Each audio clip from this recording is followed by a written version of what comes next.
So, I have some idea of what I want to cover today. The main point of the stream is going to be to look at the financial documents. Our friend in Germany is going to be absolutely thrilled. We're going to do a little bit of overview. The reason why I want to do it, let me just give you the initial story. Hello, my name's Grant Smith Ellis. Okay, good. Hello, Towel friends on the Towel YouTube. No, okay, let's roll the intro. No, okay, intro. You all love the intro. Hold on. Wait a second.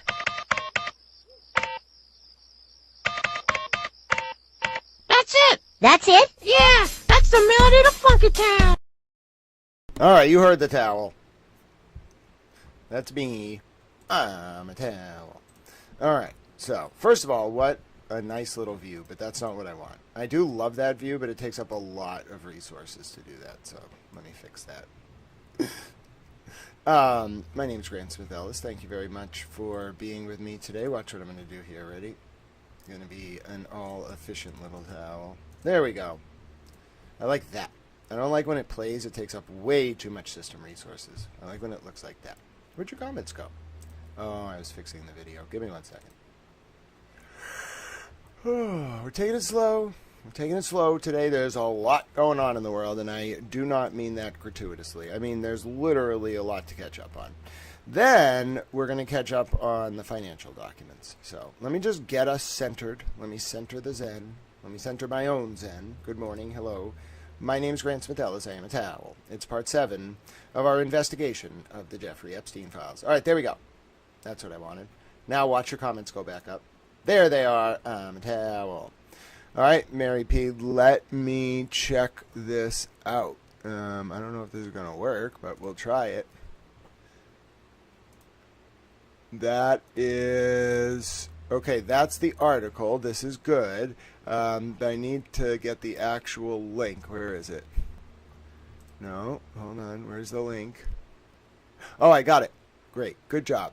I'm proud of you, Mary P. You are a super towel. Your comments are going to go away for a second. I'm downloading a PDF. I'm a PDF downloading towel.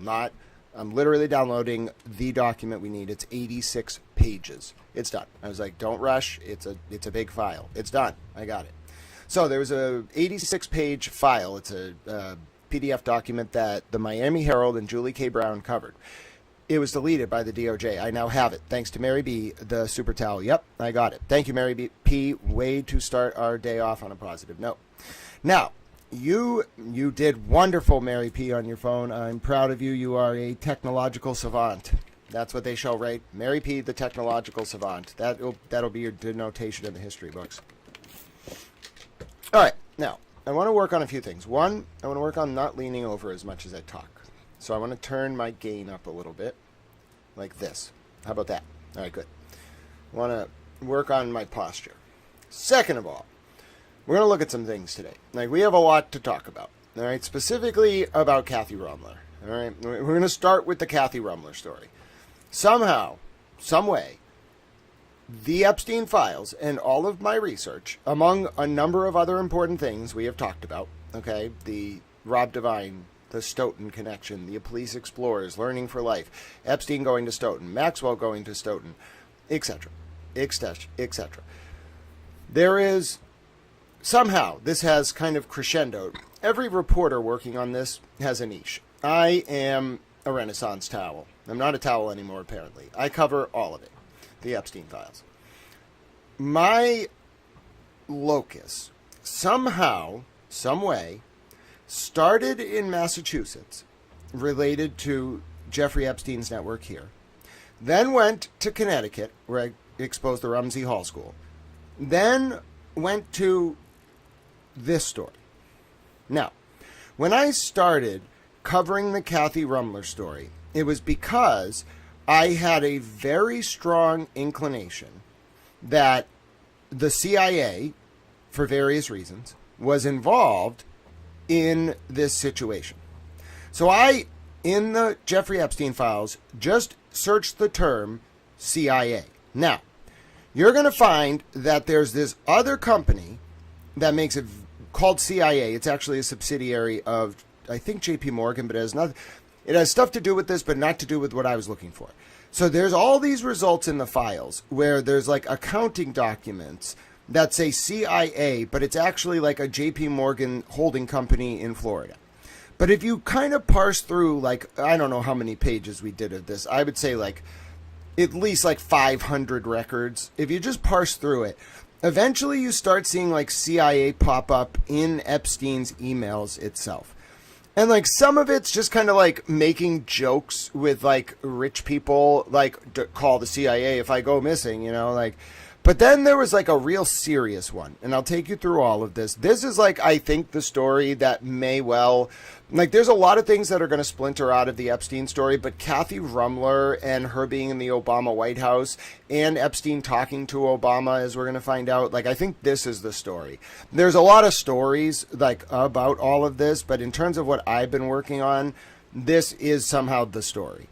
And it does tie into the Democratic Party and Epstein's contact with the Clinton Health Access Initiative in Boston, which actually has a number out of Quincy. And then Epstein was working with this firm called JNA Wealth Management at 1200 North Colony Drive in Quincy, which was actually State Street. Then it turns out that there's these like weird connections between State Street and like a bunch of holding companies in like Medfield and all these other very wealthy people. Gestapo, state police forces, brothel networks, the abuse of children, the whole works, all right? But the Kathy Rumler connection comes up because as I'm kind of probing into what seems to be like an impossible in scope connection of like people between like Epstein, MIT, Harvard, research institutes, like there was just too much. There had to be an explanation. So I start digging deeper and I find this file after just days of reading through these documents. This file that hints at, well, first of all, I find a lot of stuff where Epstein and Steve Bannon are like talking between 2017 and 2019 about the interdomestic strife between Mohammed bin Salman and Mohammed bin Zayed in Saudi Arabia regarding who would be the crown prince designate after King Salman passed away, King Salman being the heir to King Fayyad's throne. And then you have to understand a little bit about this like Codex email. I call it the Codell email. What really tipped me off to this actually was a tip that the FBI got, and they forwarded it to the U.S. attorneys for the SDNY, who in turn forwarded it to Maine Justice, and then it was in the Epstein files. Now, this Codell email, I call it the Codex because if you follow this email, it's like, I'd say like 42 lines. It's not that many words, but it's a lot of names.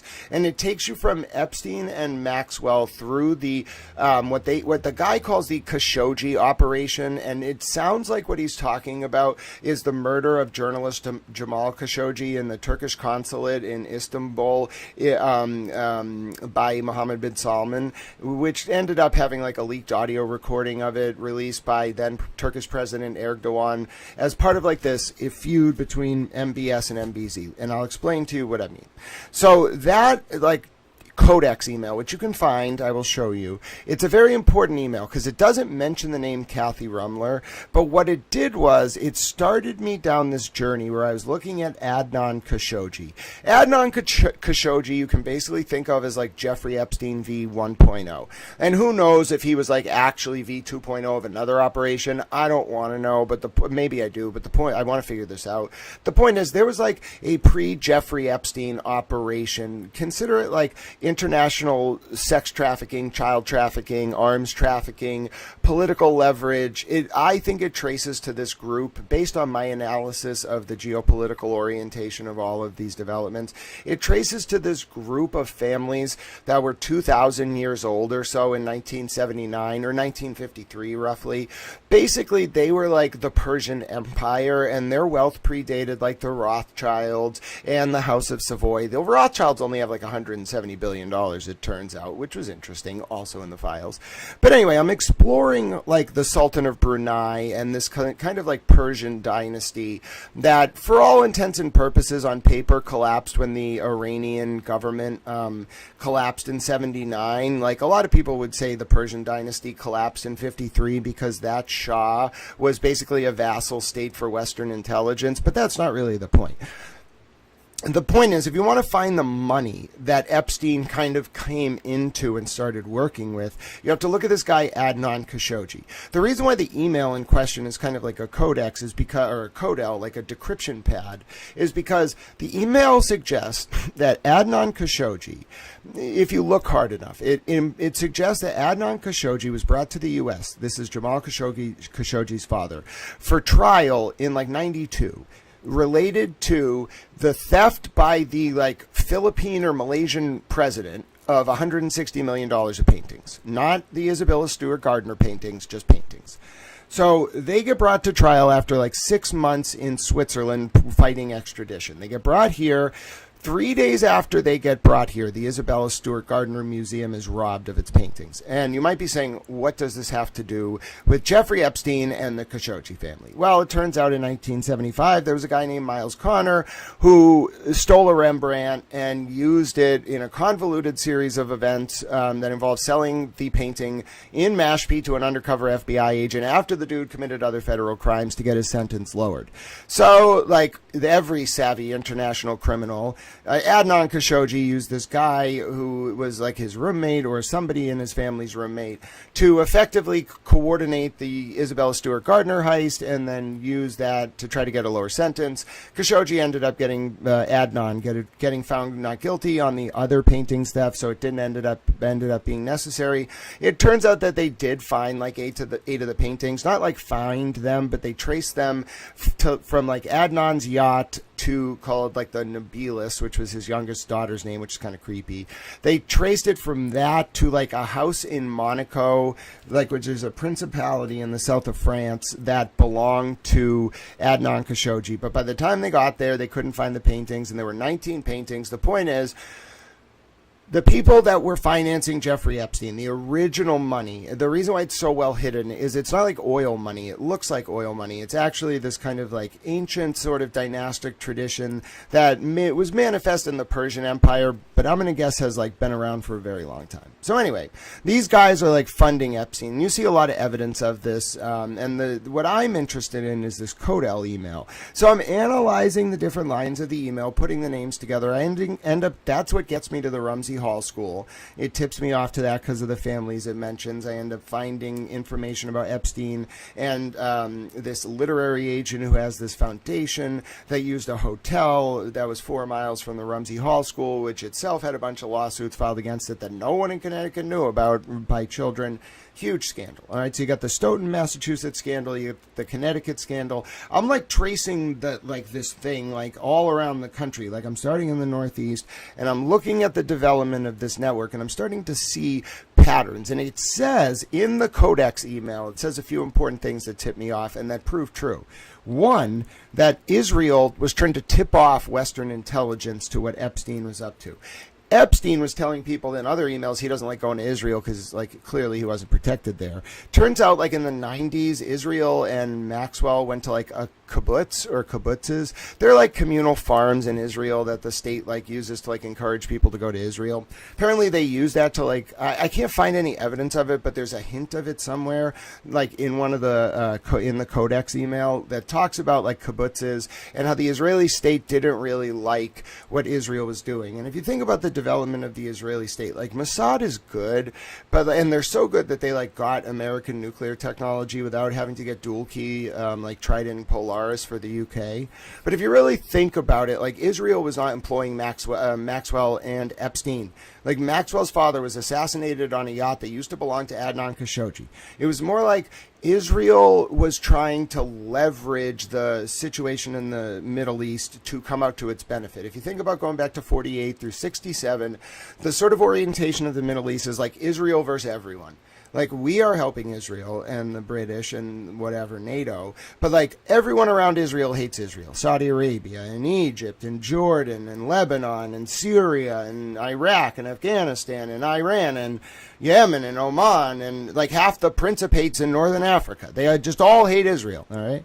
So Israel is trying to figure out like what it should do. And it doesn't like control Epstein. He is working for the people who are hostile to them. Bringing this back in 1979, right as the Persian Empire is kind of falling, something very important for our purposes happens, which is that the mullahs in like Iran use this faction of Wahhabist Islam to overthrow the state. It's called the Iranian Revolution. It's very complicated. It involves the overthrow of the CIA base in Tehran. I can't get into the details. It was like the WikiLeaks of the Middle Eastern world before the internet in 1979. It's a lot to explain. The point is they overthrow Iran. Simultaneously, they go to Saudi Arabia, these Wahhabists. They're really not Wahhabists. Think of them more as like the dynastic money behind the Persian Empire. They go to Saudi Arabia. They take over the Black Cube in Mecca. It's like this holy site. They use it as leverage to engage in negotiations with the House of Saud that runs Saudi Arabia. Then King Fayyad makes a deal with what are called the Wahhabists. You can think of them as the Bin Laden family based out of Kandahar in Pakistan. He makes a deal with them where every sort of successor prince or crown prince in Saudi Arabia has to go to Kandahar in a pilgrimage before they can be part of the Saudi Arabian royal family. So basically, you have Saudi Arabia as a vassal state represented for our purposes by this guy called MBZ. That's a drastic oversimplification, but like just think like this guy MBZ is the crown prince designate from the 90s through like 2017 in Saudi Arabia. He is this like I'm drastically oversimplifying this. He's like the point person for the wealth behind the Saudi Arabian throne, the Brunei, like the Sultan of Brunei, Dubai, UAE, the mullahs in Iran, like every hostile Middle Eastern nation to Western interests. Like basically it's an axis funded by the Persian Empire. Like the people who wanted like greater Arab unity, like that was these people, all right? So anyway, MBZ has access to this successor network from Adnan Khashoggi, and therefore he has access to Epstein. As a result, again, drastic oversimplification, between 2017 and 2019, it turns out there are emails between Steve Bannon and Jeffrey Epstein that talk about this sort of like civil war in Saudi Arabia where Mohammed bin Salman, who is much more like favorable to Israel, is drastic oversimplification. He's more like the leaders in China who brought the country out of the sort of closed period, or the Japanese corollary to that. He's like someone who wants to like be more intermeshed, like not with the BRICS, with Brazil and Russia and China and whatever. He wants to be more with like Western interests, okay? But MBZ didn't really want to do that. He was old school. He was hostile to America. Shockingly, I think MBZ was actually involved in coordinating a deal through Epstein where 9/11 was blamed on Iraq and Afghanistan for geopolitical purposes by PNAC, which is the Project for a New American Century, and Dick Cheney. But we can't really talk about that either, because that requires going back to 74 and the Ford administration, and I'm sorry, I just don't have time to explain all that.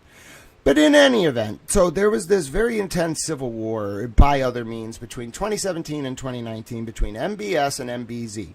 Epstein and Steve Bannon really, really wanted MBZ to win this war. You're going to see stuff in there with Epstein meeting with MBS, but that really wasn't what was going on. They were really hoping that MBZ would win. Now, Epstein fell from power and got exposed, I believe, primarily because Epstein was very close to the Khashoggi family. Like, I get the vibe, like, when Jamal Khashoggi got, like, cut up with a bone saw in the Saudi consulate in Istanbul by MBS, like, that caused Epstein to go on tilt. Like a man who was so intelligent, he could talk about like genetically modifying the pelvic floor of women to make their birth canal wider so babies would be more intelligent. This is what he was also working on, and gain of function research for viruses. He was like a fucking supervillain.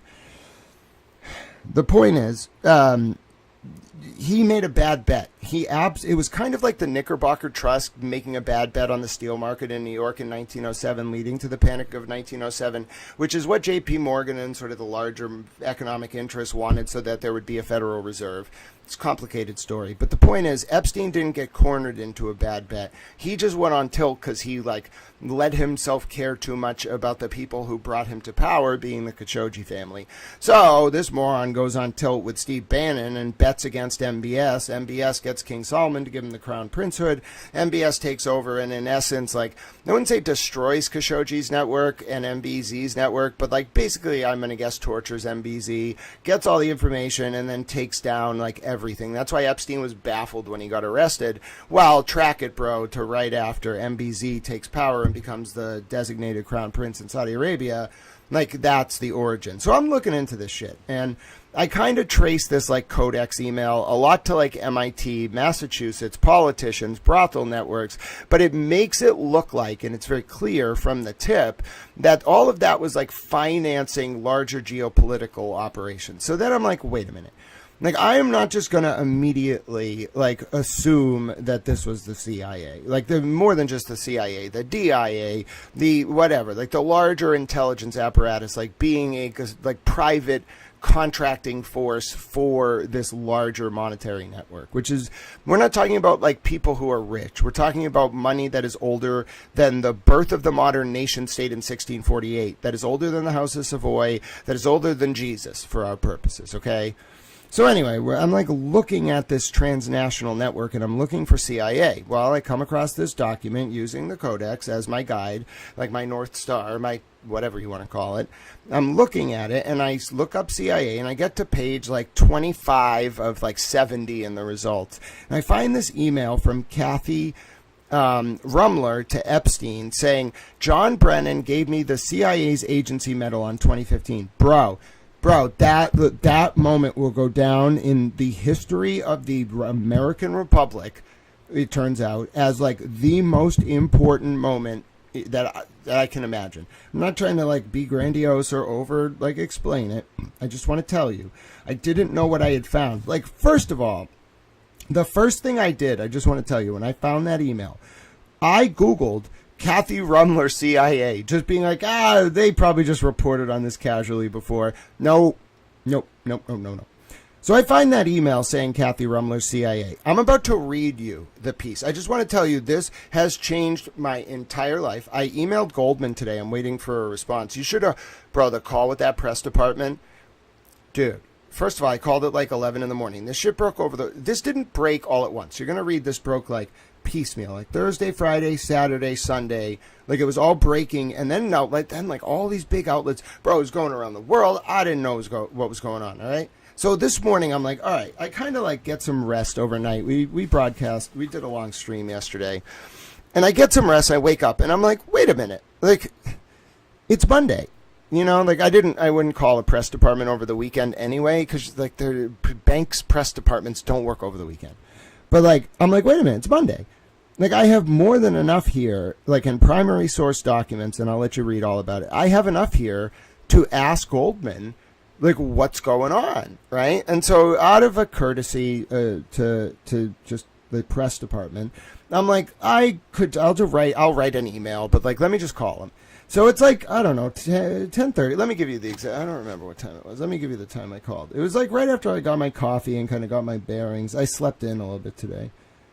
Yeah, 9:52, right away. So like, I thought, I was like, I might have called around 11. No, bro, I called at 9:52 in the morning. So I get up, kind of open my eyes, and I give Goldman a call. Their U.S. turns out they have like 14 press divisions. And I didn't realize what I was dealing with. I didn't know what Goldman Sachs was as an entity. I understood what it did. I didn't realize how big it was, bro. So anyway, I call the U.S. press department, and they answer. That's what tipped me off that I was up against it. They answered at whatever, third ring, second or third ring. And I'm like, hello. I identify myself. I'm like, I'm a journalist. And she's like, okay. And I'm like, there's a relatively sensitive matter, you know, and I could send an email, but I just, you know, wanted to give you the courtesy of telling you over the phone. And she was like, okay, what's going on? And I was like, well, you know, about Kathy Rumler, I just have these documents and I have two questions, mostly just like, why did she tell Jeffrey Epstein she got the CIA's agency award medal on January 8, 2015? And then also, I'm just trying to figure out why then, like 11 months later in December of 2015, she told Epstein he could come to D.C. and see her for NSA, CIA, and boy stuff. Like, can she just tell me what the boy stuff means? I'm a little bit concerned. This person, they really did a good job. Like, first of all, they didn't ask for off the record, so I can relay this. They really did a good job not gasping or screaming or doing anything to, like, betray, like, that they were concerned. They just kind of paused for, like, 3 seconds. There wasn't, like, a deep breath or a sigh. Like, this person was very well trained. They just kind of paused, collected their thoughts, and were there, but they did slip up. This is why I know something's going on. They said back to me, "Oh, yes, I'll pass that. If you could just send us an email, I'll pass that along to the person that is either dealing with this or looking at this or on this." I was like, wait a minute. You shouldn't have said that. I didn't say this to the person, but I was like, you shouldn't have said that. You just confirmed to me that you all know about this. You have a point person on it, and now you're thinking about what to do. That was not a good idea. You, like, everything up until that point, A+. And then at that point, the wheels fell off for that person. I think in tennis they call that an unforced error. You know what I'm saying? Unforced error. Don't give up information like that. Anyway, it was to my benefit. So anyway, I'll show you the email I sent them. I think I put it in, YouTube, Andy. I did put it in an email. Like, I don't really care what they said to me on the phone. What I care is what their formal statement is, or if they say no comment. You'll get to read the email I sent to them. I included in my reporting. But I'm going to have our nice British man, the voice. I'm trying to save my voice. I'm going to have the nice British man read out to you, like, the sequence of the reporting I have done about this, and then we'll talk about its implications. I'm not sure if folks really appreciate what this means. There's a lot of chaos right now, but first of all, we're going to find out there was, like, back channeling by the Rothschilds for money to get out of DOJ sanctions. That was just, like, easy work for Epstein. Casual 25 mil, 10 mil to Kathy, who it turns out was the Rothschilds' lawyer during all this. You're going to find out, ladies and gentlemen, right after she left the Obama White House as general counsel and then couldn't become attorney general. I think I know why. The point is, she might have been undisclosed CIA in the White House, operating domestically. Do you realize everything she worked on, all those settlements, anything she touched can be invalidated? And I found this because of a single email where Kathy Rumler said to Jeffrey Epstein that John Brennan gave her the CIA's agency medal.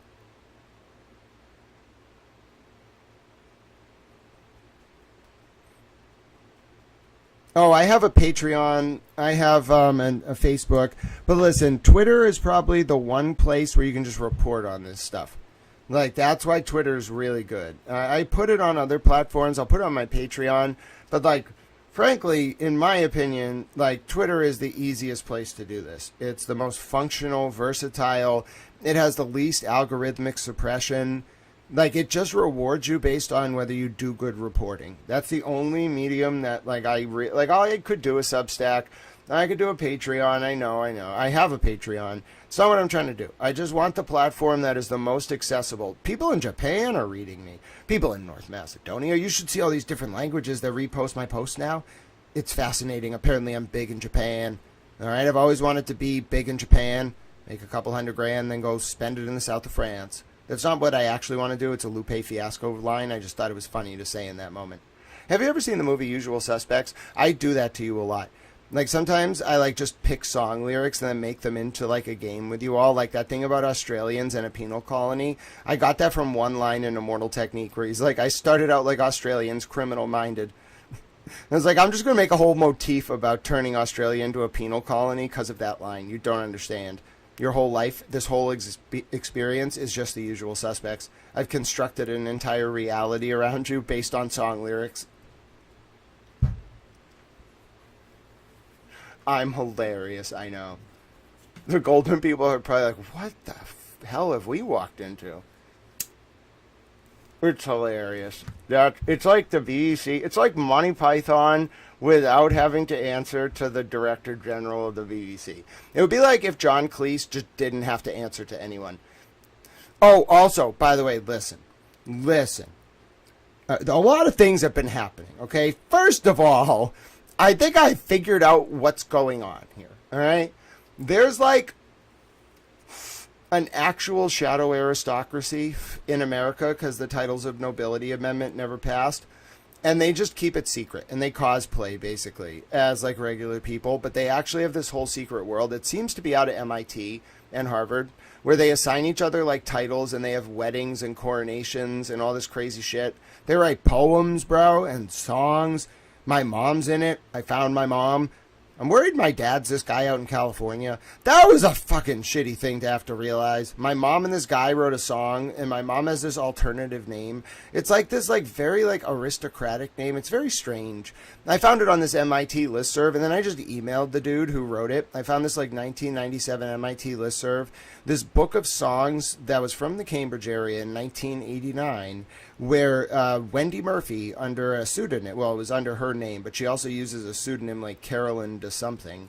And this other guy wrote this song, like this very strange song. What the fuck's it called? It's called like Blue Moon over something. I don't fucking know. So anyway, I'm looking into this, and I find this like this institute. It's not really an institute. It's like it has like the strange. I told Kyle about it. It has the strangest fucking name. Let me just tell you this before we go into our Kathy Rumler like story. So it's called the fucking, what the hell is it called? It's called the Society for Creative Anachronism. And like I start looking into this thing, right? And it turns out, like, I'll just show you some of this stuff later, but like there's something called like the Janos Songs of the Known World, okay? And I'm looking at it, and I'll show you it. Like it's odd, all right? Like it's just odd. And in there, Wendy Murphy is in there from like 1989, having authored one of these songs. And I look at this song, and it turns out like there's the author is attributed as Wendy Murphy, the writer of the lyrics, and Wendy Murphy - Chorale de Chauncey. And then this other guy who has a like weird pseudonym named Brad of Cambria, whose name is Brad Banyan. Now you look up Brad Banyan, bro. He's this like 73-year-old dude out in fucking like California, who's married to like a fucking like Caravaggio, like literally like the heir to like, I'm pretty sure that is like Caravaggio's like family. I'm a little worried on royalty is my point. So anyway, there's this Wendy Murphy who's actually Chorale de Chauncey.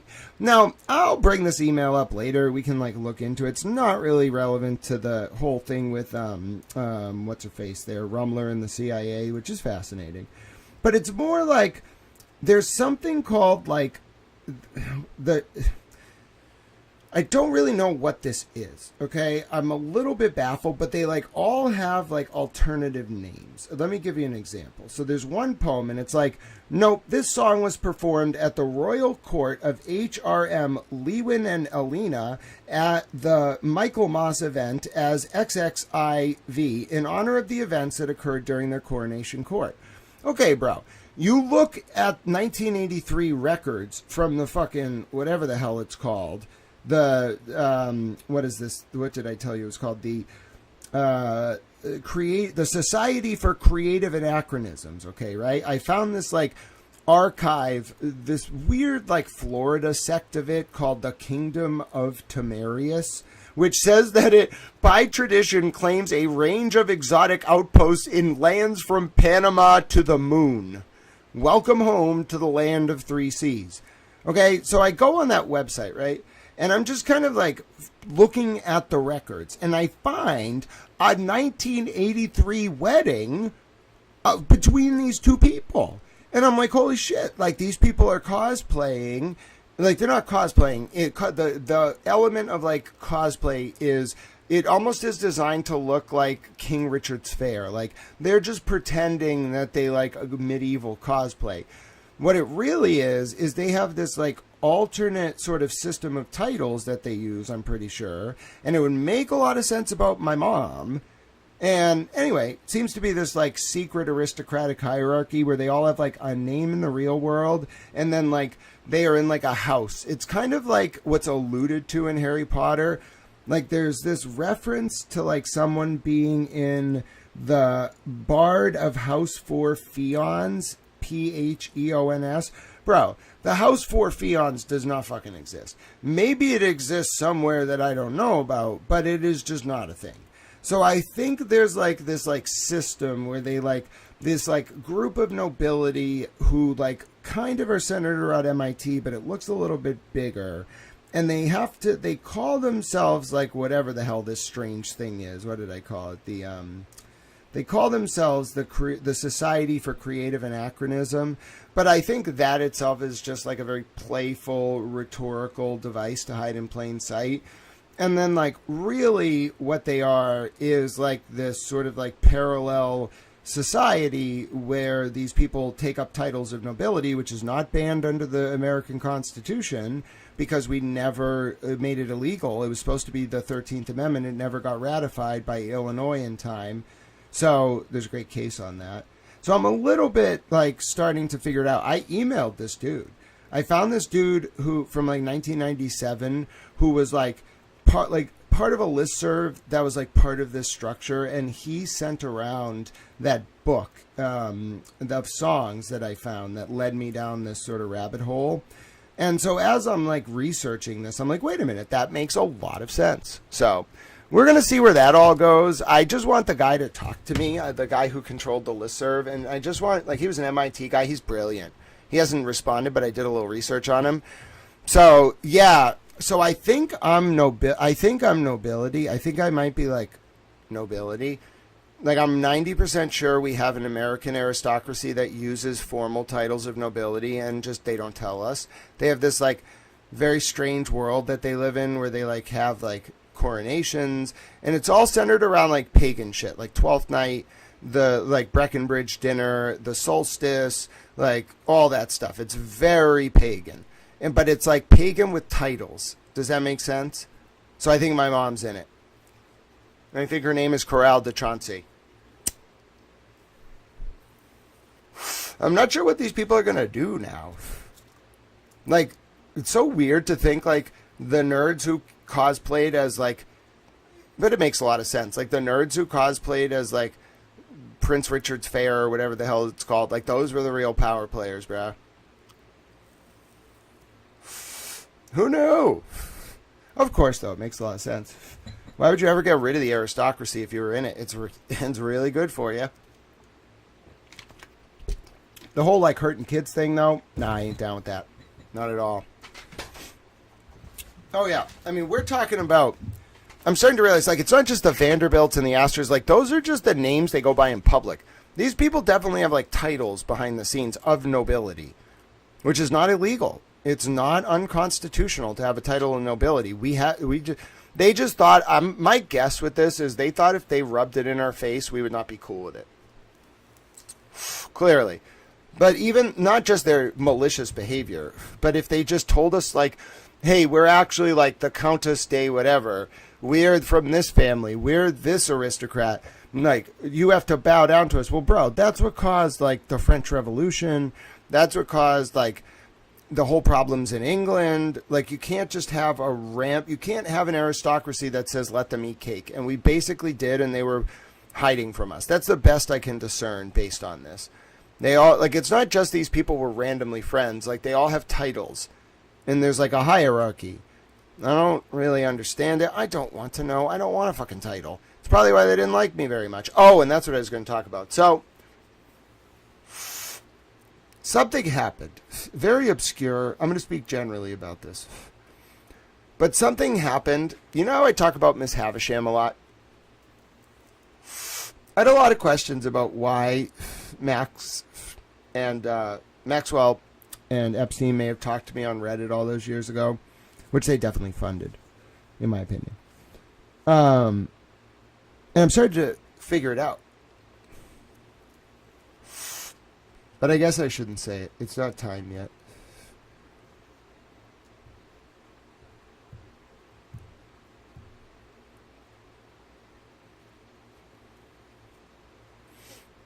Incredible gift, though.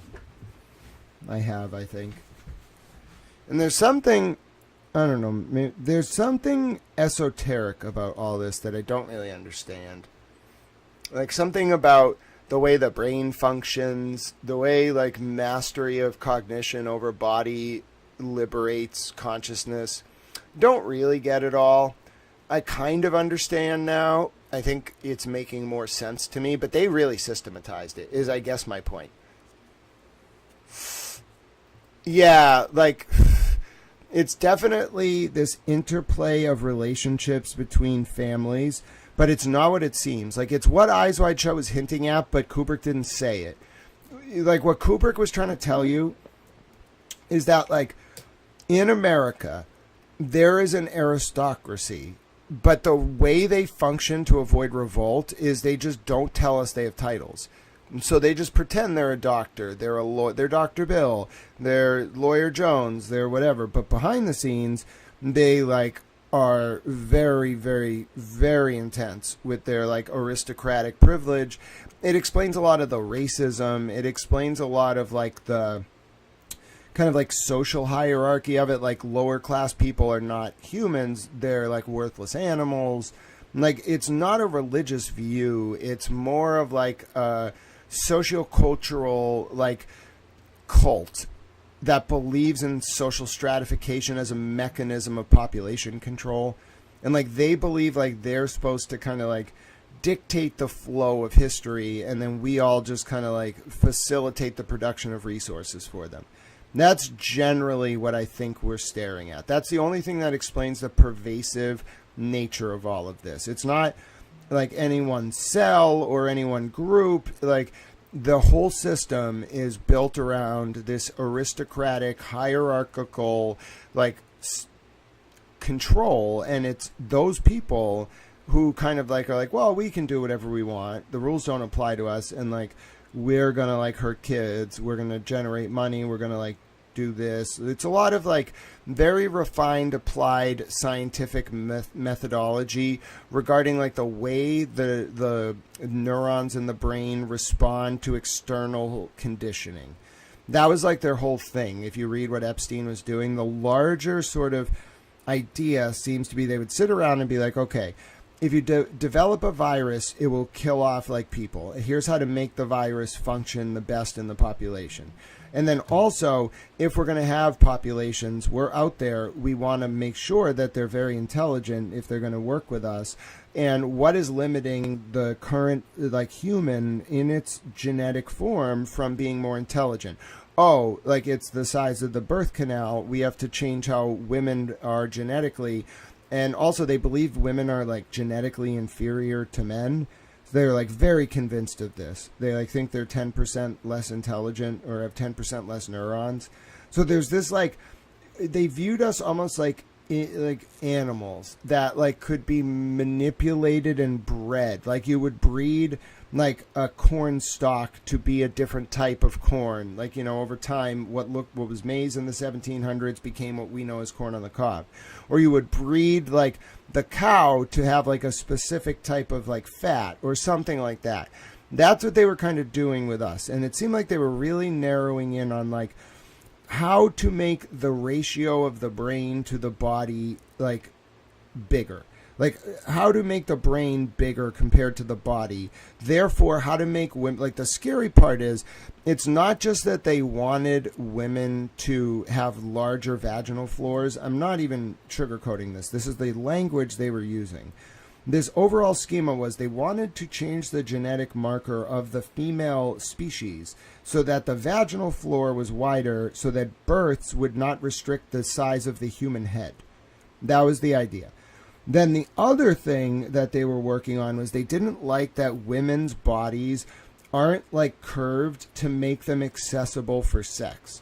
So if there's like this, I don't know if we're seeing it more, but like there's an idea to like, they wanted to like adjust the female like biome or whatever you want to call it, genetic profile across the species to like have a more curved back.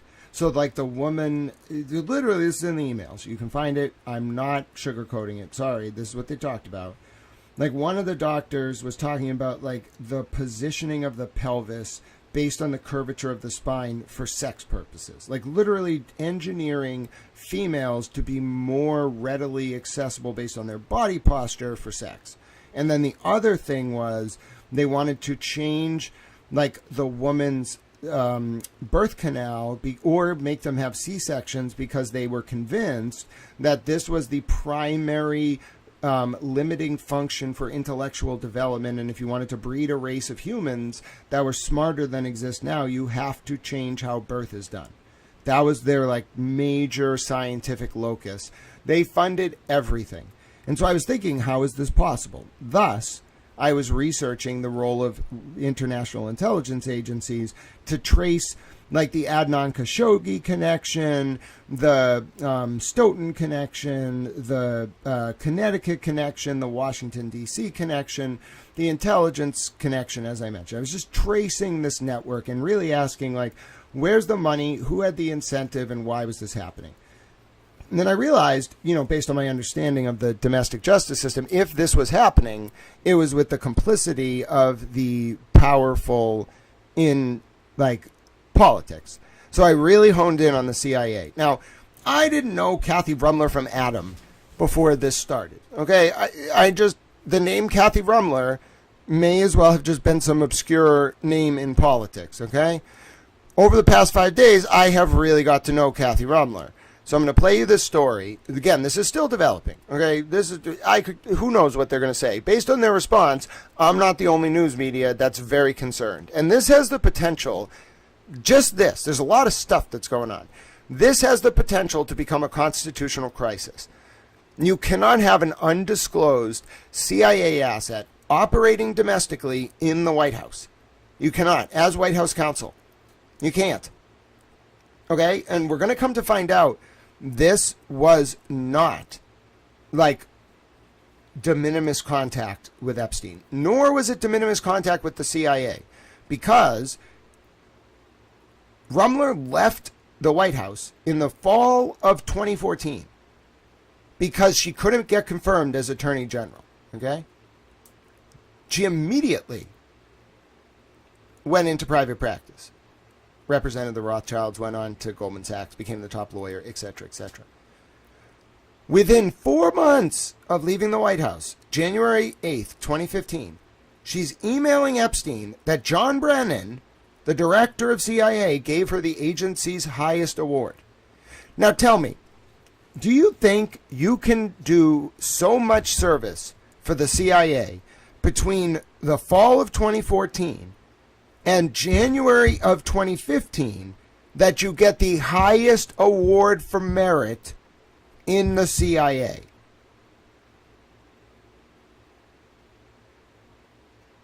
Or, what is far more likely, as indicated by Senator Ron Wyden's letter about the CIA's operations domestically, do you think that the CIA was operating domestically with a clandestine agent in the White House as White House counsel, operating and involved with all sorts of policy decisions, undisclosed? Whether Obama approved of it or not doesn't matter. It's not his White House. It's our White House. Bro, that's worse than Watergate. That's worse than the plumbers. You can use the CIA if you're the president. In fact, that's like a really important thing to do. But there must be disclosure. You can't have your White House counsel actually serving two masters. The whole point of disclosure, at least internally, by the way, it's not just disclosure. It's not like if Obama had signed a classified memo letting her do this, she could do it. That's not how it works. The CIA cannot operate domestically. It's illegal. Literally illegal under the charter. Look at the Intelligence Act of 1948. It's illegal. I'm telling you, even one example. This is not just like some contract guy in the streets of New York, like helping out because we didn't have enough agents. This was the White House counsel. This was John Dean. This is worse than John Dean. This is worse than Watergate. She was talking to a registered sex offender, disclosing that she was CIA. Epstein had a skiff. And I'm telling you that this is just this alone. First of all, like, I know where this is going. I know. Like, they are going to find out that the CIA wasn't just operating in this White House, in that White House, It was operating domestically for like 40 years, illegally. The problem is, Rumler, the name of the game, if you study the files, is don't put it in writing. Have you read CIA files that are declassified, like the HPSCI files from 2022 that went back to the Church Committee? I've read them all. I got my Mary Farrell Foundation subscription. I've read them all, most of them. Bro, don't put it in writing. If you're going to put it in writing, it needs to be in a system that you have control over so you can sanitize it before it goes out. You put it in a plain text email. You literally said, Director Brennan gave me the CIA agency medal on the day you got it.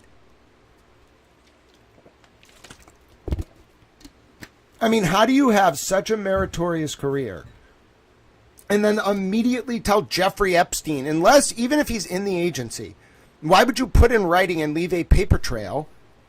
Do you understand what you've done? I mean, that person, okay, forget what I think of it. I'm just the person who found this and reported it. The implications are that anything she touched has to be reviewed. Any legal decisions that she touched, any stuff the White House did with her there, like, it's a big problem. And there's no plausible deniability because she over and over was communicating with Epstein from 2015 to 2016. It turns out they were making money together, as we're going to find out. Yeah, I mean, I don't even know, like, how do I compare this? It's worse than the Valerie Plume thing.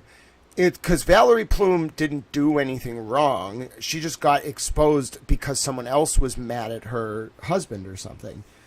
I think it was some inner GOP feud. I don't remember. It was a long time ago. I've never seen anything like this. Like, Watergate, I think if you really want to trace it back, I think Al Haig tipped off the Dems that the Watergate burglary, the second one was happening in, what was it, June of 72, June 17th or 13th or something. Maybe a little bit later, 21st or 23rd, whatever. The point is, like,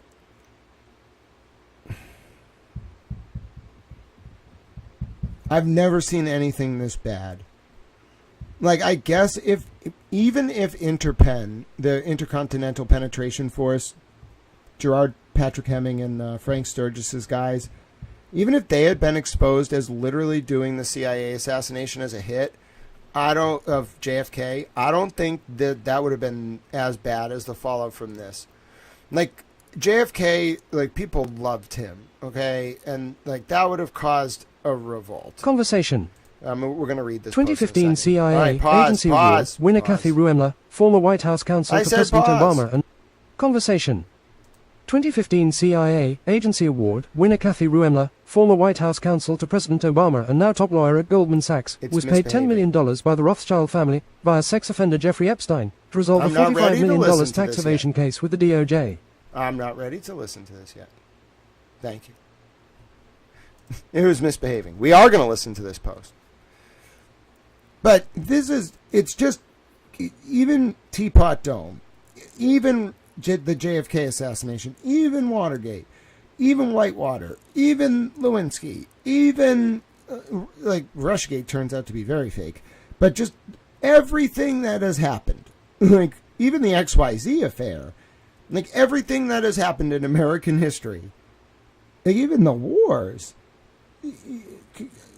I don't think anything has ever compared to the scope of this.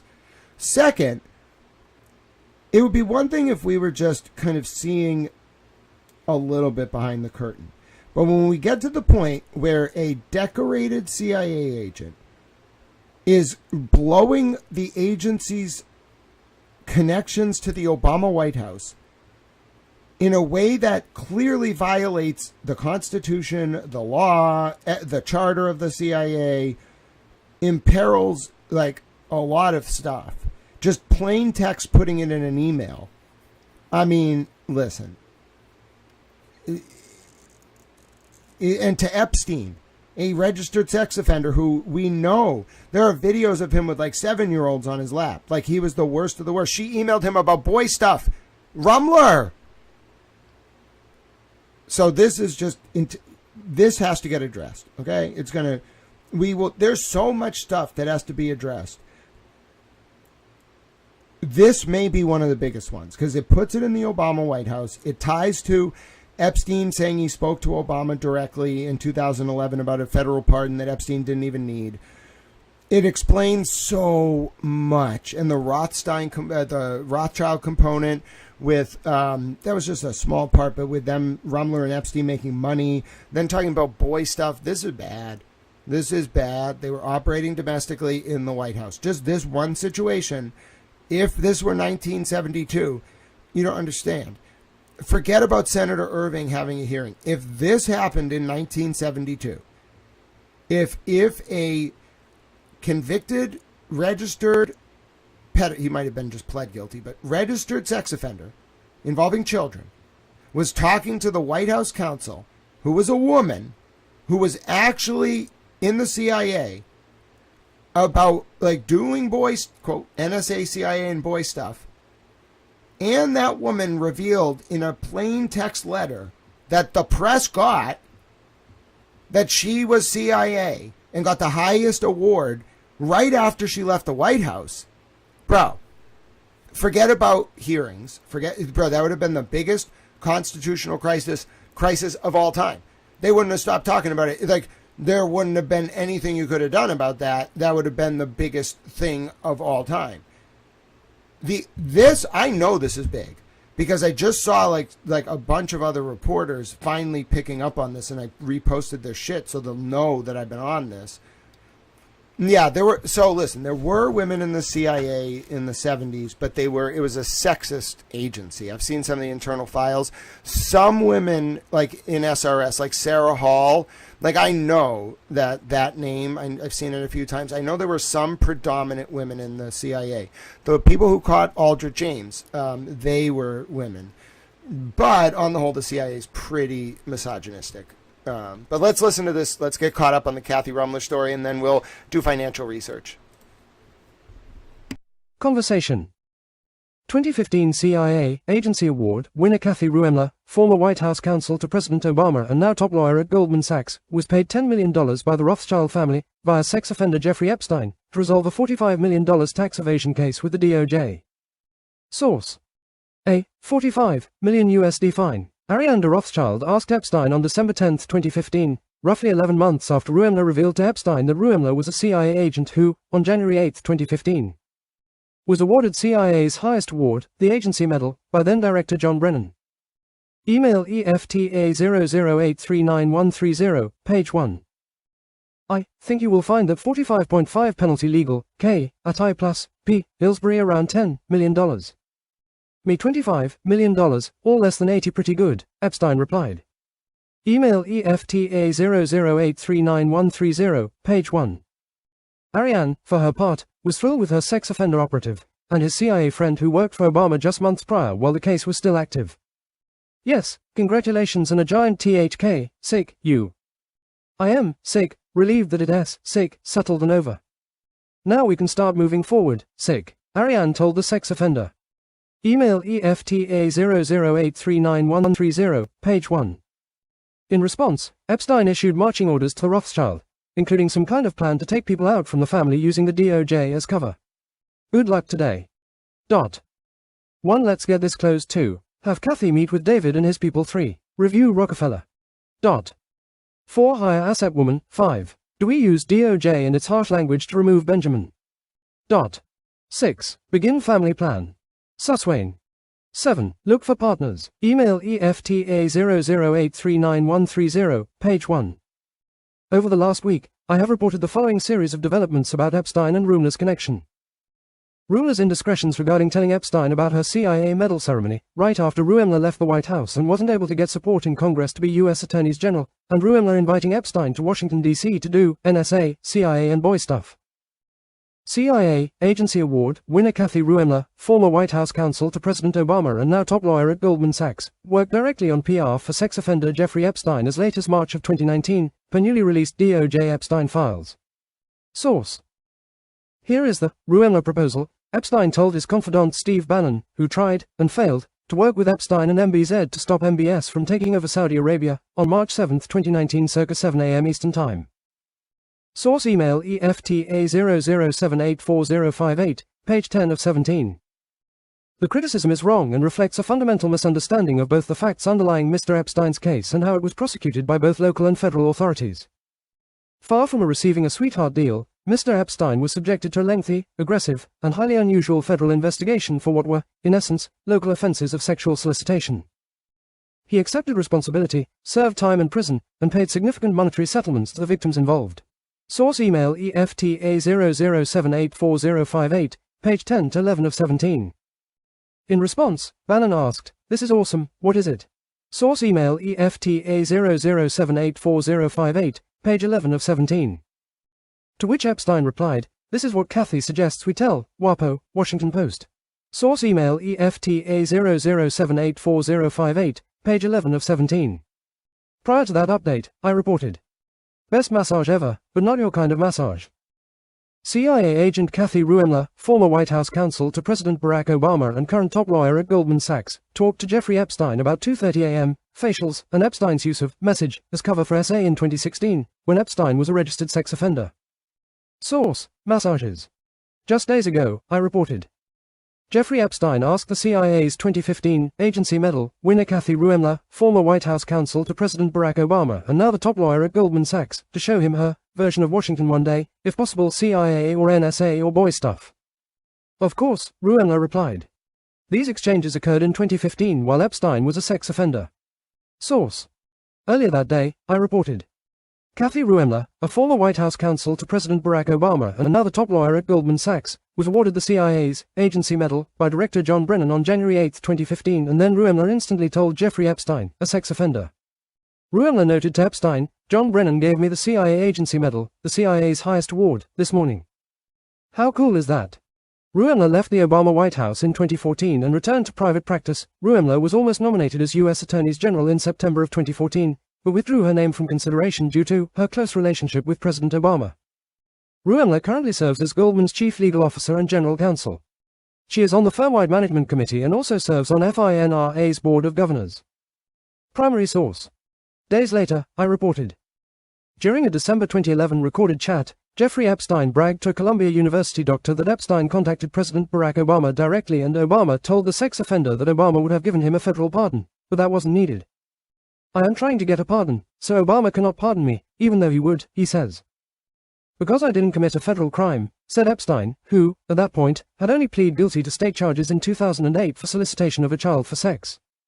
Transcript EFTA02386175, page 22. Epstein went on to say, during the recorded discussion, "It's so horrible. This is just today, which has been part of the whole thing. If I want to get a pardon, it has to be done by the governor of the state because I pled guilty to a state crime." Transcript EFTA02386175, page 22. Then, Epstein tried to remove his sex offender status via the Florida Governor Charlie Crist, who refused, apparently because journalist Julie K. Brown was writing stories about Epstein at the time and, in turn, Crist thought it would look like Epstein paid him off for the pardon. Explained Epstein, relaying a conversation with Crist, "No one is going to believe that you haven't gotten to this guy." Crist said, "They're going to figure out you paid him some money." Transcript EFTA02386175, page 22. "Crist is your ticket," Richard told Epstein. Transcript EFTA02386175, page 23. "That's not such an easy ticket now." Crist said, "It's just so hot," Epstein replied. Transcript EFTA02386175, page 23. To which the Columbia doctor advised, "Crist is making it hot. It's not hot. There were those foolish articles in, what was her name? Tina Brown's, Julie K. Brown, thing. I mean, they dissipated. It's not hot. It's dead." Transcript EFTA02386175, page 23. Note, the Columbia doctor, who appears to be Richard Axel, did not know Julie K. Brown's name and called her Tina. I am offended. For two very smart people, both Epstein and Richard made a drastic error regarding whether the reporting by Julie Brown would, indeed, render Epstein's charges, and the floodgates of information about his conspirators and survivors, dead. Here is the primary source transcript of the conversation. Obama, Crist discussion starts page 22 of 34. Further, in the shocking transcript, Epstein and the doctor, along with a woman who went to MIT named Jessica, talk about how women have brains that are 10% smaller than men. For example, women who have 10% less, well, they have 10% less neurons in the brain, virtually, said Epstein. Transcript EFTAO2386175, page 7. Right, Richard replied, going on to tell Epstein, I think that the only thing that correlates with intelligence is brain to body size, if you go through species. It's the relative size of the brain with respect to the body. And the relative size of the human brain is most restricted, I think, by the size of the vaginal vault. Transcript EFTAO2386175, page 6. The two men also discuss modifying viruses to make them more able to replicate and survive within human hosts, and they talk about Katie Couric being horrified at the prospect of Prince Andrew and Epstein cloning themselves. Said Epstein, right. Katie Couric was here and we were talking about. I think we should, I want to start cloning things, me. And with certain people, Prince Andrew got upset because he was all, if it had a conscience, could you kill it for spare parts? And I said, I'll make it without a head, would that make you feel better? And Katie Couric, I thought, was going to start to vomit. Transcript EFTAO2386175, page 7. I have sent the following 2 questions to the Goldman Sachs media department, and I await their response. Does Goldman Sachs have any comment on Cathy Ruemmler disclosing to Jeffrey Epstein that she won the CIA's agency medal on the 1st of August 2015? Related question, was Cathy Ruemmler a CIA agent during her time in President Obama's White House? Does Goldman Sachs have any comment on Cathy Ruemmler inviting Epstein, then a convicted sex offender, to DC for NSA, CIA and boy stuff in December of 2015? Related question, can Cathy Ruemmler clarify what boy stuff means in that context? All right, so let me just say, that was a hell of a day. Also, the British Voice reads the dates like in British format. So it thought January 8th was August 1st. It was actually January 8th. Come on, British man. What are you doing? Everything else was fine. Okay, so let me show you. So I retweeted this dude, Sagar Njit. I'd like to talk to him. He's on Breaking Points. I think I'm his guy. If his people want to talk to my people, I will come on and talk to you. I am your guy for this story. Sagar. I hope you do excellent. Sagar. I've never met you. I think I've watched you before. Do you know... I feel like I remember you working with that very excellent reporter. Didn't you all have a show on, like, The Hill back in the day? What was her name? Segar and Caitlin, I want to say. Is that your wife? Crystal! She was such a smart reporter. I remember watching you two. I want to say it was like 2013. I used to watch The Listening Post on Al Jazeera all the time. I would watch like all these news networks, and I remember you all had this like streaming channel. I want to say it was through The Hill, and I thought The Hill was very smart to have found both of you. And I forget what happened. I don't remember if you like left The Hill or something, but I was like, oh, they really screwed up when they lost Segar and Crystal because they're geniuses. So anyway, apparently, I don't know if you got married or if you know each other, but you two are wonderful. Have your people talk to my people. I don't have any people. I'm just me. I should send you an email probably. Let's talk. I'm your guy on this story. I'm trying to expose these people. They did bad things to children. First, I was just trying to free the birdies. I thought what was happening was there was like a network of women and underage children who were being like held as like sex slaves in the free world with like a Gestapo state and local police force, like keeping them in check. That's kind of like where I started on this. I was just like, I want to free the birdies. I'm not kidding you. Like I was like studying Jerry Spence's mock closing in the Oswald trial. And I was like, I just want to free the birdies.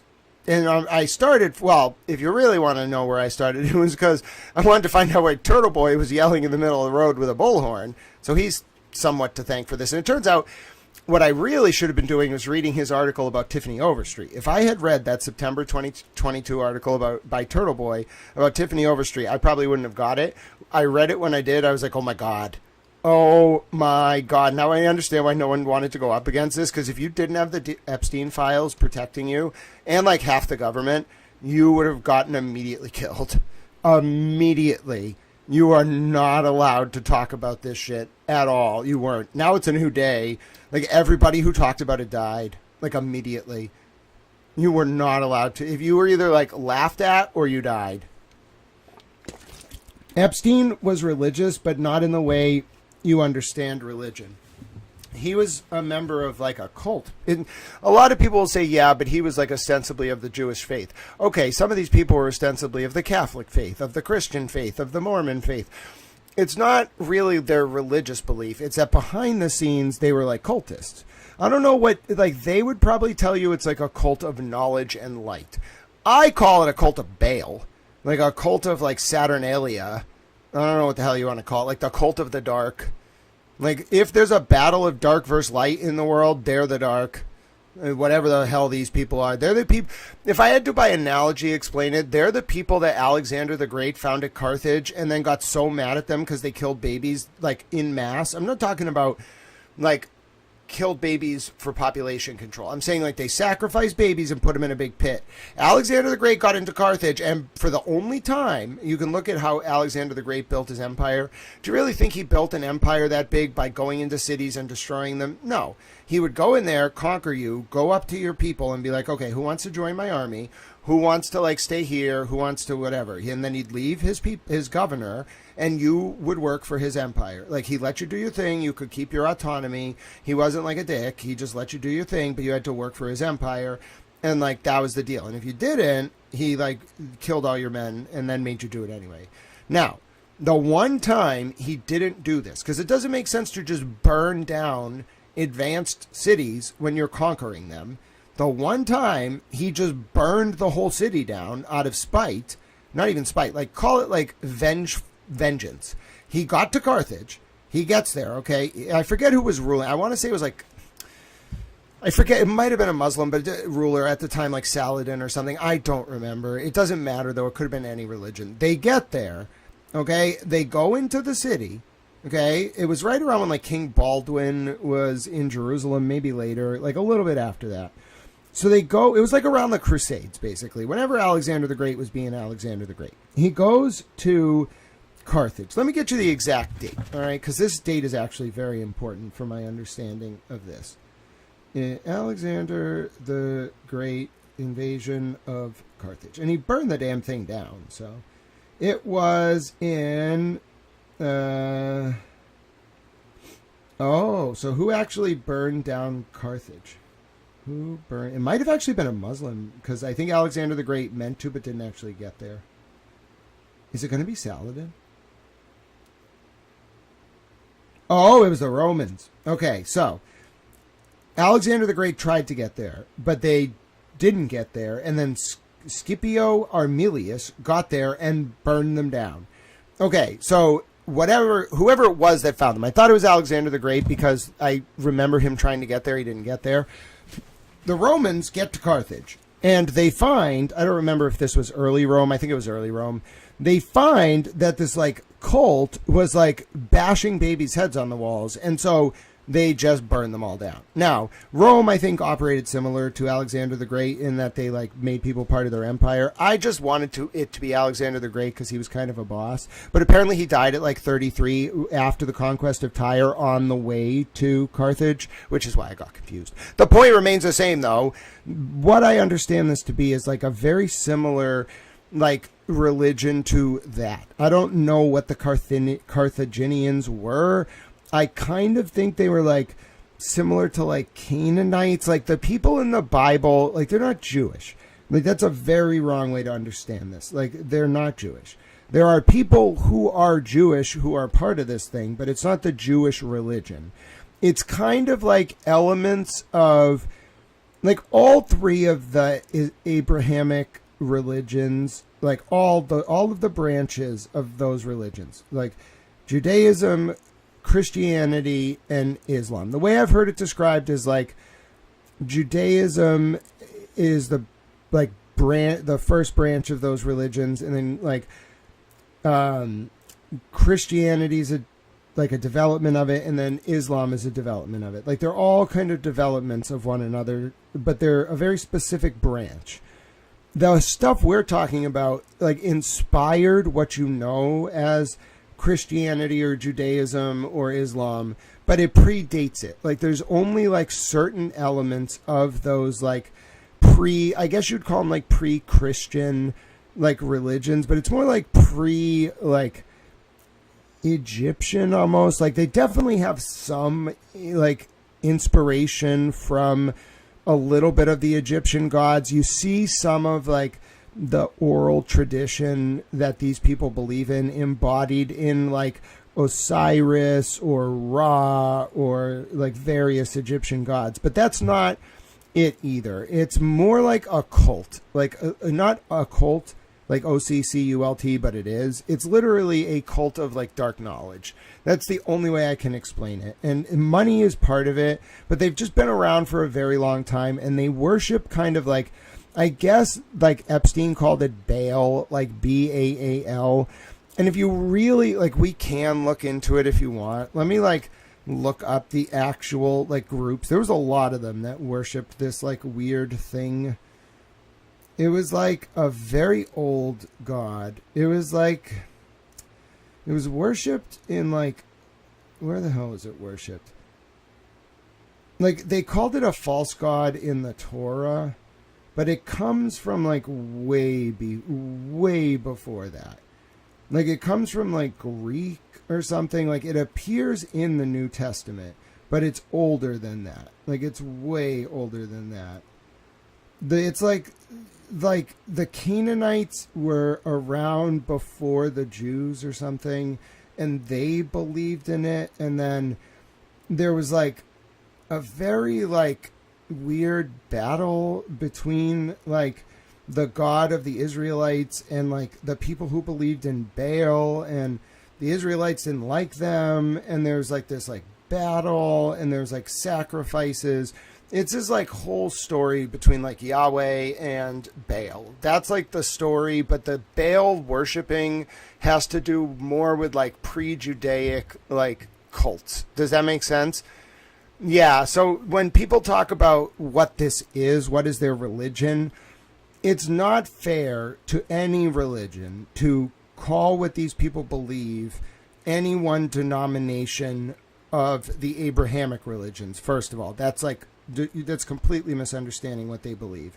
The other thing is, it's hard for us to conceptualize what a belief system is in the absence of organized religion. These people have a belief system that is like sui generis or autopoietic. It existed before organized religion, so its form is like super, I don't know how to explain it. There's no appropriate term for what this type of belief system is. It's more like transhistorical. Like it doesn't subscribe to any one age. It's not dictated by sort of the normal ebb and flow of like industrial revolution or economic collapse or nations. Like nations rise and fall before it. Like empires rise and fall before it. It is like what has kind of watched human history develop over time. It's not one person. It's not one group. It's kind of like a sect of a cult that's known things for a very long time. That's the best way I can describe what they believe. And so it is a religion, but not in our modern lexical understanding of the term religion.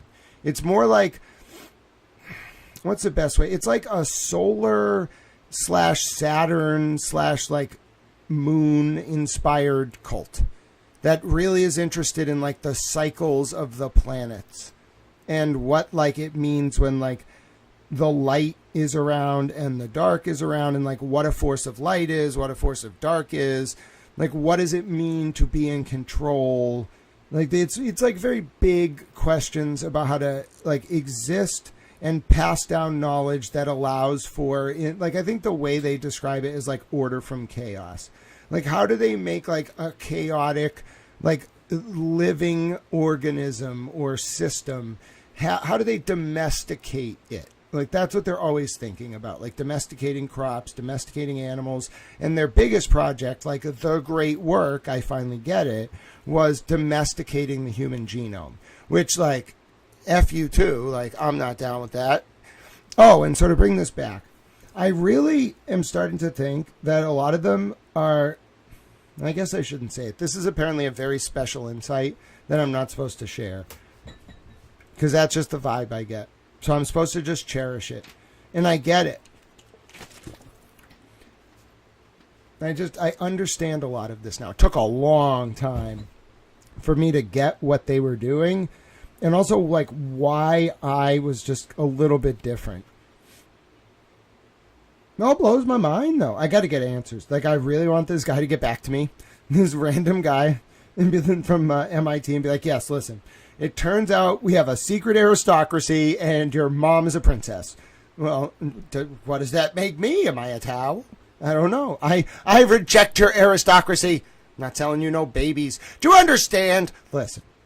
If I didn't use levity to deal with this, do you understand? I read an email last night where one of the survivors of victimization said to Epstein, you asked to buy my baby 6 months after meeting me. What do you mean you tried to buy her baby? Don't be buying people's... Listen.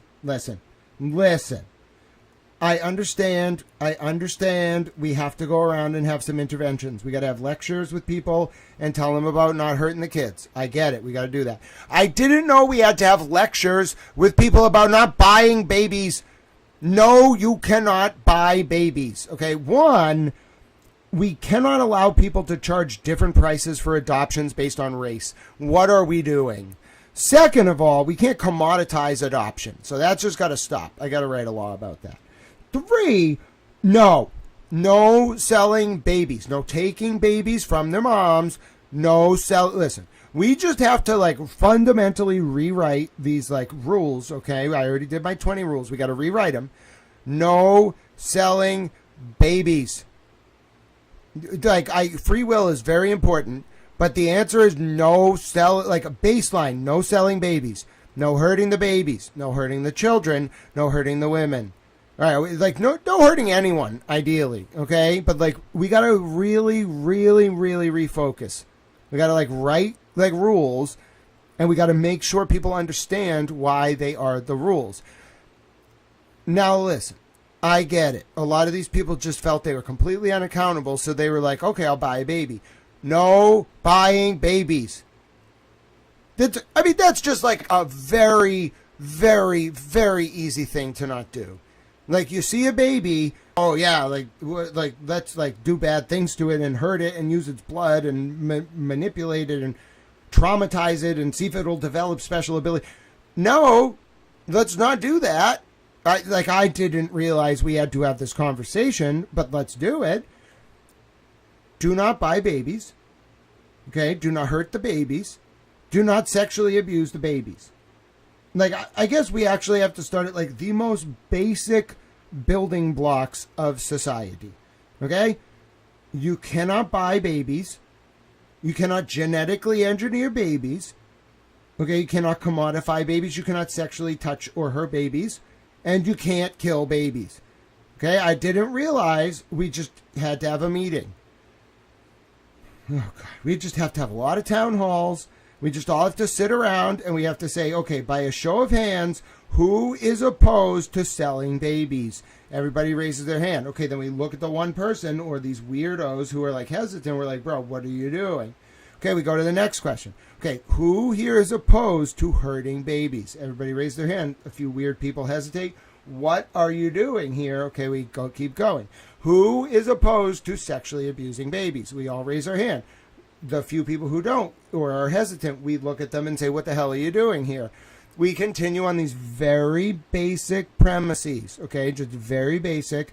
We weed out all the people who act even a little bit weird, and then we move forward. I didn't realize until I saw that email where this woman who did not sell her baby, she was aghast. She was like, why did you want to buy my baby, Mr. Epstein? Like, what has happened? I talked to some big donor to the Democratic Party today, and I was like, what's your royal name? What's really going... He was baffled. I was like, what's really going on here? What have you been doing? Where did you really meet my mom? He was like, I owned a radio station in the 90s. I was like, oh, okay.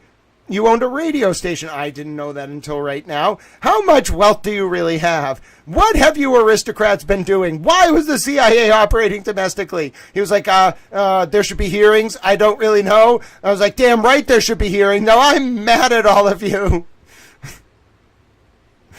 I started asking him about my mom's nickname from the 80s, and he was just so uncomfortable. He was like, you can't be serious. I was like, I'm very serious. I have lots of questions, and God help you if I find your companies in those files.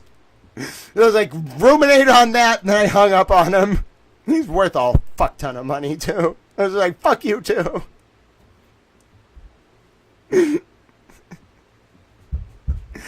Makes me very happy to torment people who I think have done bad things you don't understand.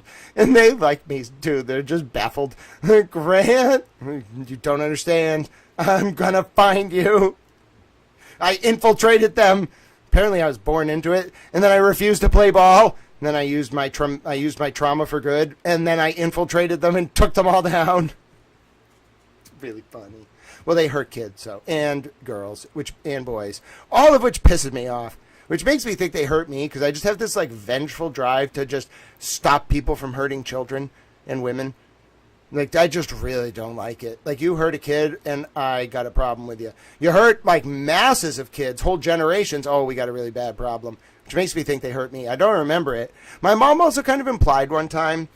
She kind of would talk tradecraft, and she'd be like they dose them with benzos so they don't remember. I was like, what?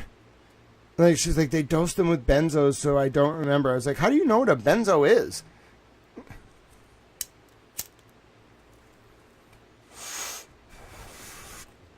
And then the Epstein videos, you see some of the kids passed out. Yeah. Dear God. I don't know. I need evidence. Give me evidence. I want evidence I was hurt or somehow involved in this without remembering. Then I'll really be on a crusade. I'll go on the news. Just let me on the news and I will yell about things. It will be freaking hilarious. And also, there will be justice. Caitlin Collins, you will be baffled but also endeared. And then you'll be like, wow. Okay, it was this kid. It wasn't just me. I think it was a little bit of just being born into this and then also refusing to play along, being very just pure of heart and just refusing to let the fact that I was traumatized into doing certain things affect my choices. I just mastered mind over body and then turned it against them and then learned their tricks, understood what they were doing, and then learned enough about the system to get into it without getting hurt, and then took them down. I'm very pleased. I need a lot of help. There's a lot of people who made this happen. Julie K. Brown, Amber Speaks Up, Liz Cronkin. I can't even list them all. The people at ProPublica, the Miami Herald. Listen, the Miami Herald needs 17 awards. I'm shocked. Whoever their owner is just really committed to American journalism because they just never fired Julie K. Brown, and she would have gotten fired from any other publication. They must love her. Oh yeah, my mom is definitely involved in this. There's no doubt in my mind now. I haven't gotten the smoking gun. I'm close. So this foundation that has been supporting the victims. Did you all see this? Do you all understand how bad this is? What video? What video are you talking about? You sometimes I need clarification. But did you all see this? Do you understand what this is? This is the foundation representing some of the victims. The Tides Foundation. Now you might be saying, Grant, what did you do? Grant, you did not. You told me that you try not to use these skills against people you love. Okay, that's true. It's true. On the whole, I don't. But I don't know if I can. The jury is out. I'm pretty sure Towel Mom was involved in this. The jury is out. Okay? So Towel Mom doesn't get the benefit of the doubt anymore. So I go, right? And I'm like, wait a minute. Maxwell was funding the victims organization for Epstein victims? They were catching and killing these stories. Oh, that video. I haven't watched that one yet. I will. If you have a link, Spacey, I'll watch that one, but I don't have that video. I haven't seen it. I saw someone on Twitter, I think, post it. I don't know if it was from 81, but I got to focus here. So I'm looking at this. I'm looking at this, right? Oh, sorry if you two were chatting. I thought you were asking me a question. I'm focusing on the screen. Talk away in the chat. That's fine. So I'm looking at this reporting, okay? And it's from the Epstein file. And it's a check from the Tides Foundation to the Terramar Project run by Ghislaine Maxwell. Why is the victims organization for Maxwell set up, for the Epstein and Maxwell victims? Why is it back in 2014 sending $100,000 to Ghislaine Maxwell? Yeah, I looked up my mom's name, didn't find anything. I'll watch that video in a second, Spacey. Thank you for linking it. God bless you for that. Okay, so this is EFTA 01596305. So I find this, right? And I'm like, okay, this is now, like, I think I can start trying to connect this to my mom, because my mom did this. She definitely would, like, put herself out there as a victim's advocate, but then never actually help the victims. Like, the victims that got to this, I don't think she would ever actually do that kind of work. So, I think it was a catch and kill operation. So I go looking, and I'm like, let me just prove this. Like, I just want to prove this. So look what I find, right? So I look up this thing. And you know how exactly they exploit them, and they create a charity so it looks like they're getting help, but really the charity is working to protect the predators. It's called a limited hangout, modified limited hangout. Catch and kill is the colloquial term in the business. Catch and kill. You catch the story and kill it before it goes out. Catch and kill. Now, take a look at this, right? So I know that if I just look at hard enough, I'm going to find some link between my mother and this group. I just know it in my heart. So I go to the Community Foundation for London and Northern Fauquier Counties. And now you might be thinking, what the hell is this? Bro, this is in Virginia, okay? This is a giant charity. I mean, giant. Wait till you see the amount of stuff it funds. Okay, and the source of its funding is a little questionable. And who runs it, they're a little mysterious and spooky. Now, take a look at what happens when you search Wendy Murphy in the document. Oh, what's that? Wendy Murphy is one of the donors? Oh, and let's see, what is this big list? So let's be very precise. Oh, this was a friend of the foundation who donated 1,000 more. Friends of the foundation donated 1,000 or more, and then everyone else is just a supporter. Okay, so Wendy Murphy donated to this. Now it looks like there's some events, and they raise a lot of money. Look at all the donors these people have. They have a lot of impact. Well, on this blue page, right in the middle, you find Wendy Murphy, right? All right, Wendy Murphy donated to this. Now, who else donated to this? Are you telling me you think if I search Tides, I'm going to find that one of the benefactors is the Tides Foundation, a Google donor?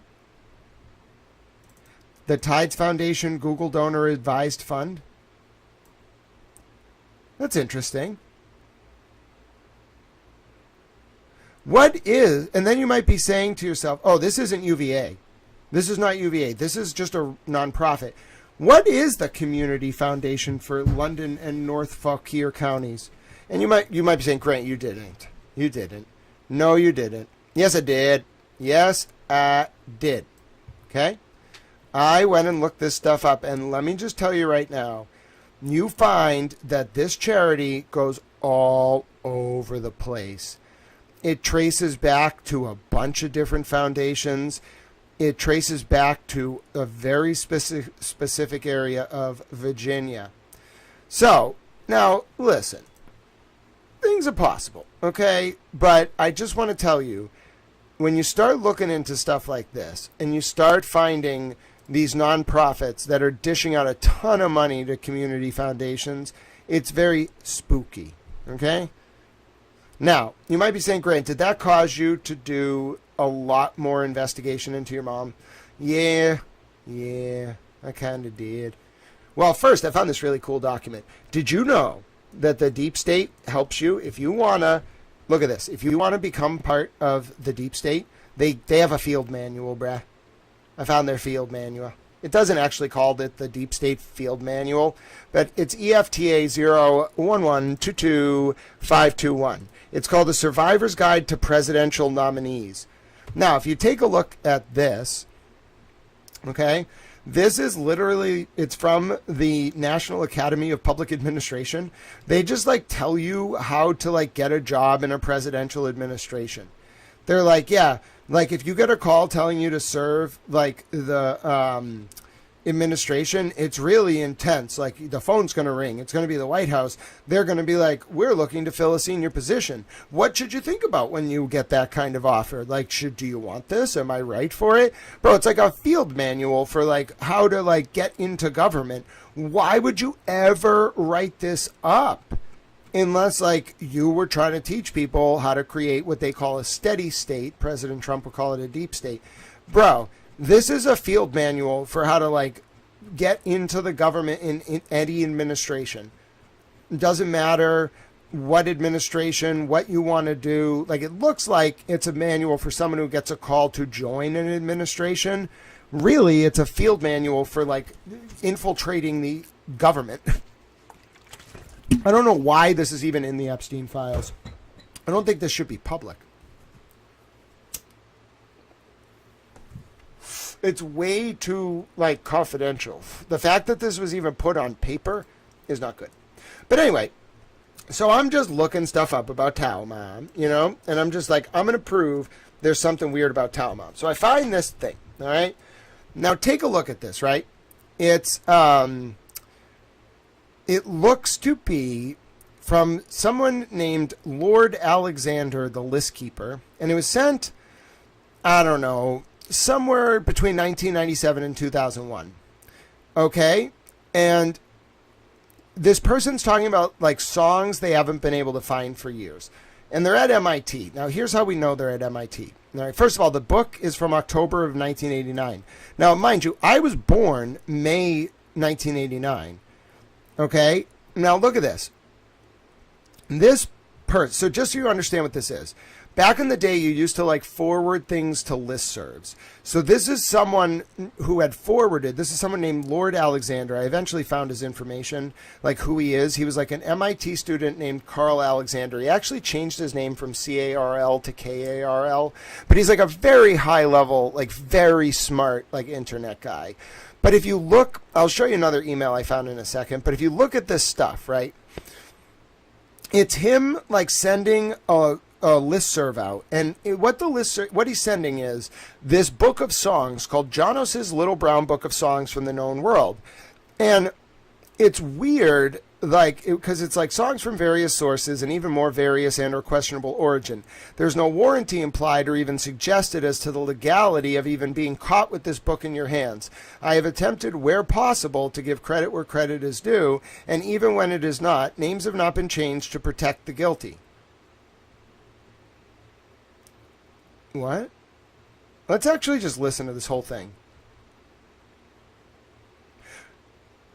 No, it says 12/26, 2000. If you want to follow along with what we're reading now, this has my mom's name in it, I'm pretty sure, but I can't prove it. So I just want to show you like my research and how I went about this. So I go about like looking at this, right? And let's just listen to it because I want to hear some of the, now that dude, this is actually really dark now that I start I didn't actually read the intros, but you're going to see stuff like House 4 Fions, like Bard of the House 4 Fions. That's not a thing, bro. You're going to see stuff like the Shire Scribe Calligraphy Shop. Bro, not a thing. You will find that the Tremerian bards, like the Tremerian order of this like larger group is a thing. But like you can see like they have like a name, okay, and then like a real name. This guy was Janos Thongcleaver, companion Tremarian bard Lauret, companion healer lamp Tremissus, the bard of the house 4 Fions. Now, you're going to see, like, this is serious stuff. Like, these people have, like, this whole tradition. They have, like, they use their intellect to, like, craft these, like, oral songs. It's like a modern kind of, like, I'm not kidding you. This is real. Okay? Now, let me show you. Since we're all interested, I really didn't want to do this, but I should. It's, like, appropriate for me to show you the context. So I did a little bit of work, right? Like, I'm a Tao, all right? I'm not just going to look at shit. Like, if I'm going to do it, I'm going to do it, all right? And I really did it. So I'm trying to, like, figure out what this is, right? Like, not to be a jerk, but, like, it's important to me because I think the only reasonable explanation, like, my mom was in Cambridge. You got to understand my mom's history. She was at New England. She was at BC from, like, 81 to 84, like 80 to 84, okay? She was a cheerleader, a baton twirler. She knew Doug Flutie. She, from 84 to 87, was at New England Law. While she was there, she was a New England Patriots cheerleader in, like, 85 for 1 year or something. Didn't get paid well, but she was famous, okay? Like, famous in, like, she was a girl who was very around in that she was prominent. Okay, by 89, okay, my mom's working in the Middlesex County District Attorney's Office as an ADA under David Meyer, who was the chief of the homicide unit.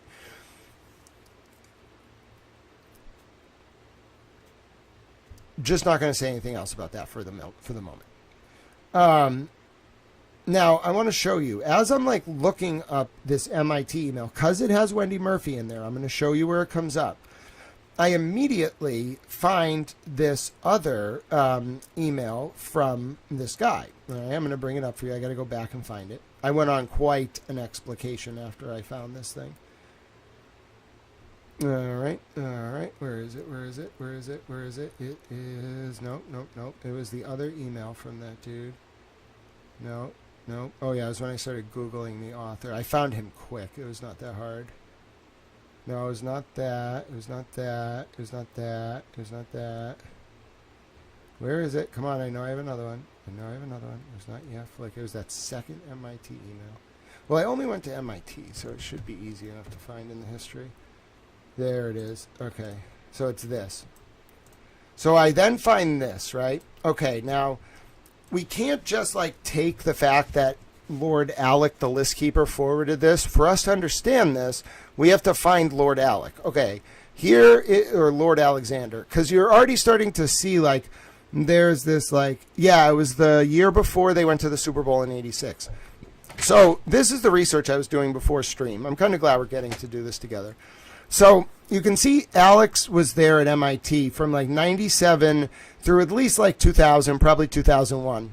And he was, his name's Carl Alexander, okay? And he was course 6. He was a special student. He was SIPB, perspective, MITSFS. There's his email, MIT email, so it's a public email. And he was Mitgard, MITGAARD, and he was the honorary mold. And he was an LSC. He was a systems admin and a night worker, and that's his website, okay? Now, if you look at some of the stuff we're talking about, like he's emailing, it's like really smart stuff, like for 97. Like stuff Aaron Schwartz would have been like talking to Larry Lessig about on their email chains. Like the stuff that I only like heard about from these people when they would like tell me about it later. I didn't know. I'm not getting into details. I don't want to be too...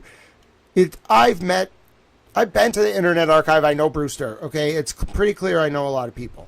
Brewster is the one who created the Internet Archive. He's a genius, and he likes librarians, and I was a librarian, so he was like, you're amazing. And I was like, you're amazing. And then we got to talk. We got to talk about Connecticut General Life Insurance v. Johnson from 1939. You don't understand. When I'm sitting there, like in this church at the base of the stairs, I can't talk about everything. There are some things we talked about. I'll leave that for another day. But Brewster and I are just talking. And I just start talking about Connecticut General Life Insurance v. Johnson from 1939. And in particular, the usurpation of the 14th Amendment by a congressional committee and a Supreme Court reporter's head note. He was like, send me that decision. I was like, absolutely. And then I talked about it during my talk. It was the greatest thing ever. Anyway, the point is, I know people. I'm a little towel. And I just go up and talk to them, and they're like, you're a little towel. I'm like, yeah, let's be friends. So anyway, I'm like doing my research.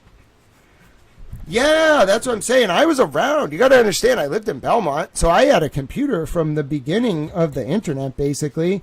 Like, I don't know. By the time I was like 13, I was already flashing DVD drives, like, to modify their firmware so I could copy my games and then re-burn them using clone DVD and a Pioneer 111D dual-layered DVD burner. My dad thought I was so strange. I was like, Dad, I need a DVD burner. He was like, okay, I'll go to Best Buy and get you one. I was like, no, Dad, I need you to go online. This was like 2003. I need you to go online and buy me the specifically the Pioneer 111D dual layer DVD burner. And he was like, why? And I was like, I don't have time to explain. He thought I was a little prodigy. He was so baffled by me by the end. You baffle me, little towel. I am a towel.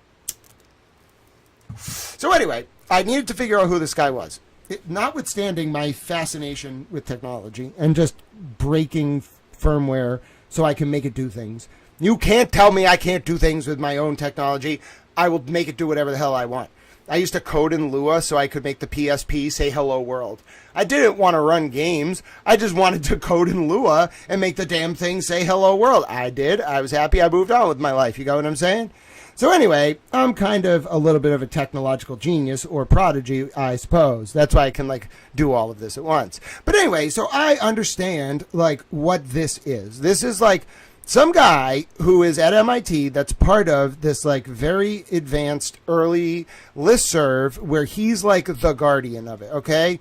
Like he's like what he becomes eventually like the Lord of like Alexander. He becomes, that's his noble title, and he's the list keeper.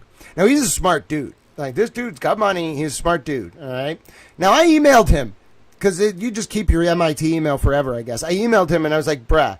I didn't say bruh. I was very polite. I was like, bruh, I think this is my mom. Can you tell me about your secret aristocratic society? Now, let me explain to you how I found this. You might be saying to yourself, Grant, what did you do here? Like, how did you get from this to this thing? Well, let me just show you. Wendy Murphy is in here. And remember, this is published in 1989. Okay? And it says, like, words by Wendy Murphy. Okay? Coral de Chauncey and Brad of Cambria. Wendy Murphy, Brad Banyan. Now, Brad Banyan is a real person. He's very wealthy. He doesn't exist, really. I found him. It was hard. He's 73. He lives in Los Angeles, and he's wealthy as all hell, but he has no history, has never worked anywhere, and his wife worked at Dell and, like, some really high-level trading firm. Like, I just, like, no, all right, you're gone. Goodbye, Hot Coffee Chats. Hey, look, you're gone. See you later. Don't ever concern troll me when it's this serious ever again. So this was published in October of 1989. My mother, so my mother was in Cambridge at this time. And like what made me think there was potential, and you know me, I'm always going to play the counterfactual. So I started from the position of, this is not my mom. Like, there is no way that my mom was submitting lyrics to this strange, like, book of songs in 1989. Then I'm thinking, wait a minute. Like, she was a powerful DA. She was famous around that time. She was about to be more famous. Maybe this is possible. Okay, then I start, like, looking up, like, something else. Now, let me show you. We're going to listen to these songs because I want to actually understand what these people were trying to do. But I'm looking at one specific song, and it's a lot of songs, okay? I'm looking at one specific song, and it has this weird note. It says, like, this song was performed at the royal court of H.R.M. Lewin and Alina at the Michael Moss event as XXIV, so 24, in honor of the events that occurred during their coronation court. Well, bro, We don't have coronation courts in the United States. We don't. So these people are either cosplaying or then my brain's like, wait a minute. Like, this is a little bit different. Like, we're now moving into the realm of, like, they might actually think they're the aristocracy, or they might be an aristocracy. Okay, so what do you think I immediately do? I take that, okay, first of all, I take two things. One, I take this. All right, no, I want that out of there. I don't like that. Close left view. Okay. So I do two things. I go to this thing, all right, which is a rendition of the Ballad of the Blue Rose by a woman named Clarissa McCartney. Now, she's just singing this song. She got the lyrics from somewhere, and this website attributes this song to Corral de Chauncey as the writer, Wendy Murphy, and Brad of Cambria, Brad Banyan, okay? And then they say the rendition is by Clarissa McCartney, which is what you're supposed to do. This woman clearly found these lyrics either on the internet somewhere or whatever and attributed it to the people who wrote it. I believe she probably found it. She either got a copy of this book that we're reading or she found it on the internet. I don't know. I have to ask her if she's alive. But that's not what I really care about. What I care about is this. So I'm going to this thing, right? We know this book was published in 89, and it's like an amalgamation of songs over the years. I go to the 1983 history of something called the Kingdom of Tremaris. Now, remember, we know that the person who compiled... This is all like it seems like it's play acting. It's not. It's code. It's code for, like, it's a way to, like, call yourself, like, a member of a royal house while telling the plebs your name is just like Wendy Murphy. So, if you look at this, it says this guy is a member of Lamp Tremaris, okay? And he's a bard of the House Four Fions, which makes me think, like, this is a house at MIT, this is a more, like, higher order, and then the thing he's most proud of is being a companion Tremerian Bard's Laureate, okay? Now, if you go to Tremaris, okay, the Kingdom of Tremaris, first of all, it looks like it's some Game of Thrones, like, fucking, like, fan site, okay, but it's not. If you look at this, it's actually a calendar of social events, okay, like are based around like pagan rituals, like the 12th night reveal, like they talk about like going to castles, like daytime activities, like Tudor style feast, pig roasts, like it's like a very refined, like aristocratic system, okay? There was like Prince Guthrum, Princess Uthra, like I'm telling you, they have this whole thing. Now, why did I think this was interesting? Because I actually, and they also have a different like calendar. For them, there's like January AS, XVII, like whatever. But I am looking at some of this stuff, right? And these are like clearly this like group at MIT. Yeah, like I don't know how to explain it. Like they're like the people who do like the Breckenridge dinner, not the one that's public, the actual Breckenridge dinner. And I'm starting to look, what I need to understand, right, is why there's like this reference to a coronation in 83. And then I find it, like I find this person's name having gotten married in that Temerian history, like log, okay? They're kind of like bragging in plain sight. That's my best read of it. Okay? All right, now let me see. Oh, I went way too far down. So if you look up at the top here, right, this is what allowed me to figure out what this was. If you look at this specific end, right, the royal court, if you look for Alina on here, you're going to see there's like this couple, like, exists, okay? A baronial council was held at Wavenrud, and fighter practice was held in a small public park adjacent to the home of Lady Alina Ragstenfrostra on Saturday, February 19, 1983. The council was attended by approximately 30 gentles and was distinguished by the number of royal personages in attendance. Her Royal Highness Prince Vernon von Groth, heir to the throne of Merides, honored the day with his presence, as did their Royal Highness Prince Guthrum and Princess Ursula of Tamaris. The major event of the day was the SCA wedding of Wivenrud's fair Lady Ariel Therese Ivard to the noble Lord Stephen Danfalk. This happy occasion was shadowed only by the knowledge that the gentle Lady Ariel would be leaving Wivenrud to accompany her new lord to his home in the fair lands of Westerness, specifically to Utah. The council was followed by a rousing fighter practice in which several swords were broken and numerous bruises and thumps administered. The assembly broke up shortly after sundown, it being too dark to continue further. Respectfully submitted, Eric MFW von Robinsklout von Krampf, CWC historian, Wivenrud. Do you understand these people were like actually an aristocracy? You understand this, right? Look at all of them, bro.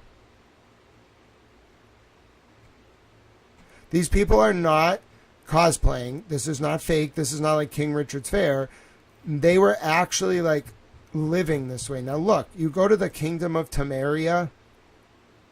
Bro, the Kingdom of Temerius is the region of the Society for Creative Anachronism that covers most of Florida. By tradition, we also claim a range of exotic outposts and lands from Panama to the moon.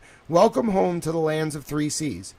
The Society for Creative Anachronism is an inclusive community pursuing research and recreation of pre-17th century skills, arts, combat, and culture.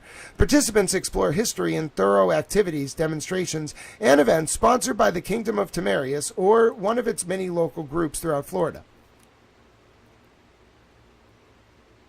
So it looks like it's just like this cosplaying group. It's not. It's not. I'm telling you, they just want to kind of brag publicly.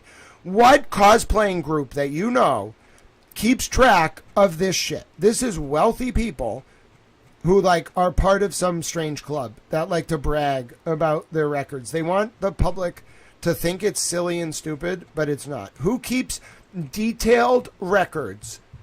Who cross-references each other by royal titles in this like secret shit? So anyway, I want to listen to this song and then we'll go back to our financial research. There's just something off about this, about all of this. And the fact that that dude, Brad Banyan, like what, first of all, what, like there aren't many Wendy Murphys, okay? My mom, my whole life has been lyrically brilliant. She writes like poems. She like does like she secretly does it. Like she's like a lyricist almost. And I could never figure out, I always thought like she's like the type of woman who could play the harpsichord with her words. Like she's like that kind of woman. But she would never show it. Like she was never allowed to show it. Like she had to be like analytical and a lawyer. But this is like her thing, bro. Like this is what she does. She wrote like a children's book that rhymed at one point. Like, she's a lyricist, first and foremost. All right, let's read it. Okay? It's not called Darien Song. There might be a thing in there called Darien Song, but this is called The Ballad of the Blue Rose. All right? And it looks like it's in C... the chord of C, but I'm not playing like I don't know what it's meant to be played on. I'm not singing this. I'm meant to sing it. I don't even know how to tune to C. I don't have that kind of intelligence. Like I'm not good at singing. If someone else sung it, I could probably replicate it, but I'm not trying to. I don't know music theory, but this is meant to be sung, and you're meant to. Like, do you see? It's like a symphony almost. Like the words go up and down. Like that's why you need a wordsmith and a music theorist, because it's the lyricism to make it have rhyme and meter, and the music theory to complement it. That is a composition. It looks like guitar. It looks like guitar chords, and it says, what does it say? The only instruction we have is, I can't tell if this is for the top one or the bottom. It looks like there might be a capo on the 3rd fret for this one. Isn't a fret? A fret is on a guitar. So it looks like it's meant to like be played on a guitar and sung in tune with it. It's like a simple symphony. Yeah, it's a string. I can't tell. I don't play instruments. I don't. My parents really wanted me to, but they tried to make me play the violin and the drum. I just couldn't do any of it. I didn't care. Right, I need someone from the Renaissance fair with a flute with a lute. All right, so it's in G apparently. All right, so here's the words. The Baron of Eastmarsh, fair sorceress daughter, was enamored unseemly with the fool of her lord. Though her duke was deemed quite handsome, he was also vain and petty, and a dark mind as empty as last summer's gourd. But the fool he was clever, and sang for the lady, like a nightingale piping in a deep forest grove. But his station was lowly, and his body was aging, and their love was as hopeless as if he were stone. So the lady had led them, the fool and her husband, to a cool secret garden by the midsummer's moon. And she danced them a spell there of shifting and changing, and left them dumbfounded by sorcery's boon. She left the fool crying to the gods of his fathers. She led her duke laughing to her high chamber door. And she kept him there softly through 2 days' bright dawnings, while the servants all gossip and wonder and awe. Now the fool died in madness, saying he was ensorcelled, and the duke only smiled then, a sad secret smile. Now the duke rules his people with wit and good humor, and sings to his lady like a nightingale song. She has borne him 5 children. Oh, I only have 2 sons and 3 daughters. They've grown straight and handsome, and sorceress all, and they dance in the moonlight and sing in the garden like nightingales piping in green forest halls.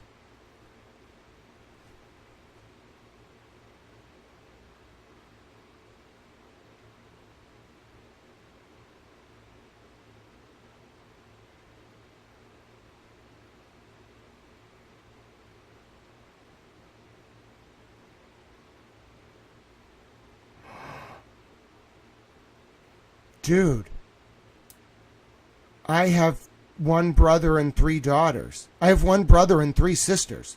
Dude, I'm one of 5 children. I have a brother. I have 3 sisters.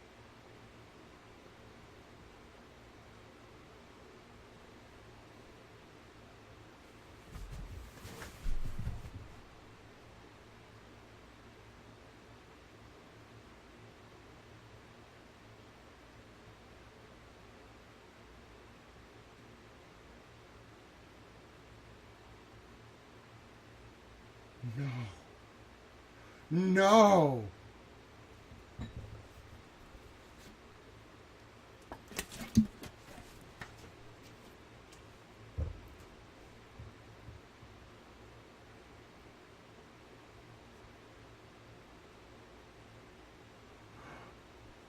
Oh my God.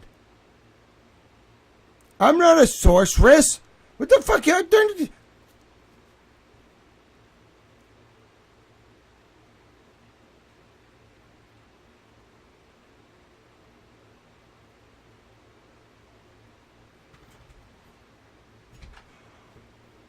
Dude.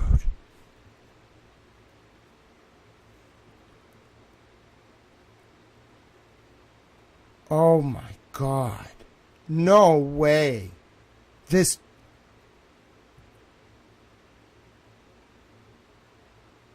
They planned to have 5. This was all planned.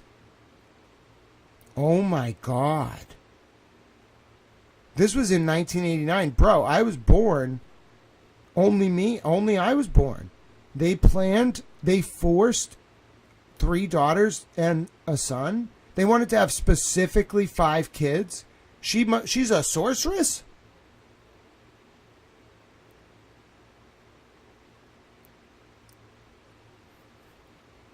Are you kidding me?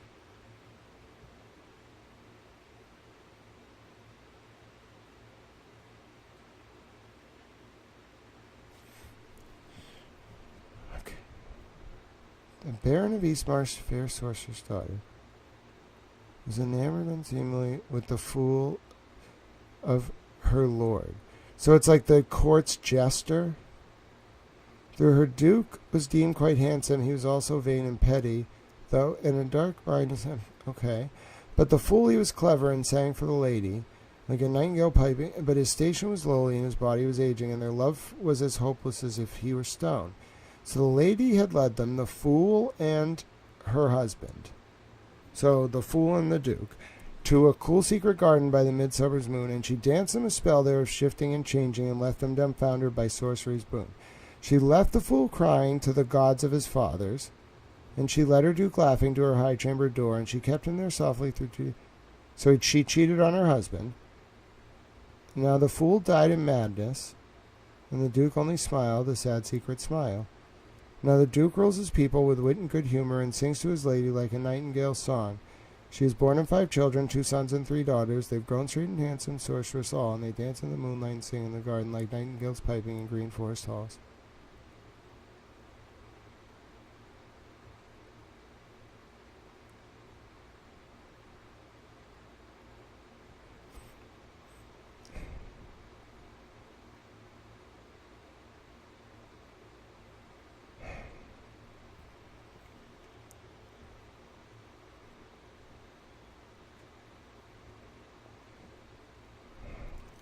So,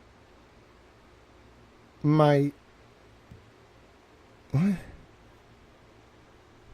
Who was the Lord? My dad? Is my dad not my dad?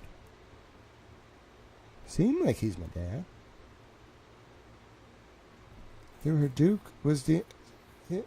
Okay. So she didn't like her husband, and she wanted a, fool who played a clever tune, but he was low in life, his station was lowly, and he was getting old, and she just it was pointless to love him.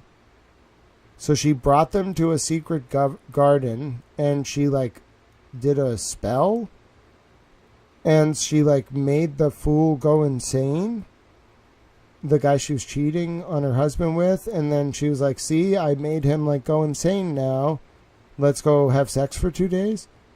And then they had servants who gossiped. And the fool died in madness.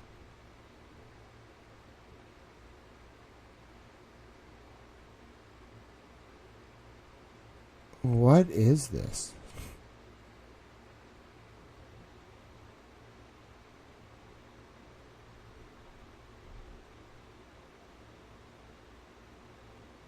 Wow. Are you telling me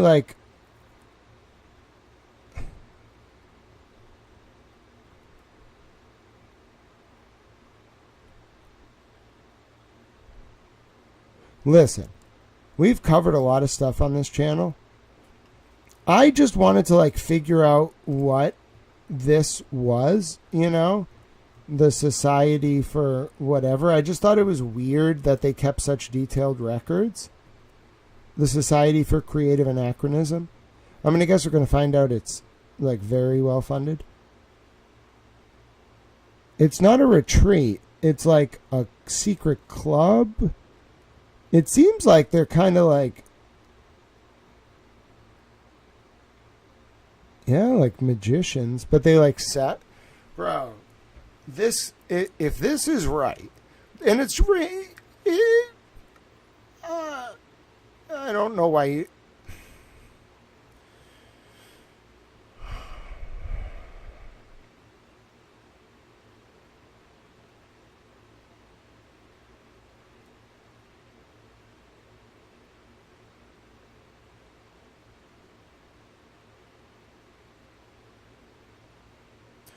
I don't understand.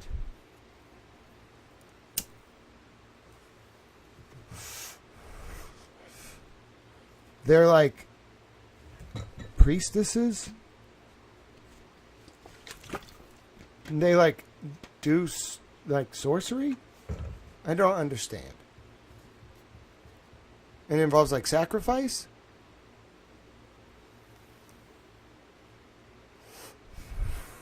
It's not just rhyme. Do you understand how good this is? Do you want me to read it to you again? Just listen to this. Just want to make sure that it's... Yeah, so it's like this. It's broken by...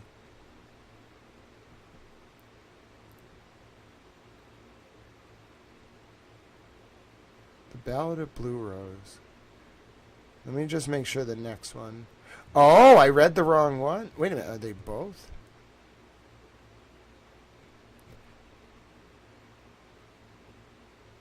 Wait, what?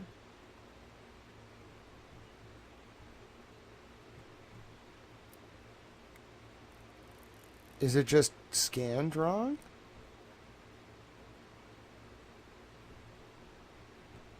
Did I only read part of it?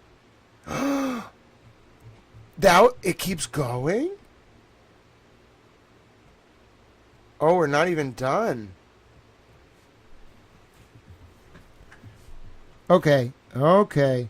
So it's just scanned weird. This is not supposed to be in the middle of the stanzas. It's supposed to be up here. This is the end of this one. And this is in the same reader. This is in the same meter. What is this? Oh, I'm so uncomfortable. All right, I'm going to start reading. From the break. Wait, what?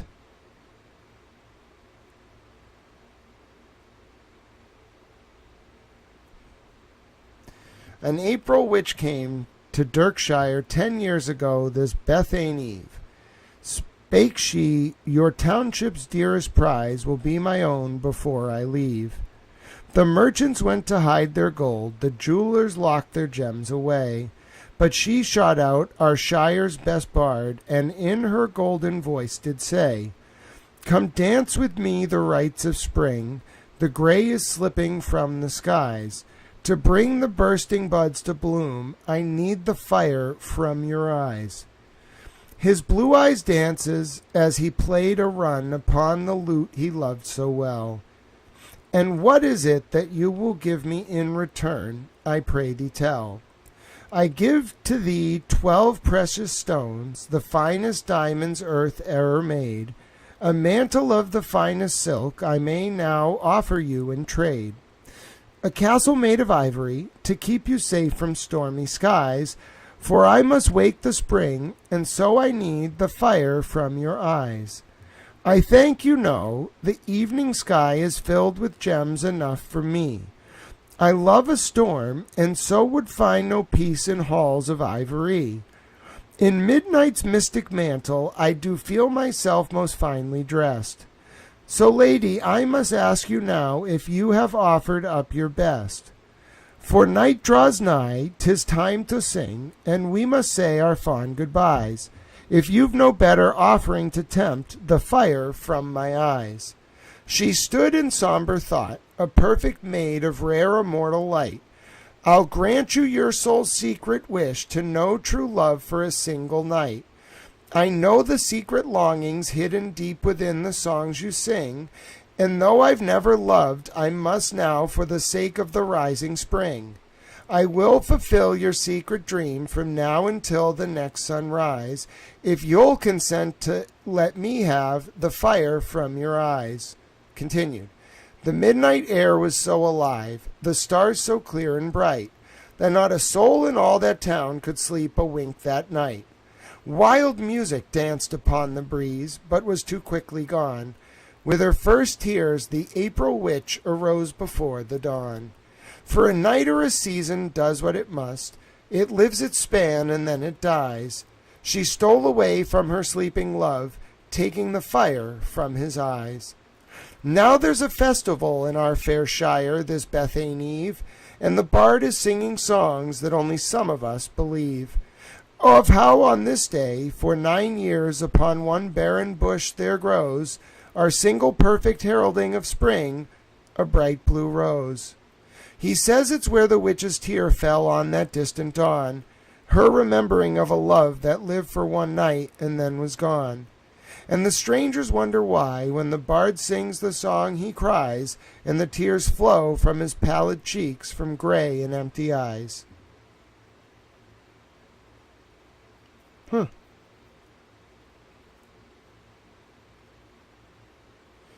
Oh, I was born in May. So for 9 years, they tried for 9 years, and then they got pregnant with me, our single perfect heralding of spring, a bright blue rose. I was born in May. Wait a minute. Am I just reading into this, or like, am I reading my mother's words about my dad and her? I'm very confused. It's very good, but it's also strange and very occult. And I need to talk to these people. I don't think they're ever going to tell me. I think the whole thing is you're supposed to keep it secret. I'm not very good at keeping secrets.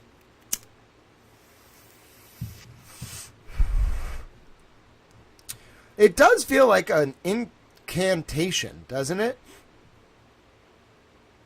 So, is this the preamble? Because this is clearly the last song.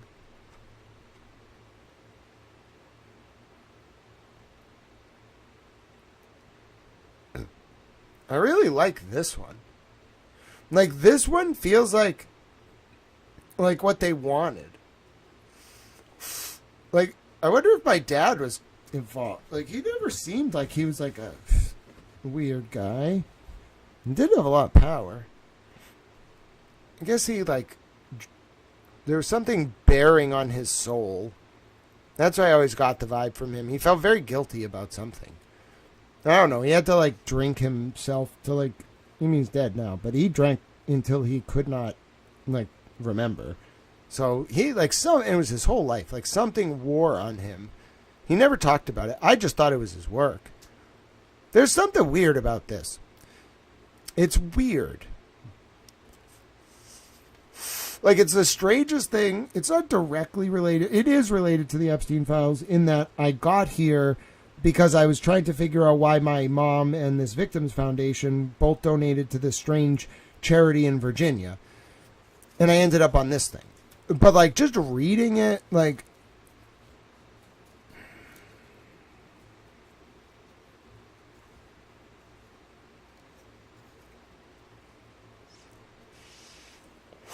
what is there supposed to be, like, some ceremony or something where they, like, tell you and they're like, okay, like, listen, you know, like, you have, like, this title and, like, you're in this, like, family and, like, we have this, like, power and you can't ever tell anyone about it and your name is just Grant, but your real name is, like, Duke John. I don't want to be Duke John. I just want to be Grant. I'm very, very confused by all of this. Day 4089. So the reason this started is I was looking at this, you know, Wendy Murphy, and, like, the time kind of makes sense. Like, Wendy Murphy was in Cambridge in 1989. This book that you're looking at was published by a man in 1989 named Jonathan E. Hawes. His fake name was Janos Thongcleaver, or Throngcleaver. Right? And he is the member of this, like, Tremaris thing. Now, it looks like it's just a cosplay thing. It really does. But it's not. It's a region of the Society for Creative Anachronism. And then if you look at, like, its history, bro, there is no one in the world, no King Richard's Fair, no cosplay, nothing about medieval life that keeps records like this.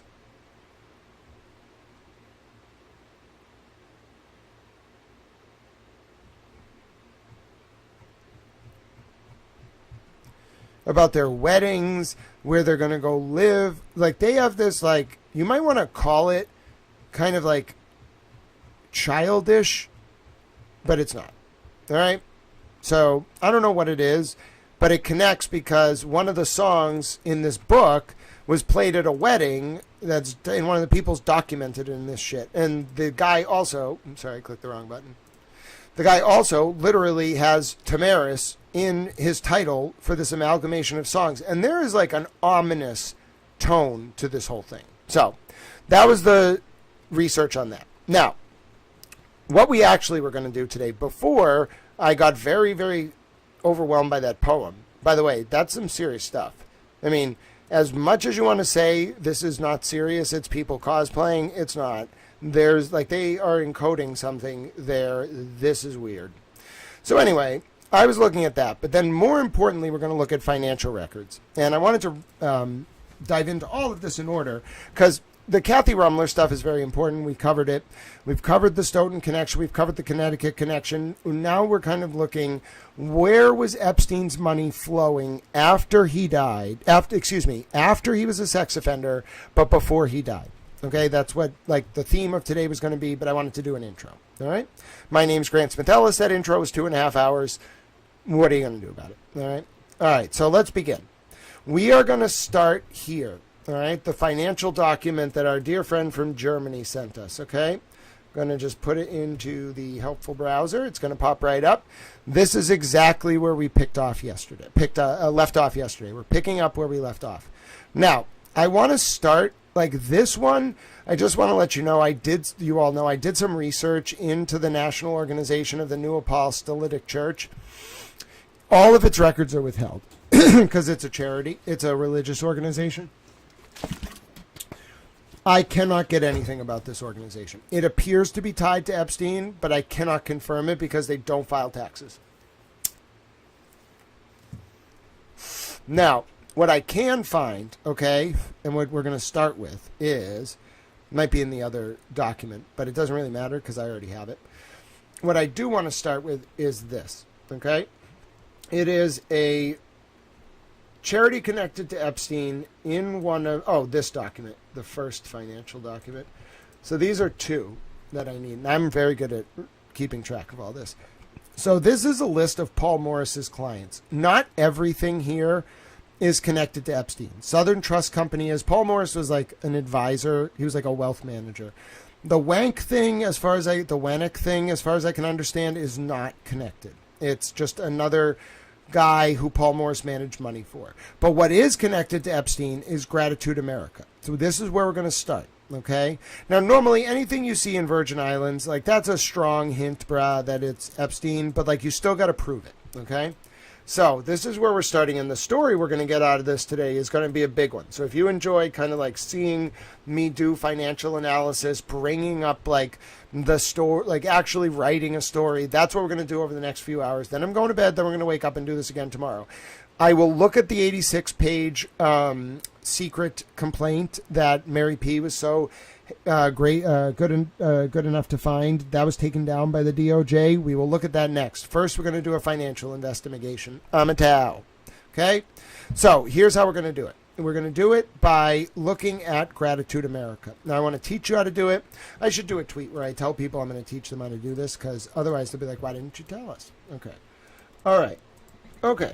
I am going to teach you all how to look at corporate records and non-profit 990s to trace just one example of a shell corporation that Jeffrey Epstein used to donate money to various groups after he became a sex offender, but without attaching his name.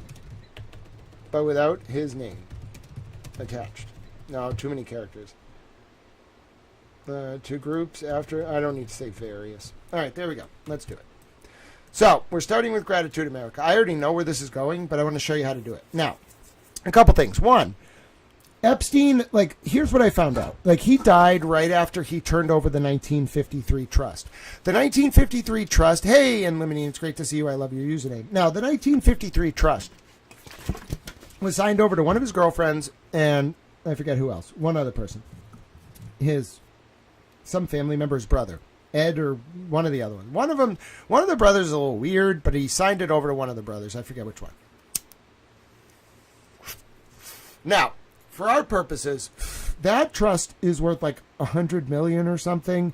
The 1953 trust. It's a very specific vehicle. But the problem is that if you want to help. All right, so now I should be back. I am back. It took a second to refresh. You could hear me, but the software refreshes, so there's a pause. If you get a buffer, just refresh. Now, take a look at this. What is this? This is the overview of Gratitude America. If you're just getting caught up, you're joining, you're wondering, how are we doing this? Okay. We're starting from Epstein document EFTA 014-77127. I'm going to drop that in the YouTube chat. If you want to follow along, go ahead and click that link. Okay, it's a DOJ link. Now, in that document on page 5 of 8, you're going to see Gratitude America. Now, this document itself, you don't want to just jump to the conclusion that every single entity is related to Epstein. It's Paul Morris, who managed money for Epstein. It's his client list and the total amount of money they manage. Some of it is related to Epstein, some of it is not. The starting point of our investigation is this company. Why are we picking this one? Well, because we know that this trust, I'm pretty sure, or the 1953 trust, we know that that one's already been dealt with. We're looking for money that they haven't found. We're looking for money that's just randomly hidden somewhere or just not being moved around.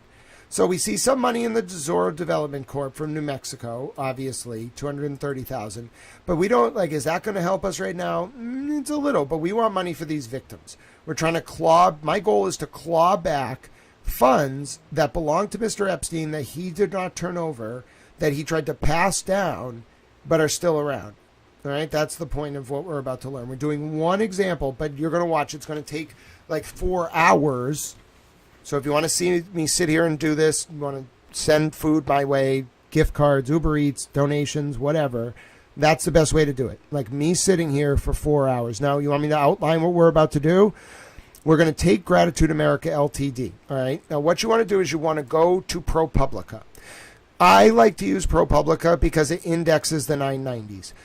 If you really wanted to, you could take this EIN, or you could take Gratitude America LTD. You could go to the federal tax database for nonprofits, and you could pull all this. I don't like doing it that way because ProPublica, which is, by the way, one of the greatest news organizations we have left. ProPublica is not a news organization. It's like a repository of knowledge. ProPublica is good enough to index everything. They pull everything. They really care about nonprofit accountability. So when I say they pull everything, I mean, you're not going to get summaries for every year, but over here on the right is every 990. Now, what's a 990?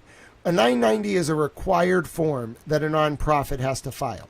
It's going to tell you everything that you need to know. Not everything that you need to know for who owns the shell company, but if you know who owns the shell company, which is Epstein here, then all the people on the board, you're going to immediately link to Epstein. Okay, and in this case, it was his CPA, his lawyer, and one other lawyer. Not Epstein though, because remember, if you're using this to donate to people and you don't want Epstein to make Epstein's name to be attached, you got to be chill. All right, so you open it in 2012, and you put $1 in it. You keep $1 in it. Oh no, they have no assets anymore. They spent the $1. I bet they bought a candy bar. All right, but then in 2015, bro, listen, they just, they had no money. They just got really, really lucky, and they got $10 million, not $10 million. That would be too obvious. They got $10,007,000 and $10,007,332. They had $768 of expenses, giving them a very nice, not perfect 10 mil, but very nice $10,006,564 to operate with. Now let's take a look. You click filing over here. You go ahead and open that 990, right? Let's take a look at their 990 PF for their original year where they got a lot of money. And it takes a second because it's a long PDF. And we're going to look at who gave them $10 million. All right? There you go. Open to public inspection. I'm inspecting it. That's me. Call me Towel Inspector. I'm Inspector Towel. I'm hilarious. So anyway, you can see, when you're filling this out, you're looking for, who gave you money. All right, you got $10 million from $10 million, 10.3. You got $10 million and $3,000. Who gave it to you? All right, let's see. You had some legal fees, $543. You had some small expenses, nominal at best. You got non-interest bearing cash of $1,233. What, did someone just give you cash? But we're looking for who gave him the cash. All right, so we're looking. We're looking at the 990. We're looking. What we're really interested in is not their like demarcation of the revenue. So here you go. Richard Kahn, Darren Indike, Erica K. A. Kellerhaus, all connected to Epstein. We know this is his charity. Okay, they're only doing an hour a week. They have nominal titles: president, treasurer, secretary. We're going. Could you do a deep dive into Deitch and help campaign? I mean, I'll dive into Deitch. Deitch is polling at 95.6%. We'll take a quick detour. Deitch is polling, I did a poll the other day, 95.6%. I'm telling you, like, it's not even close. He's going to absolutely wipe the floor with those people. It's not even going to be a question. Let me show you my poll. Where's my towel?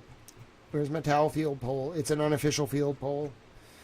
I also got to preserve my voice. So we may listen to that 86-page document just to rest my voice after I finish this part of the financial investigation. Wow. I've never done coverage so in-depth that I lost my voice. Where's my towel field poll? I thought it... Oh, here it is. Okay. If the Norfolk County, Massachusetts DA election were held today, for which candidate would you vote? Adam Deutsch, out of 300 votes, polled at 94.2%. Greg Conner, Michael Morrissey's man, polled at 3.4%. Dwana Perkins, the only candidate with any other name recognition, polled at 1.7%.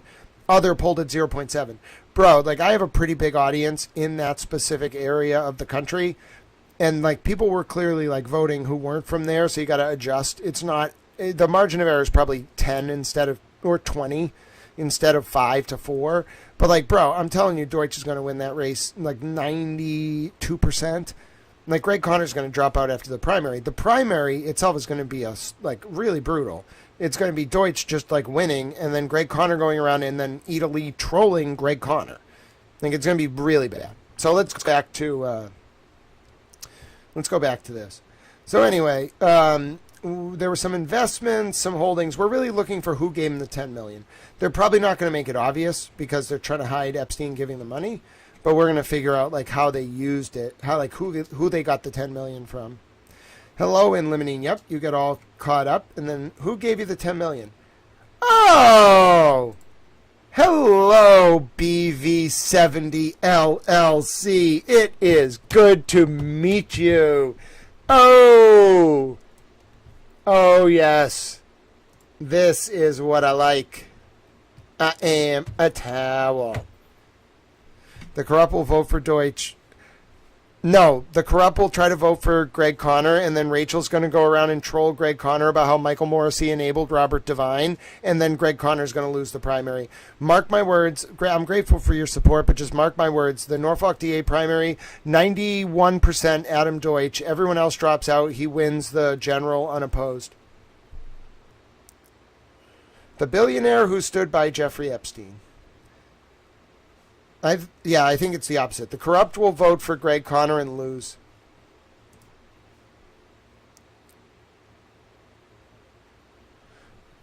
It won't even be close. You could have, like, all the witches in, like, literally the people who are like witches. All the witches in Canton do ceremonies for the next 7 months. They'll still lose. Oh, interesting. Interesting. What do I got? Okay. All right. So we got to listen to this. Hold on. It'll save my voice. We got to find out what this company is. It's apparently controlled by the lawyer, Black. BV70 LLC. Everybody ready to listen? Put your towel listening ears on. Here we go. X99.12D118102. Oh, Rachel, I'm so sorry. Rachel comes back and says, I meant the corrupt will vote for Connor. Well, then we're all on the same page, Rachel. Thank you for your support, and I'm very glad you clarified. I think you were going to cause in Limonene to form some kind of protest movement against you. Now it turns out you two are on the same side, so we can all have a big towel hug. Everyone come together. There you go. I'm thrilled for you all. No, yeah, so our analysis are exactly the same, Rochelle, sorry, I pronounced your name wrong. God bless you for your support. I think you're 100% right, and I think Deutsch is going to run away with that primary and the general. X99.12D118102 Dex 991.htm X99.1 Exhibit 99.1 Memorandum Date January 22, 2021 To Apollo Conflicts Committee From Deckett LLP Re-investigation of Epstein, Black relationship and any relationship between Epstein and Apollo Global Management, Inc. In October 2020, the Conflicts Committee of Apollo Global Management, Inc. Apollo retained Deckett LLP, Deckett, as independent counsel to conduct a thorough investigation into 1. The relationship between Leon Black, and Jeffrey Epstein, including any financial, business or personal dealings between Black and any Black affiliate, on the one hand, and Epstein and any Epstein affiliate on the other. 2. Any work performed for, or services rendered to, Black or any Black affiliate by Epstein or any Epstein affiliate. 3. The financial or other relationship, if any, between Apollo or any Apollo affiliate, and Epstein and any Epstein affiliate, including without limitation, any financial or other dealings between them, and 4. Any statements made by or on behalf of Black or Apollo referring, relating to or characterizing either Black's or Apollo's relationship with Epstein. The committee placed no restriction on Deckett's investigation. This memorandum summarizes Deckett's findings. Executive Summary. Over the past 3 months, Deckett has reviewed over 60,000 documents obtained from Black, Apollo, Elysium Management LLC, Black's Family Office, and Paul, Weiss, Rifkind, Wharton and Garrison LLP, outside legal counsel to Black and the Family Office, Paul Weiss. Such documents include emails, text messages, banking statements, and other forms of communication. Potentially relevant documents were collected from Apollo for current and former employees of Apollo dating back to 1998 as well as for all current and former employees of the Family Office, including from the inception of the Family Office and prior to implementation of the separate Family Office, Elysium, email address. Text messages were also collected from Black's cell phone. Apollo Conflicts Committee. January 22, 2021. Page 2. Deckett was assisted in its document collection efforts by Paul Weiss, as well as by Apollo's legal counsel for the purpose of this investigation, Milbank LLP, Milbank. Both Paul Weiss and Milbank fully cooperated in the investigation and agreed to provide every category of documents that Deckett requested. Paul Weiss and Milbank also assisted Deckett in providing access to not only materials but also various witnesses thought to be relevant to the investigation. Specifically, Deckett interviewed more than 20 witnesses, some more than once, including Black, current and former Apollo employees, the co-founders of Apollo, current and former Family Office employees, and current and former legal counsel to obtain their recollection of events that may have been relevant to Deckett's investigation. With only one exception, Deckett interviewed every witness that it had requested. That witness, a former employee of the Family Office, declined to participate in the investigation but is not believed to have any additional information likely to be material to the investigation. Based on Deckett's thorough review of the documents and witness testimony, Deckett has made the following findings, each of which is set out in more detail below. 1. Deckett has seen no evidence that Black or any employee of the Family Office or Apollo was involved in any way with Epstein's criminal activities at any time.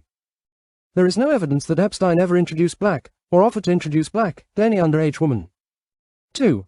Black and others at Apollo and the Family Office were aware that Epstein had been convicted in 2008 for the charges of solicitation of prostitution and procuring a person under 18 for prostitution.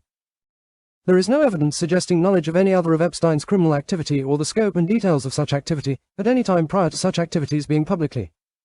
Paul Weiss has previously served as outside legal counsel to Apollo but did not do so for the purposes of this investigation. Apollo Conflicts Committee. January 22, 2021. Page 3. Reported in late 2018 and culminating with Epstein's arrest in July 2019.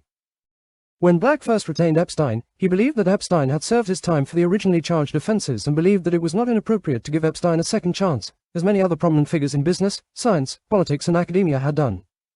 3. From approximately the mid-1990s to 2018, Black had a social relationship with Epstein, and from 2012 to 2017, Epstein provided professional services to Black as well. There is no evidence that Black paid Epstein for any services after April 2017, although the two men did continue to communicate until October 2018. Professionally, Black retained Epstein to advise Black and the family office on a variety of topics related to trust and estate planning, tax issues, philanthropic endeavors, and the operation of the family office. Socially, Black was friendly with Epstein and confided in Epstein regarding personal matters. Epstein would, at times, allude to their personal relationship when attempting to negotiate aspects of their business relationship, but Deckard has seen no evidence suggesting that either the professional or personal relationships ever touched upon Epstein's criminal activities or any other illegal activity. 4. Epstein regularly advised Black on a variety of issues related to trust and estate planning, tax, philanthropy, and the operation of the family office. Although witnesses agreed that not all of Epstein's advice was useful and b. Epstein was generally a disruptive and caustic force within the family office. Many witnesses believed that Epstein had creative ideas that no other advisor had proposed and would push family office employees to achieve greater performance than they might have achieved on their own. As a result of Epstein's work, Black believed, and witnesses generally agreed, that Epstein provided advice that conferred more than $1 billion and as much as $2 billion or more in value to Black. Apollo Conflicts Committee. January 22, 2021. Page 4. 5. Black compensated Epstein for his work in amounts that were intended to be proportional to the value provided by Epstein. Those payments for work performed over the period 2012 through 2017 totaled $158 million. In 2013, payments were memorialized in signed and unsigned agreements. After that point, payments were made on an ad hoc basis based on Black's perceived value of Epstein's work. Deckard has seen no evidence suggesting that Black ever compensated Epstein for any service other than Epstein's legitimate advice on trust and estate planning, tax issues, issues relating to artwork, Black's airplane, Black's yacht, and other similar matters, philanthropic issues, and the operation of the family office. Moreover, such advice was vetted consistently by Black's other advisors, including family office employees, Paul Weiss, and other outside legal, accounting and tax professionals. 6. Beginning in 2016, Black and Epstein's professional and personal relationship deteriorated over a payment dispute that had long been brewing, with Black refusing to pay Epstein tens of millions of dollars that Epstein believed he had earned. Black's last payment to Epstein was made in April 2017. In 2018, Epstein repaid a portion of 2 loans that were outstanding to Black but never repaid the balance. Black and Epstein ceased communications in or around the fall of 2018, prior to the renewed public revelations of Epstein's conduct and Epstein's arrest and suicide. 7. Epstein and his entities did not invest in any Apollo-managed funds. However, in 2011, one of Epstein's entities, Financial Trust Company, purchased 263,257 shares of Apollo stock in its initial public offering. Those shares appear to have later been transferred to a second Epstein entity, Southern Financial LLC, and appear to have been held through at least September 2019. Aside from this stock purchase, and the tangential matters described below, Deckard has seen no evidence of Epstein or any Epstein entity having any relationship with Apollo or any Apollo-managed fund. 8. Epstein made repeated efforts to ingratiate himself with other senior executives at Apollo and appears to have relied on Black to help him make those introductions. Despite these efforts, Deckard has seen no evidence of any other Apollo executive ever retaining Epstein for his services. Apollo Conflicts Committee. January 22, 2021. Page 5. 2.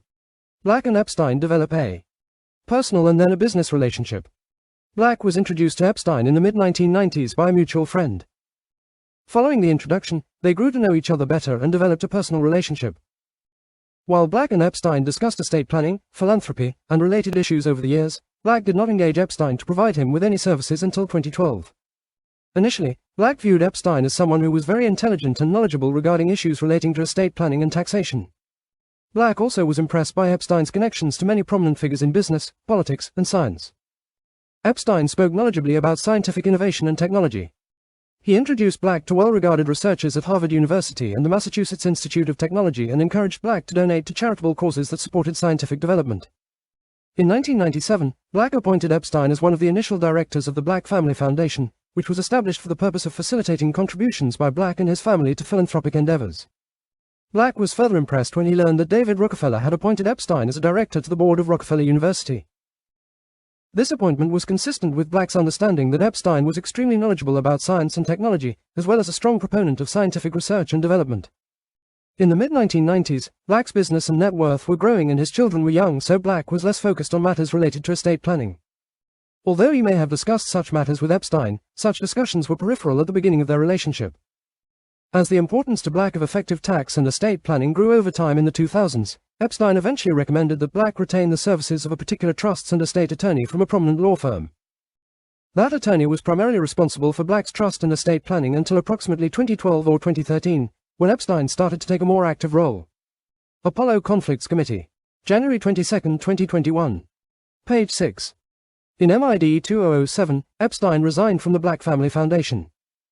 However, due to an oversight, the IRS Form 990s filed for the Black Family Foundation during the period 2008 to 2012 failed to reflect his resignation. Following discovery of the error in or around 2013, the Black Family Foundation issued a confirmation of his earlier resignation.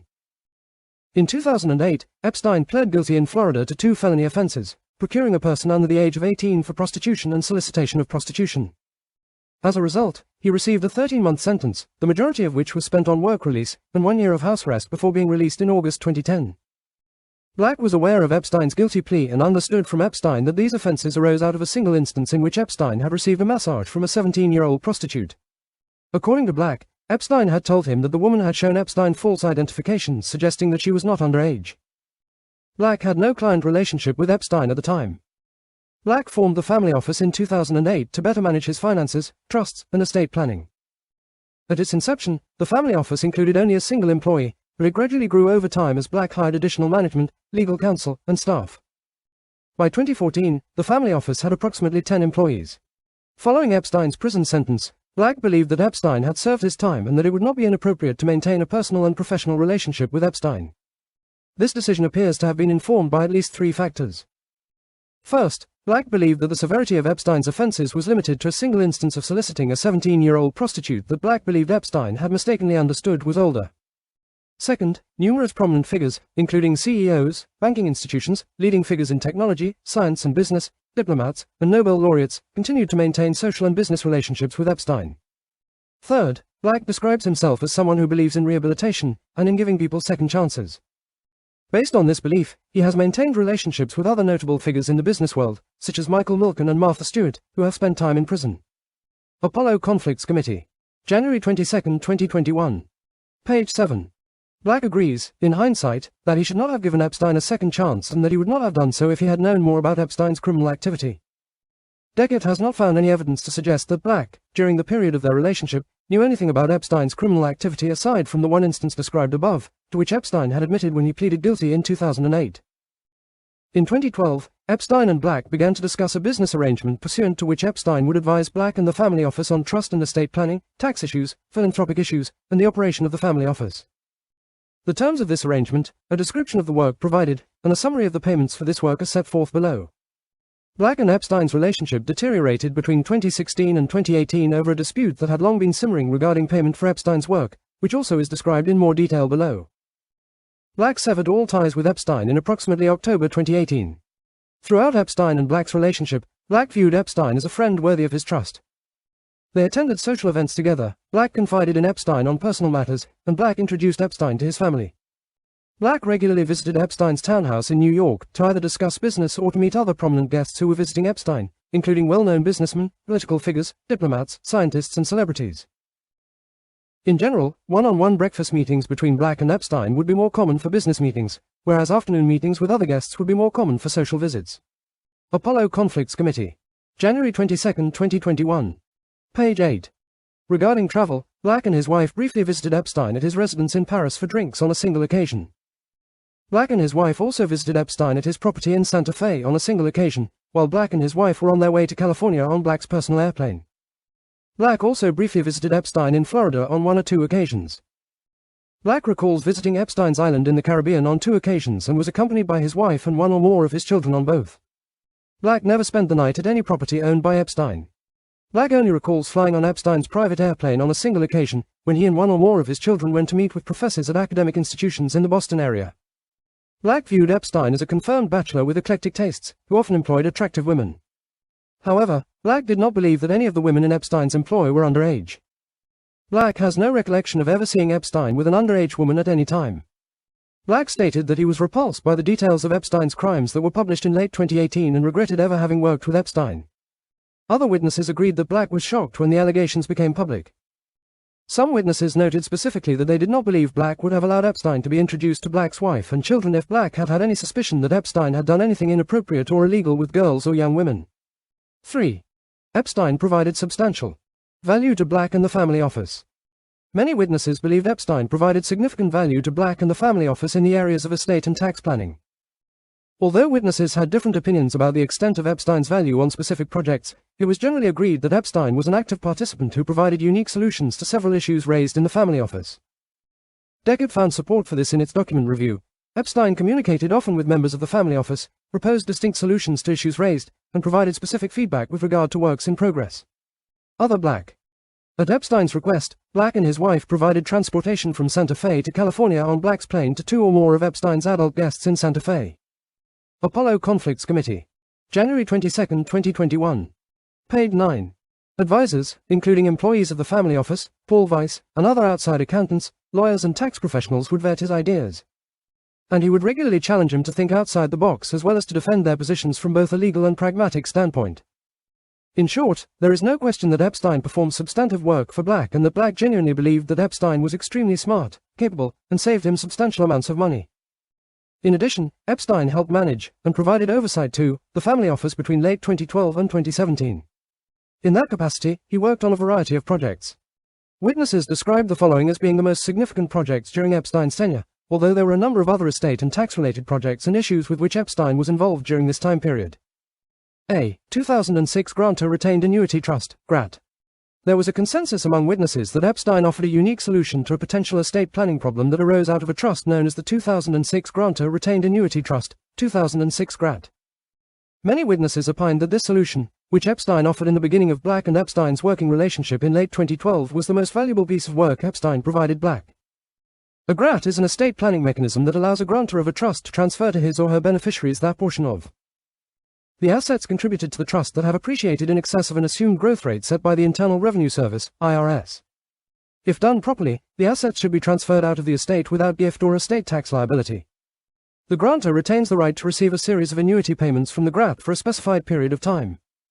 Each annuity payment is based on a percentage of the fair market value of the assets transferred to the GRAT at the time of transfer. Apollo Conflicts Committee.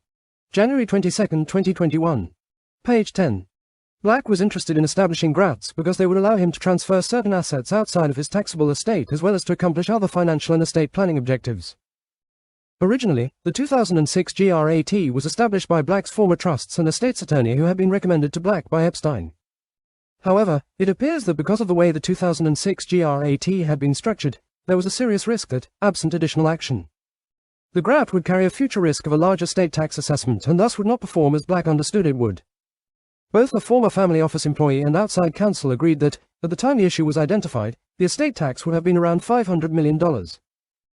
Witnesses differed on what the value of the estate tax would have been today or in the future if the issues had not been resolved, but they believed the estate tax liability could have been as much as $1 billion or more.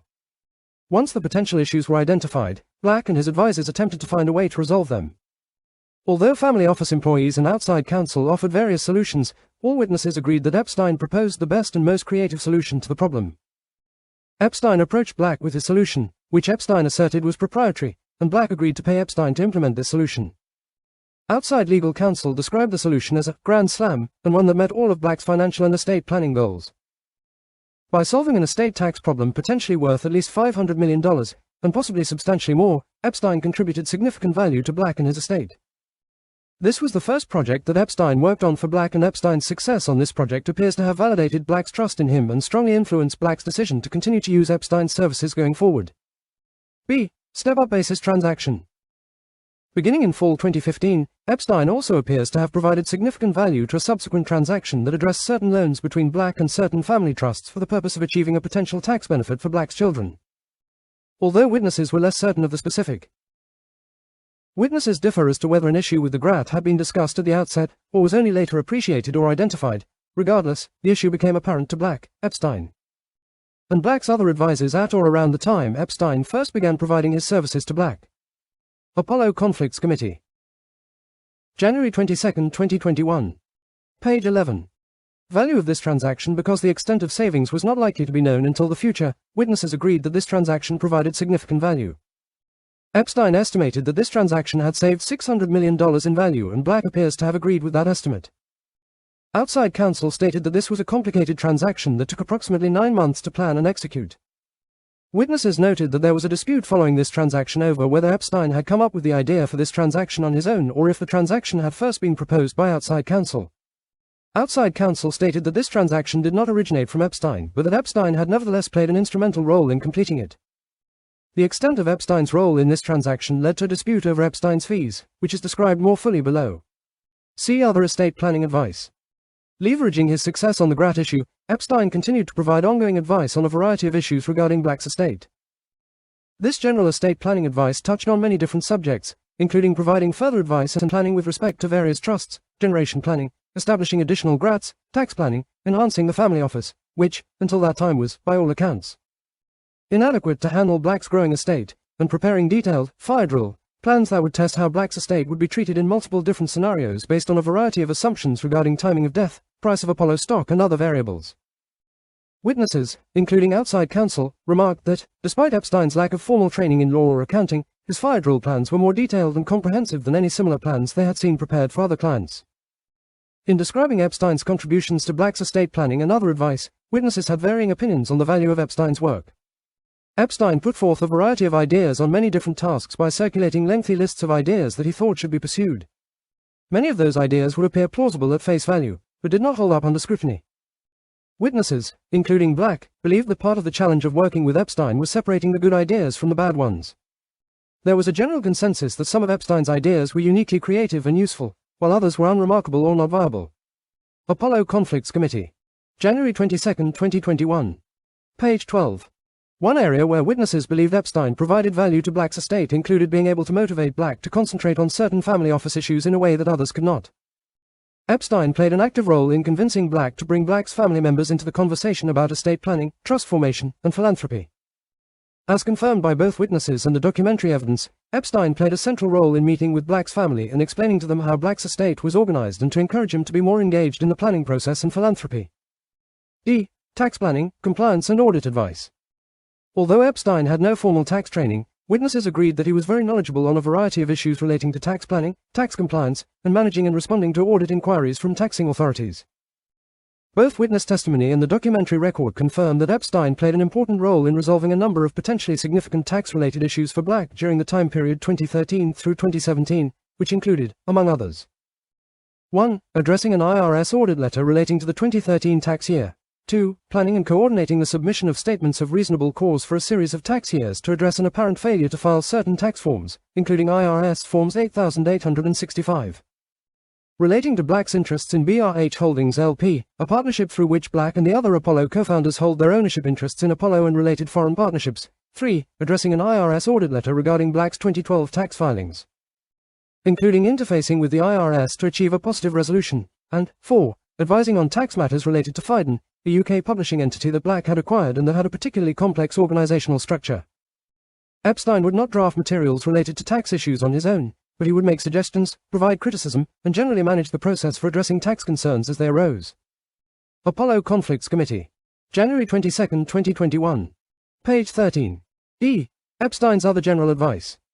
Epstein also appears to have provided substantive advice to the family office on myriad esoteric issues, which included I. Managing Black's artwork, E.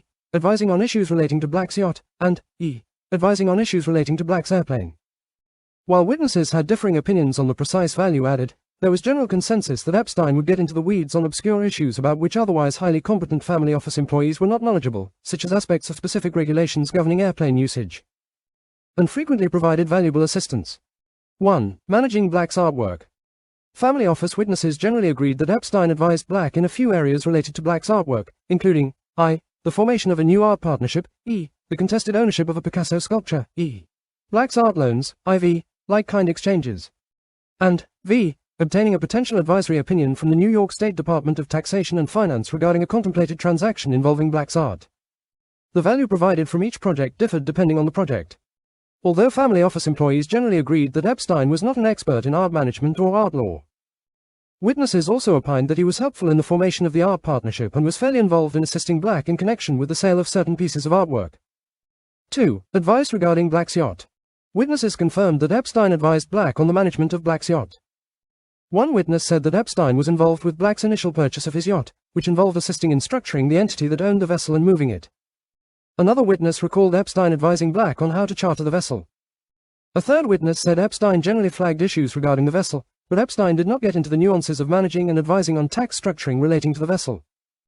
As such, it appears Epstein's involvement in yacht-related items varied depending on the specific project.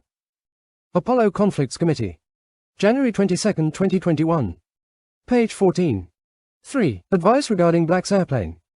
Family office employees opined that Epstein was very knowledgeable about selling and purchasing airplanes, the organization of airplane entities, and the relatively complex and obscure regulations and requirements applicable to airplane usage. Witnesses confirmed that Epstein added value in the restructuring of airplane entities and advising on the certification of the airplane. One family office employee recalled that an airplane broker was not pleased when Epstein got involved in the negotiation for an airplane purchase because the broker knew Epstein was sophisticated when it came to airplanes and that it would be hard to negotiate against Epstein. Although the family office regularly vetted Epstein's views and advice with outside counsel, family office employees agreed that Epstein often pointed Black in the right direction regarding airplanes. There thus appears to be a general consensus that Epstein's input regarding a range of issues pertaining to airplanes was valuable to Black. F. Improving the family office. In addition to assisting on specific projects, Epstein also played an important role in developing, managing and improving the family office, improving record-keeping, and locating misplaced assets. Witnesses agreed that in 2012, when Epstein began working for Black, the family office was ill-equipped to manage Black's growing estate at the sophisticated and expert level that Black expected and needed.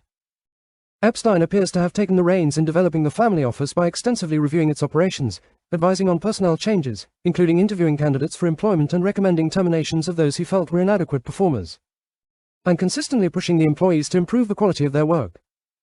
Family office employees were instructed to run most decisions relating to tax and estate planning by Epstein so that he could provide comments and criticism. Several contemporaneous emails from Epstein describe an effort to develop the family office to a point where it could operate autonomously. Epstein would liken the family office to a house, for which he would play the role of architect. Apollo Conflicts Committee. January 22, 2021. Page 15. By all accounts, Epstein was a strict taskmaster who could be difficult to work with. Epstein was often quick to criticize family office employees and had a habit of overdramatizing even minor perceived errors. At the same time, Epstein would seek to take credit for good ideas, regardless of his level of involvement, which likely was intended to bolster his perceived value to Black. As a result of these actions, some witnesses described a toxic and destructive work environment under Epstein. That being said, several witnesses agreed that the pressure that Epstein exerted upon the employees did drive an improvement in their performance. Black also found Epstein difficult to work with and would often grow frustrated with the frequency and length of Epstein's communications, in which he would identify long lists of perceived issues and problems within the family office. Black knew Epstein was greedy and a self-promoter and was likely attempting to prove his own value. At the same time, Black also felt that Epstein was identifying genuine issues that needed to be resolved. As their business relationship continued, Black wanted to wean the family office off Epstein so that he was less reliant on Epstein's services, but Black found it difficult to do so because, from Black's perspective, Epstein was identifying and solving significant issues that were not being addressed by other employees or advisors. As Black explained, he was annoyed by how often Epstein would complain about the cavities that Epstein was finding in Black's mouth, the family office, but, at the same time, they were all real cavities that needed to be filled. Thus, although Epstein's management style made him difficult to work with, and in many ways an overly demanding overseer of the family office, there appears to be general agreement that Epstein played an important role in driving excellence and developing the family office in the period from 2012 to 2017. Apollo Conflicts Committee. January 22, 2021. Page 16. IV. Black compensated Epstein between 2013 and 2017 for Epstein's bona fide provision of tax, estate planning and other related services. With the assistance of legal counsel, Epstein and Black negotiated a written service agreement that was drafted by Black's counsel and signed on February 13, 2013. Under this agreement, which was entered into between Black and Southern Trust Company, Inc., an Epstein affiliate, Epstein agreed to provide services deemed appropriate by Epstein and Mr. Black in connection with estate planning matters in respect of Mr. Black's assets and estate. Those services included Epstein's work on the resolution of the complex 2006 GRAT issue starting in 2012. Although Epstein represented to Black that he generally charged clients $40 million per year for his advice, Epstein agreed to provide this initial work for $23.5 million, which was expected to be made in 2 installment payments occurring in 2013. Both of these payments were made to Southern Trust Company, Inc. The first payment of $15 million was made on February 15, 2013, and the second payment of $8.5 million was made on October 15, 2013. Given Epstein's success on the GRAT issue, Black and Epstein appear to have reached agreement on a second service contract in around May 2013 containing a similar description of the scope of services to be rendered. It was also negotiated by legal counsel and multiple drafts were exchanged. Although this agreement appears never to have been signed, both Black and Epstein appear to have largely abided by the negotiated terms in 2013. Pursuant to this agreement, Epstein continued to provide additional advice to Black and the family office in 2013 and 2014. In exchange, Black agreed to pay Epstein $56.5 million in 5 installment payments over 2013 and 2014. Black made the first 2 installment payments in 2013, totaling $26.5 million, but the agreement appears to have been renegotiated in early 2014 to cover the outstanding balance plus additional amounts. The total amount paid in 2013 was $50 million. Starting in 2014, Black began to pay Epstein for his ongoing services on an ad hoc basis, without negotiating written service agreements. In total, Black paid Epstein $70 million in 2014 and $30 million in 2015. Of these amounts, Black attributed $20 million to Epstein's work on the step-up basis transaction and attributed the remainder to the various other matters including his advice about estate, tax planning, tax audits, and filings, managing Black's artwork, family office management. An advice regarding Black's yacht and airplane is set forth above. Apollo Conflicts Committee. January 22, 2021. Page 17. Black did not pay Epstein in 2016. In April 2017, he made a final payment to Epstein of $8 million, which appears to be attributable to certain tax advisory and compliance services provided by Epstein. From 2013 through 2017, Black was under the misconception that his payments to Epstein would be tax-deductible, $60, because this is what Epstein had told Black. Thus, Black erroneously believed that all of the amounts he was paying to Epstein would be fully deductible on his tax returns. Although Black appears to have paid Epstein specific amounts for Epstein's work on the GRAT issue and the basis transaction, Black did not generally view the payments he was making to Epstein as compensation for specific tasks. Instead, Black viewed the payments as compensation for the overall value he believed Epstein was providing to him through Epstein's advice on trust and estate planning, tax issues, philanthropic issues, and the operation of the family office. In this context, although not every one of Epstein's ideas produced substantial value to Black, as well as a number of witnesses, agreed that the value provided by Epstein to Black and the family office substantially exceeded the total compensation that Black paid to him. However, it is clear that the compensation paid by Black to Epstein far exceeded any amounts Black paid to his other professional advisors. V. Black loaned $30.5 million to Epstein. Separate from the payments made to Epstein or his entities between 2013 and 2017 for services rendered, Black made 2 loans to Epstein, for $22.5 million and $8 million, respectively, in early 2017. These 2 loans were negotiated and documented by legal counsel. The loans were structured as being made by VII LLC, an entity owned by Black, to Plan D LLC, an entity owned by Epstein. These loans were payable on demand from VII LLC, were intended to be short-term loans and were made in connection with an art transaction involving Epstein. Apollo Conflicts Committee. January 22, 2021. Page 18. Black demanded repayment of the loans in full in early 2018.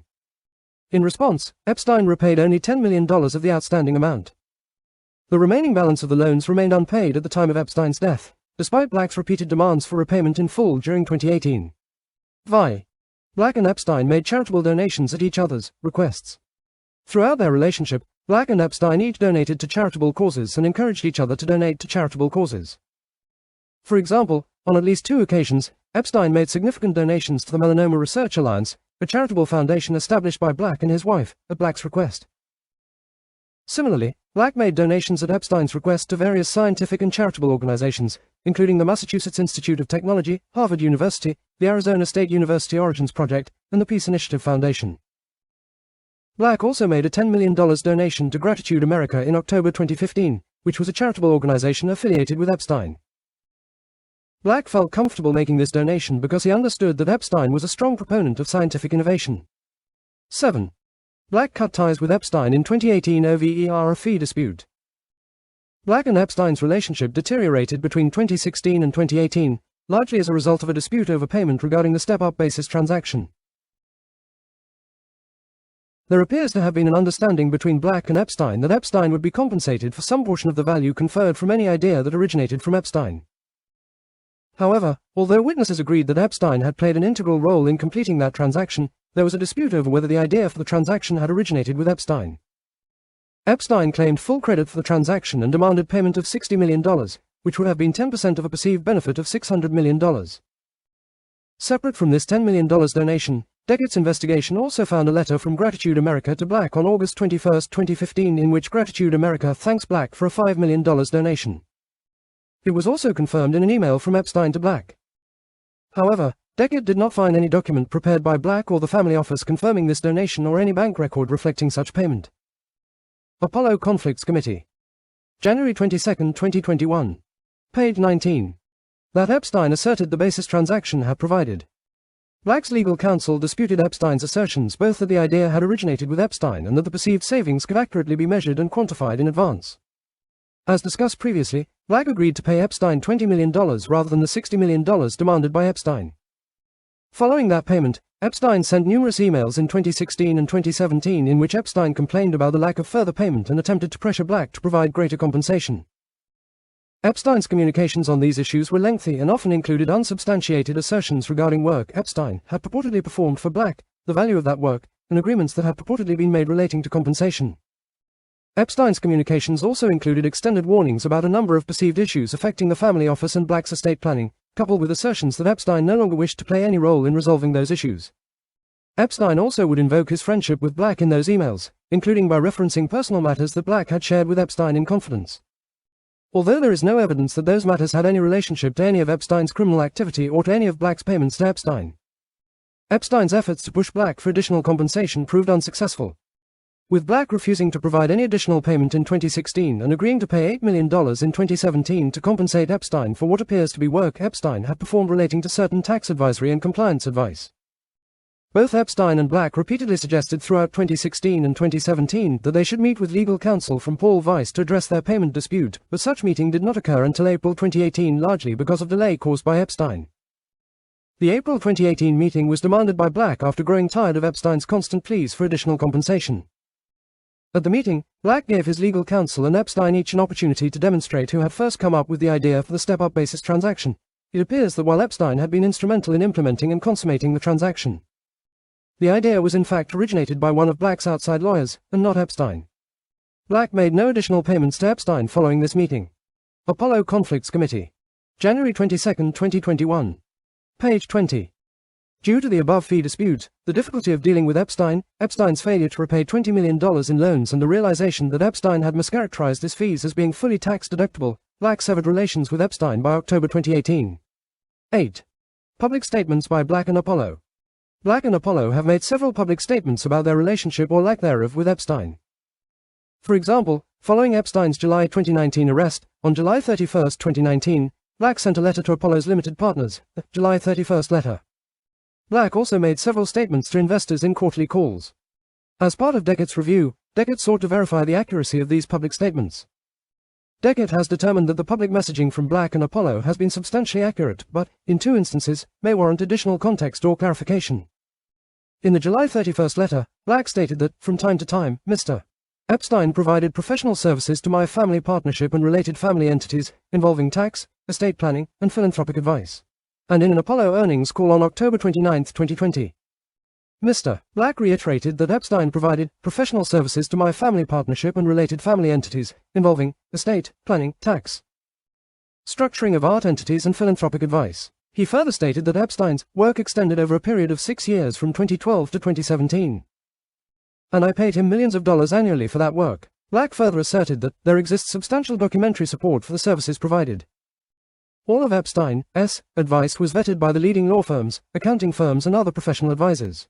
As detailed above, Deckett's investigation has confirmed these statements to be true, based on both documentary support and the testimony of witnesses. This statement in sum and substance also appears in Black's statement to Apollo employees, dated July 26, 2019, and in Apollo's Q2 earnings call on July 31, 2019. Transcript of October 29, 2020 Apollo earnings call at 7. Black also stated in the July 31st letter and elsewhere that on occasion, he had donated money to certain charitable organizations with which Mr. Epstein was affiliated, and that Epstein had made contributions to certain charitable organizations that were meaningful to Black. As detailed above, these statements are substantially consistent with Deckett's findings. Apollo Conflicts Committee. January 22, 2021. Page 21. In the July 31st letter, Black further stated that he was completely unaware of, and am deeply troubled by, the conduct that is now the subject of the federal criminal charges brought against Mr. Epstein, as detailed above. Deckett's investigation has found nothing to contradict this statement.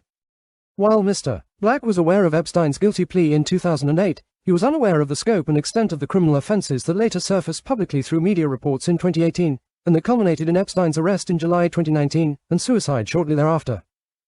In the July 31st letter, Black also stated in pertinent part that Apollo never did any business with Mr. Epstein at any point in time, and either Mr. Epstein nor any company controlled by him has ever invested in any funds managed by Apollo.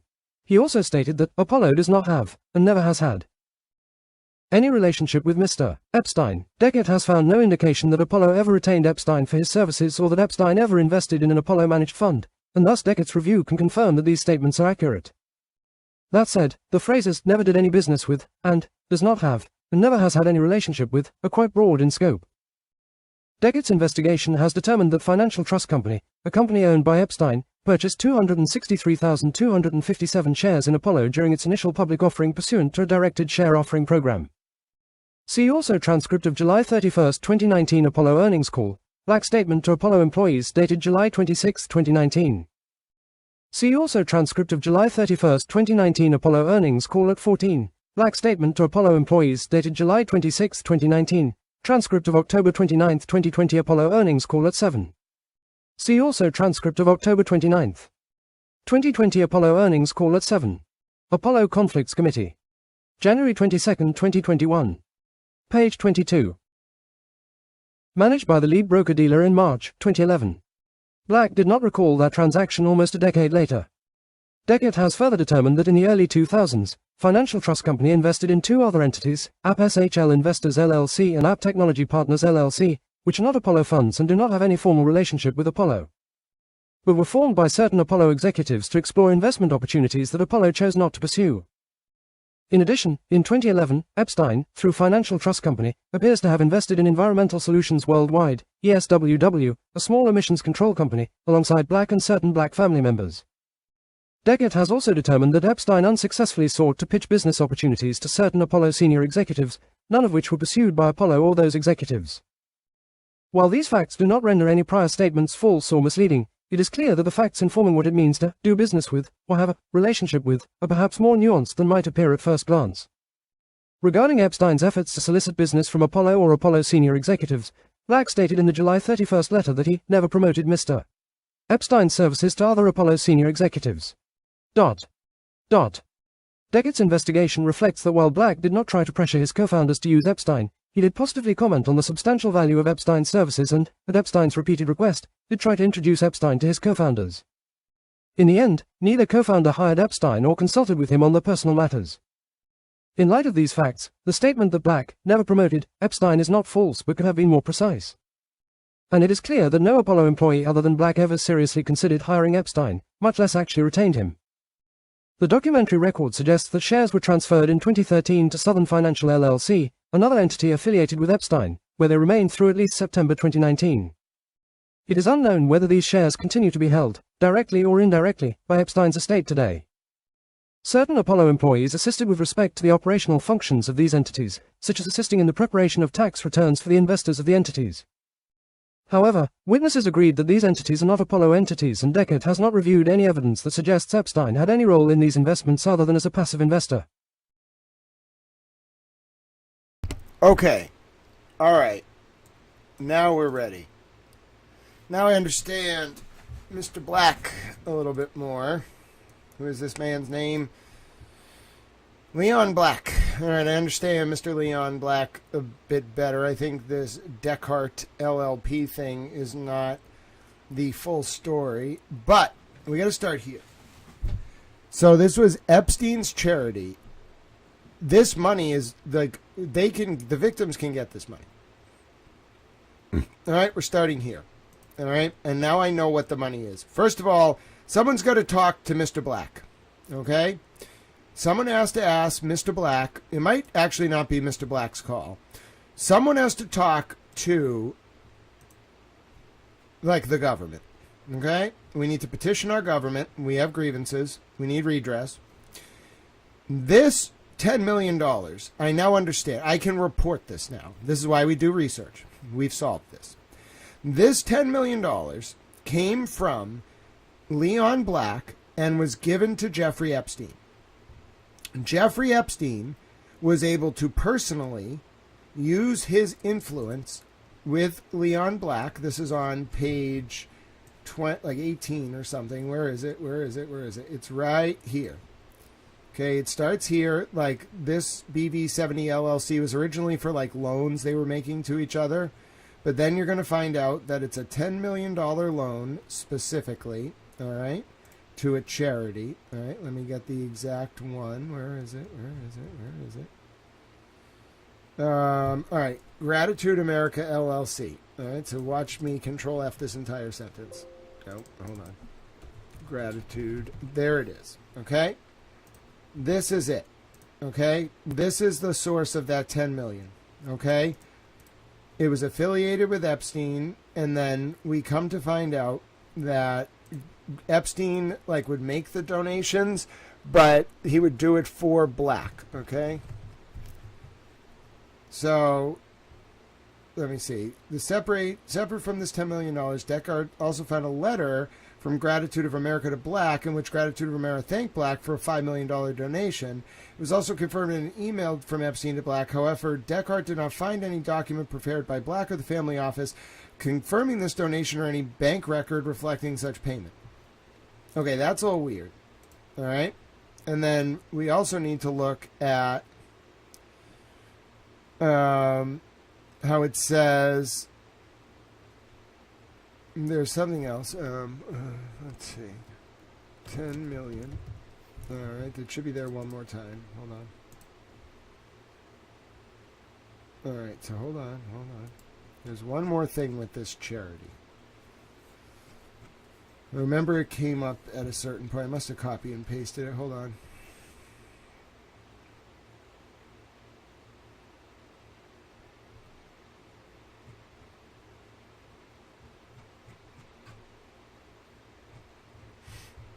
What we're looking for is where they talk about the charity controlled by. Not that. Let's see. Causes. All right, not that.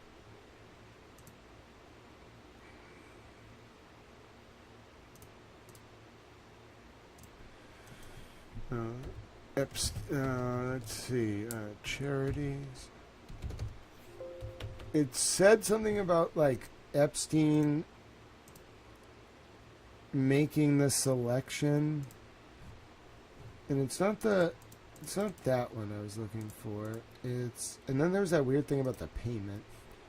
But I'm looking specifically where they talk about like entities chosen by Mr. Epstein.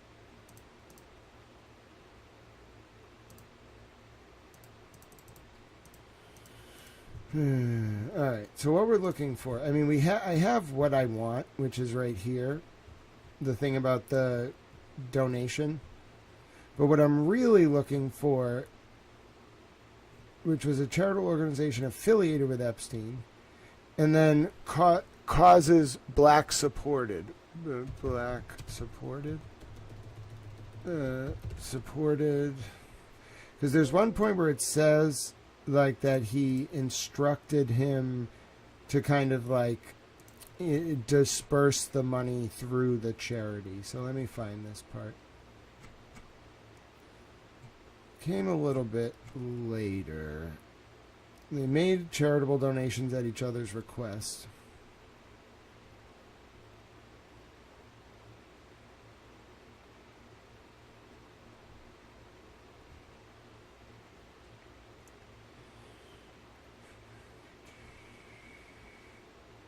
Oh, that's right. I got it from the New York Times. So there's another article. It's actually CNBC. I found this. Epstein, as Black said in a company-wide email in July, this is from 2019, would go on to advise Black on philanthropy and tax services. The New Yorker reported that Epstein acted as an intermediary for Black's $5.5 million contribution to MIT. There we go. So they thanked him for a donation to the Gratitude America Foundation, but just funneled it directly to MIT. The $5 million went directly to MIT. And then it says, records indicate that Black, through shell company BV70 LLC, contributed $10 million in 2015 to Epstein's nonprofit, Gratitude America. The address of the LLC matches that of Black's family foundation and private office in New York. All right. So.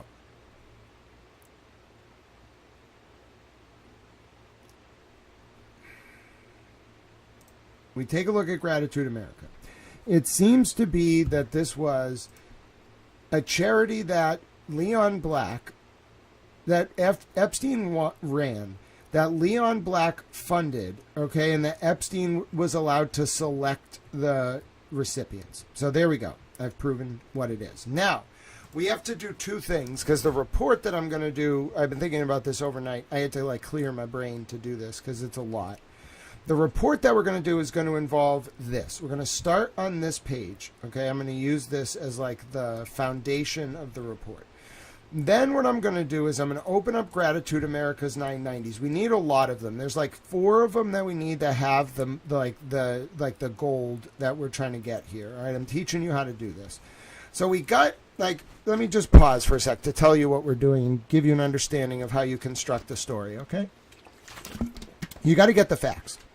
There's no shortcuts. I had to listen to that full document, not because it gave me everything. It was really like a law firm, like covering a little bit for Leon Black. It was like a company's internal like conflict committee hiring a law firm to kind of cover for Black. Get it? To make their shareholders think everything's okay. That's my opinion. My analysis. Now, I'm a lay towel. I'm not a lawyer. I'm a towel. Now, what we're doing is I now understand the function of BV70 as an entity. By understanding the function of BV70 LLC as an entity, I understand the function of Gratitude America as an entity, because in the SEC report about the SEC documents about Gratitude America, we have here this very handy dandy, it's near footnote 4, explication of Black giving money to Epstein through Gratitude America, which Epstein would select the causes for. Now, we also have this like $5 million donation that the investigators from this law firm, Descartes, couldn't solve. Okay, I solved it in 2 seconds, bro. It was a middleman contribution to MIT. Epstein just said it was to the Gratitude America Foundation in this letter. This was fraud. Wait a minute. Are you telling me that this was not real? No, this guy Black could get in some trouble. Yeah, we're going to want to look at, there's a little more reporting we have to do. So like, I have the understanding of what Gratitude America was doing. I found this like laundered $5 million. I have 2 purposes for doing this, okay? I think we're going to find that the Epstein email shows Apollo had more involvement. Like, Black had more involvement with Epstein than he admitted, but we need to look at that. That's a separate story. The primary purpose right now, I have one singular goal. The primary goal, Objective Alpha, is get these victims $8.75 million. You don't understand. I don't want the fucking money. I want those victims. I want Mr. Black. It might not even be his call. It's probably the DOJ's call. I want Mr. Black and the DOJ to sit down. I'm petitioning my government for redress of grievances. I want them to sit down, and I want Mr. Black to be like, okay, that $8.175 million, we can put it into the victim fund. Just do it. Okay? Now, here's why I want them to do that. That's Objective Alpha. Let me explain that in a second. Objective Bravo. Objective B. I want to create an enumerated list of all the companies that Gratitude America gave money to. Because now I have confirmation from Black's internal report through Descartes, filed with the SEC in 2021, that Epstein was in control of the charity. The only thing I needed to really figure out, which is why I read 22 pages for one money paragraph, and you can't read one paragraph, you can't control F, you got to understand the whole context or you won't get the mind of the author. You got to do that. Very important. Understand who's writing for you. What are they doing? Deconstruct not what they're saying, but what's in their mind. What are they writing? Like, the humor exists between what you're thinking and what you say. Okay? Someone's real motives exist between what they're thinking and what they're writing. The art form is getting in that negative space. I had to read 22 pages to figure out what Gratitude America was. I now know and can say definitively that Leon Black was not directing donations. Like, yes, Leon Black was ostensibly in support of the causes Epstein was selecting, but the actual decision was made by Epstein. I've been able to figure this out. Now I can do two things. Objective Alpha, this $8.75 million. Objective Bravo, for the victims, survivors of victimization. Objective Bravo, hello FBI, DOJ, I'm Dow. Objective Bravo, get an enumerated list. There's a lot of charities. It's going to take us like 2 hours. We're going to do it. I don't care. An enumerated list of everyone that received money from this fund. Then we got to go to all of them and be like, bruh. And then they should give it back. That's basically what we got to do. Then I want to hunt down this $5 million. I don't know where this $5 million went at MIT, but I want it back for those survivors of victimization. So that's like our job. Like, we need a spreadsheet, and our goal is to claw back millions, if not hundreds of millions of dollars of hidden wealth for the victims, survivors of victimization. That's our project. All this other shit, you people deal with the fallout. Deal with the fallout of the CIA and Rumler and the White House. Deal with the Stoughton stuff. Deal with the Connecticut stuff. Have a meeting around a chestnut tree. I'm thrilled for you. Or a nutmeg tree. I'm so sorry. I didn't mean to offend you all. I've offended the entire state of Connecticut. Have a meeting around a nutmeg tree. All right, you'll be fine. You got to deal with that shit. I'll find it. I'll put it out there. I'll write it up. You all deal with the fallout. What I want to do, I have one thing that my mind is telling me I need to do. I need to do a complex forensic financial analysis of all the money that's out there that we can claw back. Then we report to the government, we petition them, and we say, we don't want the money. We want you to claw back the money and give it to the survivors of victimization, and then we'll be happy. The government's going to be like, you just are going to give us money? And not like that, government. We are not just throwing this into the general tax appropriation. I know what a dedicated levy is. Don't fuck with me. We are going to do this specifically with an enumerated fund. We're going to create a fund that will be earmarked. It'll be like pork barrel politics, but not. It'll be benevolent pork barrel politics. And then we're going to set up a mechanism in law. You're going to write the law, Congress. I'm going to help people support it. You're going to write a law that says that if we claw back money, if you write a law, I'm pretty sure we can just do this. You write a law that says we can either voluntarily or through the legislative power or the judicial system claw back money that was Epstein's but is out there and just like in purgatory. Now, we're going to run into a lot of situations where it's like Leon Black gave $10 million to Epstein, who started donating it, and there's $8.175 million left. Leon Black's probably going to be a little pissed. But you know what? We got to talk to him. We just got to sit him down. We got to be like, Mr. Black, listen. The victims deserve it. The survivors of victimization deserve it. Like, I'm not lobbying you, bro. I'm just telling you, like, that's probably going to get seized anyway. It's $8.175 million. What the fuck do you care? You spend that on caviar in a year, Mr. Black. You want to smoke some cigars with me? We'll laugh about it. I'll make you feel better. Do you really give a shit? Okay? Like, your great-grandson's grandson can't buy an F1 Ferrari. I'm so sorry. Like, I don't care, bro. Deal with it. You avoided how much in estate taxes? How much did you take from my country? So I don't want you squabbling, Mr. Leon Black, hypothetically, over $8.175 million. Don't fuck with me. That's my answer. I don't care. Go about your life. Go on your yacht. Go on your plane. Don't fuck with this $8.175 million. It's pennies to you, bro. What the fuck do you care? Really, what the fuck do you care? So anyway, this is an example. We're going to create a law, a mechanism that allows that money to go into a fund that is publicly monitored. No one gets to touch it without a permission. And then people file applications, and they need to be bona fide survivors of victimization from this incident or somehow related to it. They got to prove it. You can't just be like, I was walking down the street and a guy threw a snowball at me. I want money from this fund. No.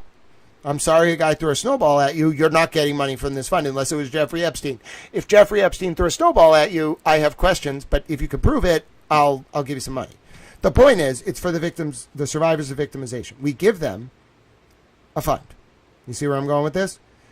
We seed the fund I mean, you want to give them some tax revenue. Like, I'm fine with that, but I don't really care. I'm not a commie. I'm more about clawing back funds. Do you see why I like this? It's already out there. They're just bearing interest right now every year. All we do is go get them. They're probably embargoed or frozen or sanctioned. I don't care. The government can write a law saying we can get them. And then we, the people of the United States, to apologize for Jeffrey Epstein and his ring of people that we enabled. I have a plan. We claw back all this money, and then we give it to the survivors of victimization. And people are going to be like, I don't know if we should just give them lots of money. Yes, we should. Yes, we should. I've researched this extensively. We just need to give them lots of money.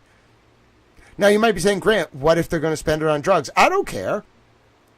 Bro, give them so much money that addiction isn't a problem. Give them so much money that money doesn't mean anything. Okay? We do that for all of them, and then we'll be good. Okay? Now, Grant, you're saying you might be thinking to yourself, Grant, I'm pretty sure you're talking about like an amount of money that might be bigger than like the fortunes of one of these families. I understand. You find like 8 million there, 30 million there, 100 million there, 50 million there, 45 million there, 5 million there, 10 million there, 100 million there. You just keep building up the fund. Eventually we'll get to like $1 billion.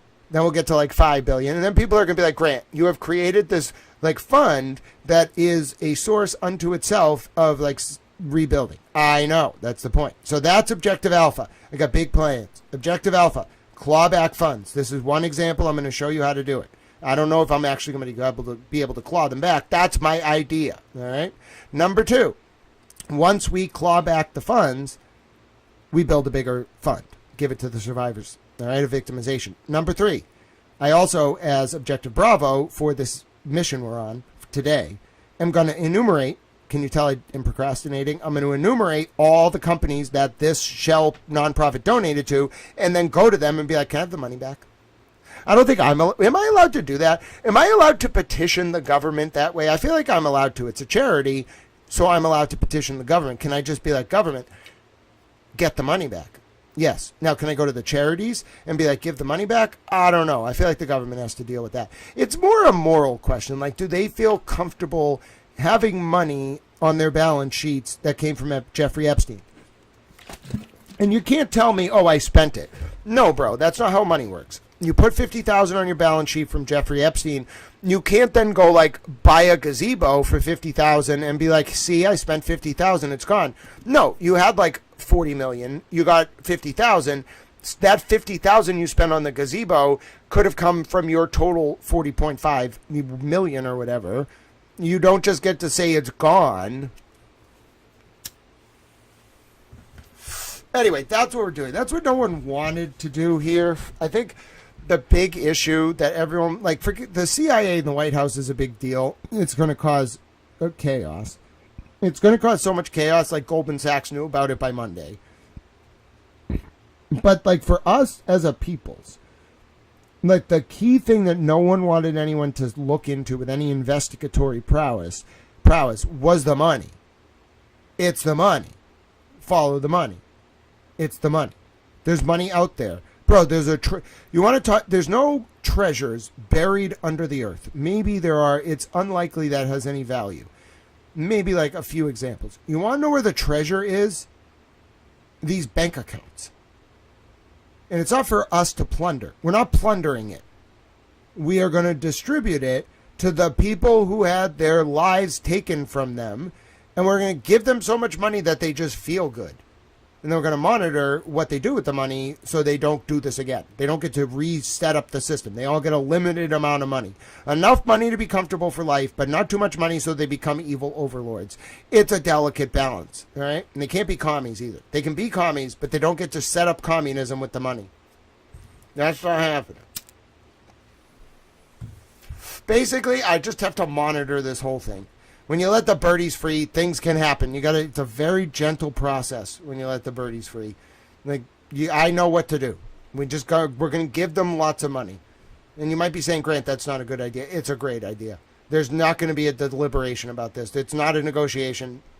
My birdies, I set them free. I want to give them money. That's what we're doing. We're not having them like get money like in small increments. No. We're just going to give them all money so they can fuck with you all and flex on you. It's going to be hilarious. Imagine a bunch of Cardi B's running around. Bro, that is going to be amazing. They're going to just flex on the bastards. A bunch of Cardi B's. It's going to be amazing. You don't understand. Then they're going to have money. It's going to be so funny. I want to meet them all. I want to go into a studio. We all chat. They're all millionaires. And I'm like, you're free, little birdies. And then they just flex on the bastards. All right, let's do it. That was enough procrastination. This part is actually going to be somewhat difficult. It's not going to take that long. Maybe like an hour. There you go. 8.175 million. Our goal is to get this. Okay? It never technically shut down. It's just not reporting its PFs. It's going to go inactive because it hasn't filed. But that money is there in a bank account, and we're going to get it. We actually know the bank account number, which is helpful. It is this bank account. Okay, it's in one of the other documents. What's the actual bank account? They were so kind, they actually gave us the damn bank account number in one of them. They're pretty dumb.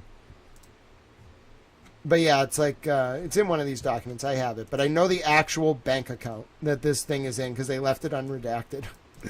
So it's this bank account number. They actually like include it in another document. Yes, Leon Black is a co-founder. Hello, Jersey girl. You are not late. We're about to do the most interesting, well, depending on your definition of interesting, part of all this. Yes, I have to go through how many years? Like 7 or 8 years of 990s. And we have to use those to see money distributed. Now, it's a little easier because we know they didn't distribute a lot of money this year, okay? Expenses. When expenses go up, there we go. 875,000. Oh, damn it. Oh, God, this is going to take me forever. It's worth it for the victim, for the girls, for the boys, for posterity. Then we'll do it again tomorrow. This is a lot of work. Like, this is taking the world's news apparatus, like, it's like draining all of us, but who cares? All right, here we go. So what you do is, this is the 2016 990. We're only looking for years where they distributed money. Now, what we have to do is we're just scrolling. I know how to read these forms, so I know that I'm not looking for anything here. I already know this is Epstein's nonprofit. I know who the people are that are running it for him. I don't need to see the actual enumeration. This is what I need. Okay, look at this. No, stop it. You became a window that is larger than a need. Thank you. Okay, like this. All right, thank you.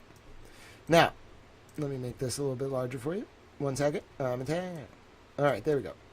Oh, yeah, you can donate to support the stream. Money sign Grant Smith Ellis, Venmo at GrantE1, PayPal.me/Grant Ellis. There's no one but you supporting this. There's no boss. The only reason this is getting done is because there's no editor or owner on a yacht coming in and being like, they tried with my mom. It didn't really work. And it just kind of was like a towel, you know. But there's no one who's coming in to stop me. So you are supporting this. You are making this happen. You are the advertisers. There are no advertisers. There's no sponsors. This is just pure public information. It can only be supported with donations. And I'm disabled. And I definitely have a negative net worth. Probably why I do this. I like to live among my peoples. Don't want to be rich. I want the survivors of victimization to be rich.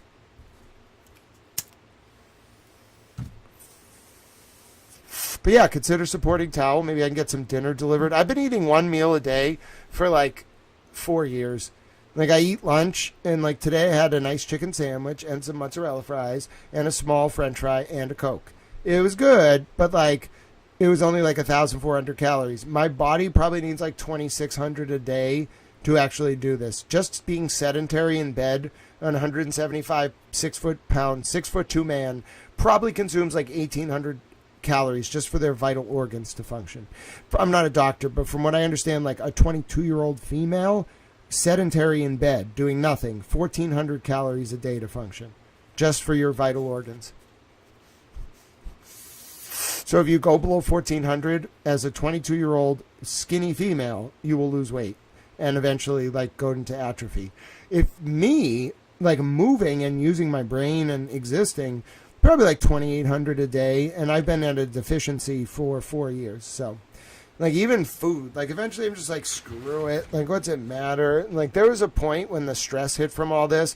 Like, I was like, why should I eat? Like 2 days went by, and I was like, I'm not very hungry. Then I ate, and I was like, oh, I was really hungry. I ate some Chipotle. I was like, this is the best tasting Chipotle I've ever had in my life.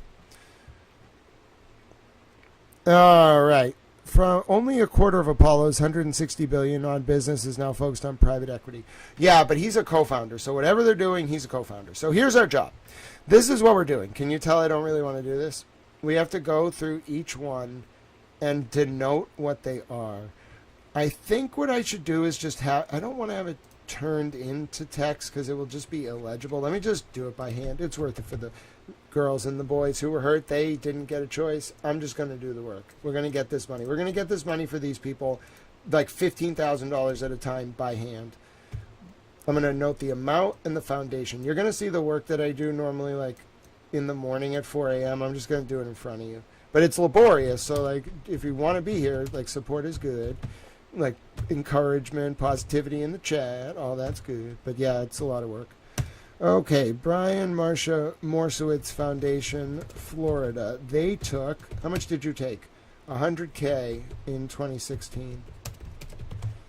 The I feel bad, but like, bro, like I get you're researching melanoma, but I am also now realizing, like, just because you call yourself, like, the Melanoma Research Foundation, and yes, you might do a decent amount of research about that, but that doesn't mean that, like, you are the best person in the world. That just means you, like, research cancer.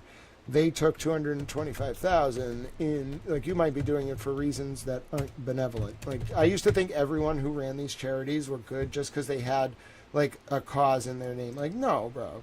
Hasty Pudding, bro. I want to call them right now. I feel like that's the Harvard Club. That's the finals club at Harvard. How much did you take from this dude? 50, bro. Give that shit back. Come on now. Remember I said some people's minds are like an Excel spreadsheet? Bro, my mind is not an Excel spreadsheet. It is like a machine. It's like a... I don't know how to explain it. Like, it just thinks schematically and in logic. It's like, if you don't talk to me in formal logic, I get so mad. Like, why are you talking to me if you're not structuring your argument and words and logical argumentation? Define your terms. You're the man, Grant. Keep up the great work, my man. I'm happy to have you here, Ryan. Thank you so much for being here. Enjoy your Tower Ranch. Thank you, Kevin from South Boston. I'm glad to see you. I really want some food. Where's Steve Cody when you need him? I wouldn't trust him if he sent me food, but like, and I also don't want to tell people to just send me food, because what if you send like 6 orders? I don't need 6 orders. I just need dinner. But yeah, I'm like, I don't have an assistant. I don't have anyone under me. I have like I have very powerful people like who watch out for me, I guess, but I don't have people like that help me do things because I have no money. So yeah, like I'll just be like, nah, fuck it, I don't care. What, like, I'm not putting in the effort to think about going to get food, make it happen. I just don't care, so then I won't eat. All right, let's go. Verse. I'm not even kidding. Like, it's a bad habit that I'm trying to break. I'm asking for help, and I'm still not doing a good job. 110,000. All right, so that was verse video education. Oh, I got to note their states. Washington, D.C. That's not even a state. That's a military district. You don't want to mess with them. The Hasty Pudding Institute. I think it's in New York, but I'm pretty sure it's Harvard. I need to make a note. Confirm this is Harvard's thing with the weird parade. They have a weird parade. All right, who's Crohn's colitis? I feel bad about that. I have colitis, bro. But you know what? Give the money back. I don't care. Give it back anyway. You're in Cambridge. Oh, bro, we got to talk. Crohn's colitis. No, wait a minute. They're in New York. They got to give that money back. Sorry, brat. That's my opinion. Verse video education. You got 110,000, and you are at Cambridge, Massachusetts. What is that? Verse video education. I don't know who you are. You got to give that money back. Women's Global Cancer Initiative. Well, that makes me sad, but you still got to give the money back. 10,000. 2016. These are all 2016. You got to be very methodical with your note taking, because I'm going to put a whole chart. Not a chart. I'm just put the list in the post. It's a lot of research. All right. How much did you get? You got 10,000 in 2016. It's a supercomputer. Yes, my brain is supercomputer. All right. New York concert. Should I tag them all on Twitter just to fuck with them? All right. 50K. Where are you from? Fort Lee, New Jersey. Damn New Jerseyans. Taking $50,000 from Jeffrey Epstein. Damn New Jerseyans. All right, who else? And don't claim you didn't know what it was. I don't want to hear it. Just give the money back. We got to give it to the survivors of victimization. You damn bastards. Don't respect my authority. All right, how much did you take ICANN School of Medicine? $10,000? You got to give it back. The girls deserve it. They can buy handbags or whatever the fuck they want. I don't know what girls like. I'm not a girl. I'm a towel. They can buy food. They can buy houses, ranches, ponies, horses, dolphins. They seem to like animals, like penguins, other types of animals. Kyle likes goats, but I don't think Kyle's a girl. I think he just likes goats. But anyway, whatever they want to buy, bro. The boy victims, maybe they want to buy things. I don't give a fuck. They can buy whatever they want. They can buy, like, race cars. They can buy, like... They can't buy people. I have to monitor all these expenses. We got to put this in, like, one fund, and then I just sit there all day and just monitor what they're buying. I'm not going to track them. I can be responsible. I don't give a shit where they are or what they're doing. But if it shows up where you're, like, buying, like, you know, something that looks like a person, I'm going to be like, no, you can... I understand the way trauma impacts the brain, but you can't, like, buy people because you got traumatized. Like, there's a limit. We're not going to put you in jail. I'm going to stop you from buying the person. And then I'm going to be like, you can't do that. That's very naughty. Don't do that. We're not going to re-traumatize these victims, but I'm going to be like, that's very naughty. I got a whole plan. You don't understand. They can do anything they want except buy people. There might be some other... Like, I don't think they should buy, like sulfuric acid. Like, I saw Epstein was buying that. I really don't think they need that. Like, if they want to do it in a lab, like, we'll have actual controls. They don't need to just, like, personally buy, like, sulfuric acid. And they can have a plane. You know what I'm saying? They can have a country. They can buy France. Like, I'm totally okay with them buying France. Like, what the fuck does France do anyway? And it's kind of, you know, it's not really doing a lot with its country. You know, NATO's kind of collapsing. So, like, basically, my point is they could do anything but buy people. That's what we're going to do with this fund. And I'm in charge of the fund. I don't get anything from it. People just send me food. That's what I want. People send me food. I'm in charge of the fund. I sit there all day, and I look at every single expense that everyone does. And then I'm like, well, you know, on the whole, I think that it was okay for you to buy, like, 7 ponies. And then the victim or survivor of victimization will be like, Grant, I need like 4 more ponies. And I'll be like, that's okay. You know, you don't have to ask. You can just buy the ponies. It'll be a very loving system involving lots of animals. I'm not sure what they're going to do with all these animals. I just have this vision of all the survivors of victimization just, you know, owning large ranches and having animals and penguins. I don't think you can have, like, a penguin per se. Like, I don't know how to explain this. I don't think it's a great idea to put a penguin out of water. Like, I think they need, like, ice and, like, water to live. So don't, like, I think also we have to have some rules. Like, I'm worried we could have a Tiger King situation here where, like, some of these survivors are like, I want a bunch of, like, lions, and then they just put them in Missouri. Ideally, we don't do that. Like, there's got to be some limits. I might have to actually think about this. Now that I think about this, I think we got to put some limits on it. Like, you can't buy an elephant and just bring it to Arkansas.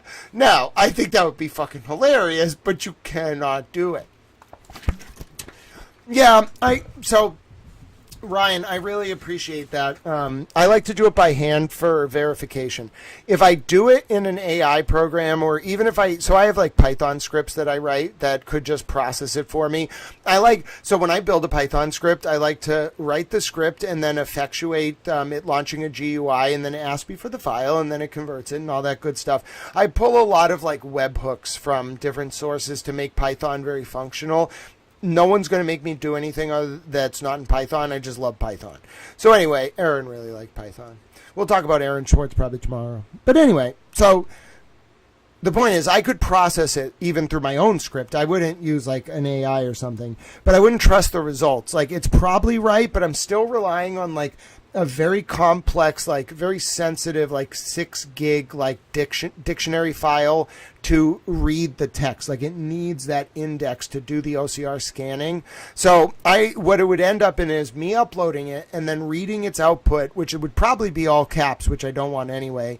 I could probably write a script that converts the caps to lowercase and formats it and all that. But by the time I put an hour into doing that, I also have to take the output and cross-verify it with all 7 of the PDFs. So if I'm going to go through all 7 of them anyway, I may as well type it by hand. I made this decision when we started this project. I didn't say it out loud, but yes, be aware I did a very complex cost-benefit analysis when deciding to do this by hand versus automation, and I decided that typing by hand was better. Yes, yep. And now that occurred, that like cost benefit occurred like 20 or 30 minutes ago in like 5 seconds, and I didn't actually tell you what I was thinking, so I understand why you're asking, but yes, I did think about that. I ran through all the different permutations of the workflow in my head in like 5 seconds, maybe like a millisecond actually, and then I was like, I'm just going to do it by hand. I look for efficiencies in workflow when I'm doing something. Yeah, it's a good way to do it too, because it's like the way I was doing it, the reason I eventually was just like, let me do it, is I was like, I'm going to learn this. Like, I'm going to know the foundations. I'm going to type them out. Really, the driving force was I don't want to convert the all caps to lower caps with the script, to lowercase with a script, because it's really hard to do the first word uppercase and everything else lowercase. Like, you have to tell the script in very complex parameters how to do it. So I'll just type it by hand. And then how much did you get in 2017, Bruce and Marcia Moskowitz Foundation? You got another 50K. Bro, you were just racking it in. And then also, I only have to add to my list when there's a new foundation. If it's the same foundation, all I'll do is be like, okay, in 2016 they got whatever, and then in 2017 they got 10,000. You know, it makes it a little easier. Then if I want to add a new entry to the list, I can do that. All right. Like, for example, the Association of Mind Education, that's a new one. They're in Rome, Italy. The Association of Mind Education, that's weird as fuck, bro. What are you doing, the Association Mind Education? What the fuck are you? You really don't get it, do you? This is some records have been released, but not all. The GOP and MAGA are protecting themselves. He had fingers on everyone. No, I get it. I'm not sure if you understand what I'm doing.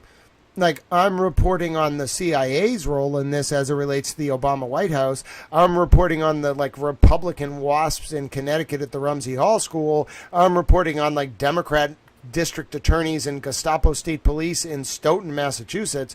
Bro, I'm an equal opportunity kneecapper. I don't know if you understand what you've walked into. I don't give a fuck. Like, I'm Teddy Roosevelt charging up San Juan Hill, going back and being like, William Howard Taft, you got to come home from the Philippines. I need you to be Secretary of War.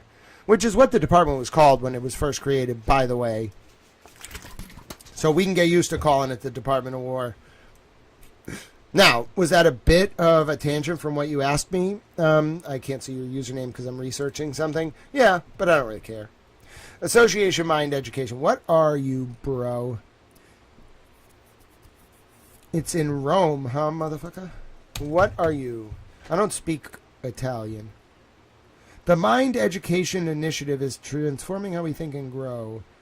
Associazione and Mind.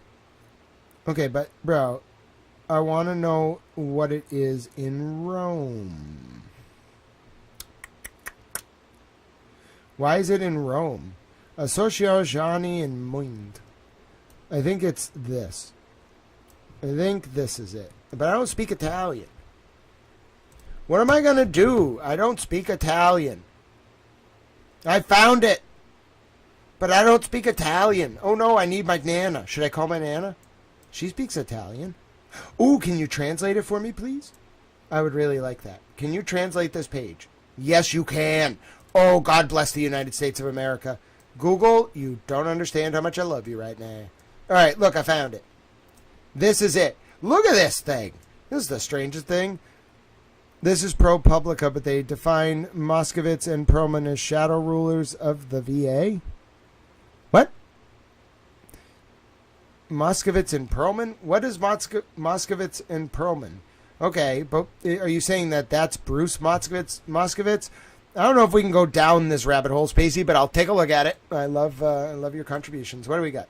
The shadow rulers of the VA. Oh, dear God.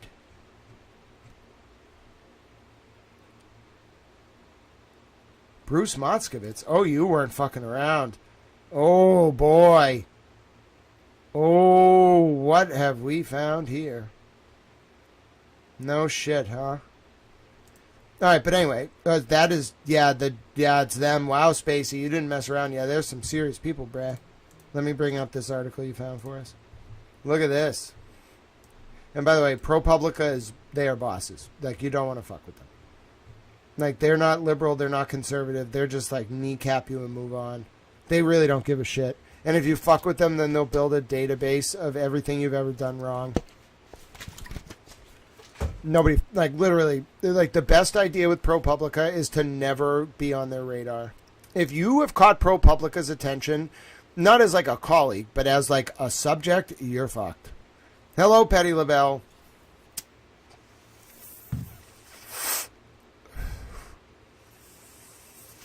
The way I describe ProPublica is like if Ida Tarbell needed a guy with a wrench. Like, if Ida Tarbell was upset at John D. Rockefeller and she wanted to kneecap him, she would call ProPublica if they existed back then. Like, literally, we don't have many hitters in journalism, like actual hitters. Like, to be a hitter in journalism, you have to be willing to kneecap someone who could ruin you and your family and your grandchildren's life and end your, like, lineage. You just have to be willing to be like, fuck it. ProPublica, they're like professional hitters. ProPublica would do anything. I'm using it by analogy. They don't use violence. They would do anything. Doesn't matter. They don't care who, what, when, where, or why, or how. So this is the Motzkovitz, the Bruce Motzkovitz. I'm going to use that for my report. Now, this is the Italian Association, okay? This is them. Let's see who's on their team. I had to translate this from fucking Italian. Sounds like sounds like they're in on it. So this, bro. Bro, listen, I'm not into sex, okay? But men can be beautiful. Women can be beautiful. Bro.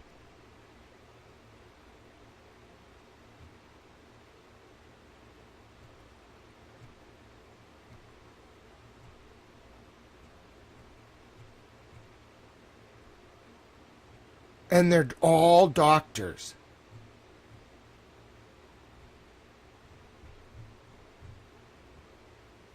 Dude, this is what he was doing with some of his survivors of victimization.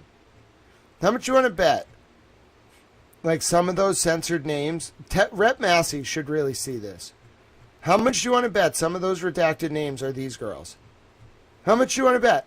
I mean, I'm sorry to comment on their aesthetic features. I shouldn't. Because now I'm realizing what he was doing.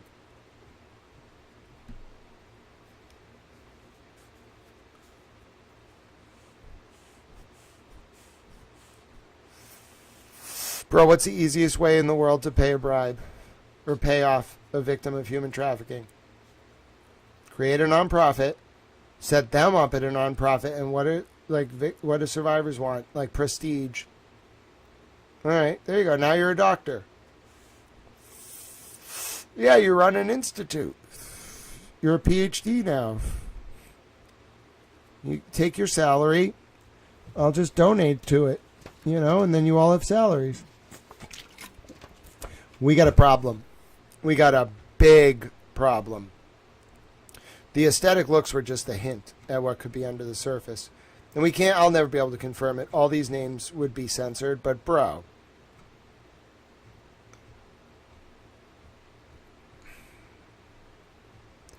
Such a specific, type.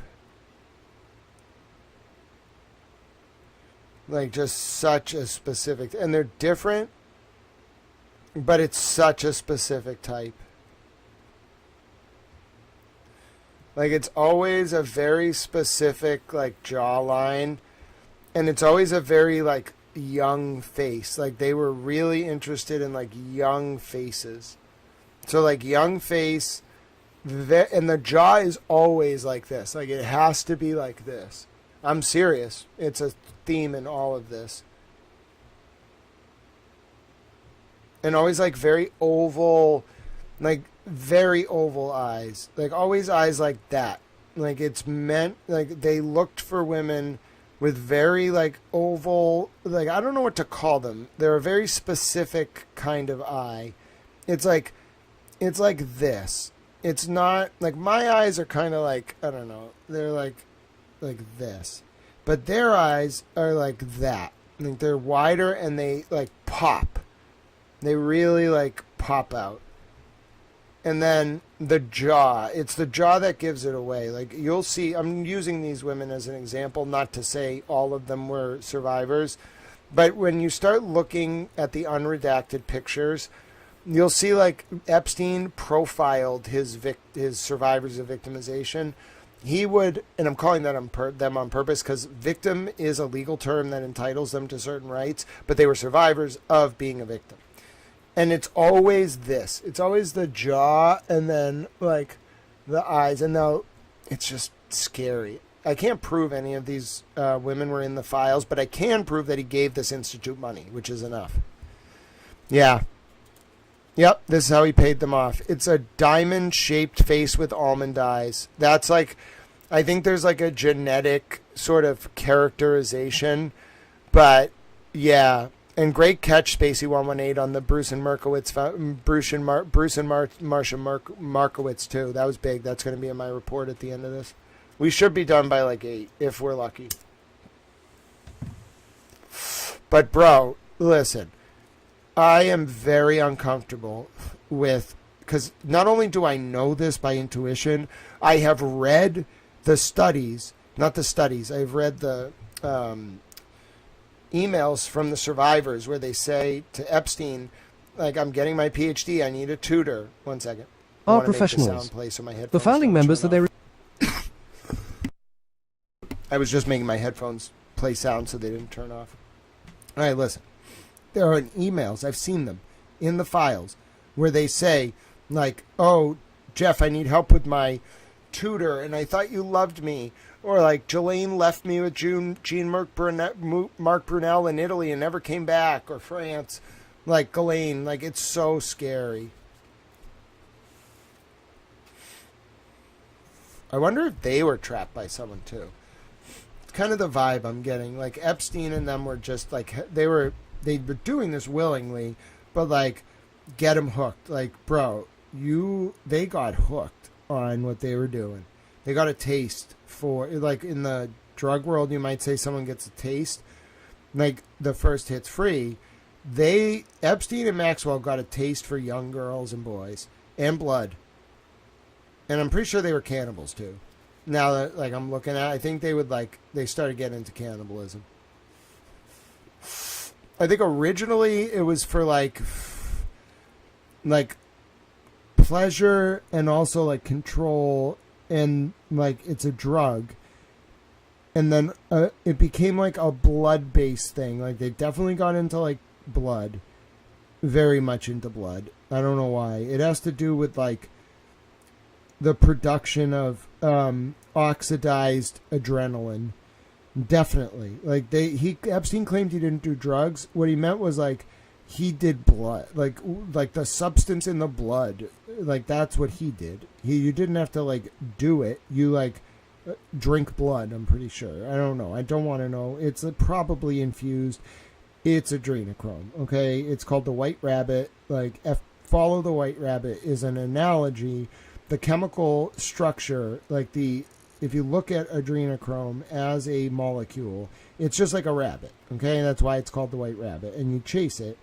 And these guys, like at least Epstein and them, definitely were partially hooked on that. I can't find it like in the files. It's not going to be called that. Like it's probably going to be called like a blood pack or like a transfusion, like something odd. Like they used code. But like, yeah, I'm pretty sure that's kind of what we're dealing with. It was not just like that Epstein was like running this network. There's no way I am one of the smartest. I don't mean to pump myself up, but I'm very smart. Like I'm very, very smart. I'm very proficient. I'm very efficient. I know how systems work. I understand game theory. I understand formal logic. I'm well versed in the history of Western and continental and Oriental philosophy.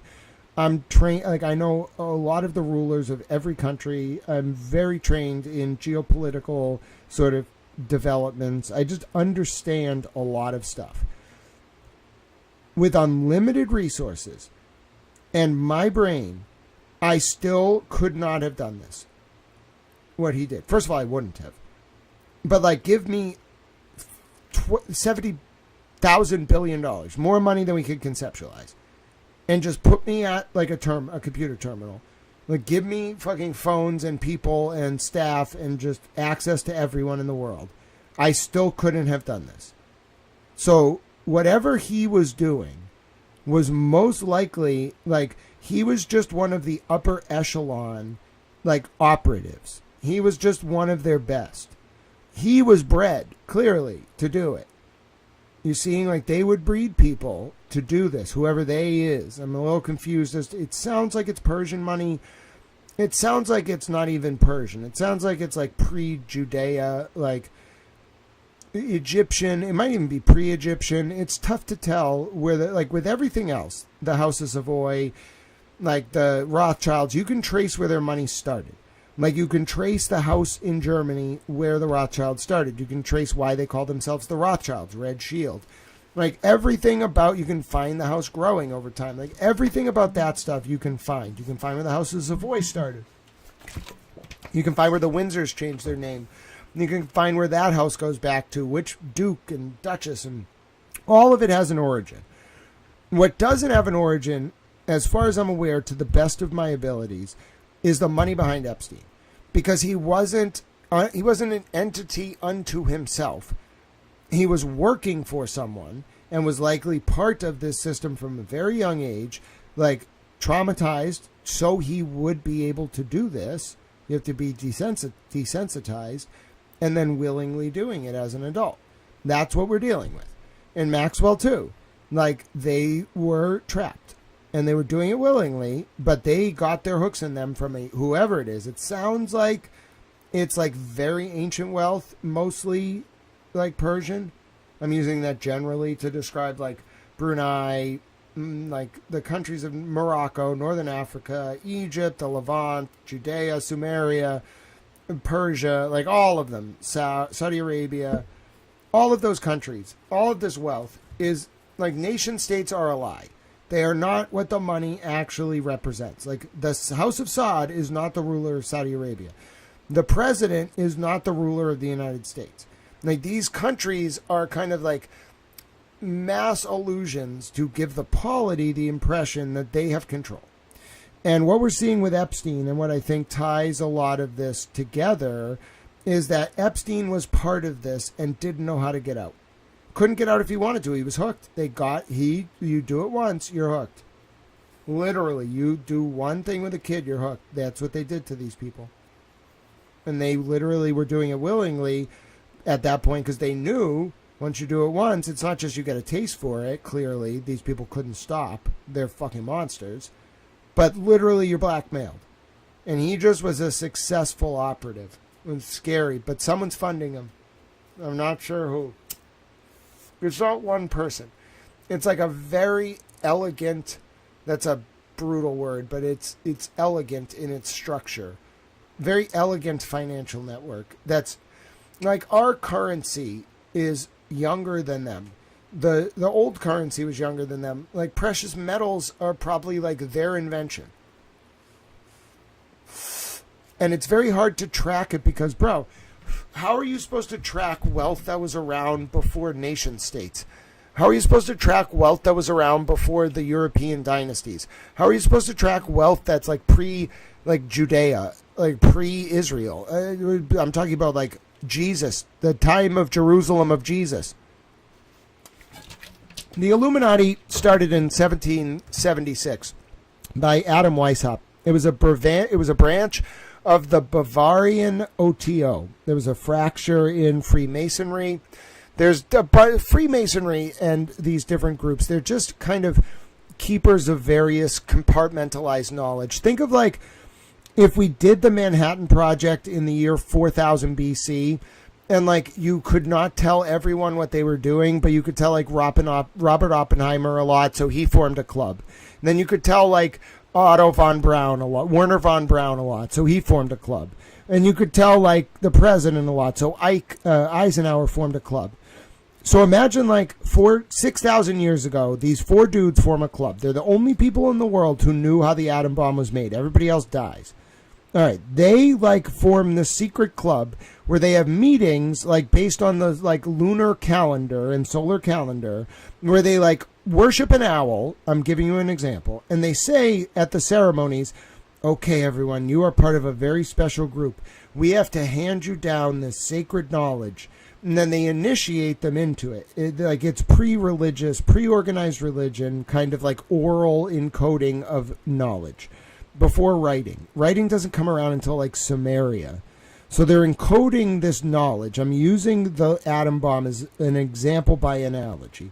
They encode it into, like, traditions, but there's, like, the esoteric knowledge that only these people can know, like their, like, adherents. And then there's exoteric knowledge that they want their adherents to tell to the world.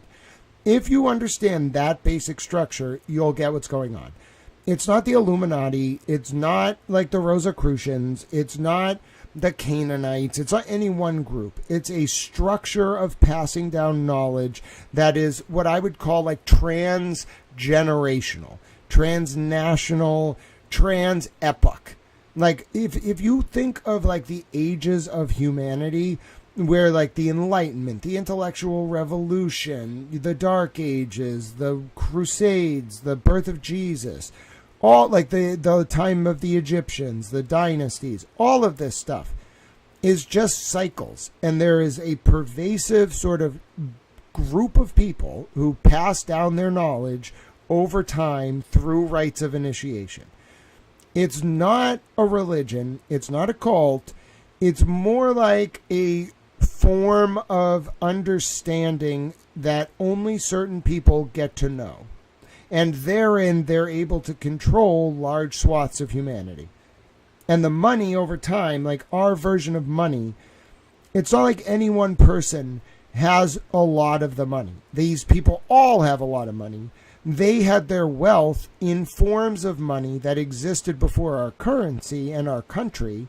So when our country and our currency came around, it was more like we were created to serve this sort of larger system already in existence. Therefore, we never, like, it was never a function of the game was fair, someone took over, and we were conquered. It was the system itself is designed to perpetuate the type of wealth that was funding Epstein, Adnan Khashoggi. This was the way of the old order. So that's the best I can explain it. Like, it's not Freemasons. It's not the Illuminati. It's not any of these specific groups. Those are all just kind of like keepers of compartmentalized knowledge that make up the larger whole of this picture. All right. So just as a pause, I need a little pause.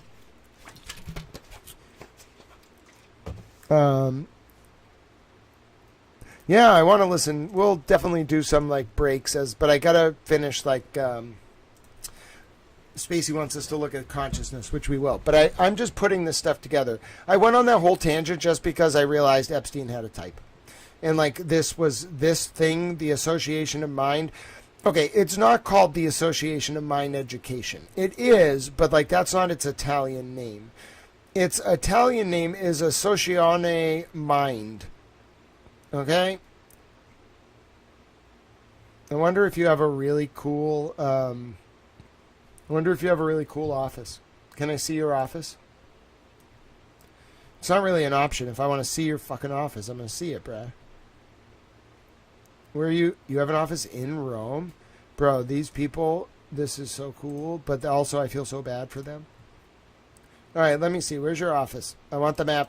I don't even know what Via Tuscolana is. Show me the map. Take me to Rome. I don't know what that means. Take me to Rome. Take us to Rome. We're going on a field trip, class. Everyone get your towel, buddy. Oh, dear goodness. You know, I've been to Rome.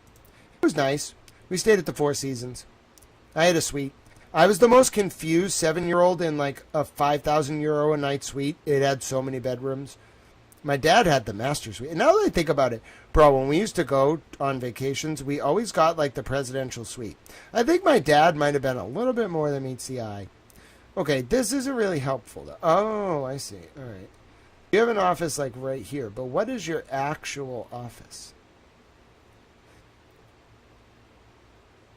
Where's the Four Seasons? You want to take a field trip to the Four Seasons? So it seems like right at this stop. So it's a nice area of Rome. Where's the Four Seasons? I remember it kind of like being near the Colosseum. Are they in the middle of Rome? Oh, they're over near like the Palatine Hill. You have a very nice office. Or at least you're in a very nice area. That was very cool. All right, one second. I would like to see the Four Seasons in Rome. All right, Four Seasons Rome. Yes, show me the Four Seasons. I want to... Where is it? No, the Four Seasons Hotel. No, there's definitely a Four Seasons in Rome. I wonder if it closed. Remember it was near the Hard Rock. Maybe it closed. I'll have to look into that another day. Grant, we don't have time to go down memory lane. Okay, fine. All right, here we go. Oh, they already gave me the address. So why can't I just open it? Can you just open this for me? Show me the street view. Can you just open this as a map? Yeah, but view larger map. Yes, I want to look at this specific building. I want to see if they're very wealthy. I got to figure out if this was connected to Epstein. Yeah, the Four Seasons when I went there was next to the Hard Rock. I don't know now. All right, I found their office. It's right here. So they're in... Where's Rome? Southern side of Rome. They're actually like 5 miles outside of Rome. They're kind of like south of the Forum by like 5 miles. It's a kind of a cool building though. All right, let's see what their life's like. What do you do with your lives? What's it like when you go to work? That's your office? That's kind of cool. Oh, that's swanky. Wait, that's not an office. That's an apartment building. Your office is an apartment building? That can't be right. Maybe they're offices that are styled to look like apartment buildings? I mean, that's it. Oh, it's probably on the first floor. All right, where are you? Where's your office? Oh, there's a betting shop. Okay. No, I want the Mind Institute. Where are you? Come on now. Come on now. I know you're in this building, so show me the Institute of Mind. That's a clothing shop. Oh, you got some graffiti here on your building.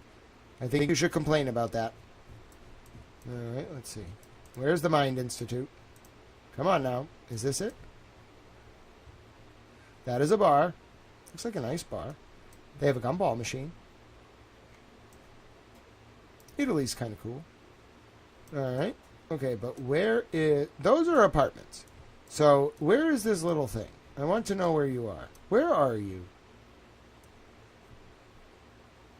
Are you just like hidden in there? Are you operating out of... Are these things actually offices? That looks like an apartment. Do people have like bikes on those things? Maybe that's where their office is. That might actually be an office rather than an apartment. It kind of looks like an apartment though.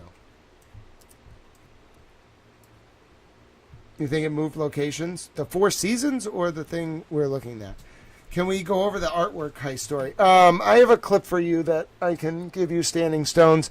It basically is just Miles Connor in 75 got the idea to rob a store, rob a painting like a Rembrandt. He used it as leverage to get his federal sentence reduced. When Adnan Khashoggi, who was friends with Epstein and did a similar like operation, got caught and brought to the U.S. in 92 on charges involving the Philippine president that were related to $160 million of other stolen paintings. His men stole the painting from the Isabella Stewart Gardner Museum to try to get a lower sentence for him, but he didn't need it because he got found not guilty, so the paintings are just gone forever. They traced them to Monaco, and then they lost them. And a lot of the Khashoggi family is dead, so some dude somewhere, probably a millionaire or billionaire, has those paintings. We're going to find them eventually. They belong to the people of Massachusetts, but we don't have as much money as those billionaires. But I'm going to get those paintings.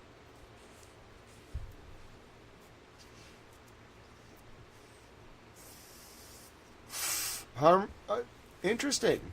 Armored money truck was robbed today. All right, so we got more work to do, though. Hold on. Where were we? Yes, can you reload this, please? I might have to reload this. The PDF needs to reload. And then we're going to go back to Gratitude America. All right, there we go. So, where were we? We got to get back to our list. We got to get back to work.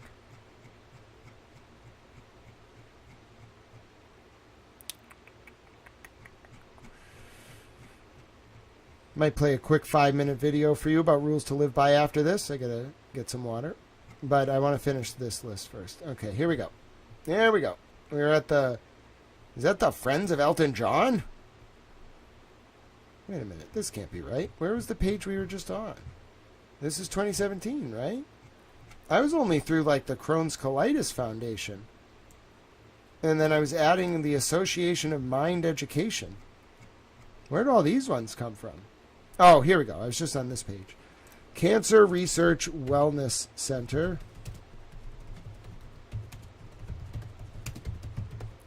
Institute. INSTITUE. And that is in California.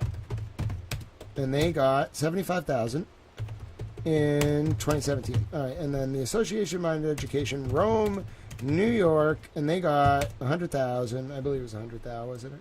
No, they only got $60,000. 2017. All right, what else we got? What else? We got the Chopra. That's Deepak Chopra's foundation. He's like throughout the files. That is in Carlsbad. I don't think it's Carlbad. I think it's Carlsbad. I think that might be a typo. California. He got $50,000 in 2017. Friends of Elton John. Damn it, Elton John. Give the money back. That is in London. He might get in trouble for that.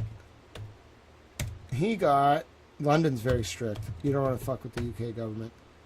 Like, once they're mad, bro. They, like, raided a Rothschild home the other day. You don't understand. They really care. Like, you can get away with a little bit, but once you fuck around, they're coming for you. Like, you can't even say, like, free speech on the internet over there. Like, the people who watch me from the UK have to watch what they say in comments, because I can say stuff because I live in the US. They can get in trouble for, like, criticizing religion. Whereas in the US, it's like, if you tried to stop someone from criticizing religion, you would never work in government again.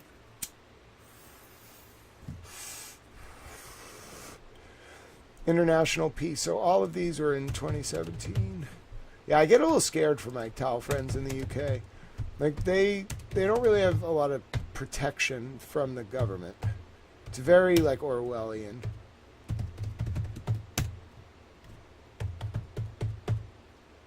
Where are you seeing 375K to the UN?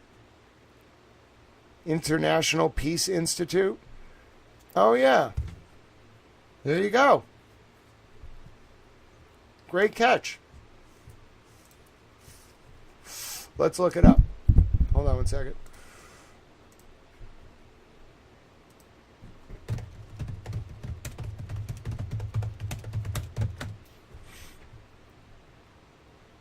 It's an independent nonprofit working at the UN. What are you?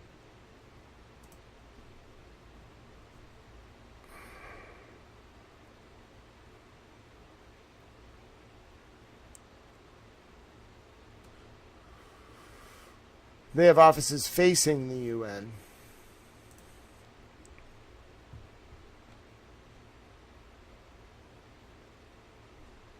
Wow. Look at this. It was founded in 1970 by Ruth Forbes Young and Indian Major General Indar Ritki in close consultation with then UN Secretary General U Tant. There you go. They recognize that a thoroughly independent institution free from official constraints can make a unique contribution. Yeah, it's a UN institution.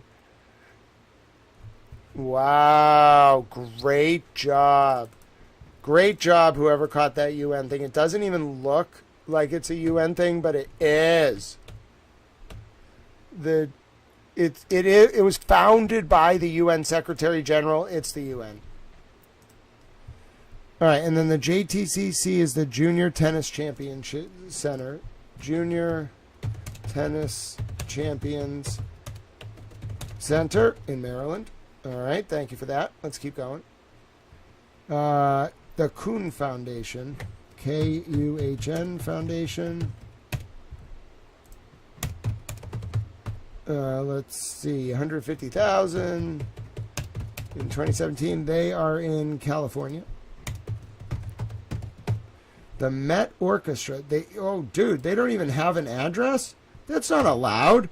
Met Orchestra. You can't just not have an address.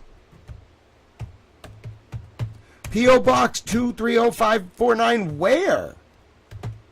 No. No, we don't allow this. No.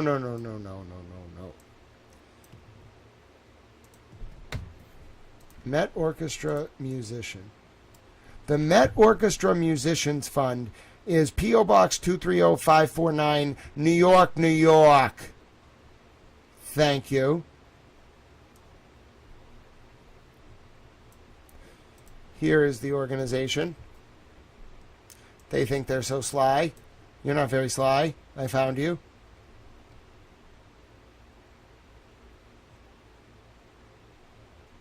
That's them. They're in New York. Nice try. I got you. Thought you could hide from Tao. Can't just not list what state they're in. How dare you? All right, and they got 50,000. Got to claw this money back. And then MIT, Cambridge. I want this money back, MIT. 150,000. Oh, I think we can get all this. I think we can get like 10 million back. It's a lot more than that, actually. He kept putting money in there. He gave a lot more than 10 million. Because this is adding up quickly. Well, who else you donate to? Natalis Think Tank. I wonder what that is. NAU. The Natalist? Wasn't that like a submarine? Natalis Think Tank. New York. How much did you get? 25,000. Yeah, but what is the Natalis Think Tank? I have questions. I'm going to look it up right now. The power of the internet. What do you got? It's actually found in Berkeley.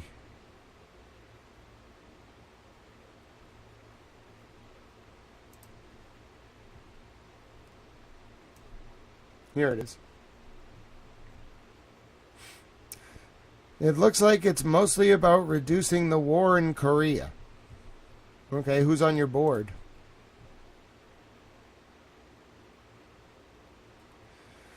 Tony Miller, Christina Burgess, Peter Hayes, and Chris Thornton.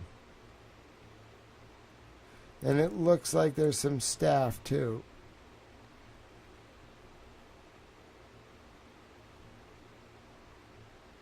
Along with Joe Biden, he worked with late Senator Robert Kennedy, the Peace Corps. Well, this dude's a heavy hitter.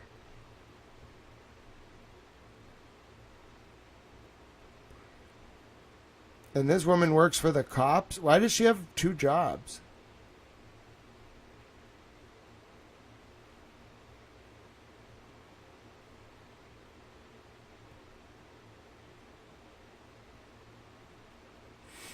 Dude, I'm not really sure if I'm comfortable with cops working private jobs.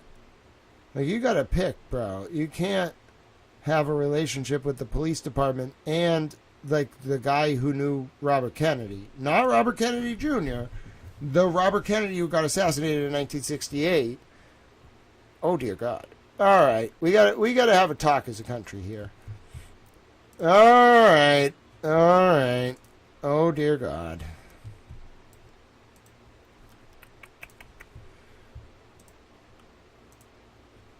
All right. What do I just copy the whole description? run by Tom Miller, who knew Robert Kennedy. The original one. My word. You just find such interesting stuff. But this is wow. This dude knew everyone. The Film Society of Lincoln Center. His time was very valuable. And he talked to me. He never gave me any money. I wouldn't have taken it. And if he did, I would give it back. All right, the International Police and Fire Chaplains Association. Oh, this was so these people would all like him and call favors in for him, huh? These were like soft bribes.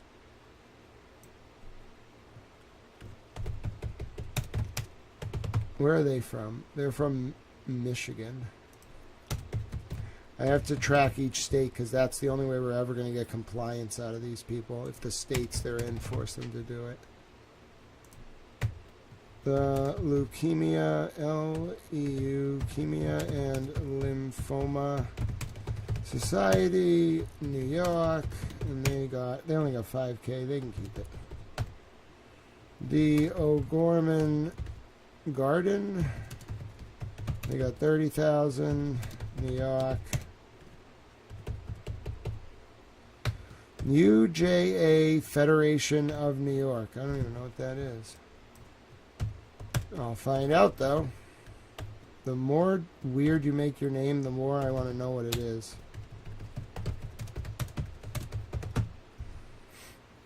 UJA Federation of New York. It does not help you to use a name or like a P.O. box. Like, it just makes me want to know more. What is it? What do you do? It strengthens Jewish communities. It's the... What? I just want to know the formal name. The United Jewish Appeal, the Federation of Jewish Philanthropies. UJA is fine. Jewish people have been through enough. Let's see.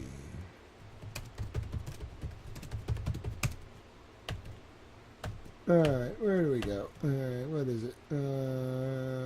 30,000. Nope. 50,000. Nope.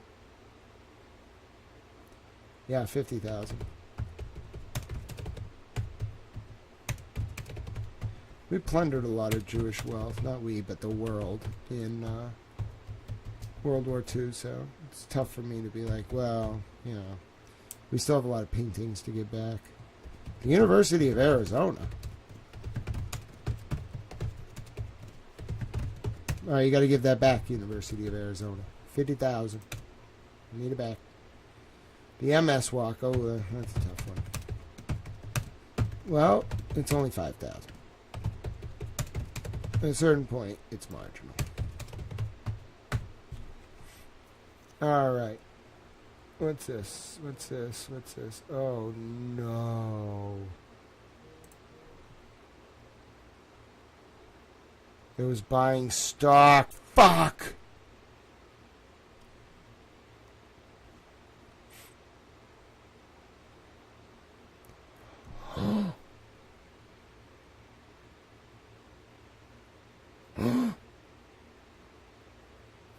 Oh, there's a fuck ton of money that moved through this.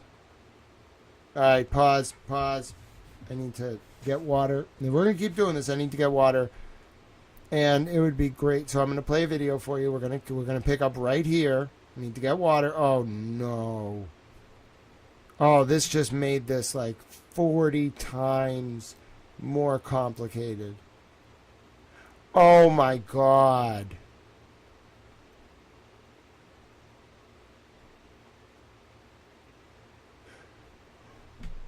Are you kidding me? Look at the dates of these transactions.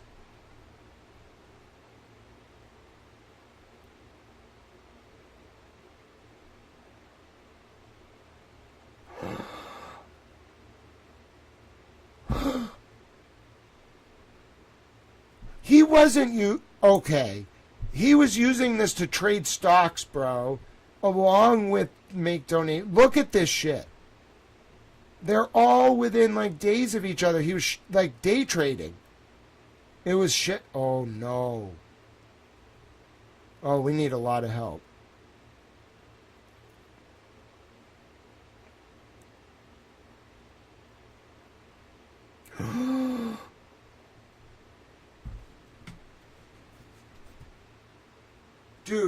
Dude, all these are just cover trades. Oh my God, it was to... Oh my God. Oh my God, look what it all was actually about. Dude, look. Okay, folks, all this stuff. All right, good night, Nicola. Yeah, no, he wasn't shorting. Look, all this stuff is like, you know how like when you're going to make an insider trade move, you, on like the prediction markets, do you know how when you're going to do an insider trade move, you immediately like do a bunch of other bets? Hello?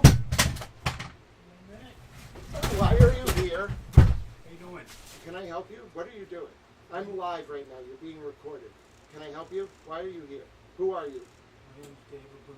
How did you get in my house?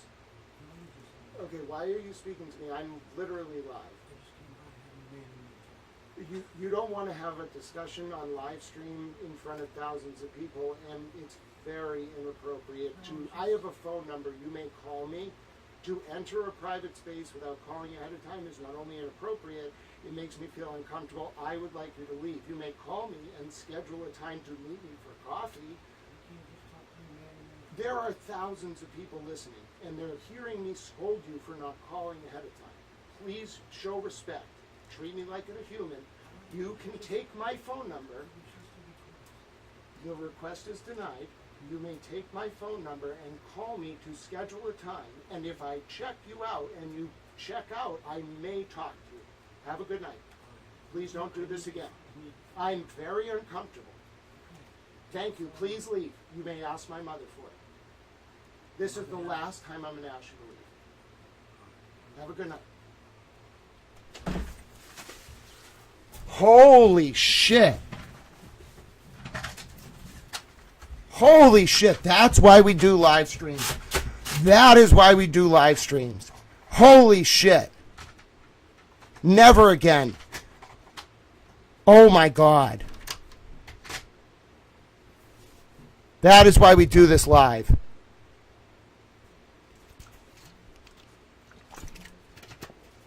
How dare they? How dare they? Clip that. Clip that. That was some guy walking up to my door, did not call ahead of time, did not reach out, knocked on my door in my own house. I'm up multiple flights of stairs in my office. Without permission, did not come back. I do have a lock on my door. He knocked.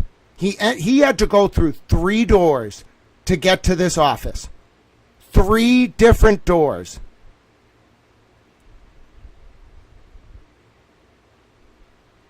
And I said to him, in what world, whether you are reached out to by someone or otherwise, do you go to someone you've never met, enter a private space without permission, without identifying yourself? You could hear me just scolding him.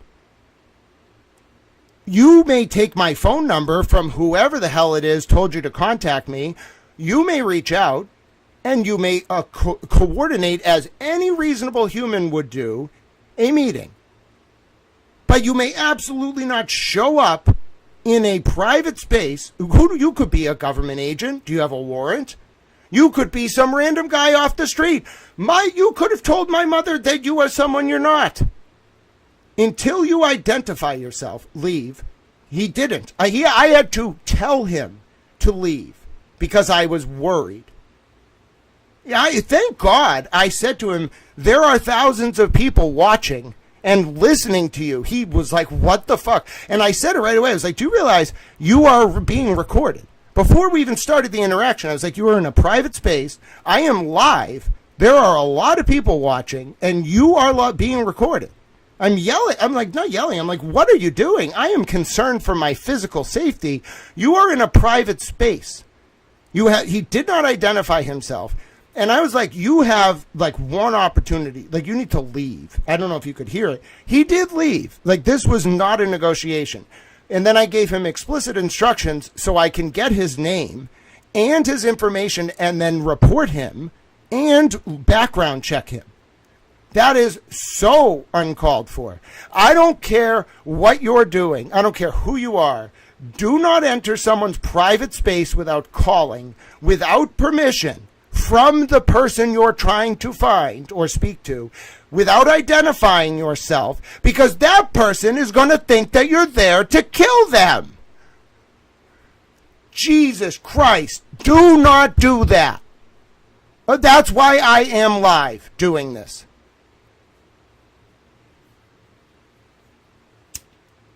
I have cameras. I'm going to get more cameras.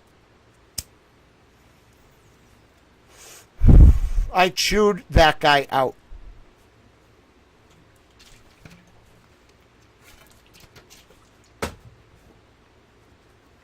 Chewed him out. Yeah, I have multiple cameras. More will be installed. Dude, he backed down. He thought he was going to come up there like kind of like send a message. I was like, I don't think you. He was like, oh, I'm in the presence of something very holy. I was like, yeah. What do you think you are doing? I did not say that, but you heard what I said to him. All right, this has crossed a line. I am part of a political... He's lucky I didn't say to him I'm part of a political campaign. I was worried for my physical safety. Very live and very real. We caught it. That's exactly why I do this live. Dude, he was flabbergasted. You should have seen the look in his eyes. When I said I'm live, oh my God, like he was terrified. I was like, yeah, what are you going to go do? What are you going to do now? I said it to you. I want to hear that clip so bad. Bro, I railed on him. And like, that was the least. Like, if he pulled a weapon, I swear to God, you are not just in my home at that point. You are in my private quarters. What do you think? What are you doing? Your presence, your very presence without my consent is a threat. And I treated him as such. I didn't use violence, but I told him, get the fuck out of here. I'm going to find out who that man is. Hopefully he's dumb enough to call me. You want to have a man-to-man? You can have it in front of all the people watching. And you can cause a fucking shitstorm because people monitor this stream because they're worried that kind of thing is going to happen. Jesus. This is America. I am part of a political campaign. This is outrageous.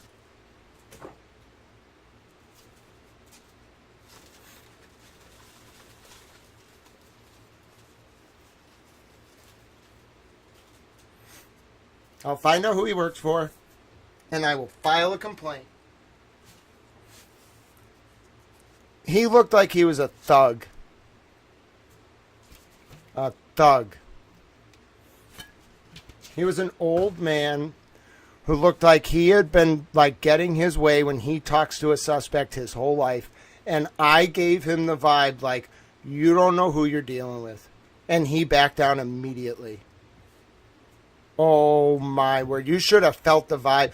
The vibe I was giving him was like, I don't know if you think that I answer to you or whatnot, but I assure you in this moment right now, you answer to me.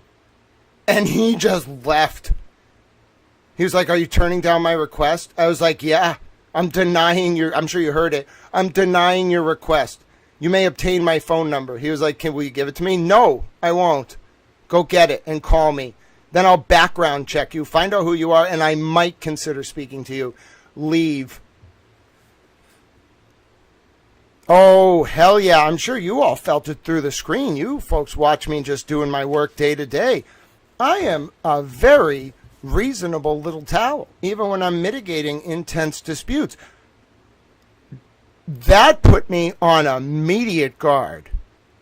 And you probably heard it. Like, first of all, I'm a pretty composed individual. Even in that situation, I stayed composed and told him what was going on. But that was damn near close to the kind of thing I have to file a police report about once I find out who he is. And I will. Never forget a face.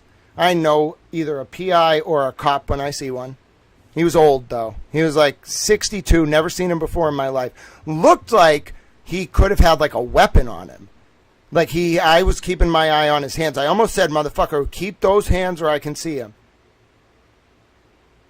Oh, allegedly be someone I have never seen in my life. An old man. He was probably 58 to 65, white, stocky, 5'8" to 6 feet. No, he was kind of a midget.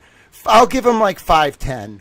Not a midget pejoratively. Like, he was just short. He just invaded my space. I could be mean to him. He was like 5'10", not stocky, but kind of like he had muscle at one point and it had deteriorated in his older age. He wasn't frail. Like, he wasn't like an old frail man. He was well built. Like, if he wanted to go, he was going to do it live. But if that motherfucker swung at me, he probably could have hurt me. He was like well built, but he was stocky, like kind of like a wider chest than like the rest of his body.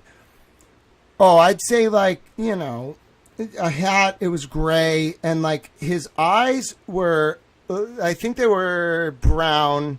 They were, his face was square with a cut jaw. And he was like, I was looking down on him. So he was trying to look up at me and like say, like, I was like, who the fuck are you? You could hear it. He would not identify himself. And I had told him right from the jump, you are live. Like, I am recording. I am doing this live. If you say, whatever you do, this is being recorded live. That was the only thing, whatever he planned to do. It was only because I was live that he didn't do what he planned to do. So that was fucking scary. No, I didn't. And my mother somehow spoke to him. And so I'm going to find out who he worked for. I hope he'll be dumb enough to call me. I'll figure it out. And I'm going to have to report him. You can call me. You can say you'd love to talk to me about how, you know, my mother had to make choices and, you know, I got to understand. Okay, I'm going to tell you to go F yourself, but you can call me and schedule it. You may never approach someone's private space. Never. It's not acceptable. It's you. First of all, you can't do it. You just cannot do it without calling. Don't like. It's not you go. It's not you going to my door, ringing it. I don't answer. You calling me. I don't answer. And then you like saying, "Oh, Grant, you didn't answer. I'm worried." Well, I'm live. Just go on YouTube and look. I'd still be pissed, but I'd be like, "Oh, I understand you were worried about me." I've never met this man. He was intimidating me. Even though I ended up telling him to get the fuck out, he was scary, and he was in my private, but not so like to enter my office and bedroom area. They're two separate spaces. You have to go up. First of all, I've been cleaning all day, so like there's like he just had to like navigate through the vacuum and all this shit. He goes upstairs. He has to enter a private area to even get to the landing where there is a split to go to my office or my bedroom. He has to like go through a door that is very clear. You should not go up there. You can knock, but it's very clear. It's closed. It's not locked. It's closed. You shouldn't just enter. You can knock. He didn't knock. He enters that. He goes up. He starts looking around. I heard him then start talking. Motherfucker, you already passed a private door. Okay, what are you doing with your life? What, you just walk around places uninvited?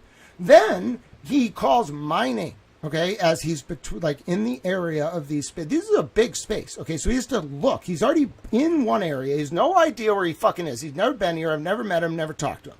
He walks up. He's in there looking for me and yells my name. I keep the live going, and my microphone's very fucking sensitive. So I walk over to where he is. He's trying to get further into my private space. And I'm like, who the fuck are you? He will not identify himself. He just won't do it. This is all on camera. You can hear me cuss him the fuck out. He will not leave. And I'm like, who? He will not tell me who he is. He says, I just want to have a man-to-man with you. Okay, well, you're live in front of thousands of people. I saw in that moment his mind go like, oh, fuck. Like, what did I walk into? Like, I was like, what do you mean? Like, I gave him the vibe like, you came here. Like, you fucked up. Like, you came into this space while I was live. I knew this was going to happen, and now you're dealing with the consequences. I didn't say it. That was the vibe. The vibe was like, you fucked up. And he looked back like, oh, so, like, wait, are you turning down my request? I was like, yeah, I'm rejecting your request, motherfucker. Like, what do you think this is? And he was like, well, can I have your phone number? No. Go ask the person who got you into this space, because you fucked up. And then call me. And then I think I told him, I'm going to background check you. Give me your name. Once you call me, we'll see if it links to your number. And then I'm going to background check you. And if you check out, I may entertain speaking to you about whatever the fuck this is. But until then, leave. I told him, leave now. I barked a command at him. And he left. Bro. Not okay.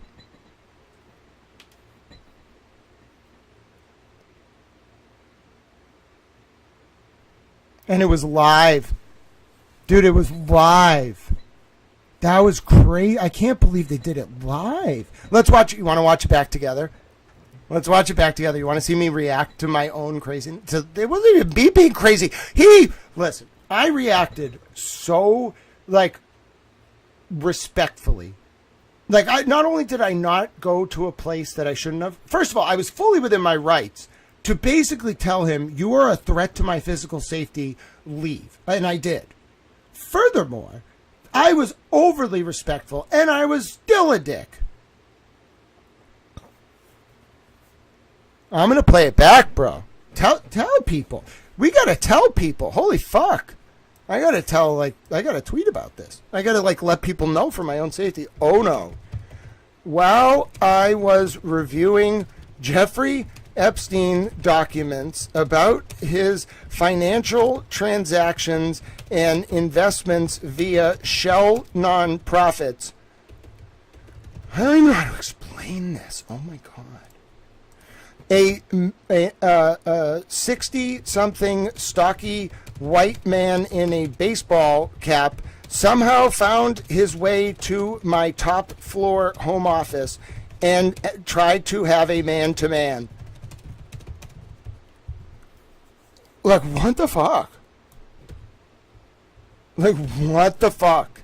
Yo, this has officially gone to the realm of, what the fuck?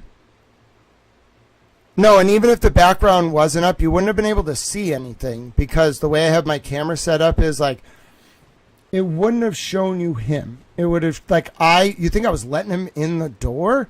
Like, I was using the door as a fucking shield. If he made a fucking move, if he actually tried to hurt me on stream, you realize it's someone being in that space without your permission. Like, once you say leave, and you're in a private space, even within a shared dwelling, once you get past that threshold or a second threshold, once you say no, you have a duty to retreat, which I was doing. I was not advancing on him.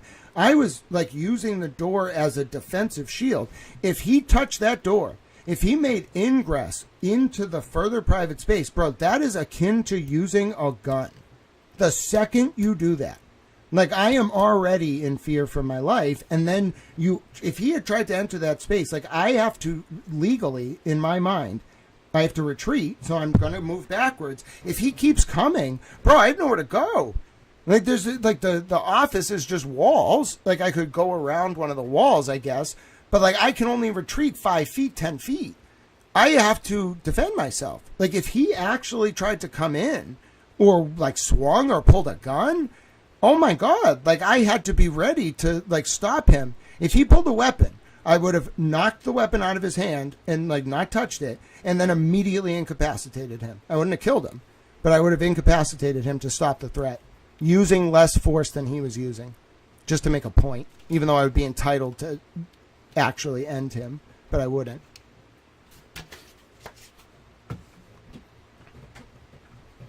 he couldn't answer my questions. He just could not answer my questions. He was baffled. Like, I alerted him that I was live and that anything he said or did was going to be captured. And then he tried to like advance a little bit, but I'm bigger than him. Like, I am a tall dude. I'm 6'2". I towered over him. And I was like, I don't know what, I'll have to listen to it back. But I was like, who are you? He tried to say like, oh, I just want to have like a man-to-man. And I was like, as you probably heard, nothing about this is acceptable. There are ways for you to contact me. You have breached every rule of decorum. You can get my number from whoever the fuck got you to this spot. You can call me. You can give me your name. I will screen you. And then he didn't have any answers. He was like, so you don't want to have a man-to-man? I was like, motherfucker, man-to-man? You need to leave. And that really fucked with his mind. Like, I think he realized I was going the direction of like, you are trespassing. And then I said to him, I feel threatened by your presence, like physically. And then all of this shit was starting to register. He was like, wow, he's saying like all these very specific things about like my presence. He's instructing me to, he's asked me to leave. He's instructing me to leave. He's telling me like to leave. Like, I was saying this all in a way where his mind was kind of getting it, but he wasn't talking. He looked like a cop. And I was like, listen, he wasn't in uniform, no badge, no warrant, no ID. He didn't ID himself. So, no, you have no right to be here. Leave. If you would like to talk to me, I was overly nice by saying, if you want to talk to me, you may contact me, but never this again. Oh, yeah, we're going to play it back. I'm like, I need to calm down. Oh, my God. Like, that is entirely not okay. Good thing, like, we were what? Like, I'm not kidding you. It is a good thing we were doing it. I have no idea if it was like my mother, Epstein's people, whatever. I don't care, right? It's America. I'm part of a political campaign. You can be damn sure that multiple state government officials tomorrow are going to hear about this. And they're not going to hear about it from the perspective of, I'm a little mad. They're going to hear about it from the perspective of, I felt my safety was physically threatened. Uh-oh, that's going to cause a problem.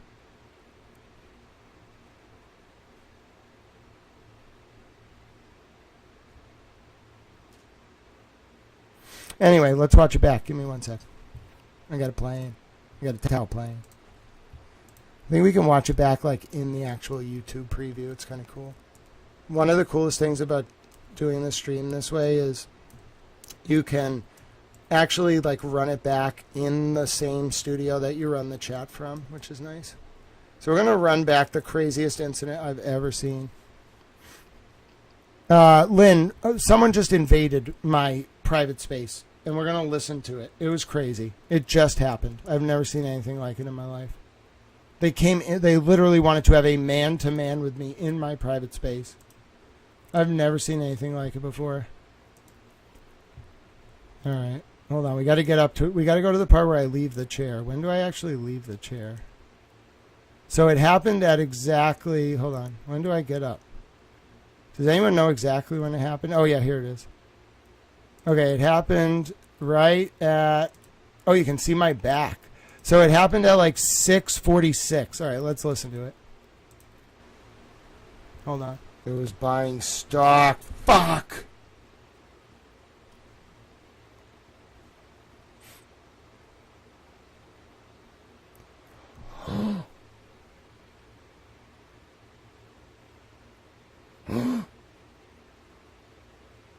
Oh, there's a fuck ton of money that moved through this. I want to record this. Hold on. MS walk. Oh, that's a tough one. Well, it's... All right, folks. I'm going to record this because this is crazy. I'm just going to tell people what happened. All right, folks. Hello. My name is Grant Smith Ellis. As you may know, I have been a local journalist in Massachusetts covering the Epstein files for about 5 days. I have covered a number of different specific regional topics that became more and more national in scope. It started with reporting on Jeffrey Epstein's connection to the Learning for Life program and the Police Explorers program in Stoughton, Massachusetts, and a network of cops who may not have been up to very good things at all. Brothel networks. It expanded to Connecticut and a private school called the Rumsey Hall School. This is all from just open source research of the publicly released DOJ files and my attempt to petition my government for redress of my grievances. As I'm doing this, I eventually find out that President Obama's general counsel, White House counsel, during the 2014 era, roughly, was a woman by the name of Kathy Rumler. I find an email from Kathy Rumler on January 28, 2015, to Jeffrey Epstein, where Rumler confirms to Epstein that she was CIA and won the CIA's highest award, the Agency Medal, from then-director John Brennan. I then find an email from Rumler, who's now the top lawyer at State Street, confirming that Rumler had, while speaking to Epstein in December of 2015 and early in 2016, invited Epstein to Washington because, in Epstein's words, he wanted to do CIA, NSA, and boy stuff with Rumler, to which she said, of course. Then I reported today, after reaching out to State Street for Goldman Sachs. I may have said State Street, correction. She is a top lawyer at Goldman Sachs. After reaching out to Goldman Sachs for comment today, I haven't heard back, okay? But I then found that Jeffrey Epstein and Kathy Rumler were working on behalf of the Rothschilds to help them avoid a tax bill and settle with the DOJ. This was while Epstein was a registered sex offender following his 2009 conviction. As I'm reporting all this, I let people know that I'm going to start doing a financial dive into Jeffrey Epstein's holding companies, okay? And during that deep dive into the financial holding companies, I start looking at a series of charitable forms, Form PCs, or 990s as they're called, and tied to a charity that Jeffrey Epstein runs in Massachusetts. As I'm looking at, he ran in, I think he ran out of New York.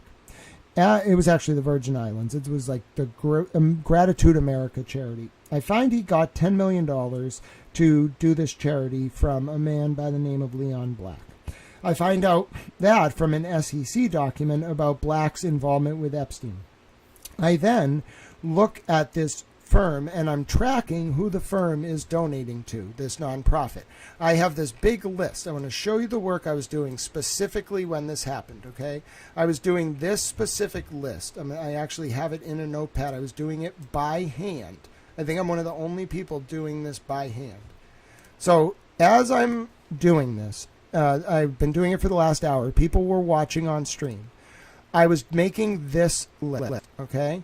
This list is all, at least to the point that I got, we're through the 2017 only filings. This was a list of charities that Epstein had donated to through the charity that was funded with some money from Leon Black, some $10 million.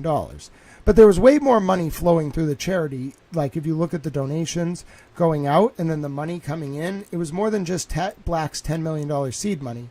So as I'm looking at this and putting together my list and tracking all the charities and the amounts, okay, then I get to a section of the document, you're going to watch this on screen, where I'm looking at specifically the investments that the nonprofit made. So the nonprofit wasn't just taking in a donation from Black and like giving it out as grants. No.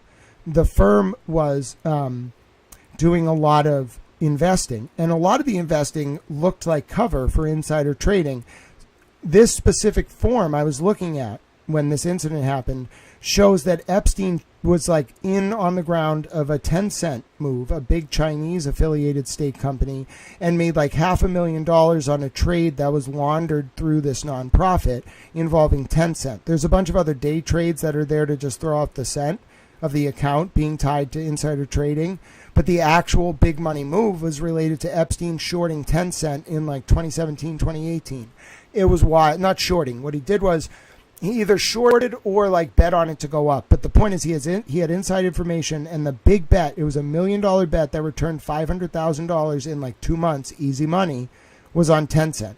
As I'm going from the review of the charities Epstein donated to to the section of the document where he was investing in companies, you're going to hear me realize that he was using it to cover insider trading. A man who I can only describe as a plainclothes like intimidator arrived at my door outside my bedroom. I'm in my home office, which is very high up within a private residence. It does not have shared access. There are lower floors that you could get into by speaking to the person I live with, my mother, but the area I'm in is not part of that. This person did not knock. They did not announce. They came up to my door, and I heard, after they moved around a little bit, the name Grant said. What you're going to watch is the interaction between me and that person. I'm watching it for the first time right now. It's only 5,000. At a certain point, it's marginal. All right. What's this? What's this? What's this? Oh, no. It was buying stock. Fuck!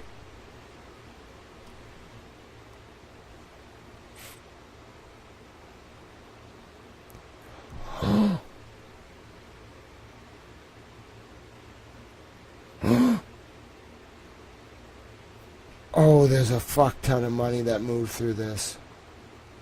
All right, pause. I need to get water. We're going to keep doing this. I need to get water.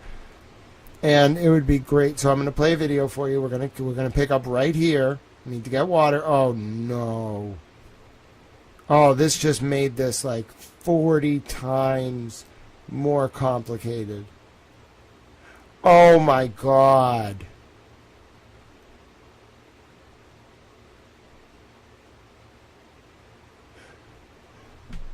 Are you kidding me? Look at the dates of these transactions.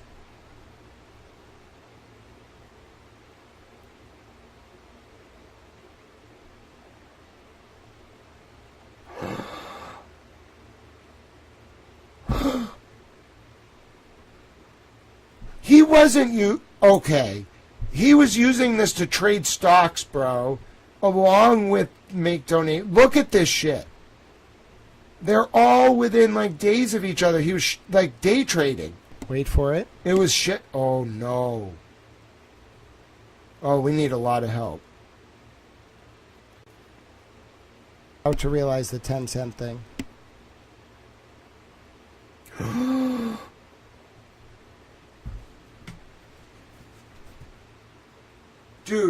Dude, all these are just cover trades.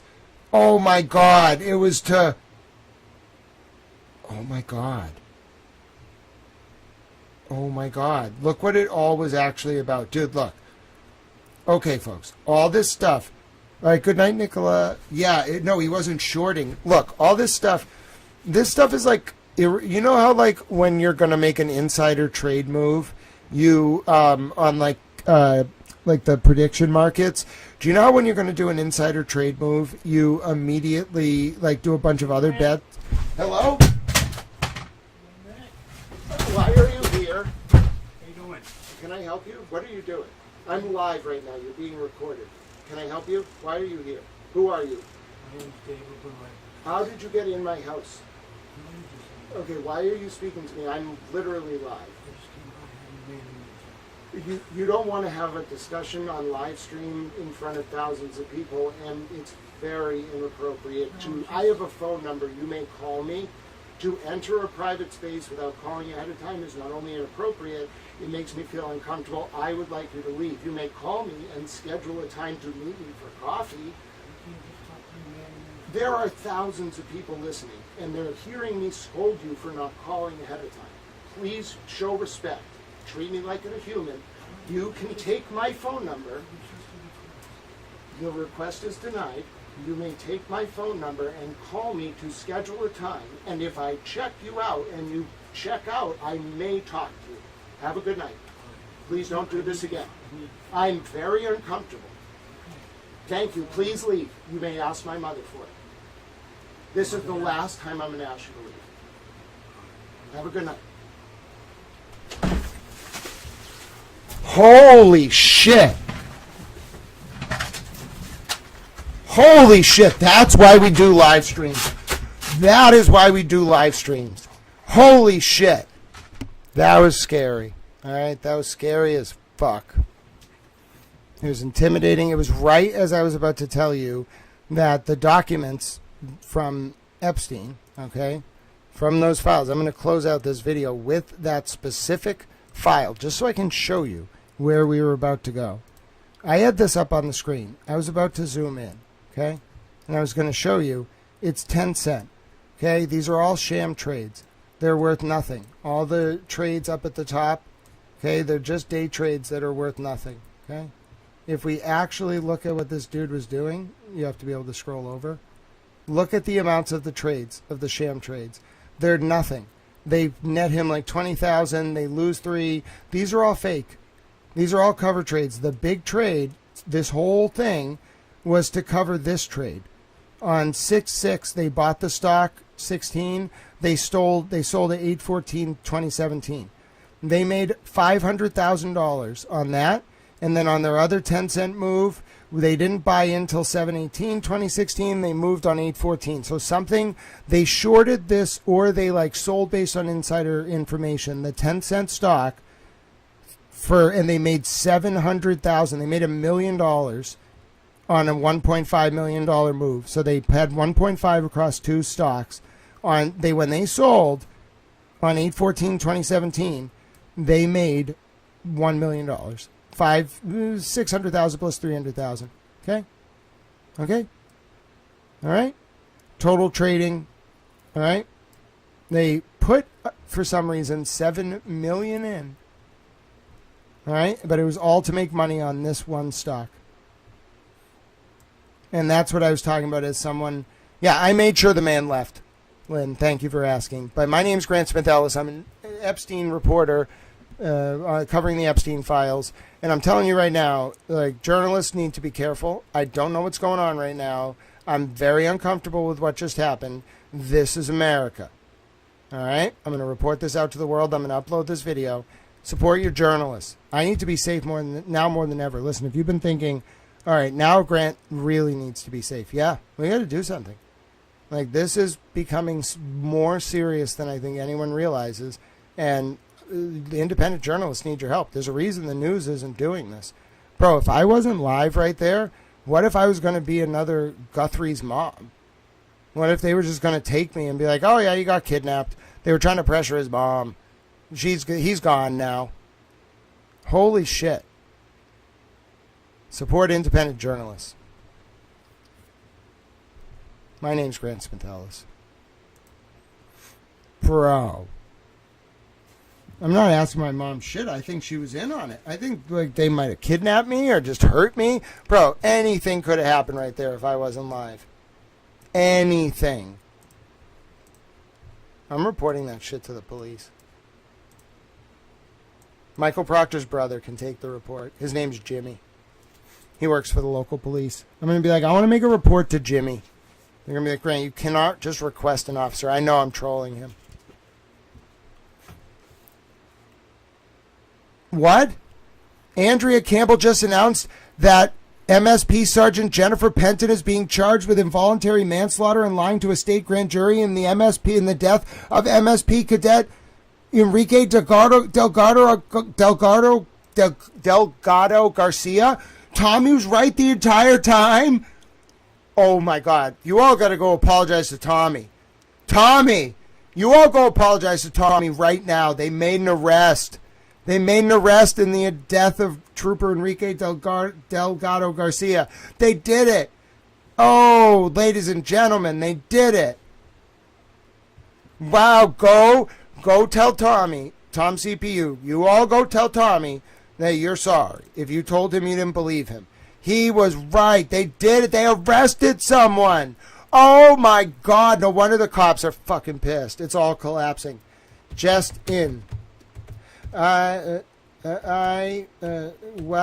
reporting live on the Jeffrey Epstein files, including a shell non-profit that was used to make a number of moves that indicate Epstein was insider trading on Tencent, using the nonprofit as cover, a random man showed up in my at my office door for a man-to-man.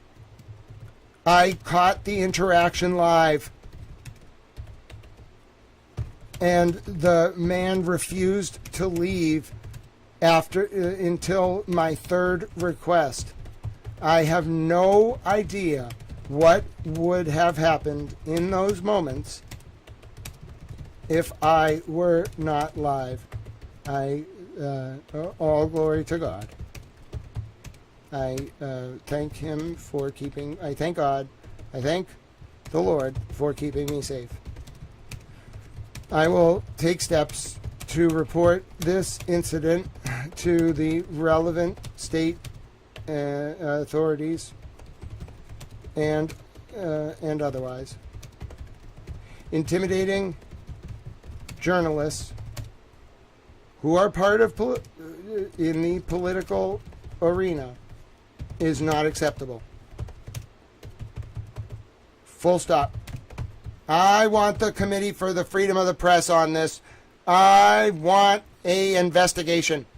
I demand it. I demand vindication. You heard me. I'm a towel. Respect my authority. Don't be invading my space. How dare you respect my authority? I gotta look at bank records. Hold on. They didn't respect my fucking authority. How dare they? Tried to invade my home. All the YouTube nice people are gonna get all mad at them. They're gonna be like, don't invade Little Towel's home on YouTube. But now we gotta look into this. All right. Here is the financial record I was looking at regarding Epstein's holding company. Funded originally with a $10 million donation from Leon Black. Wonder if that was one of those people. Stay out of Towel's home. I'm a journalist. You literally can't do that. This is fucking America. Home invasion. Yeah, it was, I don't know if it was a home invasion. I mean, he got awfully close because, like, a shared dwelling. I'm not a lawyer. This is not legal advice. A shared dwelling, like, it ends at the point where the private space of the shared dwelling begins. So you can have like a shared dwelling with a communal space and like communal spaces, and then you can have a shared dwelling with like private spaces. Okay, I have like my communal spaces. My mom wants to hang out there. She can go there. She can have friends there. That's very cool. I have spaces that are private. It's not a distinction without a difference. It's the law. I'm not a lawyer. This is not legal advice. You cannot enter a private space of a shared dwelling and then enter further without a warrant, without an invitation, without announcing your presence. You can't just do it for a man-to-man. You can't. It's intimidation. It borders on a crime. It may, like, you can have an initial invitation into the shared dwelling. You cannot use that to enter a private space in the dwelling. That's where, like, whether for warrant purposes, for home invade, like you have, like you're getting really close. Like your permission to be in the private space never existed, and you're being told to leave, and you are resisting a request and then a command and then an instruction. That borders on, in my opinion, criminal. Like, you're then remaining in a private protected space without consent. That's a problem. And he did that. And I'll have him charged if I have to. I need to determine, I don't know enough about it. If he committed a crime, I will have him charged.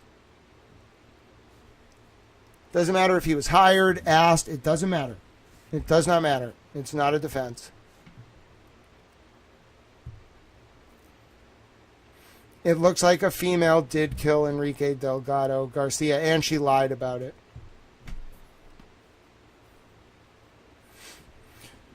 All right, and I'm putting this piece together, so give me 1 second.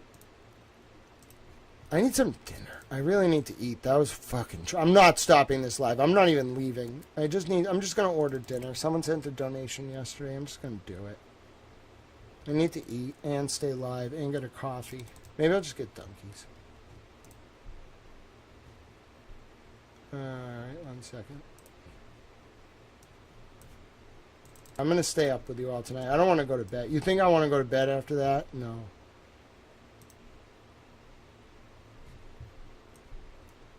Making me feel unsafe in my own home.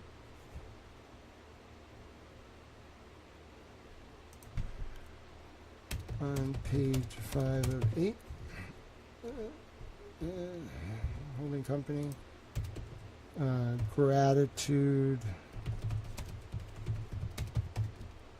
These fucking boomers don't know. Like, you fucking come in on someone live streaming, bro.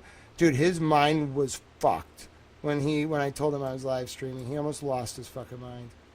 He was like, fuck, I'm caught. I was like, yeah, motherfucker. Yeah, now leave. And he did.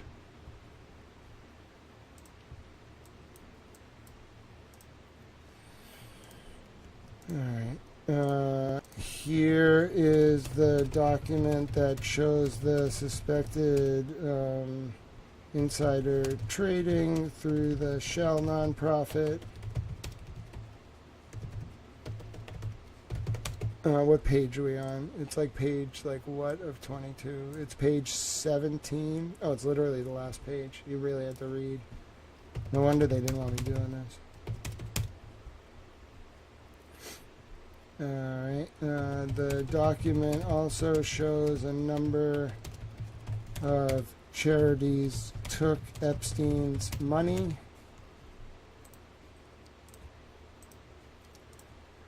When he was a sex offender, and it appears there is still $8.1 million in the account that can be clawed back for survivors of Epstein's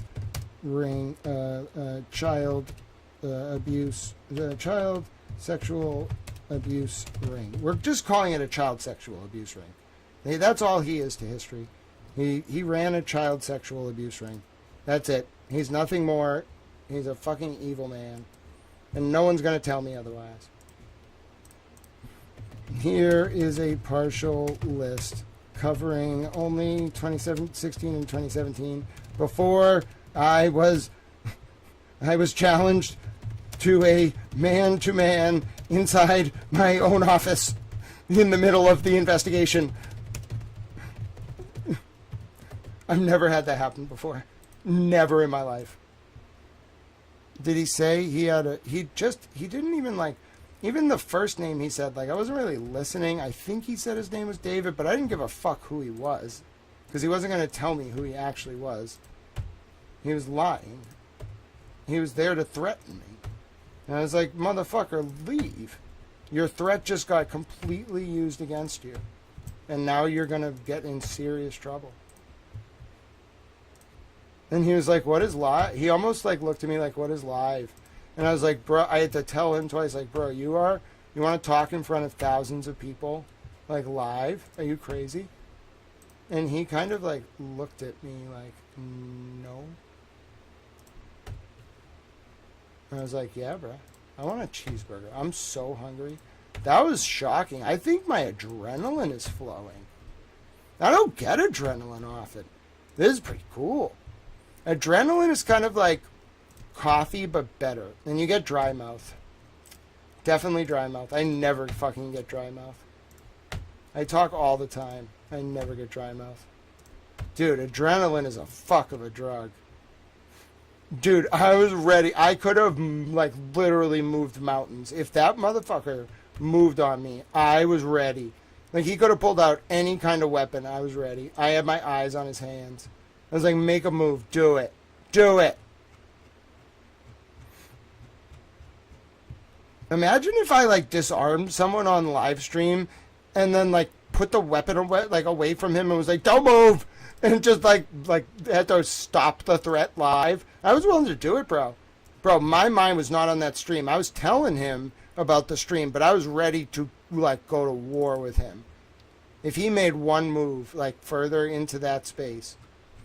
And he knew it, too. He was like, oh, fuck, you're not kidding around. was like, bro, you've already committed a threat. Now I'm like really upset. Yeah, and let me just be clear. Yeah, like I'm gonna eat, I'm gonna order some food, but I'm not going out right now. That was extremely offensive to America.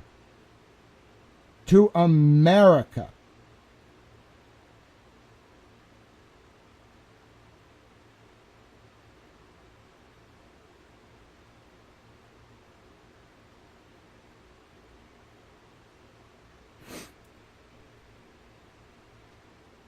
Kind of cute though.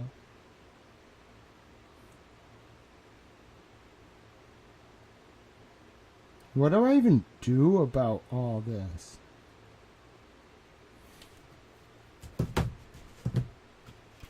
Do I like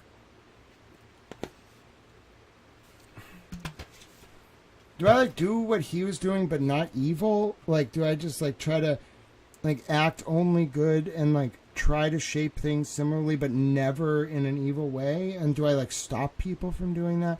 I have a lot to think about. I didn't know we were actually at this point where they were like gonna invade my house. Like, yeah, I didn't need nunchucks. Let me tell you right now, like if he moved, I already knew where I was going with that right hand. Like I was gonna go for, like if he moved into that room or used a weapon, I don't need a weapon. I was ready. I knew what I was going to do.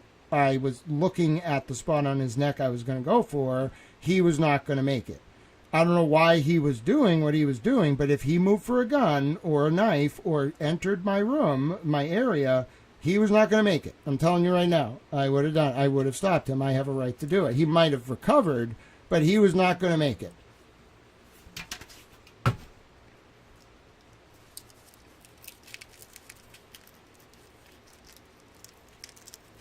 Yeah, I have his face on my internal camera. Should have grabbed my phone and snapped his pic.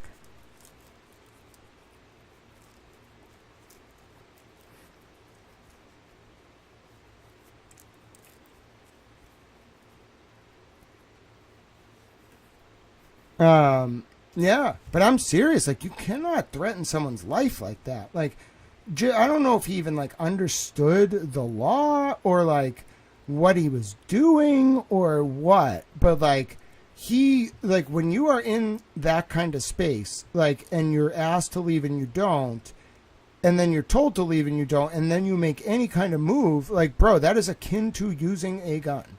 I didn't tell him this, but like I knew in my mind, like, move again, like come forward, make a threat, like move, take out a weapon, try to push this door open, like that's deadly force, don't do it. I didn't say it to him, but I was giving him the vibe. Like, if he did it, I was going to take it as deadly force, and then he left. Which, I mean, true. Like, you cannot, I don't understand. Like, maybe, if you had, like, some, like, indicia that you knew the person, and they, like, were talking to you earlier that day, and then they just stopped talking to you. And then you're worried because they're not answering. There's still better ways to deal with it than, like, just going to the door. But that was not this. I don't know this man, never talked to him, never spoke to him, don't know him from Adam. He was intimidating, looked like some kind of cop, plain clothes, no badge, did not identify himself. Get the fuck out. Like, no. Like, move on me in that circumstance, and it's a threat to my life. And that's the vibe I gave him. I didn't say, if you take a further step, like, I'm going to have no choice but to defend myself, because I wasn't thinking that way. I was thinking, in this moment, I'm going to back up, which I did. I'm going to put the door between me and him, and if he uses a weapon or pushes that door open, I'm going to take any measure that I need to stop the threat. And I was ready. And I think he knew I was ready. I was looking at his neck. Yeah, the intruder part was wild. Like, I was looking, like, I was ready. I do not have a weapon. I don't like guns. I don't like any weapons at all. I don't have them. I don't want them. I don't like them. I don't take people. I don't want to ever be in a position where I have to end a life. I don't want to do that. I'm not comfortable with it. I don't want to do it. I was not going to act, like, I was going to do whatever it took if he came at me. I would have done whatever it took. But, like, my initial plan was just to, like, incapacitate him with, like, at his, like, I won't tell you what I was going to do, but I was ready. I was just going to incapacitate him so that he would stop moving. Then I was going to call 911 and be like, somebody just invaded my house in my like private space. I incapacitated them, and I'm waiting for you to arrive. If they move, I'm going to make sure they cannot be a threat again. Come here quickly. He didn't take it there, but I thought he was going to. And I think he saw me eyeing him up. Like, I was like, I'm ready. Like, I was like, I'm ready. I've been waiting. Like, I knew you were coming. I didn't know he was coming, like, literally, but I was like, I knew you motherfuckers were going to come eventually. And I was like, I'm ready. Let's do it. Like, you're live. He did not want to do it. Coward.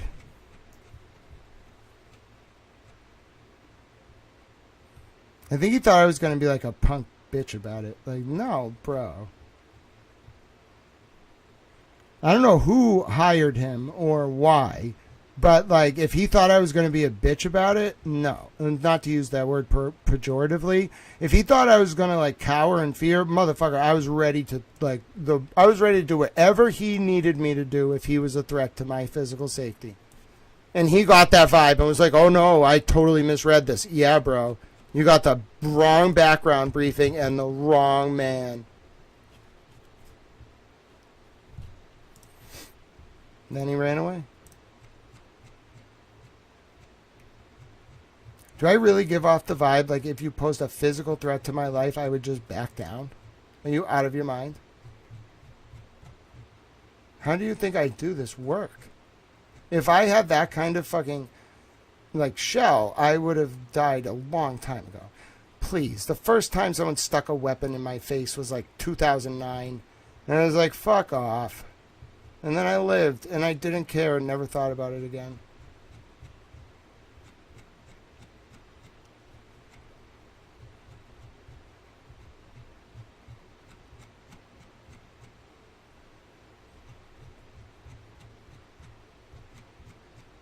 It's not the situation, it's how you react. If you react like in that situation, like with anything that lets them see weakness, they're going to move on it. The vibe I gave him was move and it will be your last step, and he left.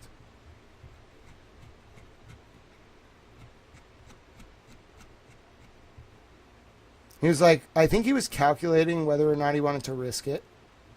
And then I was like, bro, it's live. Like, you're fucked. You're not going to be able to pull anything off live.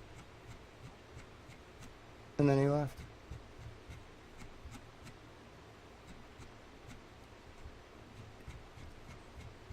He was older, though. Not well trained. Like, just like an old brute. Like a fucking thug. Someone who, like, banged too many fucking oxys in the early 2000s. That was the read. Like a street thug who had a badge. Who likes fucking opiates. That was the vibe I got off him. He had that, like, fucking opiate face. Like, very sullen eyes. I can see a pillhead from a mile away. He was a cop who got hooked on pills, I think. That was the best read I could get of him in that situation. But that's why you don't want me to look into you, bro. It takes like 30 minutes. Especially if you do something like that. I'll find out, like, where you got your first dose, who gave it to you, who your supplier was, how long you were hooked, who you were working for, what job you had while you were hooked. It's not that hard. Easy work. Don't ever come into my fucking office like that again. Ever. Don't do it. Because it won't just be your people. Like, I will get, like, the people who will investigate it will be very mad. And they control a lot of funding.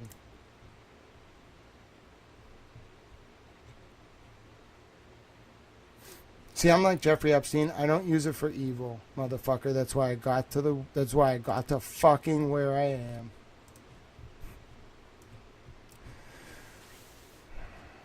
I don't know if I'm safe here. I really don't know. After, I think I might make a report, like, just to make sure, like, that they get the message. I want that guy arrested. I don't know. I, like, don't know enough to know, like, what he did or whether it crossed the line, but it was on camera. So if he broke a law by not leaving after the initial instruction or whatever, I want him jailed. I don't care if he's a cop or whatever the fuck, Stady. I don't give a fuck. Jail him. Then he can go back to his handlers and be like, you got me fucking jailed because you sent me there on a live stream? Are you stupid? And I'm going to be like, yeah, you all are fucking dumb. And you offend me. And you made my adrenaline rush and now I'm angry. Yeah, he sounded like he was trying to be intimidating, but quickly got scared. And it was like, oh, fuck. Like, I really fucked up. That was the look on his face. Like, I really fucked up. And I was like, yeah, you did, motherfucker. You really fucked up. I don't know what you were coming here to do, but you're leaving with your proverbial non-existent phallic structure in your hand, and you can like it. I don't think he liked that very much. Here, so if you're just getting caught up, let me play the video I just posted. We think, yeah, Kyle. We think his name was David. We're not sure. You can watch. We'll watch it back right now. Let me throw this on the screen while I go get some water. That was freaky as fuck.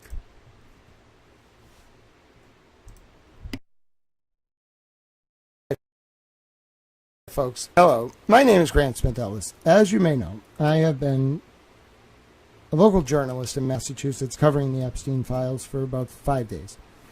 I have covered a number of different specific regional topics that became more and more national in scope. It started with reporting on Jeffrey Epstein's connection to the Learning for Life program and the Police Explorers program in Stoughton, Massachusetts, and a network of cops who may not have been up to very good things at all.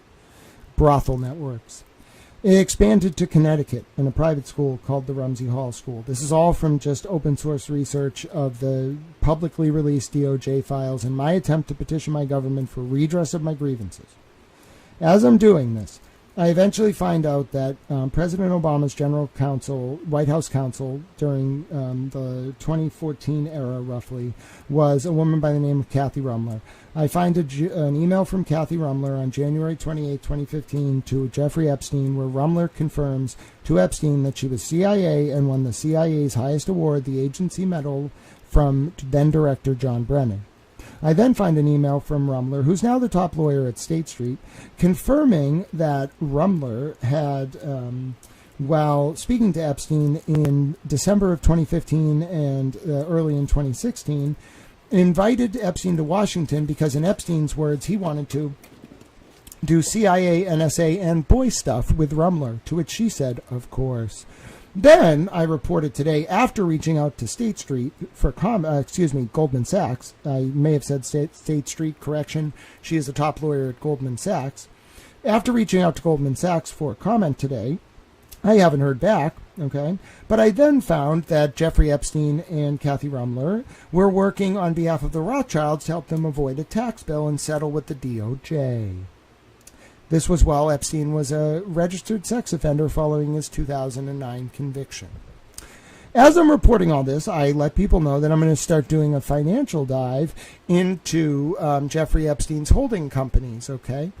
And during that deep dive into the financial holding companies, I start looking at a series of charitable forms, Form PCs, or 990s as they're called, and tied to a charity that Jeffrey Epstein runs in Massachusetts. As I'm looking at, he ran in, I think he ran out of New York. It was actually the Virgin Islands. It was like the Gratitude America charity. I find he got $10 million to do this charity from a man by the name of Leon Black. I find out that from an SEC document about Black's involvement with Epstein. I then look at this firm, and I'm tracking who the firm is donating to, this nonprofit. I have this big list. I want to show you the work I was doing specifically when this happened, okay? I was doing this specific list. I actually have it in a notepad. I was doing it by hand. I think I'm one of the only people doing this by hand. So as I'm doing this, I've been doing it for the last hour. People were watching on stream. I was making this list, okay? This list is all, at least to the point that I got, we're through the 2017 only filings. This was a list of charities that Epstein had donated to through the charity that was funded with some money from Leon Black, some $10 million. But there was way more money flowing through the charity. Like if you look at the donations going out and then the money coming in, it was more than just Black's $10 million seed money. So as I'm looking at this and putting together my list and tracking all the charities and the amounts, okay, then I get to a section of the document, you're going to watch this on screen, where I'm looking at specifically the investments that the nonprofit made. So the nonprofit wasn't just taking in a donation from Black and like giving it out as grants. No. The firm was doing a lot of investing, and a lot of the investing looked like cover for insider trading. This specific form I was looking at when this incident happened shows that Epstein was like in on the ground of a Tencent move, a big Chinese affiliated state company, and made like $500,000 on a trade that was laundered through this nonprofit involving Tencent. There's a bunch of other day trades that are there to just throw off the scent of the account being tied to insider trading, but the actual big money move was related to Epstein shorting Tencent in like 2017, 2018. It was why, not shorting, what he did was he either shorted or like bet on it to go up. But the point is he had inside information, and the big bet, it was $1 million bet that returned $500,000 in like 2 months, easy money, was on Tencent. As I'm going from the review of the charities Epstein donated to the section of the document where he was investing in companies, you're going to hear me realize that he was using it to cover insider trading. A man who I can only describe as a plainclothes like intimidator arrived at my door outside my bedroom. I'm in my home office, which is very high up within a private residence. It does not have shared access. There are lower floors that you could get into by speaking to the person I live with, my mother, but the area I'm in is not part of that. This person did not knock. They did not announce. They came up to my door, and I heard, after they moved around a little bit, the name Grant said. What you're going to watch is the interaction between me and that person. I'm watching it for the first time right now. It's only 5,000. At a certain point, it's marginal. All right. What's this? Oh, no. It was buying stock. Fuck!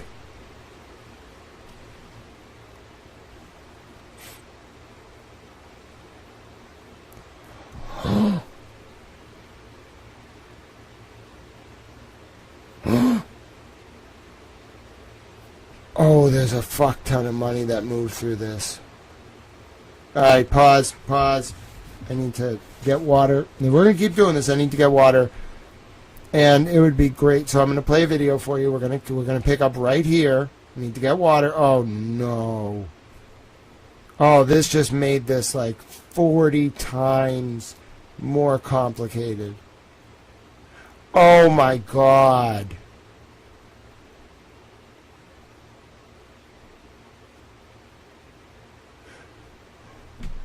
Are you kidding me? Look at the dates of these transactions.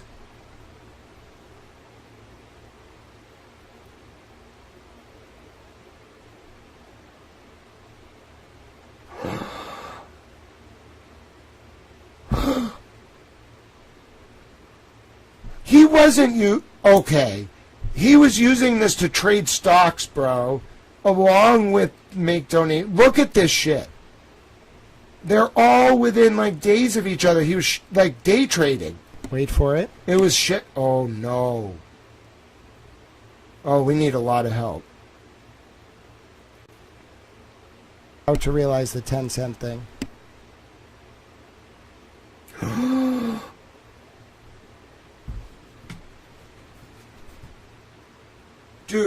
Dude, all these are just cover trades. Oh my God, it was to... Oh my God. Oh my God. Look what it all was actually about. Dude, look. Okay, folks, all this stuff. All right, good night, Nicola. Yeah, no, he wasn't shorting. Look, all this stuff is like you know how like when you're gonna make an insider trade move, you on like the prediction markets. Do you know how when you're gonna do an insider trade move, you immediately like do a bunch of other bets? Hello? Why are you here? How you doing? Can I help you? What are you doing? Dude, okay, I'm definitely traumatized because every time I hear that fucking noise, did you see me just jump scare? Like, I thought he was back. Bro, that traumatized me. Like, it's not going to affect me. Like, go F yourself. How dare you fucking do that to me? But, like, bro, like, that is not cool. Like, every time I hear that sound, did you see me jump? All right, we're going to listen to it one more time, okay? Ready?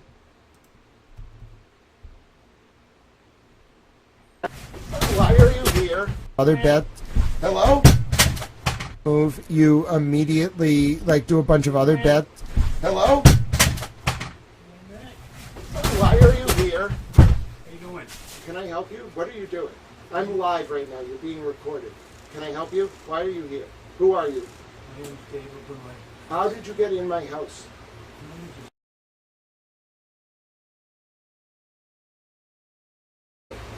What are you doing? I'm live right now. You're being recorded. Can I help you? Why are you here? Who are you? My name's David Burley. How did you get in my house? Okay, why are you speaking to me? I'm literally live. You don't want to have a discussion on live stream in front of thousands of people, and it's very inappropriate I have a phone number. You may call me. To enter a private space without calling ahead of time is not only inappropriate, it makes me feel uncomfortable. I would like you to leave. You may call me and schedule a time to meet me for coffee. There are thousands of people listening, and they're hearing me scold you for not calling ahead of time. Please show respect. Treat me like a human. You can take my phone number. Your request is denied. You may take my phone number and call me to schedule a time. And if I check you out and you check out, I may talk to you. Have a good night. Please don't do this again. I'm very uncomfortable. Thank you. Please leave. You may ask my mother for it. This is the last time I'm going to ask you to leave. Have a good night. Let's play it back again. Mary P., someone invaded my home.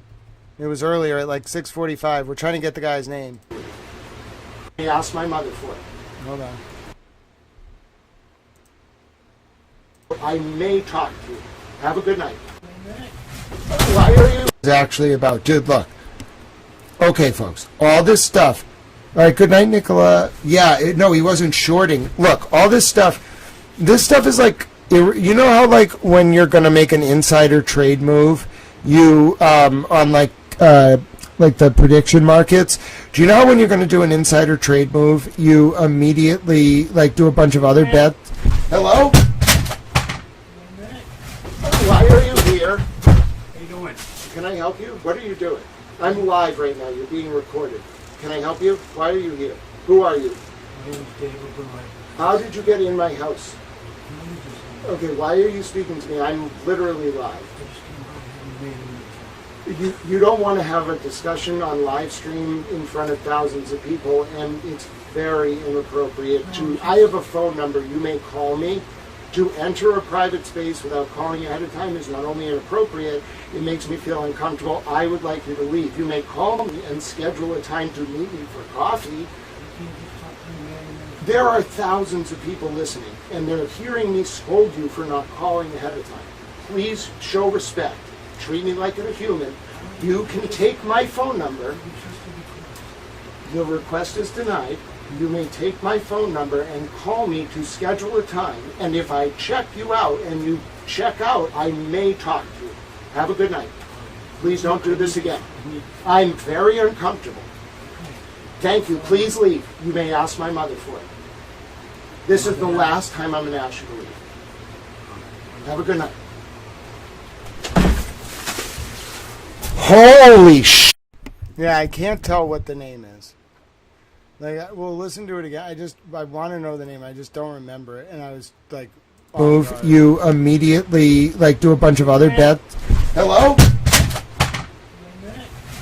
Why are you here?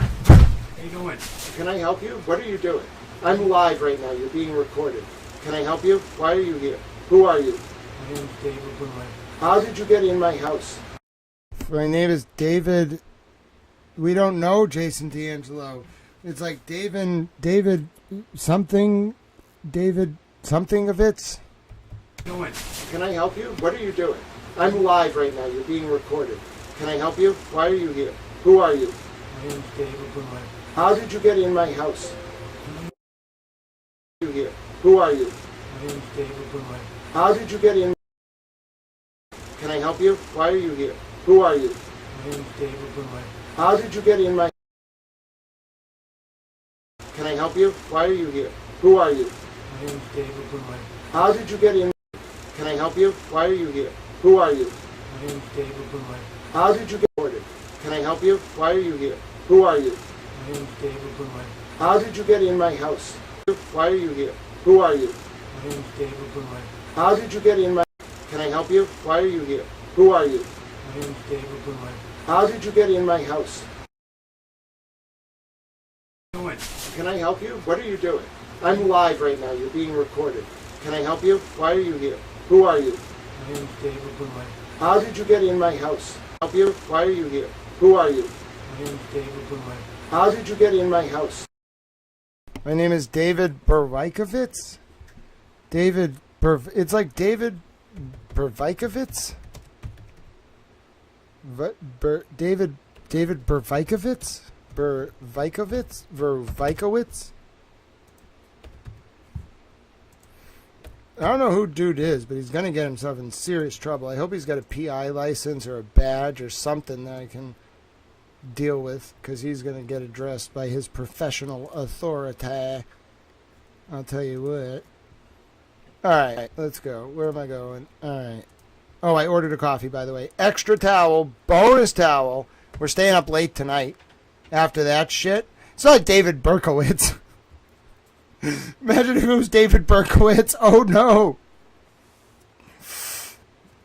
They said the son of Sam Killer. Is he alive? I think he's in jail. Is he jailed? I imagine they did not let this man out. I don't think it was this man. Is he dead? Where is he? Is he in jail? I'm still confused. Is he in jail? Parole hearing? No, he is in jail. So it was not David Berkowitz. I'm thrilled. Oh, I got a little worried there. Oh.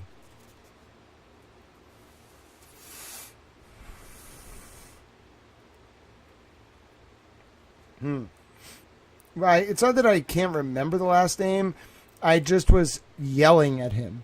Like, bro, don't come in my fucking home. So I was just yelling at him. I wasn't listening to his last name. David Bernecki. Yeah, that sounds about right. David Bernecki. David Bernecki. That sounds about right. David Bernecki. Like David Bernecki. Let's see if we can find this man. We'll know. He's going to be like a cop or a PI or something. David Bernecki, Massachusetts. Who's David Bernecki? David Bernick. Huh. Could be David Bernick. Let me see a picture of you. David Bernick. No, that doesn't look like him. Unless it's a different guy. He had like a thick Boston accent, like a cop. He gave off the vibe of a cop. And I gave off the vibe of don't fuck with me.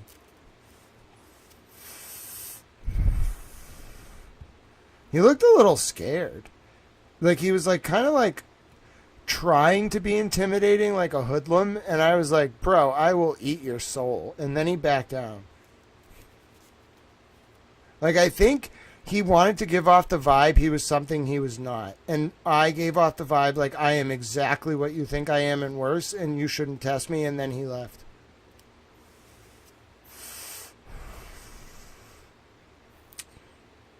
No, it wasn't a cop. David DeChico.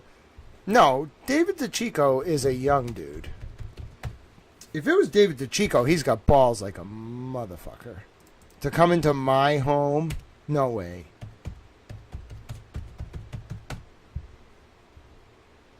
Let me see, Troopa de Chico.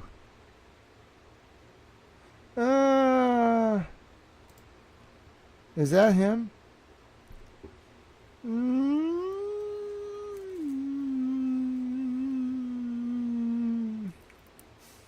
I'd have to hear him talk. You got a video of DeChico talking? He was like age 58 to 63, white male, baseball cap, like 5'10" on a good day with platform shoes. Shorter than me. I was looking down on him. Kind of stocky, burly, like not used to being told no. Like very formal, almost military vibe, but like also like he knew he was outmatched, and the thing that I was live, like that really fucked with him.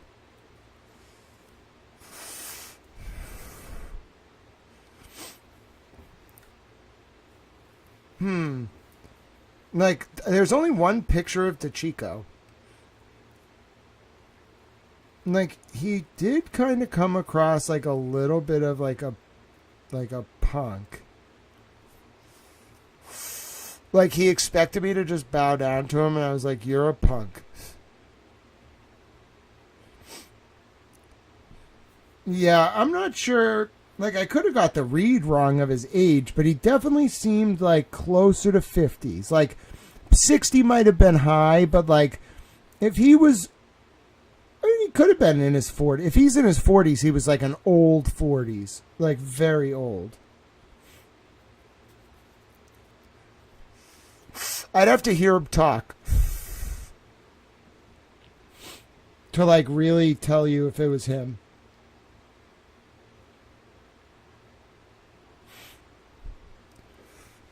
And he had a baseball cap on, and he was like trying to be like stocky. Like he was trying, it was weird. It was like he was used to just doing whatever the fuck he wanted. So that's what tells me it might have been a cop. Like it might have actually been a cop. I'm looking at DeChico's picture. I need video. Did he testify at a trial or something? Let me see if I can get video of him talking.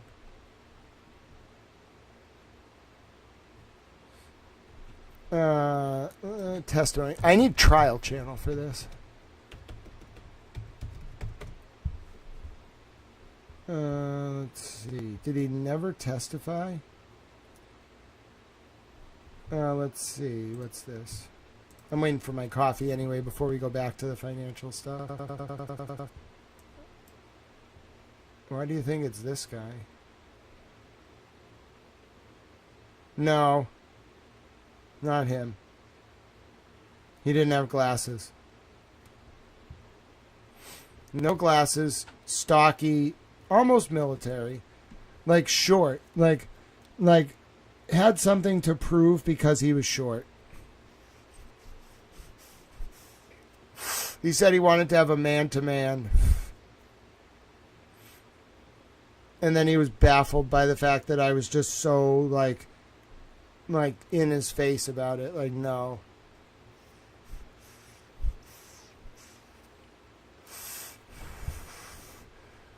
I gotta hear DeChico talk.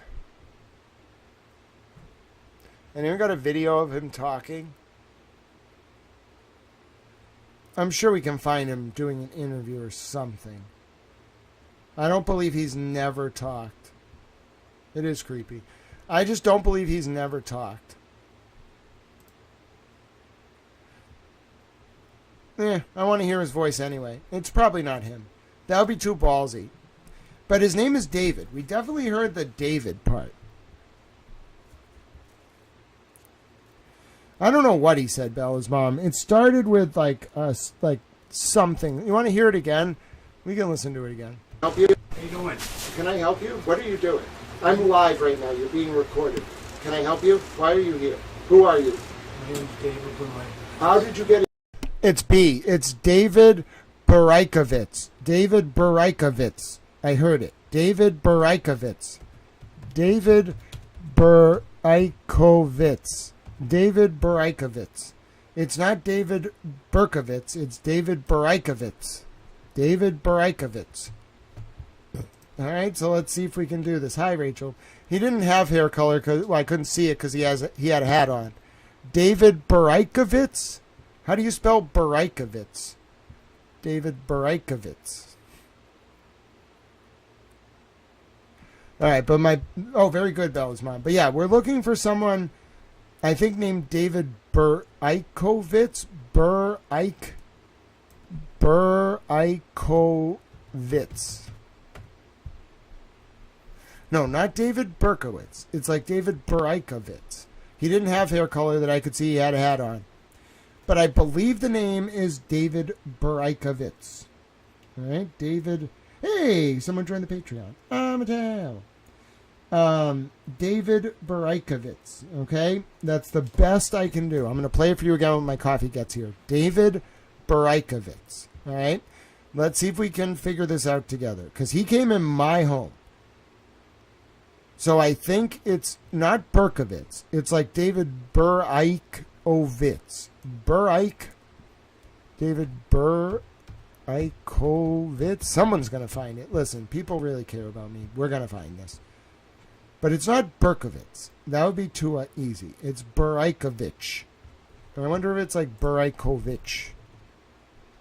Berkovich. Because it's not Berkovich. It's Berkovich. Berkovich. Hope it wasn't the Russians.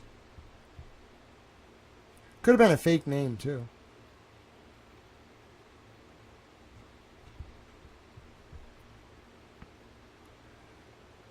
Yeah, he just walked in. Said my mother let him in. Yeah, I was Russian sounding. He didn't have a Russian accent. But, like, bro, you don't want to do that. Like, I am in a political campaign. I am on U.S. soil. He didn't sound Russian. Like, bro, if he was Russian, I would have been like, bro, you are Russian. Who are you with? Get out of here. Maybe they trained them not to have Russian accents.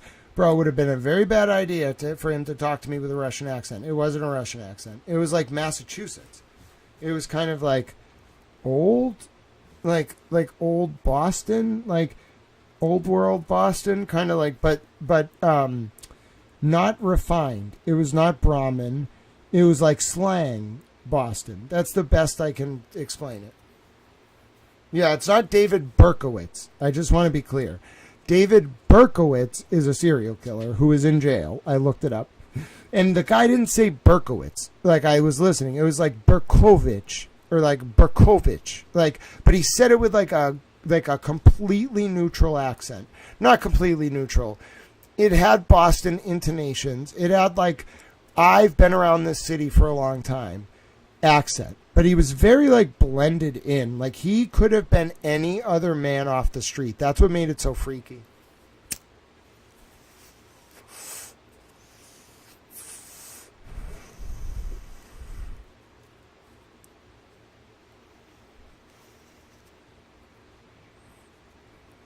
I think I got to report this. I mean, I have it on video. How crazy is it though? I think the one, like, first of all, they must have terrible OPSEC.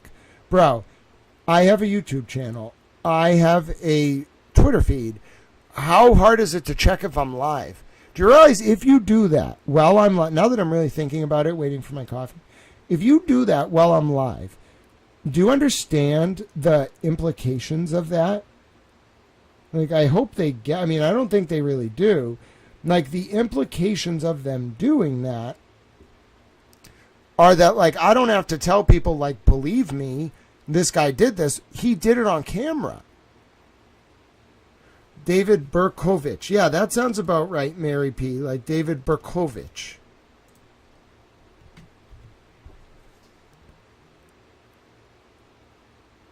Is he near Massachusetts? California. Any of them in Massachusetts? He was like a hoodlum, though.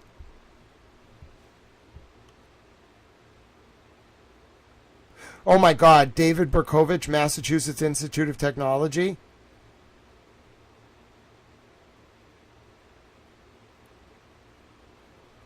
Who are you? Because I did send that random email to that guy about my mom's like poem. His name wasn't David Berkowitz. It was like Carl. This could be him. Who are you, David Berkovich? Why would you ever just come to my house, bro? That's a terrible life decision. I don't care if you go to MIT or Charlestown. What are you, like, faux economic gangsters? Bro, this is Massachusetts. Like, look me up, bro. Oh, we have a friend. You have one friend? Who are you? Who are you? Why can't I click your profile picture? You're a little odd duck, huh? Which one are you? Yeah, it could have been that dude. Very small resolution picture. And he has a doctorate from MIT, but he doesn't really exist. I think this might actually be him. Because I did email that random MIT dude, and I was like, can you tell me about this thing you put up in 1997? Or like 2001? And then I asked him about his like weird like occult like society like title of nobility. So, you know, but like don't send someone to my house, motherfucker. It's already over, bro. I work for a political campaign now. What are you doing? Yeah, he has a Facebook. We can find a lot more than this about him if he has a Facebook. Because that means he exists. Dude, this better not be, like, this better not be this guy. He is not going to like the results of doing that to me. If he's just some dude from MIT. Dude, I don't care who you know. I don't care who you call. That's a problem for you. If this is actually you. Maybe I'll call this dude. Be like, was that you? David, give me a call. Just call me. You got my number, motherfucker. Just give me a call. I'll call you. Where do you work out of? Is this the dude from California, though? Why would he just be in Massachusetts? Let me see. Oh. Somerville? Yeah, I wonder if it is this dude. What book did you write? You wrote a book? Dude, you don't understand. You may think that you're going to learn about me. No, bro. I am going to learn about you. Who are you? Is this you? This might actually be this dude.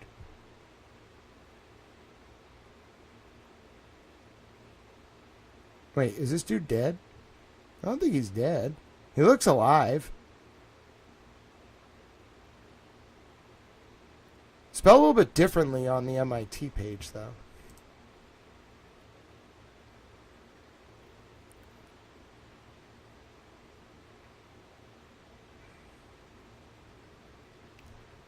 They're not going to derail the stream. I'm getting a coffee.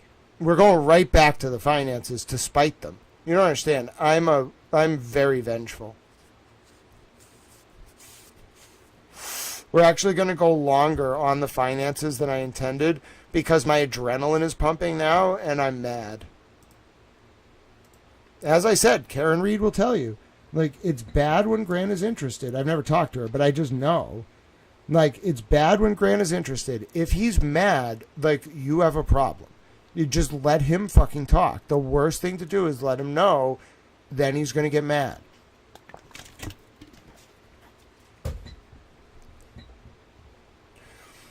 I think he said my mom let him in, but he didn't say she called him. He just said she let him in. I asked him how he got in the door. We can listen to it again when my coffee gets here. It's like 10 minutes away. Might get some water first. Who are you? Is this you? High frequency aerial methane detection?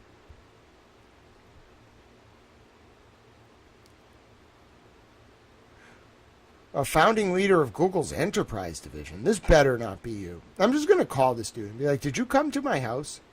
And if he says no, I'm be like, okay, thanks, David. I'm sorry for bothering you. David Brewer. Might be David Brewer.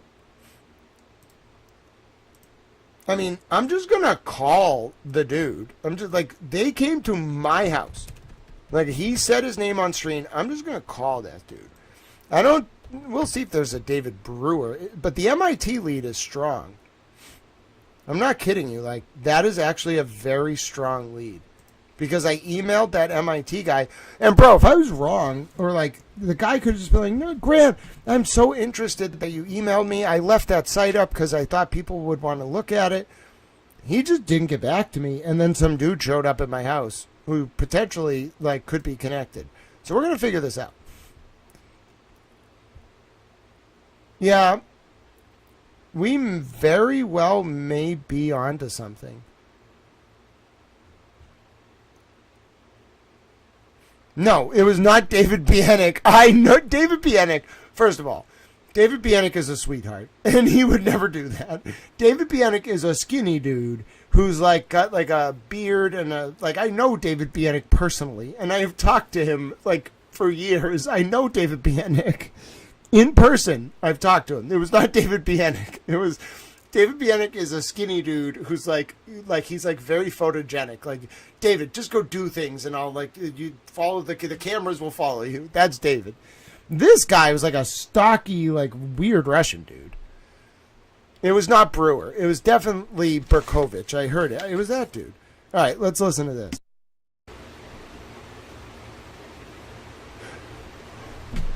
Are you kidding me? Mark, do an insider.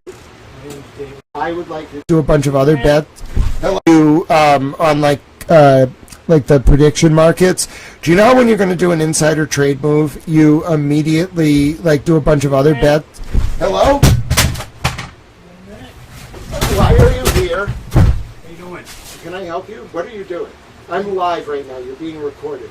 Can I help you? Why are you here? Who are you? My name's David Brewer. How did you get in my house? Okay, why are you speaking to me? I'm literally live. I just came by. I haven't made any. You don't want to have a discussion on live stream in front of thousands of people, and it's very inappropriate to. I have a phone number. You may call me. To enter a private space without calling ahead of time is not only inappropriate, it makes me feel uncomfortable. I would like you to leave. You may call me and schedule a time to meet me for coffee. There are thousands of people listening, and they're hearing me scold you for not calling ahead of time. Please show respect. Treat me like a human. You can take my phone number. Your request is denied. You may take my phone number and call me to schedule a time. And if I check you out and you check out, I may talk to you. Have a good night. Please don't do this again. I'm very uncomfortable. Thank you. Please leave. You may ask my mother for it. This is the last time I'm going to ask you to leave. Have a good night. All right, I'm back. I have a coffee. All right. Yeah. So, while I'm eating, you have to watch me. We have to do everything live. Because I'm pretty sure I upset some powerful people. Hey, they didn't get all my items. I am upset. Hold on. They did not give me my items. How do I submit a problem with an order? Help. Help! No, don't actually help me. I'm saying that to the app. No, I don't want to bother. I don't want to make him go back. I just want to credit. How do I do it? Problem with this order. It's not that I can't find it. 1 second.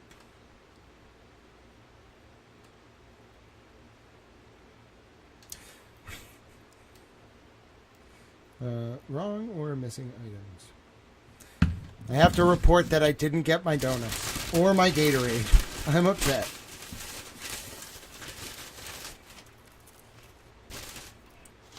I also hate to make you watch me eat, but it is what it is.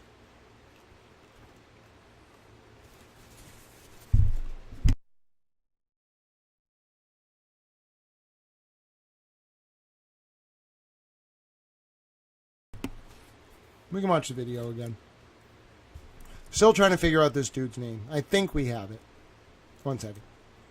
It makes me feel uncomfortable. I would like thousands of live stream. Why are you here? Hello? Why are you here? How you doing? Can I help you? What are you doing? I'm live right now. You're being recorded. Can I help you? Why are you here? Who are you? My name's David Bernard. How did you get in my house? Okay, why are you speaking to me? I'm literally live. You don't want to have a discussion on live stream in front of thousands of people, and it's very inappropriate to... I have a phone number. You may call me. To enter a private space without calling ahead of time is not only inappropriate, it makes me feel uncomfortable. I would like you to leave. You may call me and schedule a time to meet me for coffee. There are thousands of people listening, and they're hearing me scold you for not calling ahead of time. Please show respect. Treat me like a human. You can take my phone number. The request is denied. You may take my phone number and call me to schedule a time. And if I check you out and you check out, I may talk to you. Have a good night. Please don't do this again. I'm very uncomfortable. Thank you. Please leave. You may ask my mother for it. This is the last time I'm going to ask you to leave. Have a good night. Yeah, so... Isn't it the strangest interaction?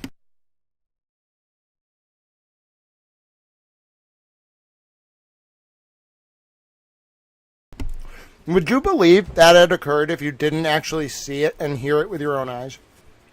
I don't know if I would. I don't know if I would believe myself. No, Mary, that didn't happen. We're going right back to these financial documents. By the way, I just had to have a sandwich. And yes, all New Englanders, listen, we live on Dunkin' Donuts. We have Dunkin' Donuts at 5 in the morning. We have Dunkin' Donuts at noon. We have Dunkin' Donuts at 7 at night. We eat food at Dunkin' Donuts. We drink Dunkin' Donuts coffee. I'm just telling you, you see anybody from New England and they do anything but drink Dunkin' Donuts, they're an imposter. They're not actually from New England. And they're some kind of bougie dude from Connecticut. And we don't like those people. Either have donkeys or leave. Not an option. This cafe latte shit. I don't believe in that. I don't believe in Starbucks. What the fuck? No. Donkeys.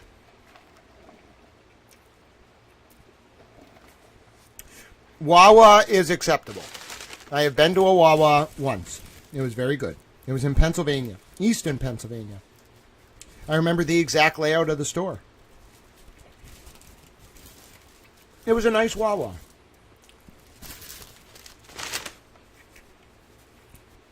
Wawa I can accept. But no Starbucks, no cafe latte. Sorry, they might be fine restaurants for the bougie motherfuckers, but I don't like them. Oh. Well, I wish the best to Wawa and Sheetz as they go through their turf war. I'm going through a turf war, apparently. I don't really know who I'm fighting, but I'm going to win. I don't care who the fuck you are, or who the fuck you know. I just don't care. Listen, these people should read my shit. I have written more than they have. Seriously. And if they knew anything about me, they would know. You push that hard, that directly, I'm just going to tell you to F yourself. And that's what I did. One more time. Then we'll go back to researching. You only get one of these moments in your life. I had a parking garage moment the other day. I was going to the phone store, and my phone cut off after taking a very important call in the middle of it. My phone stopped working. I knew better than to be home alone without the phone working. So I go to the phone store, and I couldn't find parking, like an idiot. So I parked in a garage. And I was like, oh my God, I'm having one of those moments. This is my moment as a reporter. I'm in a parking garage. Crazy shit is happening in the world. And it's my moment. I'm in a fucking parking garage. So I just like kind of walked around smiling because I was in a parking garage. And I was like, wow, I'm really oblivious sometimes. Anyway, then I went downstairs. Then I went to the phone store. Then there was a really baffled phone store man who was like, I am utterly baffled. I'm watching this happen to you, and I still am baffled. And I was like, I know. Imagine being me. He was like, am I going to see you on the news? And I was like, I don't know. I feel like I'm just on the news sometimes if people don't tell me because like they're like, Grant knows he's on the news. No, I don't. I don't have time for that shit. I didn't even figure out the woman got arrested for killing Trooper Enrique Delgado Garcia, which I've been waiting for like a year until 3 hours after it happens. Nobody tells me this shit. I'm kidding. People tell me things, but I just ignore it sometimes because I'm like doing things like being attacked by some random Russian man. We don't know that he's a Russian man. He was just some dude. He invaded me. He didn't invade me, not my body. I'm pretty sure he would have if I let him. I wasn't down with that, bro. Sorry. You know, to each their own. But you stay away from me. I'm a towel. So anyway, you know, that was a weird interaction, and we're going to watch it now, and you can see it and hear it with your own eyes. We still don't know if it's this man. We think it's this man. We're not sure. To immediately, like, do a bunch of other bets. Hello? Why are you here? How you doing? Can I help you? What are you doing? I'm live right now. You're being recorded. Can I help you? Why are you here? Who are you? My name is David Boyle. How did you get in my house? Okay, why are you speaking to me? I'm literally live. I just came by and had a man in You don't want to have a discussion on live stream in front of thousands of people, and it's very inappropriate to... I have a phone number. You may call me.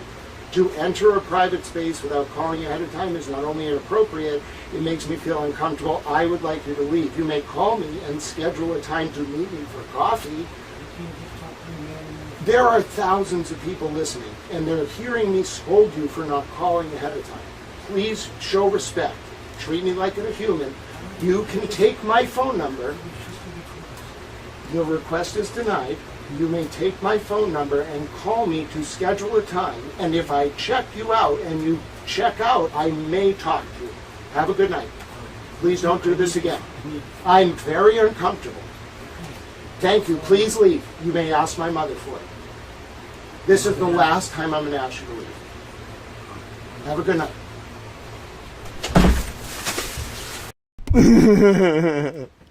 The more I listen to it, the more I'm just like, oh, I'm a boss. I'm an absolute boss. Like, my language is so like, it's so like oddly like direct and refined, but also like, you don't want to push this. Like, the tone of it, like, I can't imagine dealing with me. I would not want to run into me ever.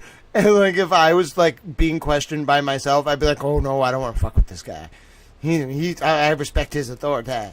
I'm serious. Like, listening to myself back, I'm like, fuck. There was no quiver. There was no backing down. There was no hesitancy. There was nothing. There was, I'm ready to go right now. I was born for this. Bring it. And if you're not willing to go there, like, I may as well have said to him, like, if you want it so bad, here, like, find a weapon, stab me. Like, unless you're willing to do that, I know you don't got it in you. And if you're not willing to do that, well, then leave, because you're a punk. And then he left. And I may as well have said that to him. And I know a lot of you are going to say, yes, but we stopped our project. No, we got where we needed it more. We're going to keep going on the financial analysis. We found like a very clear shell for insider trading. So, I don't care if he was coming to pay me off, like, tell me that he loves Jesus, proclaim himself a follower of me, or attack me. I don't care. Like, if that man took a step, like, I was using that door as my last line of defense. I could not retreat. I had like 4 feet behind me. I have stuff. This is an office. If I had retreated, I would have been able to go 4 feet. If he came in that door and I had no option to retreat, like, I don't think he was ready. I think like he thought this was going to be like a power play, like I'm gonna do a smoky back room intimidate. Bro, this is not the movie network. I don't care if you own Conglomero, Bank of Boston, State Street, whatever the fuck, Goldman Sachs. I don't care if you own the CIA. Play by the rules, okay? And the rules are different now, and that is not okay.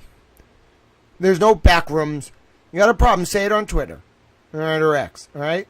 Send me an email so I can blast it out. Put it in writing. If you have to come to my home with old world intimidation tactics while I'm live, you failed. And plus, I was still ready to go. I would have done it. If he had pushed through that door, I was ready. I was so ready. You don't understand. I was defensively postured because I wasn't going to go there as a first resort. I was going to, you only do it if he was taking away my ability to retreat. But bro, I was ready. And he knew I was ready. And he was like, I'm not ready. Like, I was like, I know you're not.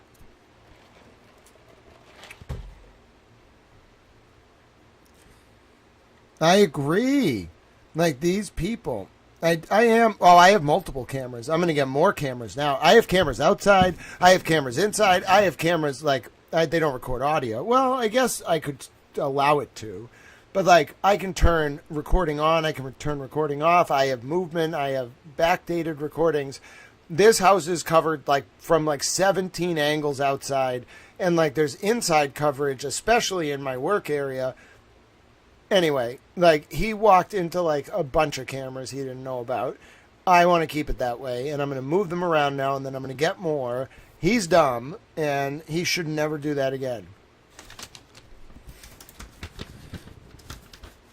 Yeah, either she knew him, she asked him, like, it's something, and I can't, bro, it's literally impossible that those people were watching me read a financial document and were like, we're going to send this guy over to talk to him. Like, I don't believe it's about that. I think these people move fast, but not that fast. I think it's way more likely it's about MIT. Like, I sent an email earlier today to some random guy at MIT. Do you want me to, before, all right, everybody breathe. Do you want me to tell you what I think that was about? Because if you were all here earlier, you're going to be like, oh, Grant, do we get to do the poem again? Yeah, we get to do the poem again. The guys who just did that are going to be like, why the hell is he going back to the poem? Oh, my God, he really hates us. Yeah, I don't like you, any of you. I'm really mad you did that to me, if it was you. All I wanted to do is learn about this little book, okay? Now, apparently, like, you're really not supposed to know about this book. I didn't know it was a big deal. It's just on the internet.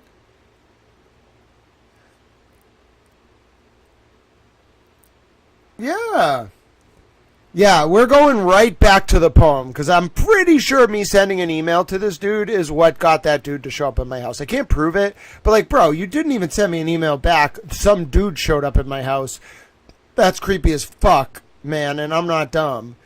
So anyway, this is this really cool, like, it's very esoteric, but it's like this book of poems from, from 89. Now, my mom, you got to remember, she was living in Cambridge at the time. Like, she was just a Patriots cheerleader. And it's like, it's this really weird intro. It's like Janos' Little Brown Book of Songs of the Known World. And it's like songs from various sources and even more various and or questionable origin.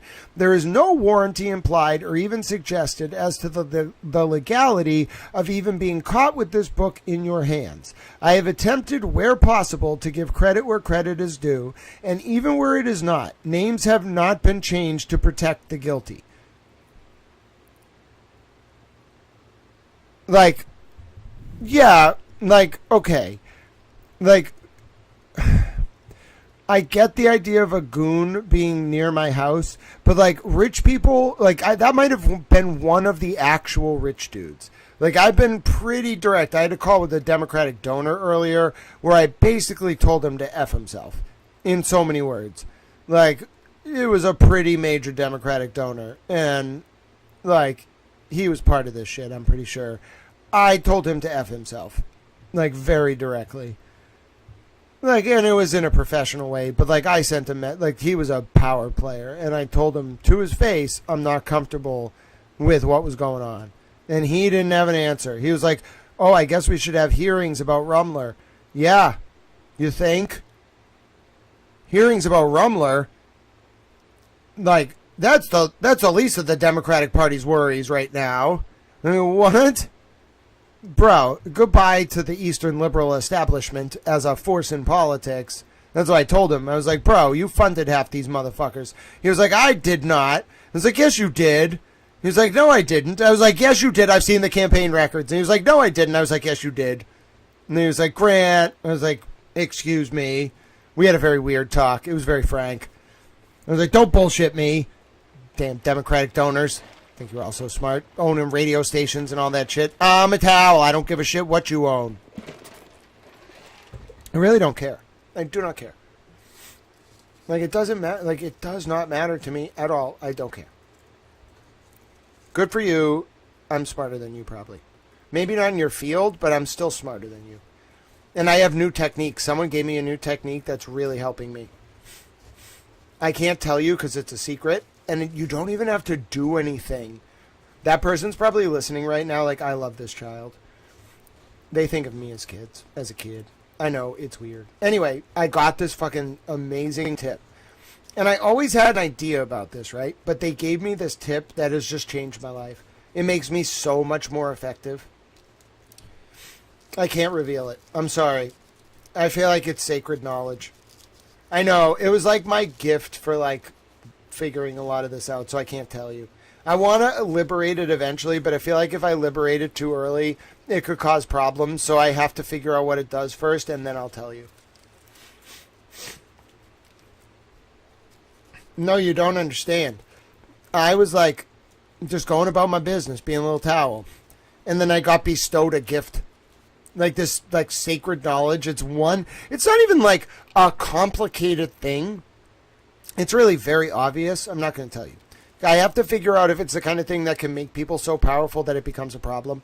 But anyway, it's like this one very obvious thing that if you really think about it is like very obvious. But someone like bestowed it on me. I don't know why. I'm a little scared. But they like told me it, and now I just get it. Like, it's a very cool trick to like feel good all the time. It's really cool. And what sucks is like if people knew about this that were very powerful, why didn't they just do it? Like, why do you have to fucking like eat humans and like kill babies? Like, I don't get it. Like, why can't you just do this? Why can't you do what I do? No drugs, no sex, no alcohol. I don't get it. Like, it's not that hard. It's very pleasurable to be this intelligent all the time. So why did you all have to like go so far into sin? I'm never going to get that. No matter how much they tell me their reasons, I'm never going to understand why they weren't content with just like their esoteric knowledge and being really smart and helping people. I'm never going to get it. Like, they just were so opposed to helping people. It's like they worked for something that's not of this world almost. Like, it was bigger than them. It's weird. It's like even the ones in it didn't like being in it. Like, they just felt like they had to do it, which is weird as fuck. I have not watched Freebird. Stop being so esoteric. Listen, I have to be... No, it wasn't a cannabis guy. Dude, I pushed so hard on the Cannabis Control Commission. The only thing they ever really did was, like, smear me in public, take away my press credentials, make me fight like a 3-year court battle to get vindicated by Judge Gordon that involving the OIG and the auditor. And then I got their agency like decimated and took away Deb Goldberg's power. It was, like they only like smeared me. They never... Bro, imagine like Mary Alice from the Cannabis Control Commission showing up to my room. I'd be like, Mary Alice, what are you doing here? Leave Mary Alice. Like, Mary Alice, like, her version of, like, aggression is, like, ignoring you in a room. Like, all the other people come up to you and say hi, and Mary Alice just gives you a side eye and passively doesn't talk to you as if that fucking matters. What do you think I fucking care? Talk to your boss's boss's boss's boss. I'm trying to be nice, though.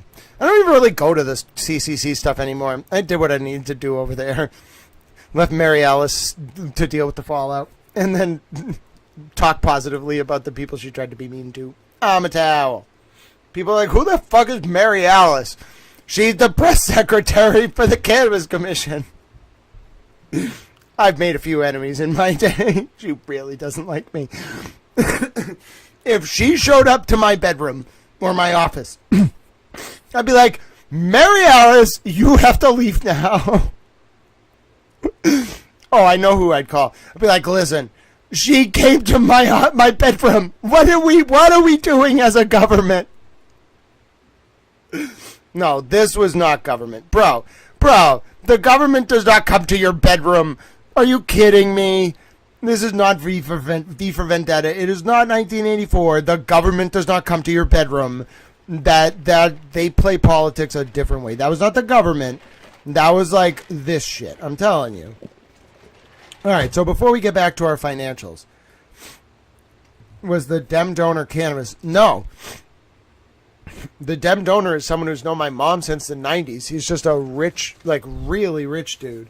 And I called him earlier today. It was just like, basically like, I know what you did. And he was like, I didn't. I was like, I know what you did.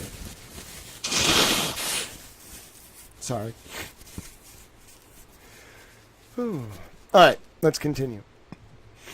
So I want to explain to you what I think this was about, because I had a coffee, and then, by the way, we're going late. So if you're just tuning in, if you like later streams, you got me for the night, because I had a coffee. I'm going to be up late. All right, here we go. Let's see. We got like 6 more hours, too, before the stream needs to stop for me to like do like a recording. So we can just start another one in 6 hours. But, bro, 6 hours, I can do like 4 projects in 6 hours. Let's do it. I have to sit or I will collapse, but that's okay. My physical vessel's not that great. All right, so here's how this started. Let me just take you back, because if this it was why I got pressured, bro, I'm just going to talk about it more. So, like, and that would be so funny. Like, I talk about, like, Kathy Rumler. Nobody tries to pressure me. I talk about the CIA. Nobody tries to pressure me. If anything, people are kind of like a little protective and like, all right, he can be in politics, that'll protect him, and he can work on oversight. I go after like the Stoughton Police Explorer stuff. No issue. Nobody pressures me. Nobody comes after me. Except for Zona Eagle. But when Zona Eagle came after me just to fuck with him, I sent him one of the Epstein files that was the unredacted name of a CIA and DIA officer at the diplomat training school in Virginia. And I was like, you have to report this now if you have a security clearance, just to fuck with him. That was my punishment to Zona Eagle. So if Zona Eagle has a security clearance, his people should know that man saw the unredacted name of a clandestine CIA officer who works for the military attaché training school under the cover of a DIA position, and Zona Eagle knows the dude's name. He violated his security clearance if he has one. I don't even know his real name. Frankly, I think he doesn't want me to, which is probably a good life decision. Because if I find out you have a security clearance and you're fucking around, I get a little mad. I love America. Yeah, you don't want me to find out you have a security clearance and you've done anything bad. Because that's like an oath you take to America. And I find out you fucked with that oath, we have a problem juridically. I'm going to petition my government until you get held accountable. Don't take that fucking oath to the Constitution or to our national security and break it. Motherfucker, I don't care if you're helping Saudi Arabia. I don't care if you're helping the Canadians. Damn Canadians, you're not getting Detroit, don't think about it. I don't care if you want to just tell your fucking wife. Don't violate your oath. Lie to your wife. Tell your wife you can't tell her. Do not violate your fucking oath. Why is it that hard? Why do so many of these motherfuckers treat this shit like it's just casual? Bro, if you take an oath, honor it all the time, every day, every minute, every second. If you don't think you can live up to it, don't take the oath. I feel like Judge Talwani. If you can't live up to it, don't take the oath. All these people just flagrantly violating the rules about security clearance, violating the fucking Constitution. They didn't give a shit at all. They didn't care because they thought that because they wrote the rules, nobody was going to do anything. Okay, That's not why we have rules. You don't have rules because there's going to be someone every moment coming in to check on you. It's because of the oath, the principle, the moral norm. Don't do it if you can't live up to it. Pisses me off. Because I can't be there with all of you at every minute monitoring you to make sure you're living up to your oath. It pisses me off. You have to do it. Other stuff I can monitor, like financial transactions, like impact on politics, like all that shit. I can deal with that. That's my role in the public sphere. I cannot deal with what you're all doing when you are behind closed doors, like when your oath is at stake. Why are you even taking the oath? Why do we make you take an oath? Why do you do it? Why do you bother if you're just going to violate it? Which makes me think people are signing up and just lying when they take the oath. All right, back to what I want to talk about. Then we're doing the financials. We're going to be here for a while. Settle in. I know a lot of you are like, I'm watching because I'm worried about you. Not me. I'm doing good work. People are like, I think someone's going to invade and try to like hurt you. All right, yeah, well, they're going to do it live.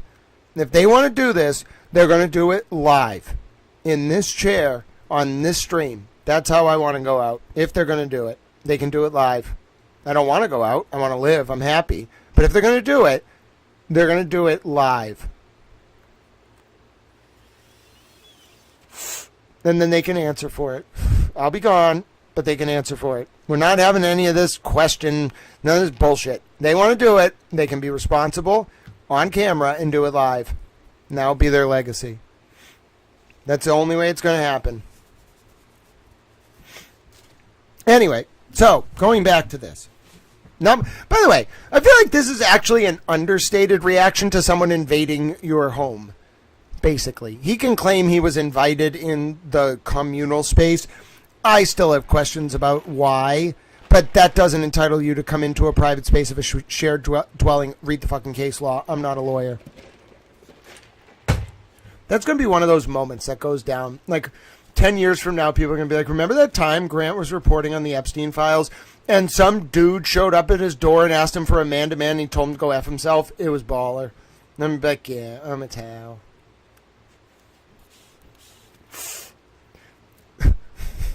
I think the towel thing has really spread. Like, people are just starting to tell me now that they're towels. And, like, casually. I'm like, I know, I'm a towel. What a coincidence. And then I walk away. All right. Okay, so let me tell you what happened. Let me give you a little thesis. All right. I will check out Freebird. Thank you for the suggestion. So I was just kind of looking at this file because it has Wendy Murphy's name in it. Okay. Now the file itself, like, it's odd. Okay. It's like really good, like almost like too good, like Shakespearean good songs. Okay. Now a lot of them are from the 80s. All right. And I found one. It's unclear, like the latest it could have been written is 1989, okay? Because that's when this version of the book was published. But I found one in here that has Wendy Murphy's name. I'm not kidding you. It's right here. Hold on. It's the next one. It's this one. Now, it's called The Ballad of the Blue Rose. And what's tough to tell is, so there's like Kylia's song up here, I think. I can't exactly tell. And then I think this one, Ballad of the Blue Rose, is actually from up here where the first stanza starts, okay? I think it starts here. I'm not positive because there's no reference to Carolia in this song, in this verse. Just nothing. So I don't think this is about Carolia. I think this is the introductory like structure to this song. The song is the Ballad of the Blue Rose. Now here's what's weird. These people have two names. One person's name is Corral de Chauncey. The other person's name is Brad of Cambria. This is how I got this. Like, words by Wendy Murphy. Okay, that's my mom. There's not a lot of Wendy Murphys, especially who were in Cambridge, Massachusetts in 1989. She was an ADA for David Meyer, the guy who went on to be the chief of the homicide division at the Middlesex DA. I think she worked under him. I don't remember. The point is, Scott Harshbarger was the Middlesex DA at the time, but she was not an unknown. She was an ADA for the Middlesex DA at this time in her life. Brad Banyan, this guy, okay, he is a person. I found him. He's 73, and he lives in California, and he's married to a Caravaggio, which I'm pretty sure is like that Caravaggio family. Because like she works at Dell. Like this guy's current wife or partner, like has a Dell, like a Dell.com email, and is connected to a bunch of other powerful companies. So I'm like, wait a minute, like, what is this? Just to tell you why I want to give you full transparency, because I really think this is what pissed some people off. I've been a reporter for, I want to be honest with you all, because I know a lot of you are like very concerned. Let me just tell you, I have been reporting on very intense governmental stuff. Let's use the word stuff. Since 2017. Love me or hate me, ask around, you will find out that I have been doing this for a long time. I have a lot of colleagues in the area. Almost everyone in the news media has worked around something I've done, worked with me on something, gotten a tip from me, needed my help on something. Bro, I'm not a dick about it. I'm really not. Like, I don't flex about it. You ever see me name drop like that? No. Maybe, like, if, like, I'm teasing Christina Rex or something. But she went to school with me, so come on, I'm allowed to do that. But, like, I do this because I care. And I pick and choose who I think are moral people, because I'm allowed to do that. And I help the people I think are moral, and I don't help the people I think are immoral. All right. I know a lot of people. I just do it because I care. So over 8 years, what is it, 10 years now, 9 years, where I've interacted with almost everyone on something. I've been like, I don't need to list the places I've been, but like, if you actually had looked into what I do, you would have realized I have been doing this for a long time. Like, it's not my first rodeo. I earned it. I did shoe leather, like boot meat pavement journalism for a long time. And so I've never been threatened like that. I've had prank texts, prank calls. Even that really stopped once like I got high enough in the powers that be. Then people were like, yeah, I shouldn't do that. Like he's going to document it. He's going to find me. I've never been threatened like that ever in my career. Okay? I've covered the most intense things you can imagine. The cannabis industry has generated $7 billion in this state alone in 5 years. I've covered companies that were touching money that was not clean. I've cost companies, just by taking a single policy position, $300 million. And then I just kept going with my life. Because it mattered. I didn't do it to screw them. It wasn't about the money. It was the policy. So what do you do to someone who's that pure, that driven, that capable, that connected? Not because he paid anyone any money, but because he literally like earned their respect. And in some cases, like they love this kid. What do you do? So, I don't know. Like they're in a tough position, but I've never been threatened like I was tonight.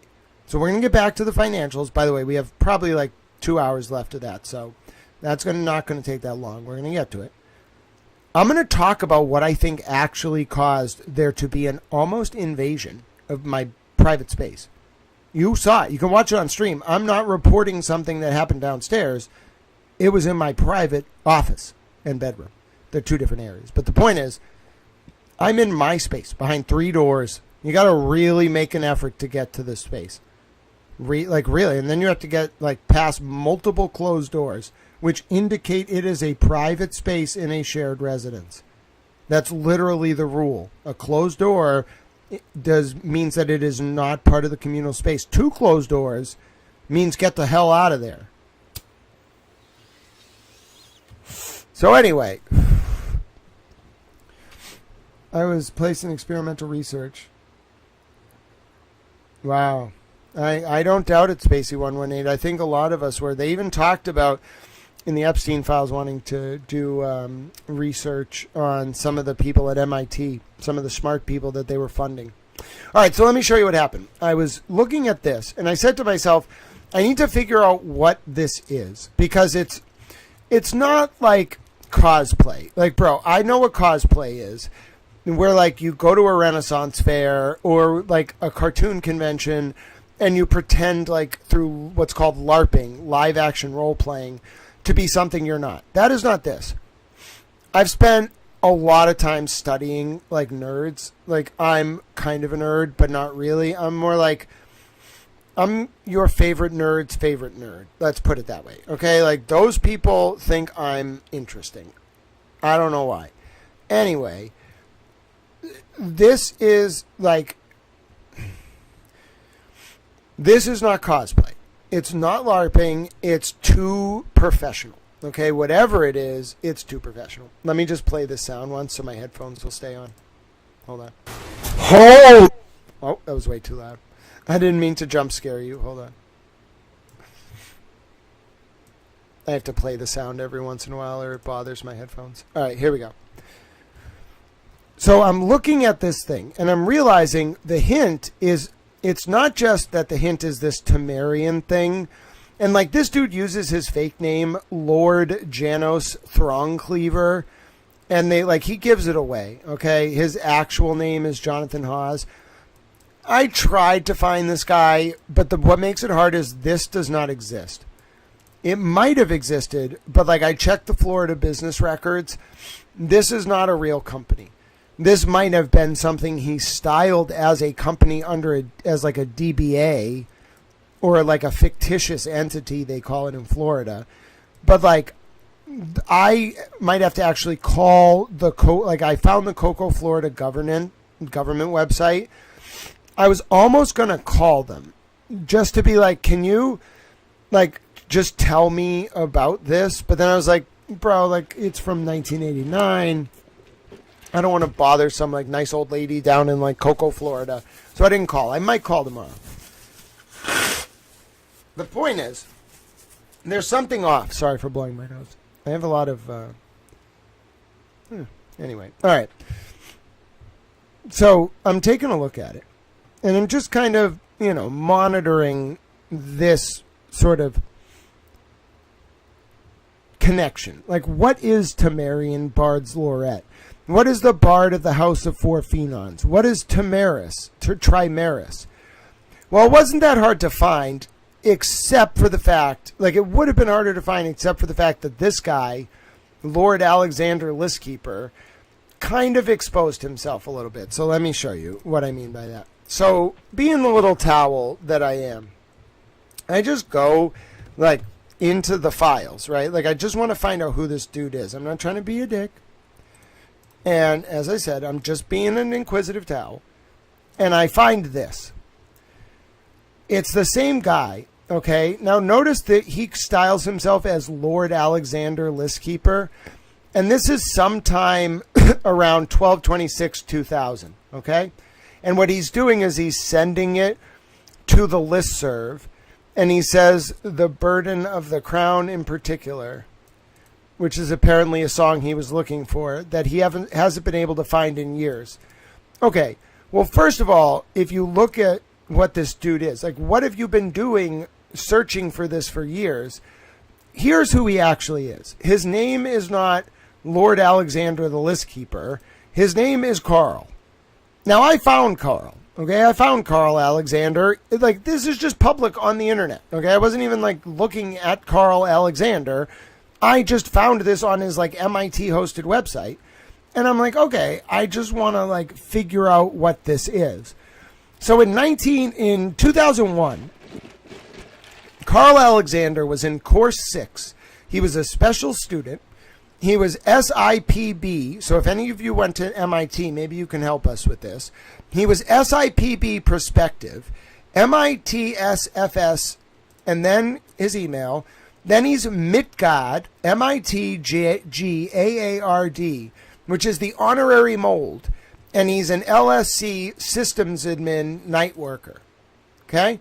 And then, like, down here he has a code function. Define hosed Alex plus real job Alex, 6.001 Alex, trying to have a life Alex.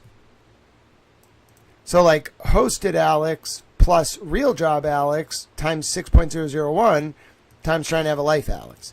So this is this man as a function. He's a pretty smart dude, okay? In 1997, he's sending something to this listserv, which is SIPBSOC, which is what he's a prospective member of, okay? And then it seems like MIT has, like, this whole, like aristocratic nomenclature. And what I mean by that is, hi, Sarah, it's great to see you. You are going to be fascinated by this. Someone just tried to invade my house.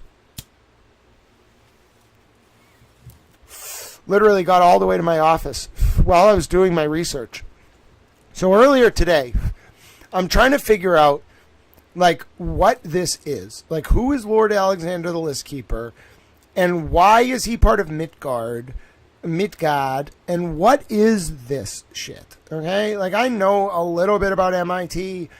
I've never heard about any of this shit. Like, I know they have houses. I know that, like, they have frats that they rent out in the summer. Like, I know like, it's hard drugs, like, that they do. Like, it's very, like, what they do there, like, they're all so quiet about it, but I've been in some of the frats. Bro, I've never seen anything like that in my life now that I think about it. Like, one of the frats I went to there during the summer was, like, a mansion in the middle of, like, Memorial Drive that looked like an apartment complex. It was just a mansion. They're not what they seem. Like, MIT's baller. Like, they want people to think Harvard's where it's at, but MIT, they're nerds, but they're, like, nerds who could, like, ruin you if they wanted to. That was the vibe of the guy outside the door. Like, a lot of money and not used to being questioned in his professional life, but not willing to throw down. Like, he's the type of guy who had worked to, like, keep his body in shape, but had never been in a fight. He wouldn't have stood a chance if he actually tried to hurt me. Bro, seriously, I stared down the barrel of a gun the first time when I was like 19. I really don't care. He had nothing on me. I don't even need weapons. I hate guns. Never own one, never want one, will never have one. But, like, he didn't have it in him. I would have known.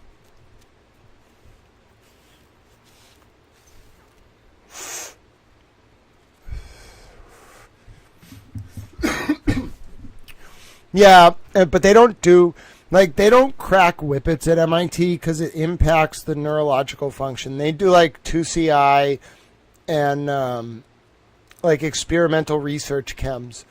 Bro, they do stuff that we don't know exists. They make it. They synthesize analogs. They're that smart. Like, they are the people who make LSD. These people, like, LSD is just one thing that these type of brains made.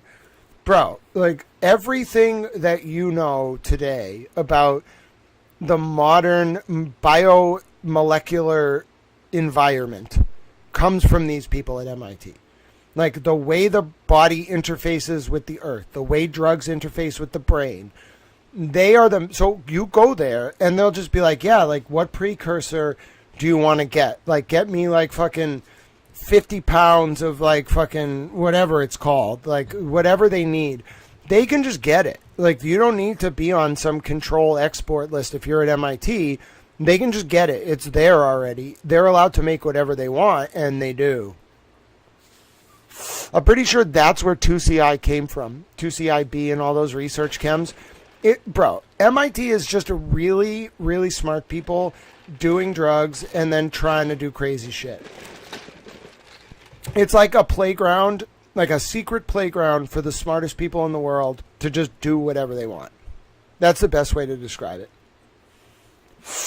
But it's very guarded. Like, it's very guarded. You can't, if you just go there, they're going to be like, who are you? Like, why are you here? They're going to let you in because it's an institution of higher learning. So they're going to like, they'll let you register with the library. They'll let you borrow books, but you're not going to go to the inner sanctum. Like, you can't. It's the ivory tower. Like, it's literally a castle. Like, you can get to certain areas, but you are not getting where they hang out. You're not. Like, where the actual, like, people who do this shit hang out. They hang out in, like, very specific places, and you can't get in. You like, they don't need security. You're just not going to find out where it is. And even if you got there, you wouldn't know how to get in. It's not like a door. You have to, like, go in this kind of, like, you have to, like, find a courtyard, go in a specific door of an apartment building, then go down a hallway, and then one door in the apartment building will open up into, like, a mansion that just looks like it's in an apartment building. It's all, like, hidden. It's very interesting. Anyway, so I'm looking into this stuff, and I'm like, there's something there. There's, like, my mother's name's mentioned, 1989, Cambridge. This guy being, like, involved with this stuff was enough for me to be like, okay, this is not just MIT. This guy was, like, guarding some knowledge. Okay? Now, what he was doing as the list keeper by 2000, I don't know. I don't know what he was the list keeper for, but I do know that he was very intent or very excited to have found this. Like, he got this into digital form in 2000. Like, do you know what life was like in 2000? Bro. So he scans the thing, and it's well scanned. Like, it's very rudimentary, but it wasn't typed up. Like, someone scanned it. And it's wild. Or they typed it up originally, but, like, they had got it digitized. However they got it, this is digitized. And the author compiler says, these booklet contain the songs I have learned and have had requested during local bardic circles. I must say, I borrowed the idea from Master Iosif of Loxley and his collection of songs. This songbook, like all of them that I have in my collection, is not meant to sit on a shelf. It is meant to sit open, where you can see it while you play. It is an ever-growing collection of music, which I will always be expanding and increasing as I learn new songs from SCA sources. We're going to learn about this in a second. I hope one day to be able to say I know enough SCA songs that I can play requests, but until that day, I offer this humble collection of my own works and those songs which I like to sing. Now, look at this, okay? When you actually dig in to what this Temerian thing is, let me just show you, okay? It's wild. It's almost impossibly wild what you'll see, okay? And then we'll go back to the documents. We'll do like a 9:30 start, hopefully. And you think, like, this can't be that important, right? Like, it just seems like, you know, it doesn't seem like that. It doesn't seem like the world's, like, biggest thing, right? Well, no. Watch what I found, right? It was actually way earlier today that we were looking at this, so it's going to take me a second.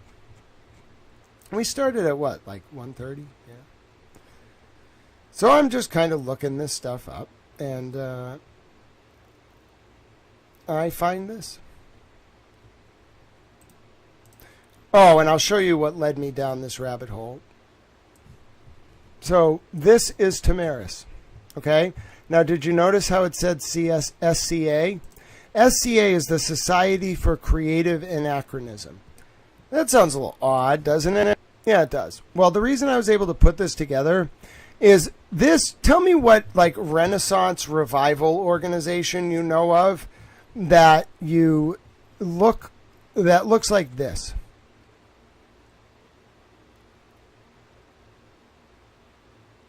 Okay, tell me which one you know that has this detailed records for like 1983 and like random parties they had, and they like talk about like parts of the country Wyvenrud, leaving there to accompany her new lord to his home in the fair lands of westernness, specifically to Utah.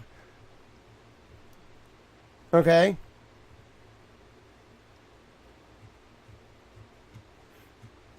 Now, in this document that we're going to read, you find, okay, this is how I kind of put this all together. I find this really weird dedication at the end of one of the songs that I'll show you right here, where it says, this song was performed at the royal court of HRM Lewin and Alina at the Michaelmas event as XXIV in honor of the events that occurred during their coronation court. Okay.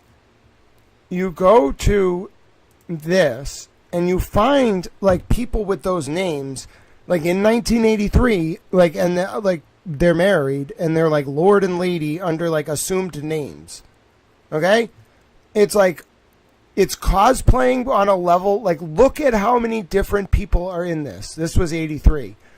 And like they all have like different like names and family names, and they refer to the country of America as like, they don't use its name, and they have different dates. Like they're on a calendar that's like, so in 1983 they were in like January. This might be a volume actually of their like thing, but they don't keep dates like the same as us. And like they talk about like the autocrats request that folks try to attend dressed in the clothing style of Northern Europe. By Odin, there will be the traditional list and subsequent massacre in the truest to merriest tradition on Saturday. After the massacre, the field will be open to Norse challenge matches and home gangs. Bring your axes and well-wrought round shields. Like, what? This year's theme is the Scandinavian Midwinter Festival and Gathering. Like, bro, this is not cosplay, okay? It's not. I'm sorry. This is like people doing like flaunting shit. So, anyway, this thing, okay, is tied to this thing. And it says it's about like keeping up pre-17th century skills. Bro, I think it's actually the monarchy. Okay? And let's go to the one with Wendy Murphy. And then we'll go back to the financial documents in Epstein after our very weird, probably the weirdest interruption I've ever had during a live stream. The weirdest experience I've ever had as a reporter. So let's read the one about Wendy Murphy. And I'll read you the preamble, because the prefatory preamble is actually more interesting. Oh. So that Brad Banyan guy wrote multiple. We might have to read The Lost Crusade, too. All right. Now let's read this one. Okay? All right? We're going to start up here. This is called The Ballad of the Blue Rose. Okay? Now, I don't know if this is, like, the best I can tell, this is actually the start of the Ballad of the Blue Rose. It could be that it's part of this one, but this is just so different in its stanzas versus this, which is consistent. Okay? So the Ballad of the Blue Rose, like, doesn't change. Okay? It's like, it's specific in stanza style, like in spacing, whereas the poem above it is like this. So I'm just going to take this as the Ballad of the Blue Rose. And we're just going to do it. And I'm going to just take this as having supposed to been up earlier. So I'm going to read you this poem. Now you tell me. I want to tell you a few things. All right. This is ostensibly written by Wendy Murphy and music by Brad Banyan. And Wendy Murphy's apparently Corral de Chauncey, and Brad is Brad of Cambria. Now, this would probably mean, if this is right, that I might have stumbled onto something that I shouldn't have. But I don't care. All right? I'm her kid. I want to know. It's not because I'm a reporter. It's because I'm her kid. Like, wouldn't you want to know? So anyway, I'm going to read you this poem. All right? And then we're going to talk about it. And I want you to remember a few things. One, I have one brother and 3 sisters. 2, I was born in May of 1989. 3, my mother went to Boston College from like 80 to 80, 79 to 83 or so. And then she went to New England Law from like 84 to 87.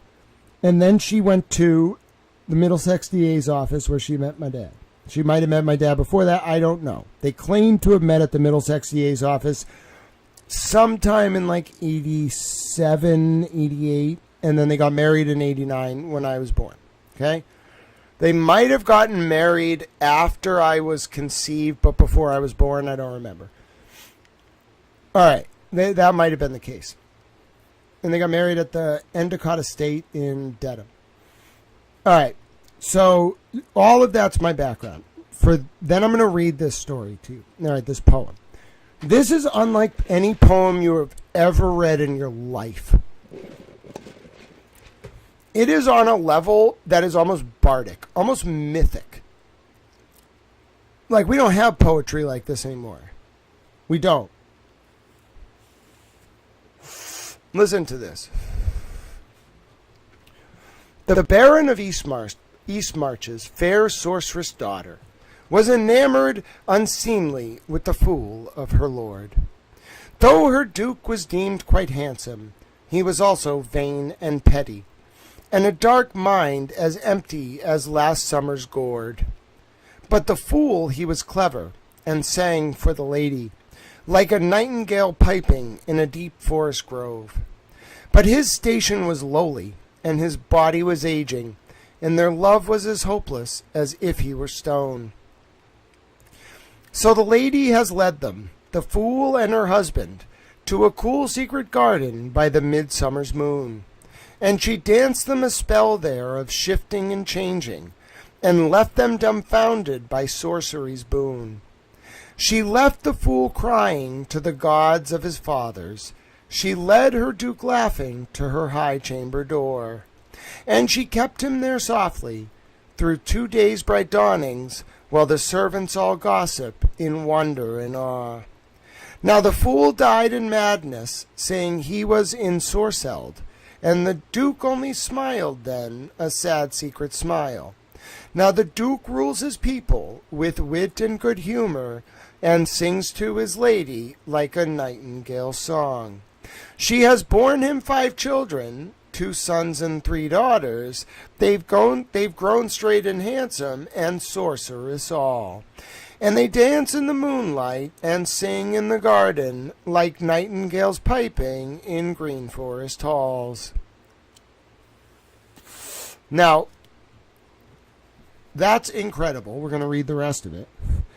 The imagery is stunning. The word choice, ensorcelled, is enchant.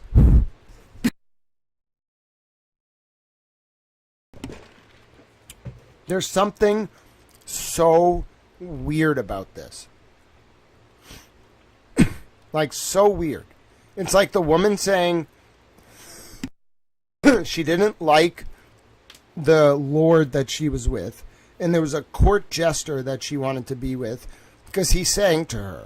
So she went with him, but he was lowly and his body was aging, and so she couldn't love him. So she went back to the lord, her husband, and like brought them to like a field, did some kind of enchantment, and then the fool lost his mind and died, like saying he like was under a spell. And then the rich guy ruled the kingdom and like sang to the woman. And what's weird is she implies, the author of this, implies that after she made the guy go crazy, like in the woods, like leaving him dumbfounded by sorcery's boon, like crying to the gods of his fathers, she took the duke to her bedroom and like slept with him for 2 days, and the servants were like, oh my God. That's what that says in English. It's crazy. It's unbelievably good. It's like Shakespeare on steroids in modern English, but with like a an erudite homage to iambic pentameter. Perfectly structured. It's literally so good that it shouldn't be possible. I am a master of the English language. I've written 30 million words. Check. There's proof. I couldn't do this. I love poetry. I love messing with the language. Dude, this is a level of skill that is almost unheard of. It's so incredible. It's it's not regular poetry. It's not even poetry. It's like Shakespearean sonnets. Just casually in this volume that does not exist. I have looked. Somebody found this volume and sung this song on YouTube, and they credited this to be it was important to them as an artist. They credited it, but I don't think they were part of it. They just found it. Listen to me. What you just heard me read, and that's only the first section, there's a whole nother part of it, is the most incredible. And I've only read this one thing in this whole document. It's the most incredible use of language. It's from 1989 that I have ever seen. To do this, to be able to construct this, like Bob Dylan at his best, dude, at his very, very best, when he was making magic with his language and his rhyme schemes and his music, he couldn't touch this. This is unnatural syntactical abilities. Because it's not just I don't know, I'm sure some of you are getting it. You cannot copy this. This was not, first of all, it was 1989. You can understand how iambic pentameter works. That's what you need as a baseline to be able to do this. But then to have the words, the structure is mind-blowing. It should not be possible. The structure of those three stanzas. The words that this person uses, I mean, they're incredible. Absolutely incredible. Almost like nothing I have ever seen in my entire life.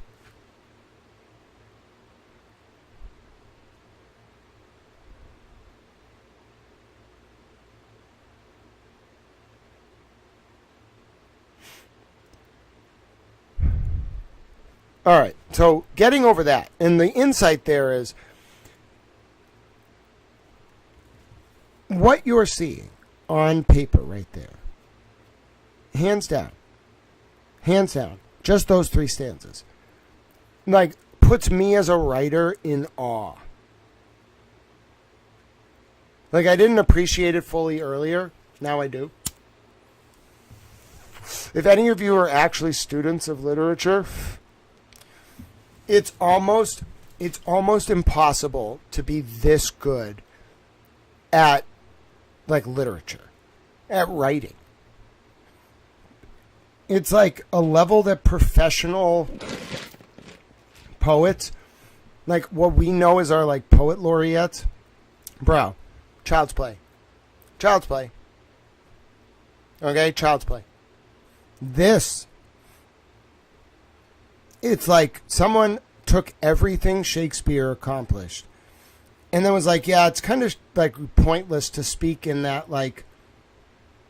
obfuscated English.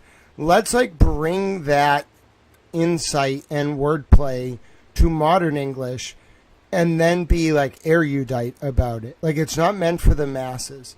This is something very special. I don't know why it exists in this form. It's if there is a whole world of knowledge that is not on the surface web or anywhere and is just passed down among people, this is the closest thing you're going to get to a glimpse into it, which is why I think some dude showed up at my door. I really do believe it's about this. And you'd be that can't be right. No, it can be. Like, it would hide like this. Of course it would. Come on. Have you ever seen anything like this? I've never, ever. I mean, yeah, I agree. There's some lyricists who have written songs that are like this, like some of our best, like, music. Oh, yeah, people get there. Dylan got there with some of his stuff, like Times They Are A-Changin', or, oh, God, almost anything Dylan did from 61 through 66 was just incredible.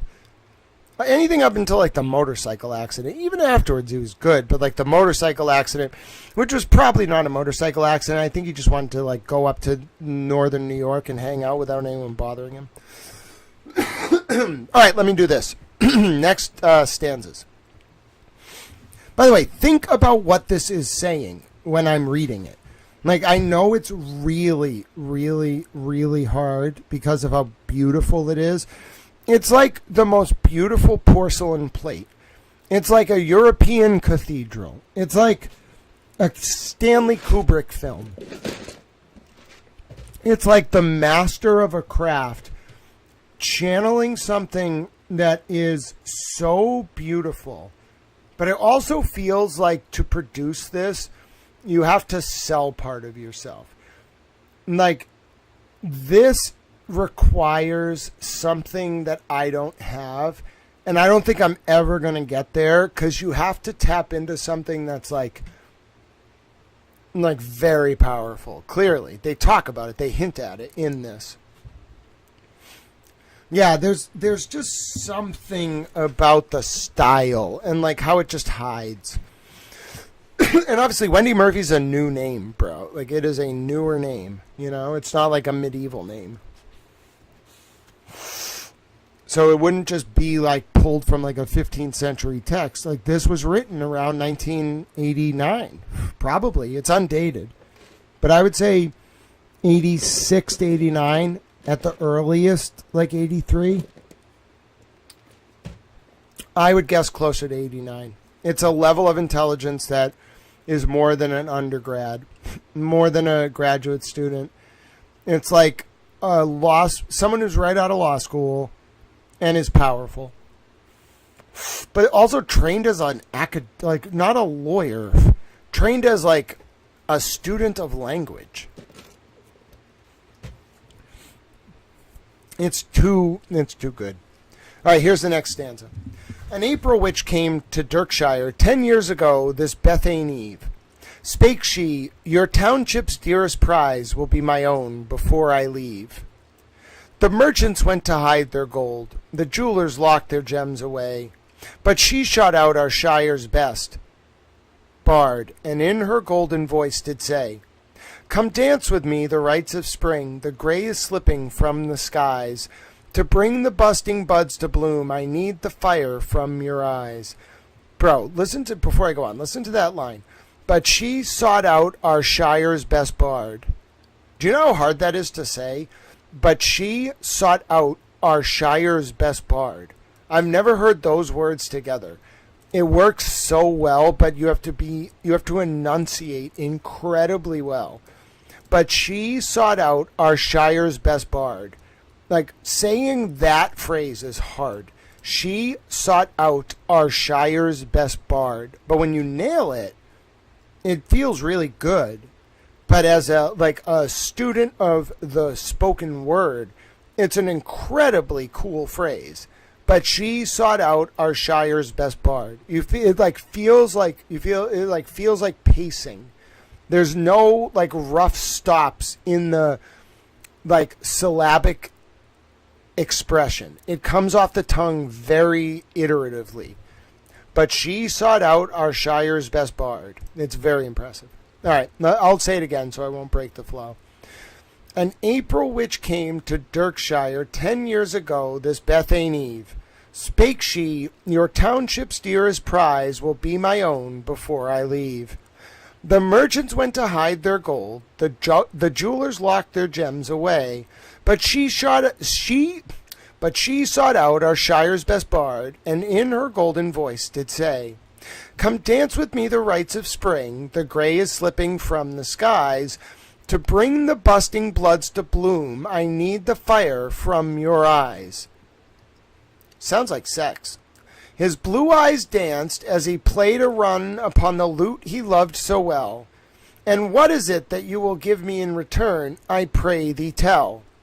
I give to thee 12 precious stones, the finest diamonds earth ever made. A mantle of the finest silk I may now offer you in trade. A castle made of ivory to keep you safe from stormy skies, for I must wake the spring, and so I need the fire from your eyes. I thank you, no, the evening sky is filled with gems enough for me. I love a storm, and so would find no peace in halls of ivory. In midnight's mystic mantle I do feel myself most finely dressed. So, lady, I must ask you now if you have offered up your best. For night draws nigh, 'tis time to sing, and we must say our fond goodbyes, if you've no better offering to tempt the fire from my eyes. She stood in sombre thought, a perfect maid of rare immortal light. I'll grant you your soul's secret wish to know true love for a single night. I know the secret longings hidden deep within the songs you sing, and though I've never loved, I must now for the sake of the rising spring. I will fulfill your secret dream from now until the next sunrise, if you'll consent to let me have the fire from your eyes. The midnight air was so alive, the stars so clear and bright, that not a soul in all that town could sleep a wink that night. Wild music danced upon the breeze, but was too quickly gone. With her first tears the April witch arose before the dawn. For a night or a season does what it must, it lives its span and then it dies. She stole away from her sleeping love, taking the fire from his eyes. Now there's a festival in our fair shire this Bethane Eve, and the bard is singing songs that only some of us believe, of how on this day, for 9 years upon one barren bush there grows, our single perfect heralding of spring, a bright blue rose. He says it's where the witch's tears fell on that distant dawn, her remembering of a love that lived for one night and then was gone. And the strangers wonder why, when the bard sings this song he cries, and the tears flow from his pallid cheeks, from gray and empty eyes.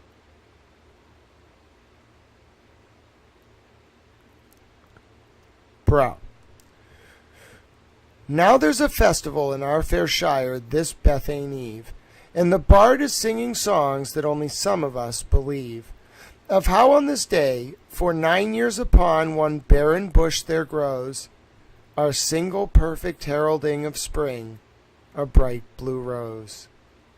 He says it's where the witch's tears fell on that distant dawn, her remembering of a love that lived for one night and then was gone. And the strangers wonder why, when the bard sings this song he cries, and the tears flow down his pallid cheeks from gray and empty eyes. Whoa. Remember I told you I was born in May of 1989?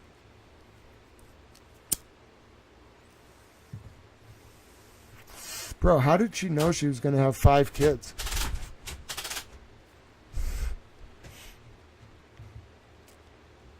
Like, she didn't have 5 kids in 1989. 2 sons. She born him 5 children. 2 sons and 3 daughters. I have a brother and 3 sisters. That's weird. And then, like, they talk about the witch coming in April. And then they talk about at the end something that was barren for 9 years, like a woman's womb, grows a single perfect heralding of spring, a bright blue rose. And then the father says it's where the witch's tear fell on the distant dawn. This is about people cheating on their spouses, bro. And the children born of that. And it's like some ritualistic shit. I should do a DNA test. Not through 23andMe. My mother tried to get me to do one. I kept sabotaging it. Do you get why I'm kind of freaked out, though? Because nothing I have ever reported, ever, resulted... Like, first of all, if it was, like, about Kathy Rumler, the dude couldn't have gotten my house because my mom would have been like, why are you here? You know what I'm saying? Like, she wouldn't have just let some dude in because he was like, I want to yell at your son and I'm here on behalf of, like, the CIA. She would be like, no. Like, call him. You cannot just come in and yell. Like, you cannot come in my house. Which means it was connected to her. The only thing I talked about today connected to her was this. I'm serious. All we were researching was Epstein's finances, which we're going to go back to. But I was doing that the other night too with our friend from Germany. The only thing today at all that I talked about relative to my mother was this.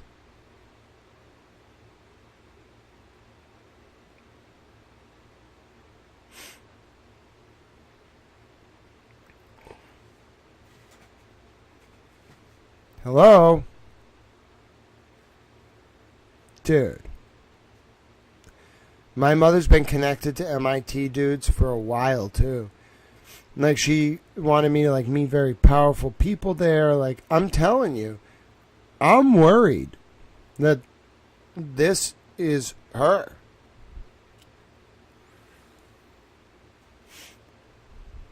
And if so, why are you why is some weird dude visiting my home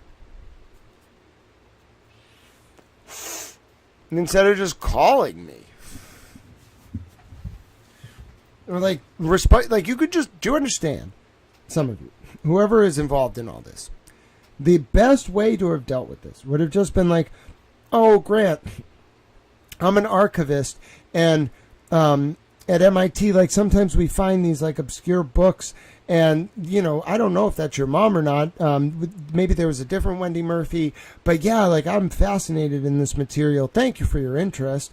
Bro, like, I would have been like, okay, like, that's a little weird, but it would have been enough to get me to stop asking questions. Do you understand that? Like, yeah, I may have always had it in the back of my mind and pretty much knew, but now you've, like, made me realize this was MIT. Like, clearly it's MIT. So what the hell was my mother doing around that area in the 80s? Why is this book so weird? And why does it, like, have such an ominous, like, vibe to it? And why is, first of all, if it matters that much, why is it on the internet? Did you all not know that it was on the internet? Shouldn't you have searched it? Is it so obscure that you didn't realize it was public facing? Like, I don't understand. What is it about this that could have led to that? Like a visit to my home. The oddest thing that's ever happened in my career as a journalist? No. All right, let's finish our financial investigation. Because on the off chance that that was what it was about, I just want to spite them. I'm just going to call my counsel overnight and make him leave the phone call on with me.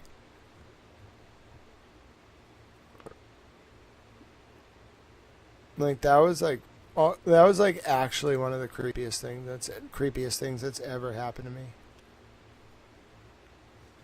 But that makes me just want to keep looking into what I'm looking into. I'm loading the PDFs to make sure we get the right ones. All right, that was 2016, so we're done with that one. Here's where we were at, okay, when things, like, got a little shady. Oh, I got to reload the access token. Hold on.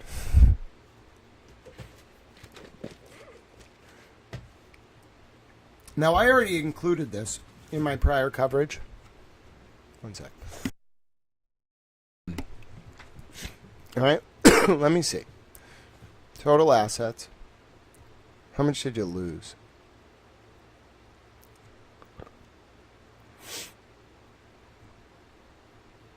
You lost a little bit. Yeah, look at it. Look how much you made. Bro, he made $900,000. I'm pretty sure via insider trading through this nonprofit on Tencent. So if you take a look at this, it shows like gains or loss, gross sales, costs. So the sales outnumbered the costs. Yeah, he made $900,000. Okay? On capital gains. He made $1 million. Okay, and you want to see how he made it? He made $900,000 on one trade, two trades. And then he donated some of Black's money, Mr. Black's money. But take a look at this. Those are all the places he was donating to. But the story here is not that. It's this. This is page 17. I already put this in a post today. The actual point of this whole thing. Do you see all this shit? Do you see all these like documents? All right. I'm going to link this, by the way, if you want to look at this one. It's page 17 of 17. If you take a look at this, okay, that is, on page 17, that is the stock trading of this nonprofit. And yes, nonprofits can do stock trading. A lot of it, he doesn't do anything. Don't look at the dates. You see how they're all like one day, like acquired, sold, acquired, sold, acquired, sold, acquired, sold, all within a few days of each other.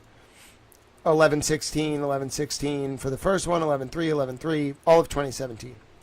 Now take a look at what he's doing. He's either like making $91 or losing 1,000, losing 957, making 20, making 3, losing 3,000, losing 2, losing 2, making 10, making 20, making 12. But like, do you see any big moves? No. Because do you know what those are? Those are false trades. And what you might be saying, Grant, what is a false trade? That's the term I use for it. The industry probably uses the term cover trade or something. I don't know if you all follow prediction markets, but one of the biggest red flags of insider trading on prediction markets is when you see a lot of what are called cover trades. I call them false trades because I'm really like thinking about the motive of the trader. One sec, I'm going to play a video so I can hear it. So I can make my headphones continue functioning. Otherwise they shut off and I get mad. One second. Holy shit.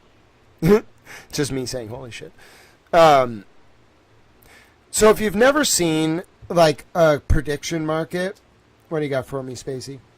If you've never seen a prediction market, you can kind of tell like when someone has inside information because they'll get big money bets right on things that like they shouldn't be able to predict like down to a day.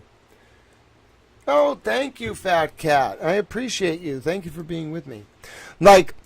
They'll be able to like this. I'm actually really proud of myself for figuring this out, and specifically the insider trading that he was doing. But like, because I think you probably would need like normally like a financial forensic accountant to find this. But I also know what I'm looking at. Like what I was saying is when you're doing, and welcome to the channel by the way, and I will check that one out. Thank you very much, Spacey. Let me just open that. I don't want to get distracted now. You know what I'm saying? But okay, so what we're looking for is on this specific one, we're looking for like false trades, trades that don't make sense in context. And remember, this is a non-profit that is a $10 million seed fund from Black, Epstein's friend, okay? Apollo Management or Apollo, whatever it's called, investments.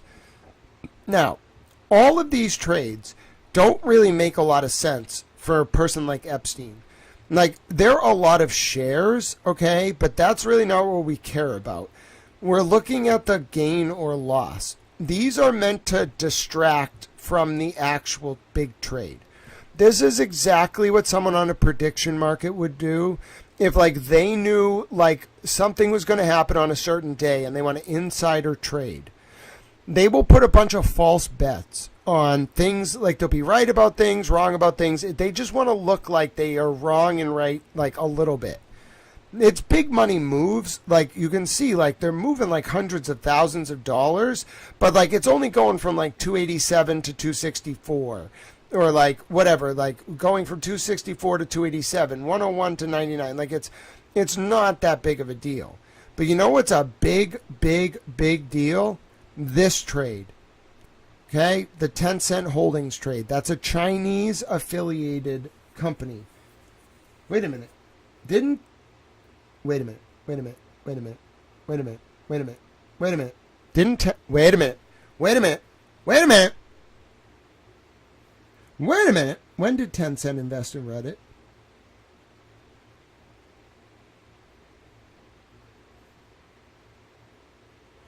When did... Wait a minute. Wait a minute. Wait a minute. Wait a minute. Wait a minute. Wait a minute. Wait a minute. Wait a minute. 2019?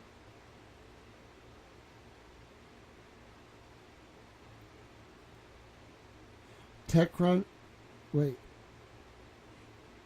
Wait a minute. Wait a minute. That was 2019. Is there any Tencent involvement before 2019?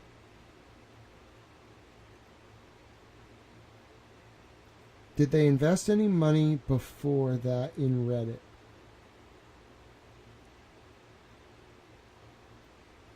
Were they only involved in that first round in 2019?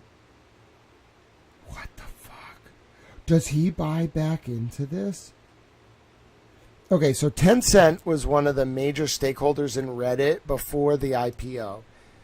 I've been trying to prove that this motherfucker owned part of Reddit for so long, but this specific holding, which is a lot, like that's a lot of Tencent stock. This specific holding doesn't overlap, but another one might. But anyway, let me get back to the point. So, Tencent is like this Chinese state company, okay? It, like, I think it divested eventually. I forget exactly, like, it's directly tied to the Chinese government. I don't think they ever really divested. It's a Chinese state company, okay? They can claim they're not, they are. Like, I'm pretty sure a bunch of news outlets have reported on this, they are. Look what he did. All these other, like, small trades where he never makes more than $20,000 or loses more than $20,000. Bro, look at the 10-cent trade. There's two of them. It's over 1 year, from June to August of 2017. Dude, he moves all his 10-cent stock, all of it, in this holding, and he makes a, like, substantial amount of money. He makes $1 million. This was a cover company. Like, he was insider trading.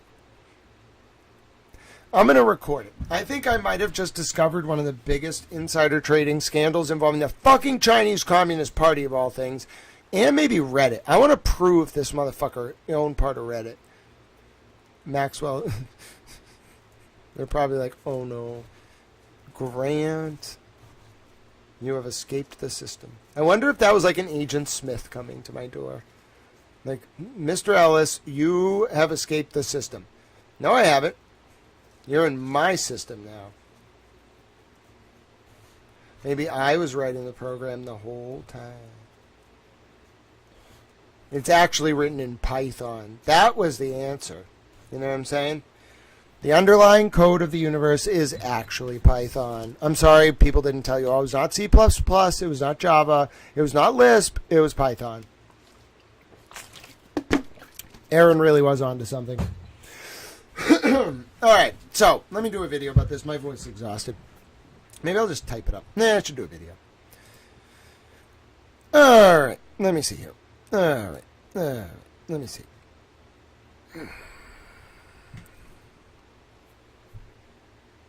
Fine, I'll check the other years. Fine. I'll be a responsible little town. What year was this? 2017?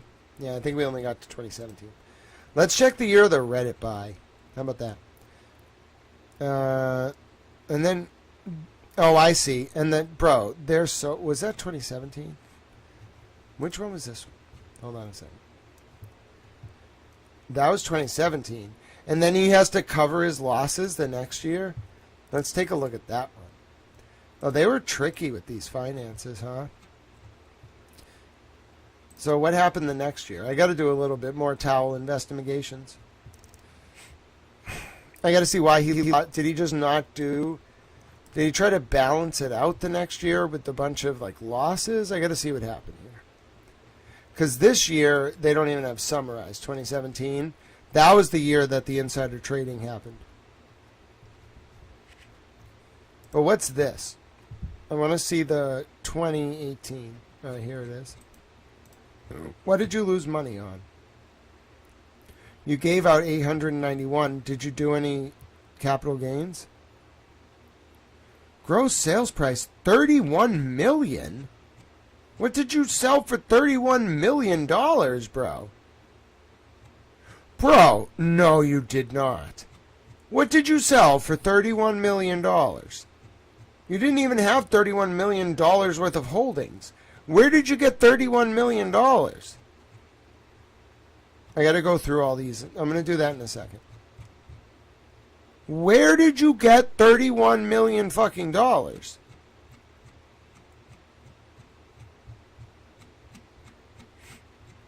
What? That's not $30 million. End of year market value. End of year book value. $4 million. Yeah, but where's the $30 million? Where did you get $30 million? Yeah, I get you gave out 891. It's not your money, it's Mr. Black's money. Where did you get $32 million? I saw $32 million. I need to understand this number. Hold on. Hold on. Right here. See attached, see attached, see attached. Okay. I'm so confused. I'm so confused. But you had $20 million in costs, and then you sold it for $20 million, and you lost $32,000. What did you sell for $20 million? What kind of shit are we onto here? And your assets never went up? Where did that $20 million go? Bro, you funneled $20 million through this company? And then Richard Kahn comes on as well. How did you do that? Where did that $20 million even go? It's like the mystery $20 million. It's not accounted for.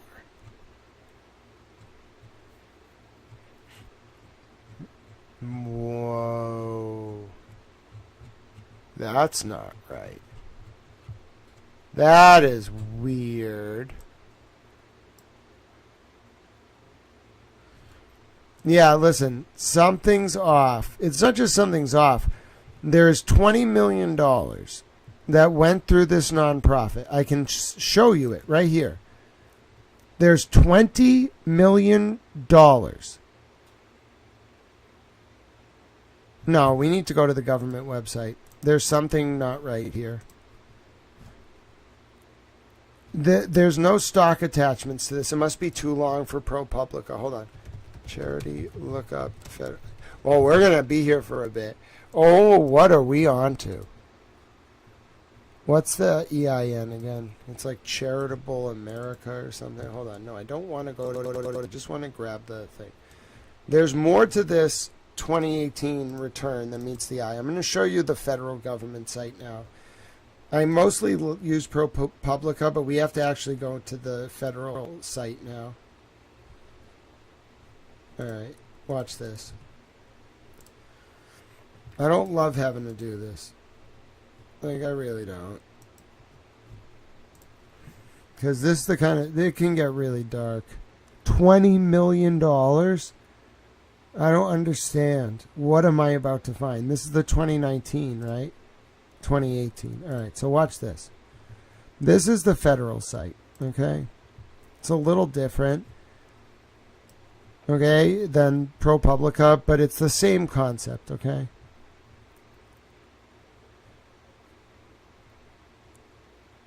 What's its status? Might be inactive. And it has some other names. No, it's not. It's not an external expense. It's stocks. It's stocks. I'll show you. It's this. It's the... No, not the 2019. The 2018. It's this. I mean, I'll take the 2019, but it's this.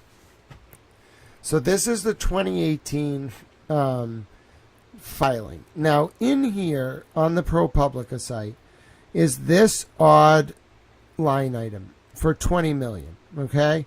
But it's not 20 million of like property. It's 20 million of capital gains, okay? They bought they had $20 million worth of stock, and then they sold it. Like, they moved $20 million through this company. It's washing money. So they purchased 20.1 million and then sold it out. It's stock washing. I don't know why, but it's hard to track down because there should be like a list of the capital gains, but there's not. There's only a list of the donations.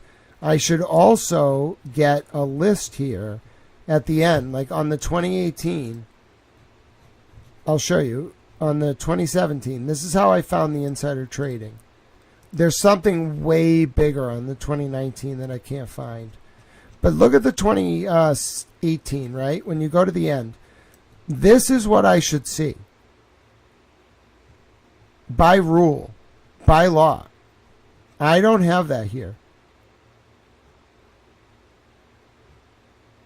And they have to file it.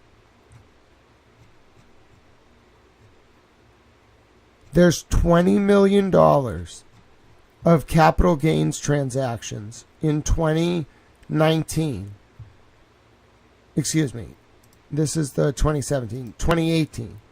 There's $20 million of capital gain transactions on this nonprofit in 2018 that are completely unaccounted for. How do I know? It should be attached. This is it. It's not this. It's not the investment income. It's this.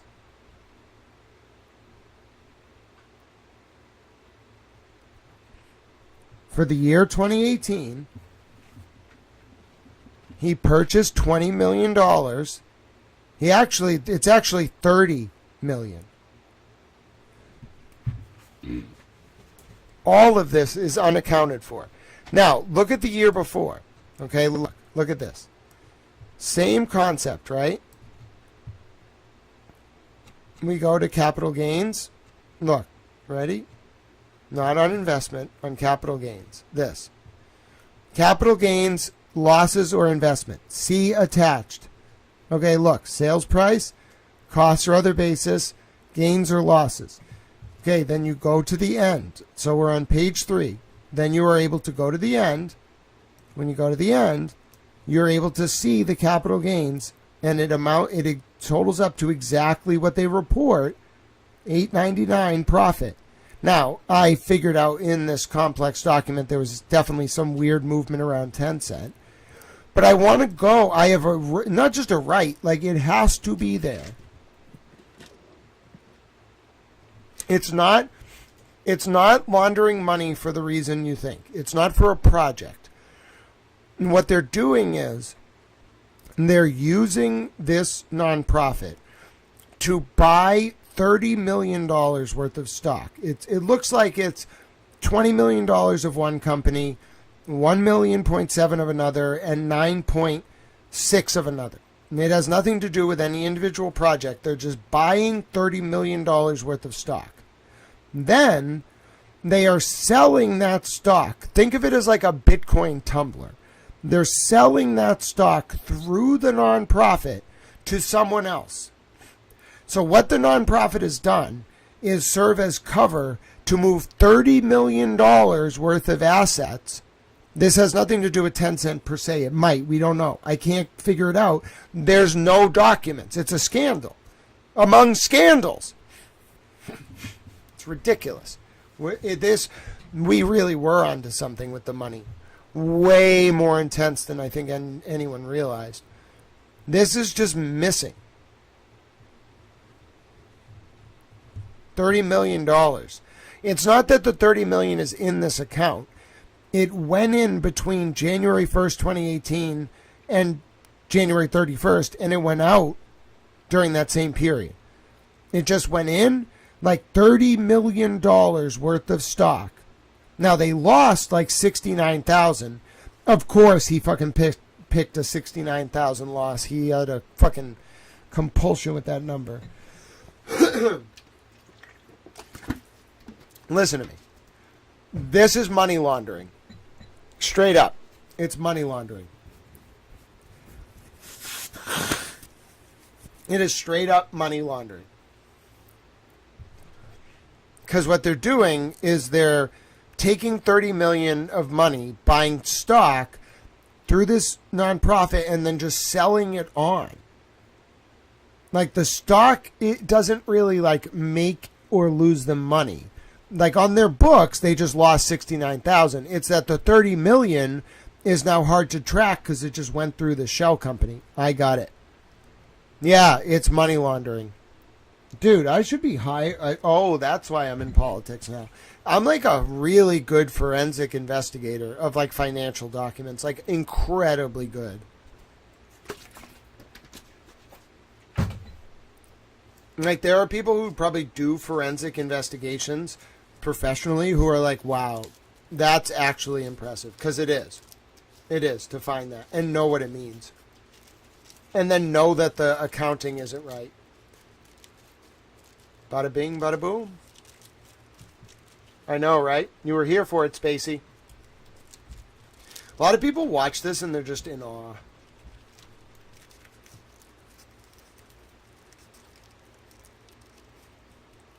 I'm the only person you know who can have his stream interrupted by a goon knocking on his like office door inside of a private home and just be like, fuck it, let's get back to work. And still solve it. Come on.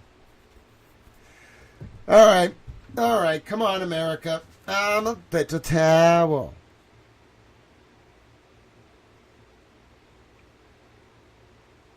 I am indeed a little town.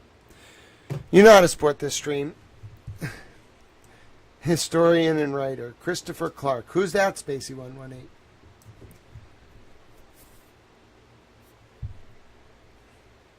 All right. Let me take a breath for a second before I do this video. If you want to be in the video, great. It's okay if you don't. It's like a Mayoshka doll of scams. Yes, I love those little cupped Russian dolls. I've never seen anything like it, but I'm also so incredibly impressed with myself for finding it because I want this money to go to the victims. We might be able to claw this back too. I'm not positive. Like we really need like the government. Like I can do it on will alone, but I'm gonna need your help. Like I'm gonna run out of money eventually, so you gotta help, folks. If you want me to be able, like just getting me to the point where I can help is gonna be hard, but I'm here, so I'm doing it. And you gotta help me, I'll help them. I don't know how I'm gonna get this $30 million back.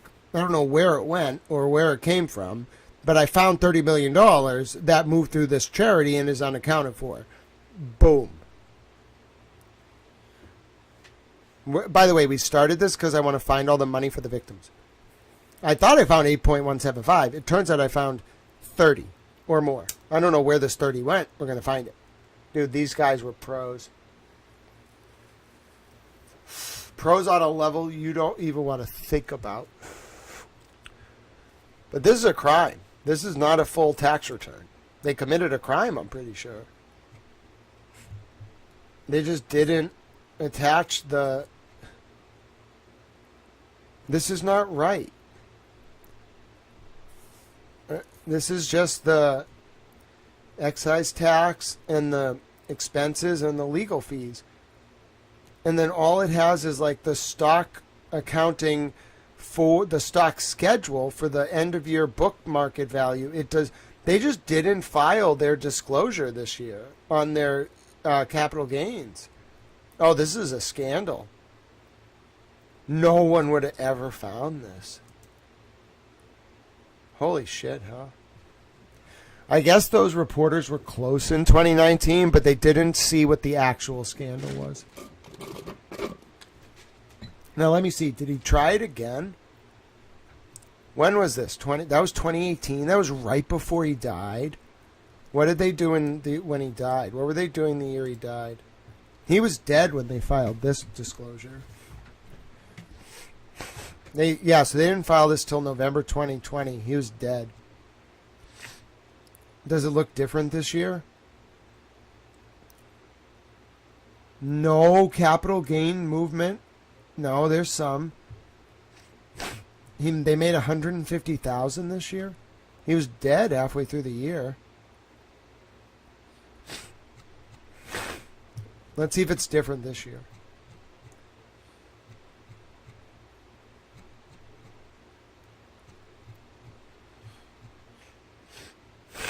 If their capital gains are there this year, oh my God, it is.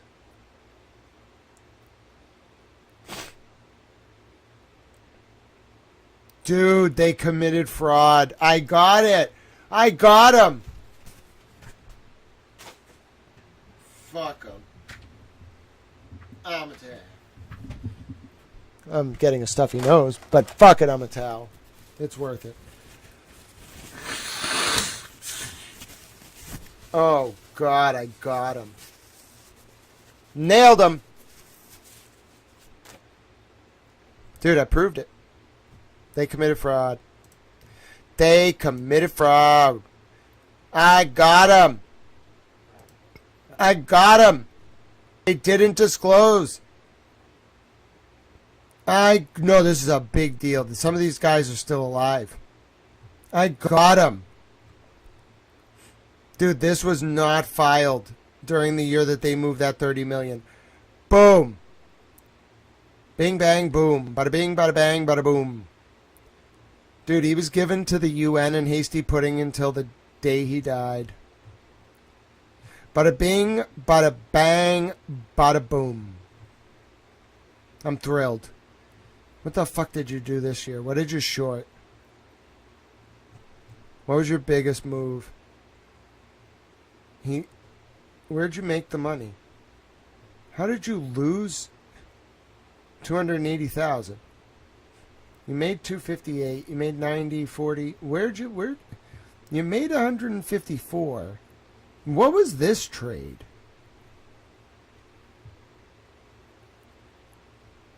Wait a minute. Any of this after he died?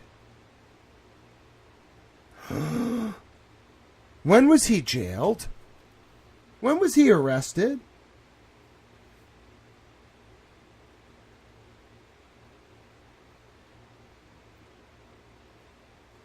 Oh my God.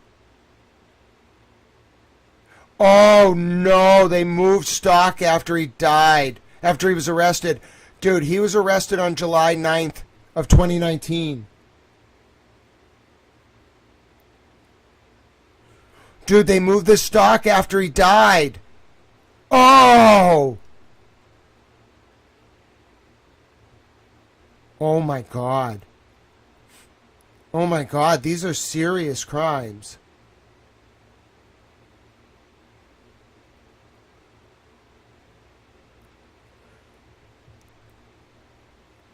Was any of... Oh my God. Oh my God. He purchased some of this shit right before he got arrested. Wait a minute, what? What? Okay, all this was till up to 2019. 2017, 2018, 2019. He was purchasing stock up until July 2nd, 2019 through this holding company. And then they sold it after he was arrested on July 9th. The last stock sold was, it looks like 7/22. Oh my God, he moved around money after he was in jail.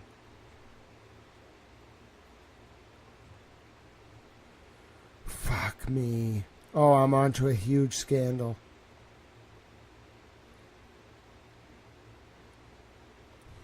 Oh my God, I can't believe we found this. Bro, maybe they did come in here because of this shit. Hi, J401. You came in at quite a time.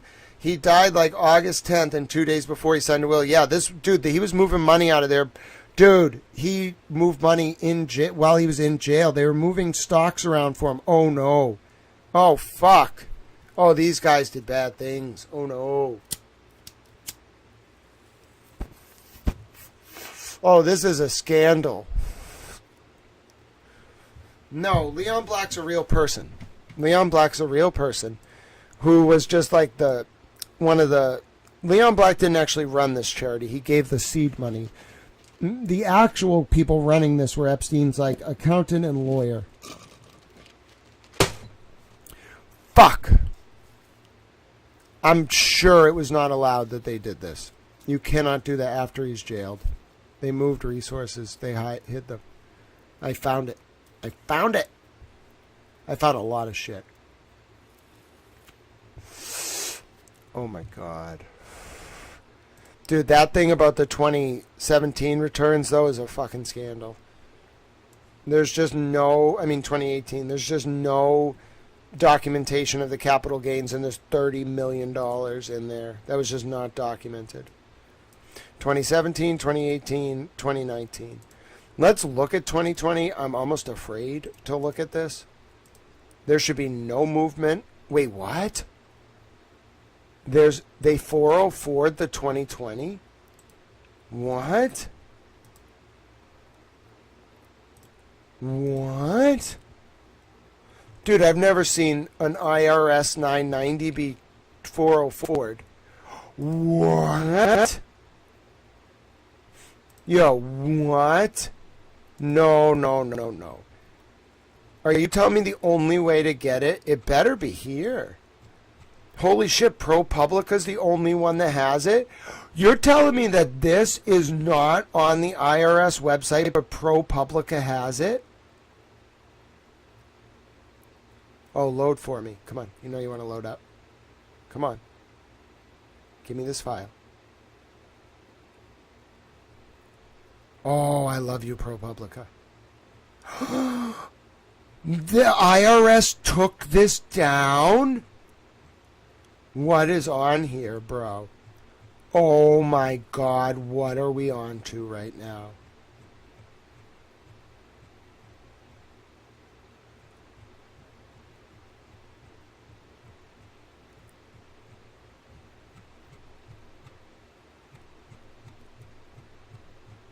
What did you do? Why would the IRS take this down? There's no movement, is there?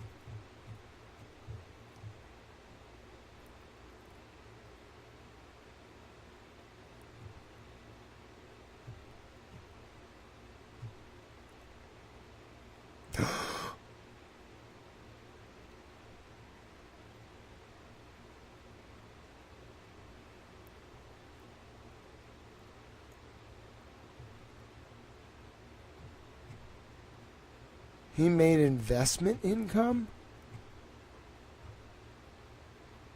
It was being managed after his death by Kahn, Indike, and Kellerhaus.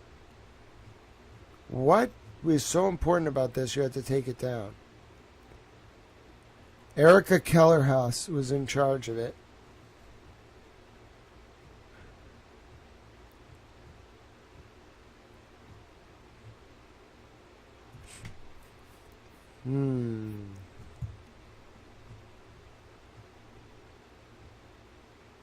Accounting fees. That seems to be it. But 400,000 in investment income? All right. Do you have the 2021 IRS? Is that gone? You all saw this 404, right?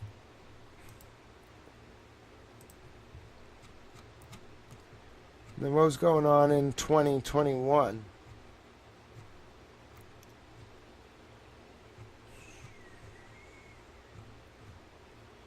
None.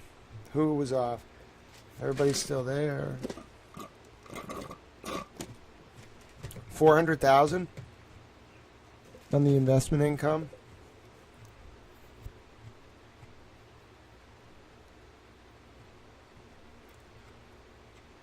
No taxes and then nothing else. Okay. And so what about this? Last year was 2021.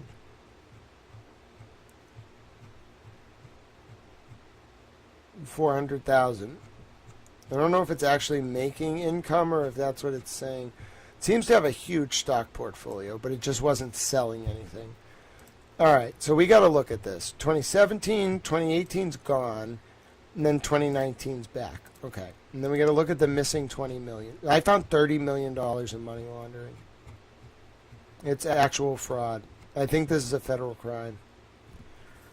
It's not my job to prove it. I just found the money. It's right here. It's this money. They hit the capital gains movement. They hit the stock movement during the biggest year. This is it. I found money. This is big.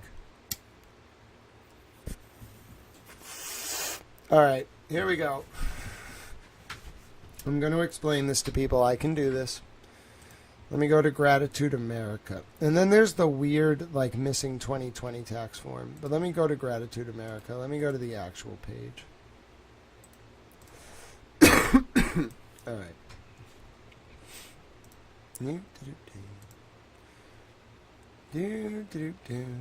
We'll use that as a source. We'll use this as a source.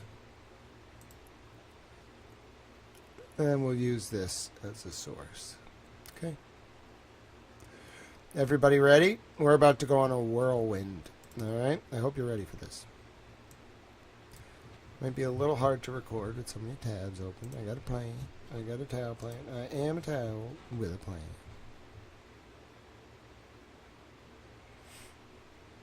All right, that's a little better. All right, what about this? Can we get rid of this? What's this? Oh, this is the one from 2025 she wanted me to look at. All right.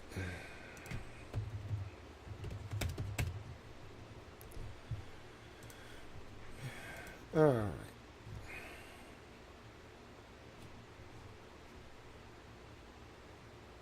Ending 938. I'll open that later. Got to save some resources. That's better. All right, here we go. I'm about to do a recording. If you don't want to be in the video, now's your time to not comment. All right, what do we got here? What are people saying? Leon Black is very real. Oh, goodness. I have not seen those allegations, but I'll look into them. I have not seen them. Okay, so I haven't seen any lawsuits about him or Leon Black, but I know he is a real person. I've looked into some of his companies. He has a big, like, family office. All right, here we go.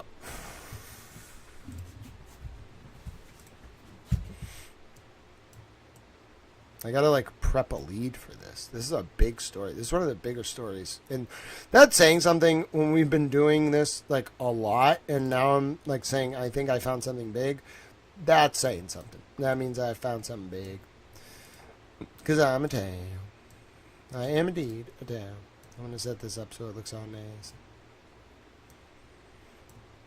I'm a humble little tale. All right. Oh, no. I covered my own body. I think this is fine. I like being this small little tale. All right, ready? Let's do it. Okay. Now's your time. If you don't want to be in the chat, now's your time. Clear out. Hello. Good evening. It is Monday, February 9th, 2026, just about 10:30 p.m. My name is Grant Smith Ellis, and on one of the strangest days of my time researching the Epstein files, which is saying something, I have come across what I believe could be at least $30 million that was quite literally laundered through a nonprofit controlled by Jeffrey Epstein in the year 2018 through capital gains in particular. $30 million of funds. I also believe I found a little bit of insider trading related in 2017 related to Mr. Epstein and the Chinese conglomerate Tencent. We'll look at that as well. Now, I'm going to show you the exact primary sources and how I got to this conclusion. There is a document in the Epstein files, EFTA 014-77127. It lists the accounts of the clients of a man by the name of Paul Morris. Paul Morris was an accountant, basically, who worked with Epstein. One of the accounts is Gratitude America Ltd. Gratitude America Ltd. You will find out if you look at the sec.gov archives Edgar/data 141114941/000113251016405-D118 102 lowercase d lowercase e lowercase x 991.htm. If you go to that address, you will find on page 18 of 22 an internal audit of Leon Black's company Apollo. Within Apollo, they have a conflicts committee that screened Mr. Black's relationship with Mr. Epstein in January of 2021 or so, the final report. In that report, subparagraph 6 on page 18 notes that Mr. Black gave $10 million to Gratitude America in October of 2015, which was a charitable organization, it actually was still active, affiliated with Mr. Epstein. And then there's a note which says that separate from this, there was $10 million. Descartes, the firm doing the internal audit, found a letter from Gratitude America to Black on August 21st, 2015, in which Gratitude thanked Black for a $5 million donation. It was also confirmed in an email from Epstein to Black. However, Diehard did not find any document prepared by Black or the family confirming the donation or any bank record reflecting such payment. That's kind of separate. But the point is, Black felt comfortable making this donation because he understood that Epstein was a strong proponent of scientific innovation. The point is, so Black provides the seed money for this charity, but it's Epstein and his people that are actually running it. How do I know that? Because if you take a look at this CNBC article from 9/9/2019 entitled Jeffrey Epstein directed allies to aggressively lobby for a meeting with Microsoft Bill Gates, he eventually got one, you will find down at the bottom Epstein and Leon Black reported on, and they talk about how that Epstein acted as an intermediary for Black's $5.5 million gift to MIT. Records also indicate that Black, through shell company BV70 LLC, contributed $10 million in 2015 to Epstein's nonprofit Gratitude America Ltd. Okay, so you go to Gratitude America Ltd. It looks like, if you first look at it, the big story is there's still $8.175 million in this nonprofit. It was originally Mr. Black's money. Now it's being managed by Epstein's estate somewhere in the Virgin Islands under this shell nonprofit. However, that's not the story.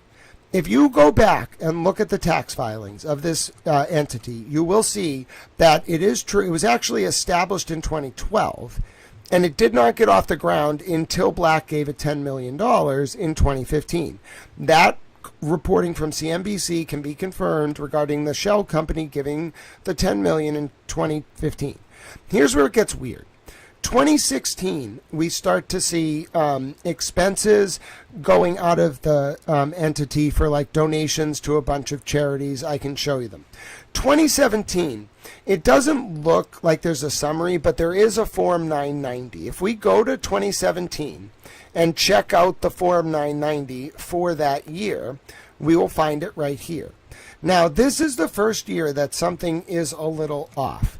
It's not that the $899,417 in capital gains is off. If we look at subsection 4 of the 2017 990, what you're going to see is this is declared. I mean, I'll show you why it's weird, but it's declared. If you go to it's going to be this section, not investment income, but capital gains. If you go to this section on page 3 of 17, capital gains, losses for gains and losses for tax on investment income.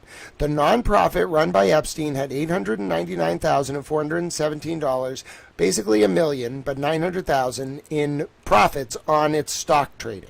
Now you might be saying, okay, it looks like it's donating money for Epstein under a covered shell company. That's not really what it's doing. It's not so charities don't have to say they're associated with Epstein. That's just part of it. What this nonprofit was actually doing was, in this instance, in 2017, it was, it looks like insider trading. All these stock trades up at the top, they're like single day trades that are like de minimis. $1,000 loss here, a couple hundred here, a couple hundred there, a couple thousand there, 20,000 here, 10,000 there, nothing big. But Tencent, the Chinese like state affiliated company, there's a transaction on August 14, 2017, whereupon the stocks from this company are sold at a $1 million profit across 2 transactions. So this is the kind of thing that someone who's doing insider trading would do. A bunch of false trades that aren't real trades, just moving stuff around. And it's a substantial amount of money that moved around, okay? Like a substantial amount, but not a lot. The real thing that this was about was this trade, these 2 trades of 40 million shares of Tencent at a $900,000, basically $600,000, give or take $700,000 profit, okay? That's what this was all about. That looks like insider trading. But that's not the weirdest part of this. Where it gets weird is when you look at the 2018 capital gains, okay? Now remember, Epstein's going to get arrested in July of 2019, and we're going to find out some of these stocks actually get sold off after he goes to jail. That's not the lead, though. The biggest story is this $30 million. In 2018, on page 3 of 2022, you will find under Part 4, just like we looked at in 2017, an enumeration of capital gains and losses, okay? Now, I have checked the IRS site and ProPublica. This is the same document on both sites. There is $30 million worth of stock that moved through this company in the year 2018, this nonprofit, Gratitude America, controlled by Epstein, one of the last years of his life. $30 million in stock. They bought across 3 transactions, one for 9.6, one for 1.7, one for 20.1. They bought that much, and then they sold it for precisely a $69,379 loss. It was not about the loss or the gain. It was moving $30 million worth of stock from someone to someone else in a way that would be untraceable once the stock hit this company. So whoever it is that moved this stock, we should see an enumeration. It should be across multiple purchases, at least 3, of $30 million in stock with a $69,379 loss. Would you like to guess what's at the end of this document on the IRS site? Nothing about that documentation. It's not there. It doesn't exist. $30 million. This looks like money laundering. What we saw in 2017 looked like insider trading on Tencent. This looks like money laundering. There is no excuse for $30 million to be enumerated under Section 4 for capital gains and there be no accounting. Now, we saw in the 2017 $899,417 fully accounted for. Now, 2018, not accounted for at all. I'm not kidding. I've looked at all versions of this 990, not accounted for. Okay, what about 2019? Yup. Oh, you're damn right. Page 3 of 16. Take a look at section 4. Ready? Might be a little bit different on this year. No, it's here. Take a look. Right here. Page 3 of 16, part 4, capital gains, 154,782. Now, here's the shocker in 2019. The shocker is twofold. One, they actually demarcate the capital gains. Look, here they are. There they are. The date, now it's a little harder to read because it's over 2 pages. The date of each acquisition and the sell date. Now, how weird is this? Jeffrey Epstein was buying stock until 5 days or 7 days before his arrest, right around July 9th of 2019. And then after he's arrested, there's 1, 2, 3, 4, 5, 6, 7, 8, 9, 10, 11, 12 stock sales. There are no purchases of stock after he's jailed. The last purchase is 7/2/19.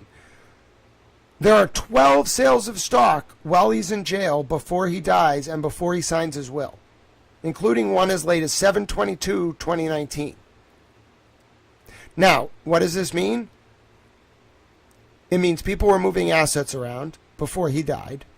It means that he was moving assets through this nonprofit. It wasn't about just donating Mr. Black's money to nonprofits. This was used for at least one example of what I believe to be insider trading in 2017 to make $1 million.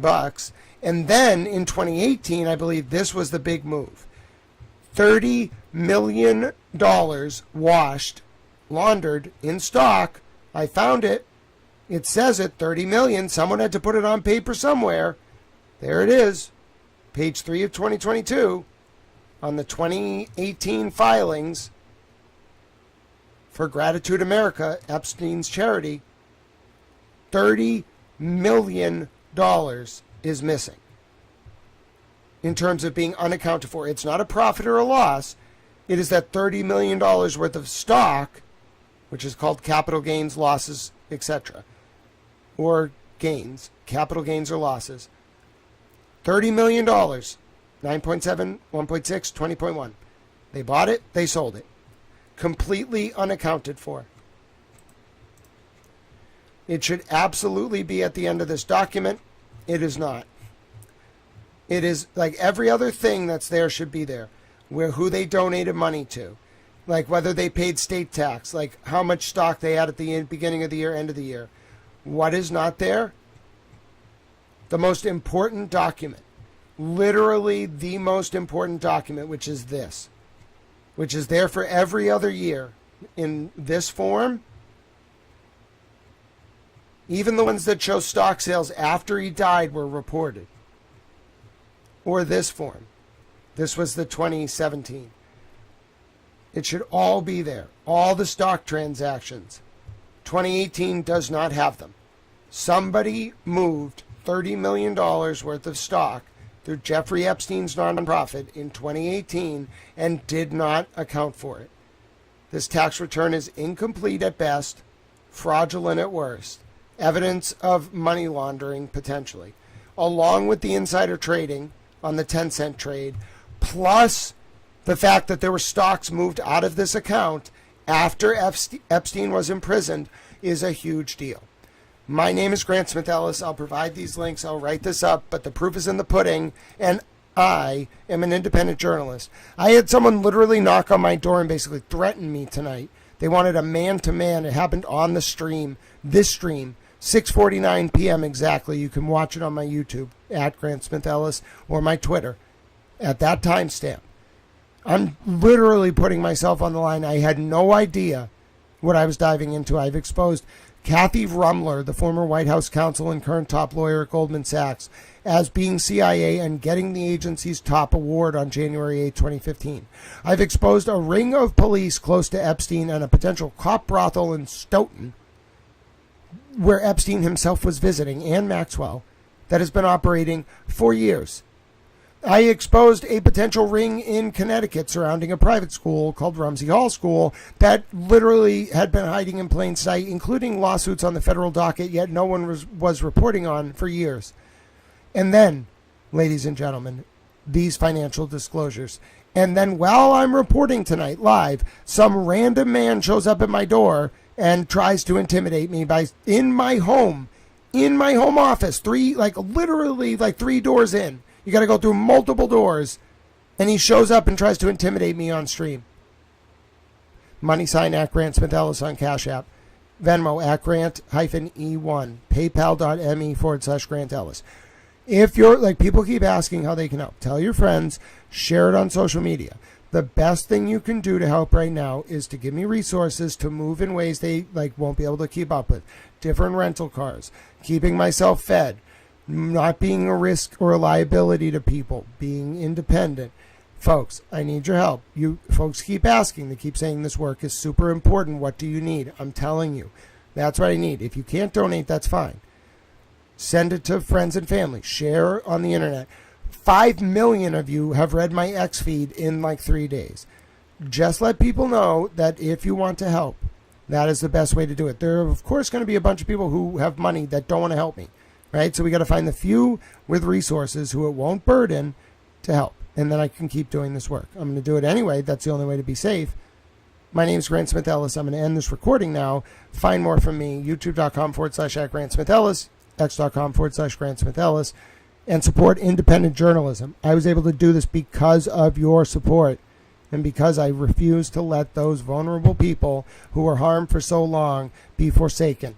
That's what drives me. Thank you for watching. I'm not actually done. I just had to finish my recording. Oh, hello. How you doing, Lucky Ed? I got a lot going on. I did it all in the last week. It's true, Spacey. Okay. Let me put the chat. Let me put the PayPal and Cash App and whatever, because if you're whether you tell a friend or a family member, just be listen. There's this guy named Tal, and he doesn't really have anyone supporting him except for us. And by us, I mean the polity. He doesn't have much family. I think his mom was in with some bad people and potentially some kind of Wiccan. I don't really understand. She's some high priestess or something. I can't get into details. He doesn't have a dad, doesn't have a grampy. It's him and Towel Nana. And Towel Nana's not really capable of helping him. She's old, and I don't want to burden her. So we are the people who have to rise up and help Little Towel. How are you going to do that? Click the link in the chat. If you can't, do not burden yourself. You feed your family and your animals and whatever else you got to do. If you burden yourself on account of me, I'll be mad Little Towel. But you do whatever you can, okay, to help Little Towel. You let your rich uncle from San Francisco, who's kind of a hippie, know. You'd be like, rich uncle, listen, there's this guy. His name is Grant. He does really good work. Now, I know you don't know him, but he's trying to fix things. Can you give him some money on Venmo? And he's gonna be like, I don't know how to do that. Be like, listen, rich uncle from this hypothetical rich uncle from San Francisco, just do it anyway. Just send him some money and he will get rental cars and figure his life out. He will keep doing this work. He's a good man. Send him money. And they'll be like, is that how it works? And you be like, yes, it's like modern tithing, but for a man who thinks he's a towel. All right, are we all on the same page? That's how we do it. Someone did send a donation today, by the way. God bless you for that. And I did use it for a delivery, but it was actually for a coffee, which I then used to produce that last segment, which turned out to be incredibly important to the people of the United States of America. So good for you. I'm thrilled that you all helped me get that coffee. I love you all dearly. All right, let's do it. All right, I'm calling this a breaking news alert. Breaking. How do I do this? All right, come on now. Breaking. All right, let me see here. Here we go. All right, let me do this. I'm sure there are other streamers getting into it, but all I've seen just want to focus on the big names, and the proof is in the hasty pudding, not the big names. Proof is in the hasty pudding. 47 bonus points to Spacey118. You are officially a super towel. You may now go around telling people Towel himself has designated you a super towel. If they challenge your credentials, you say no. You can literally ask Grant. He'll tell you, I have been designated a super towel. There's nothing you can do. All right, here we go. Going into 1920s news reporter mode. This gets a little bit fun. Now, we did the work. We recorded, but we got to write it up. It's not good enough to do the work. You got to write it up. All right, here we go. All right, breaking.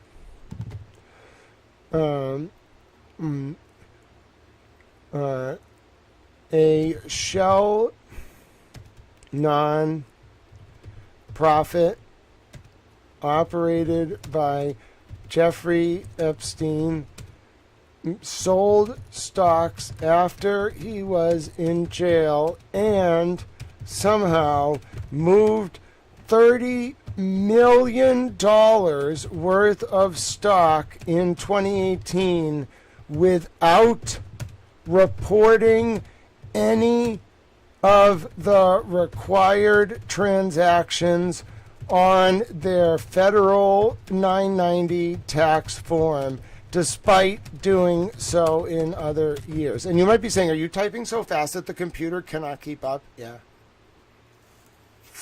Like, it's doing it, but, like, I get so pissed when it can't keep up. This is what I meant. I was like, bro, I can't deal with latency. What the fuck? My brain's already done. I already did this shit. Like, why are you still working, computer? You know, I don't want to get too mad at it. I don't want to piss the little thing off. But I'm like, bro, I was there like 20 seconds ago. What are you doing?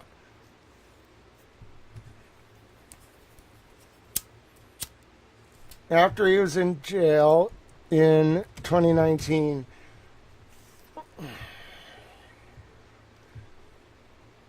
worth of stock in 2018. Further, it seems Epstein may have been involved with insider trading in 2017 related to the Chinese commie firm Tencent.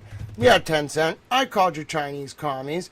I got everybody else mad at me. MIT, the CIA, the Obama White House, half the government. Well, half the government, I think, loves me. A lot of, like, the on-the-ground people just, like, beam at me with smiles.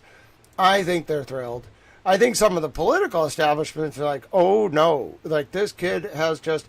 There wasn't even time to react to this kid because he didn't build a social movement. He just dropped all the primary source documents in, like, public on the record, and there's nothing we can do now. Yeah, that sounds about right. That sounds like me. That sounds like something I would do. Although that was only $1 million. And Epstein didn't hid his move about, as well as a first year CPA figuring out they can use prediction markets to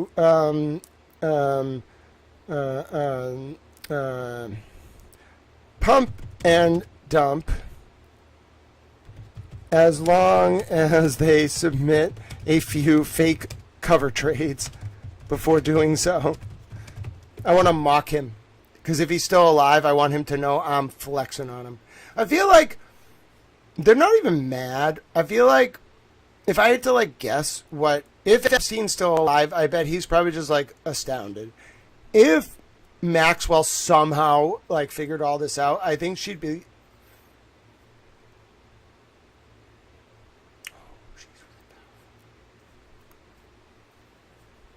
I think she would be in favor of me not reading her mind. How about that? You can tell she's awake. I think she's proud. I don't know if I'm proud. I think she wants...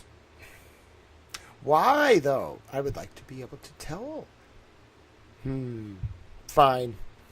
It's not time yet. She is very powerful, though. Like,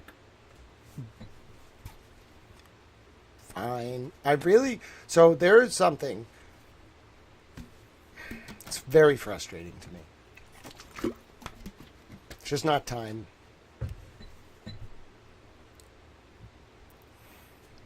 All right. The firm called Gratitude America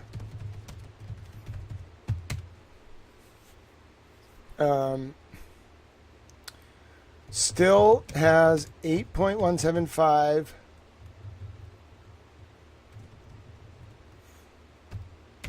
I should do consistency, but I'm not writing that number. Million worth of assets that originally belonged to Leon Black.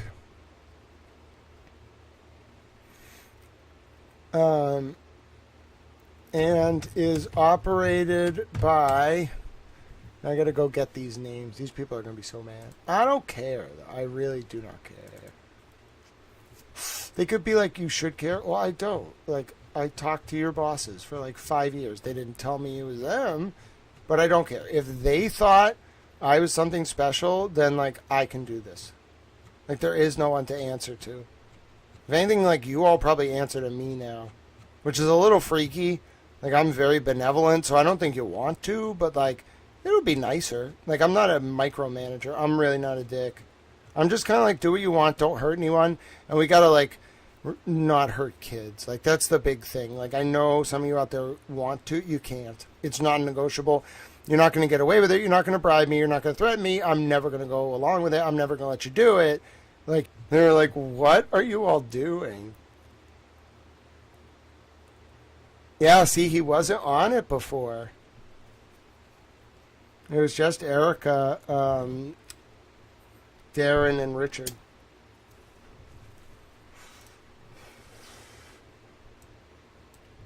And then Epstein's listed for the first time in 2019.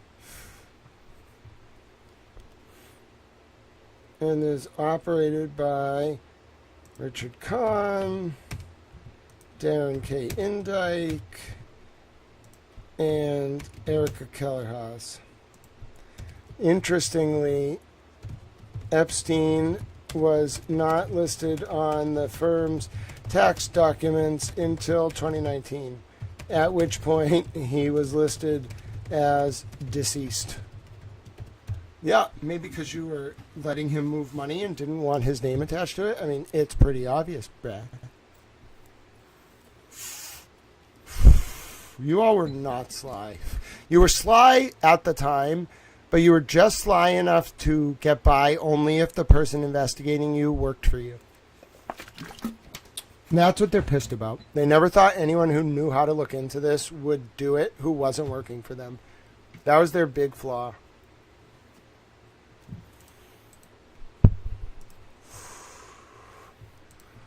All right.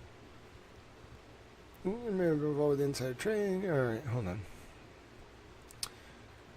All right, see. Did I spell that all right? Is her name actually K? I think it's actually Kellerhaus. Let me get the exact spelling. Kellerhals. I spelled it wrong. Kellerhals. Kellerhaus. Let me double check. Kellerhals. Kellerhaus. Yep. On the first side, which one is listed as deceased? Okay.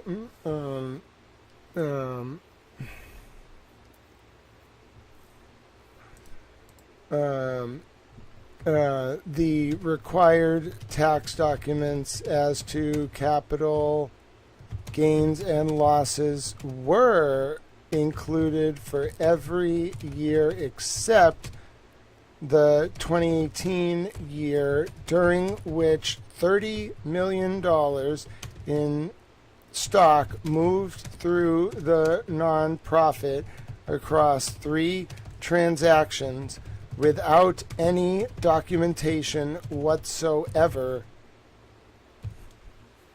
other than a listing of $3 amounts on section within section 4 of that year's 990. I hate how it is so behind. Just catch up with me, computer. I have things to type. You have things to display. We shouldn't have any latency. My brain should not work faster than your brain. You're a computer. I'm a towel.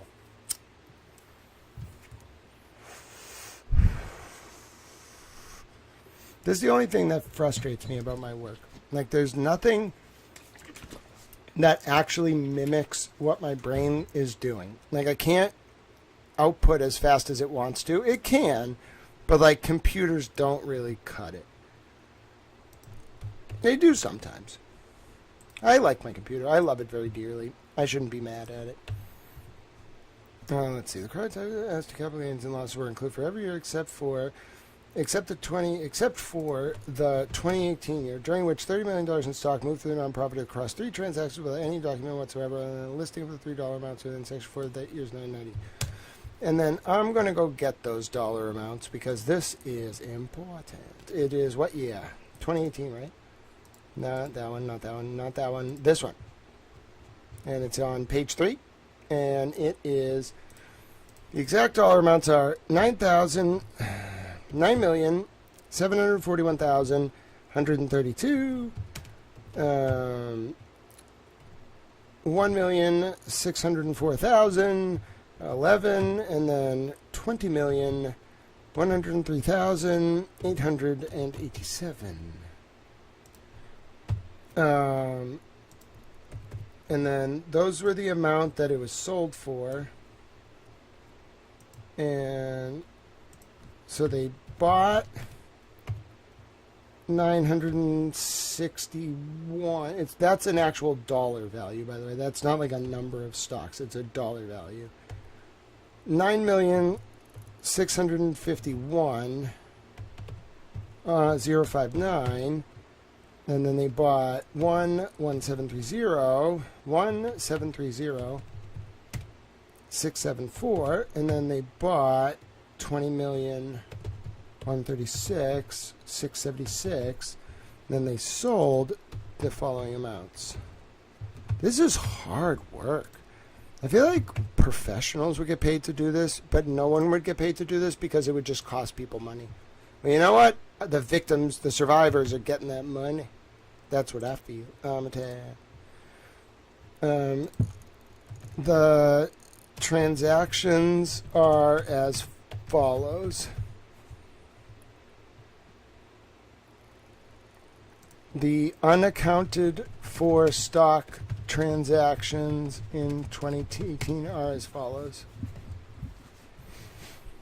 Not accounted or unaccounted for. And let me grab this, let me grab this, let me save this, let me go over here, let me do this, let me do that, and then let me save that. I always save my work. That way, like, even though I'm writing a Twitter post, I don't have to actually save it. The text is always saved. There's always a redundancy. Okay, 20, what's the total here? 21.9, so it's 30 million, it's actually 31 million. It's 6, 7, oh, shush. Not all of you out there, shush. 31 million, 31.2, and then what, we got 5, 3, and 3, so that's 8 and 1, so it's 31.3, and then it's going to be 1,000, 8,000, 7,000, okay, and then 6 plus 6, so that's going to be 8,000, and then what, we got like 7 and 7, it's going to be like 140, and then 150 plus 50, 209, so it's going to be like 31.2, and then like 8,000, like $202 or something. So like 31 million or so. But let's see. I want to do it with a calculator. I just did that in my head. Do you think I'm right? I literally was just doing the addition in my head. I bet I'm pretty close. Someone write down the number I guessed if you want to. So 9651059 plus 1730674. I want to be right. I think I was pretty close. 20136 What's the answer? 31518409. I guess 31.3 like 205. So I was like only like 200,000 off. That's not bad. I lost a couple numbers in there. Total. So I got to adjust some of my reporting. It's $31,518,409. Total stock moved through Epstein's nonprofit in 2018 without any supporting documentation. That's a lot of money. $31.5 million worth of stock just not accounted for. That's money laundering.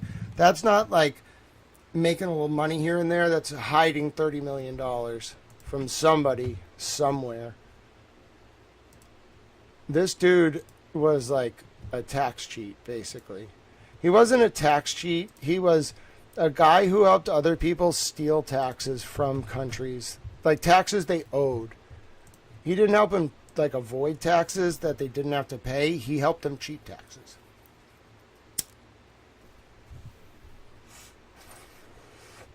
All right, let me get the source. All right, where's the source? Where is it? It's this one, right? No, it's this one. All right. 2018 tax return source, page 3 of 22. People really like that I write like an academic, so I always cite the page number. All right. No capital gains actually listed. But no indexed stock transactions as required at the end of the form. This is serious financial crime. I mean, this is the kind of stuff that, like, I'm surprised wasn't caught. Maybe they did. 2019 tax return, 2017, which includes, hold on, let me grab it. I got to get the exact amount. It's like 899,417, which includes 899,417 in capital gains on page 3 of 22, and also includes enumerated stock trades on page 22 of 22. Like, it's so weird that that is just not there. They must have had their stock guy at the IRS in the bag. Never seen anything like it.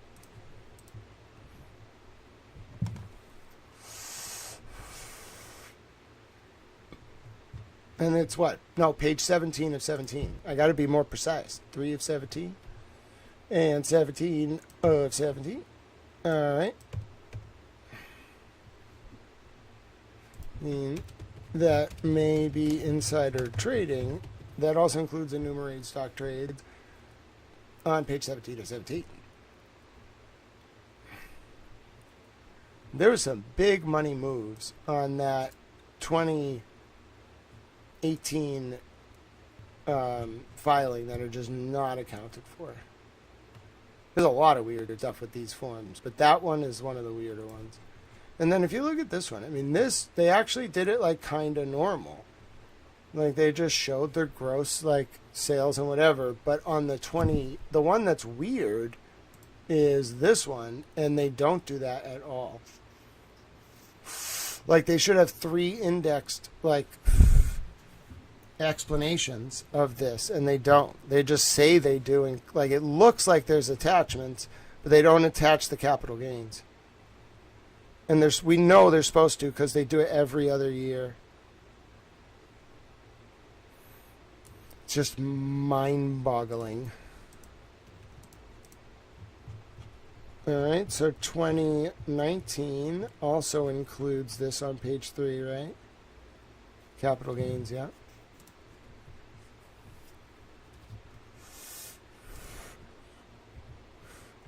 $2019 tax return, which includes 154, and what was the amount? Like 154,782 in capital gains, including stocks sold. I have to do the exact dates. This is annoying. Including 12 stocks sold after Epstein was jailed in July of 2019.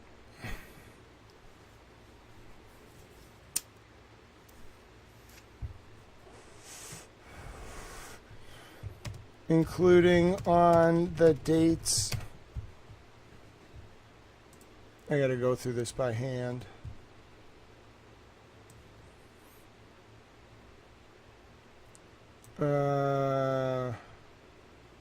When he was arrested on July 9th. July 9th, 2019, Epstein arrest. I want to figure out the exact day he was arrested. He was arrested Saturday. So when was the press release? So he was arrested July 6th. Okay, so any transaction after July 6th is when he was arrested July 6th. All right. Was jailed on July 6th of 2019, including on the dates. Now I got to go over to this document. I got to get all these dates. Okay? Okay? I got to get all these dates. They are, okay, ready? Anything after 7-6, okay? Anything after 7-6, okay. 7, yeah, but I want to go in order. What's the closest one to 7-6? 7-12, 7-10, 7-10, 7-10. Okay, including on the dates of 7-10-2019. How many transactions? 1. On the 10th. 1, 2. Okay, 2 on the 10th. 2 trades. 7-11-2019. How many? 1, 2, 3, 4, 5.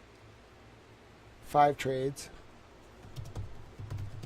And then 7-12-2019. How many? 1, 2, 3, 4. 4 trades. And then 7, anything between them? No.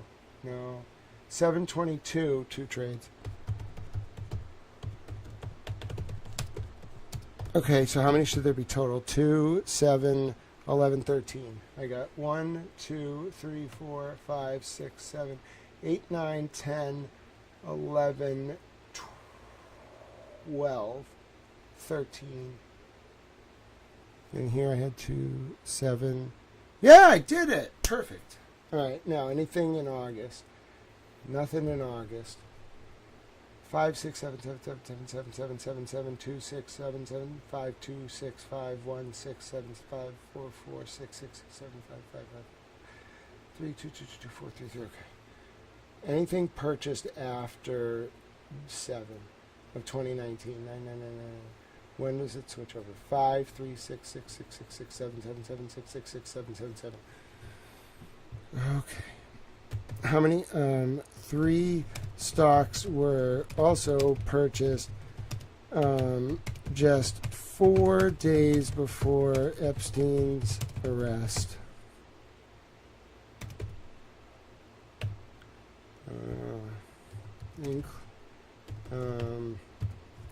All purchased on 7/2/2019, just 4 days. And what were those, huh? Let's actually list the stocks that were sold on which days, okay? This is painstaking work. I hope people will donate for this. Not because I want money for it, because literally, like, the only reason someone would do this is if they were not being paid.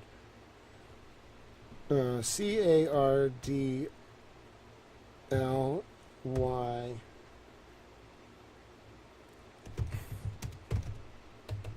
Inc. Both trades.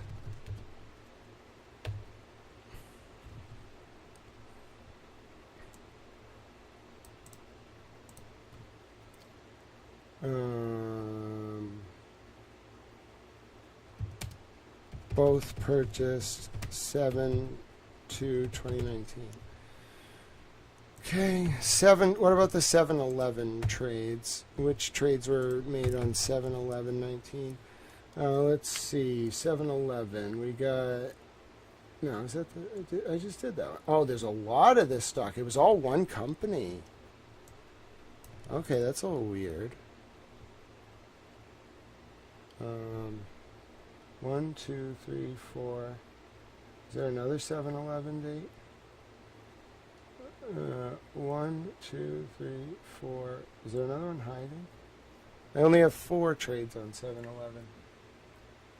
1, 2, 3, 4. Where's the other one? Is it hiding?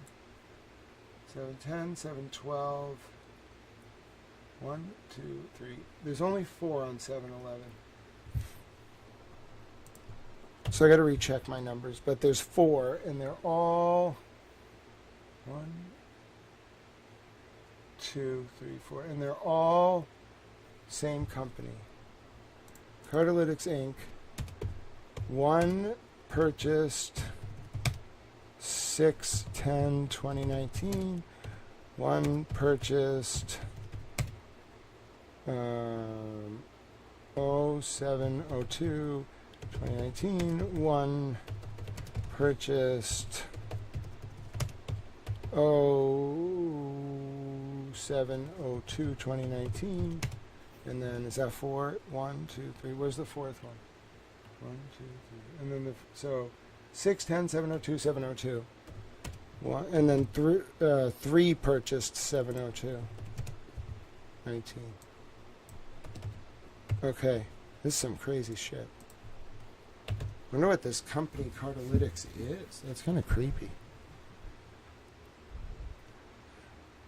All right, so 7/12. How many trades were on 7/12? And were they all this company too? They were. Oh my God. He sold all. It was just this company. One purchased 6/23/2019. And then one purchased 7/2/2019. And then the 7/22 sales were Bank of America. Oh, wow.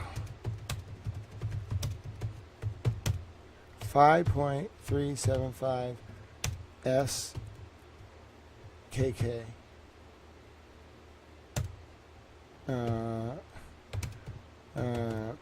Purchased 6/18/2019. And then what else did you sell on the 22nd? It wasn't 2011, it was 2019. What else did you sell on the 22nd? There's one more, right? There's only one. No, there's another one. Duke Energy Corp. 5.75% A. Purchased 3/25/2019. All right, that's interesting. So now I got 8, 10. Now I got 12.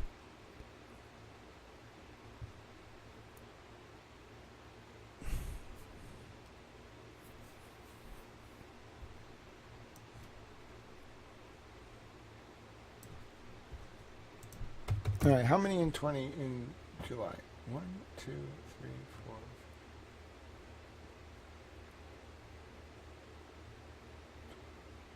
4. I'm missing one. 7/12, I have 4 trades. 1, 2, 3, 4. Oh, that's fine. 7/10, I should have 2 trades. 1, 2. Yep. No, 3. Microsoft Corp on 7/10.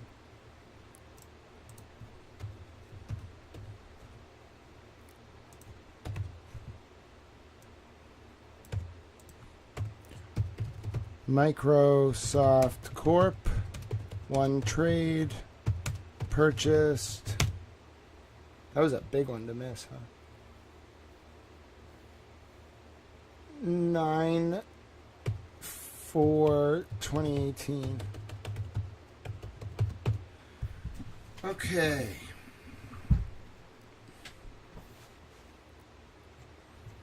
And his biggest loss was in March. He sold a bunch of GE at a loss.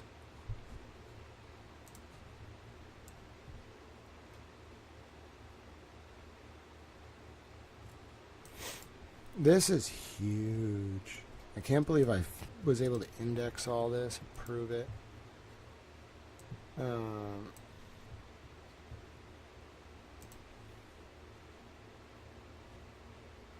Which denotes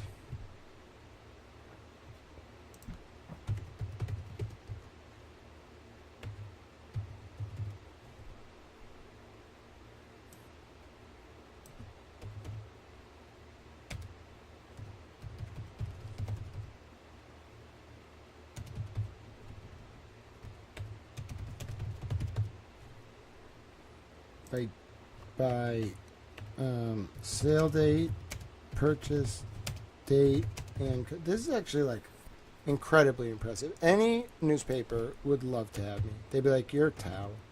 I'd be like, "Yeah, but I can't work for you because you'd inevitably tell me I can't say something, and I tell you to like go F yourself." And they'd be like, "Yeah," and I'd be like, "No." I'd be like, "I know. Ask about me. You know what I'm saying? Ask about me." All right, let's see. How much did he make on the sale of these things? So what numbers do I need? I need like 4 through 13. How much did he make on 4 through 13? 4 through 13. You didn't really make a lot on those. Where's the big sale then? Is there any big sales? Number 23. Yeah, it was the Microsoft sale. 258,911. This netted Epstein. This netted someone 258,911 and was the biggest gain on the. This netted someone just in gains on the stock, not counting the value of the stock, just in gains after Epstein was jailed. That was the big money winner.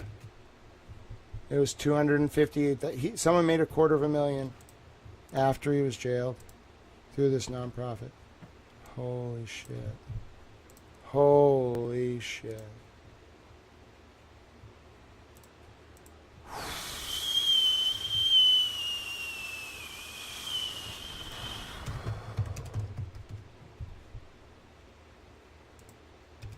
I need like the big journalist to come in on this one. You know, I'm one towel. I did this all by myself. Just by myself. Just a little towel. Some guy threatened me in the middle of the stream. I just kept going and I got to the store. F you if you do that to a journalist. F you. This is your punishment. I just got the energy and kept going. I followed I'm not even gonna say. Apparently there's like a key to doing this. I didn't know that, bro. But I got the key to the kingdom. I now understand. I get it.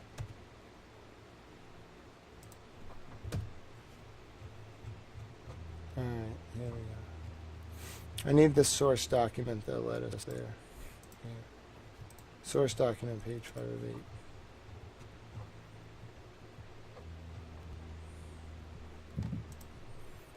Source document confirming Epstein's ownership of the non-profit, page 5 of 8.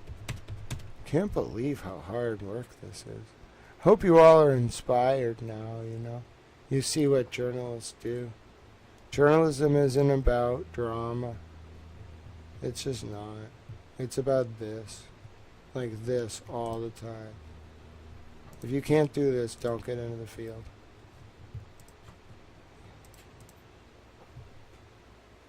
Alright.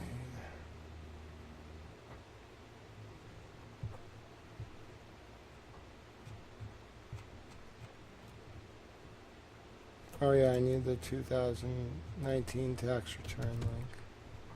You know what I'm saying. Where's the 2019? Got it. Page 15, 16.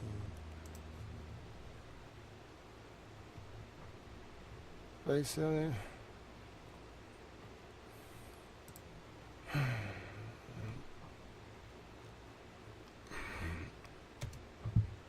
Or see pages 3 and what was it, 14 through 15? 14 through 15 of the source document.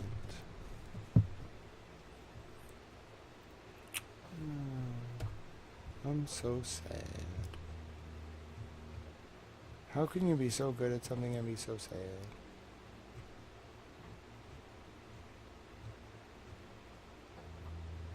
I'm not sad, I'm just shocked. It's 31 million grant. I'm just using the exact number. Because I'm a boss. Just call me Boss Tab. You may call me Boss Tab.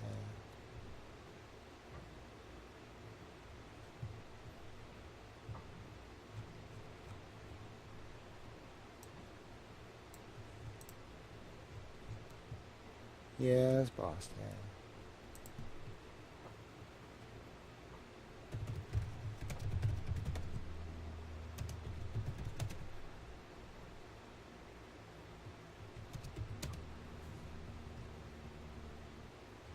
You may call me Boss Tab.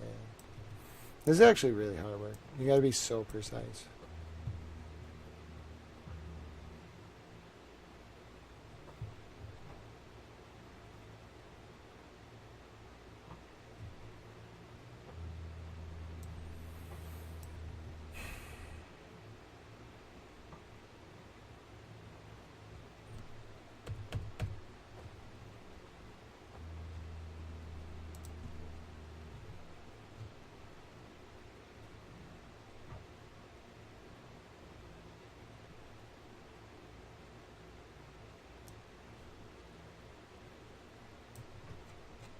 Yeah, I know, it's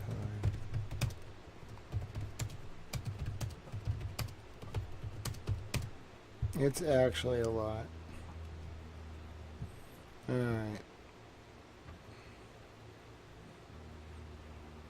Is there anything that I need to commie affiliated?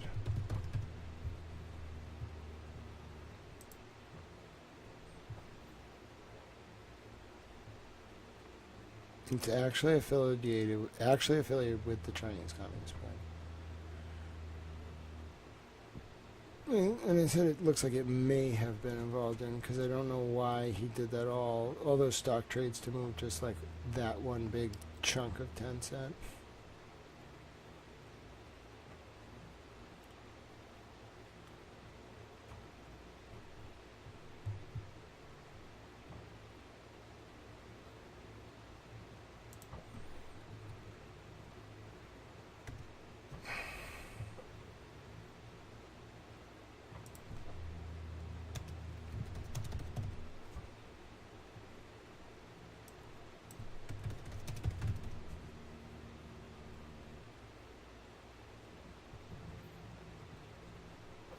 This is a lot.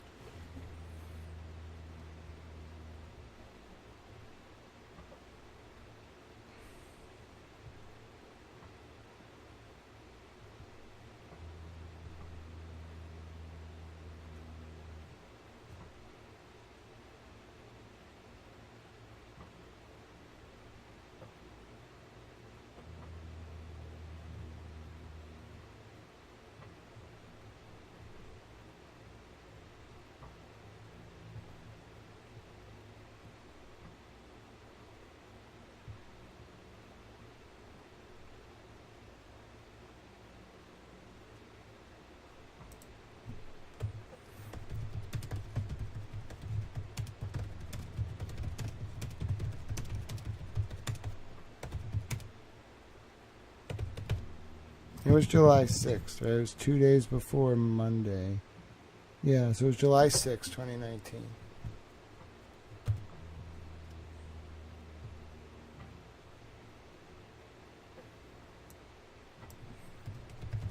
Two stock sales. They weren't trades, they were stock sales, Grant. One stock sale.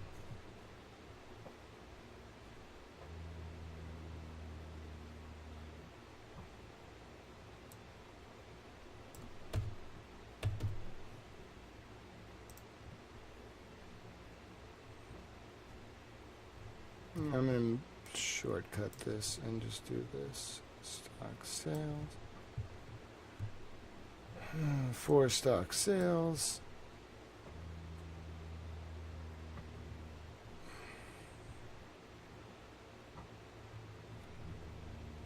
Originally purchased.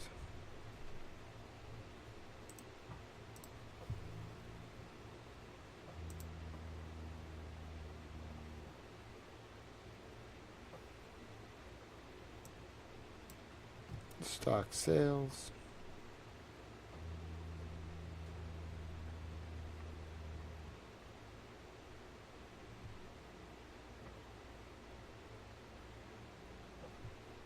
Originally purchased.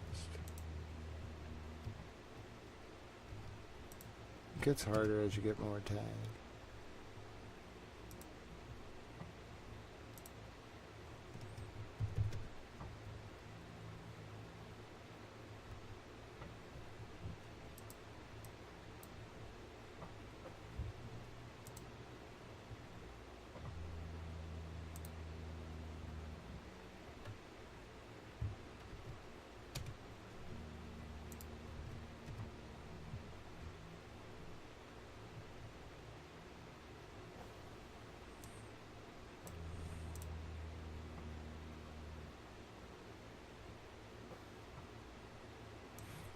One sale of stock. It's not one stock sale because they weren't selling one stock. They were selling sales of stock. So 3 sales of stock.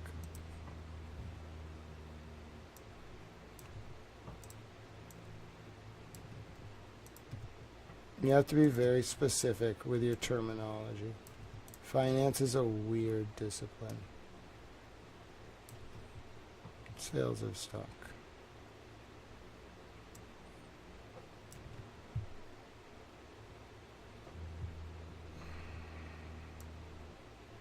I guess stock sale is the informal terminology, but this should be formal.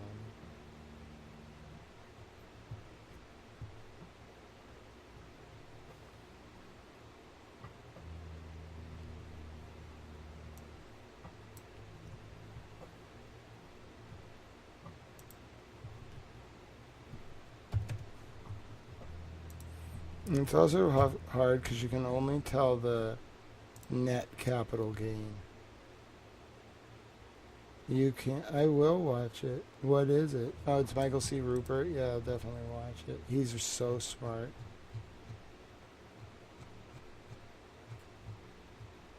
Alright, I like this.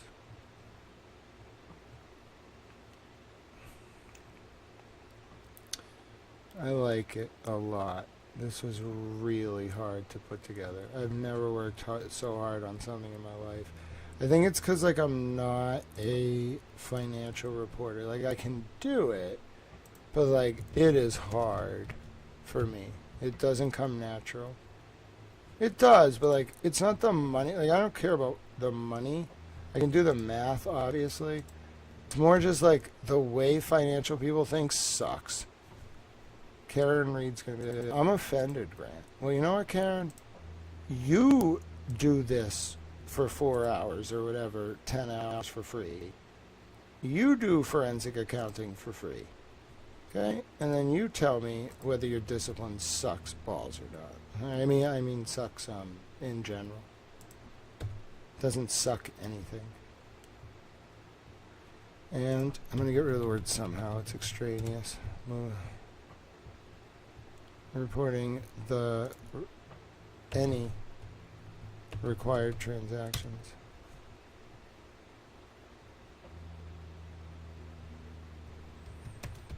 I think I can get away with it by this, right? No. A shall not profit operated by sold stocks after and moved of stock in 2019 on the firm's firm that is for doing every other year.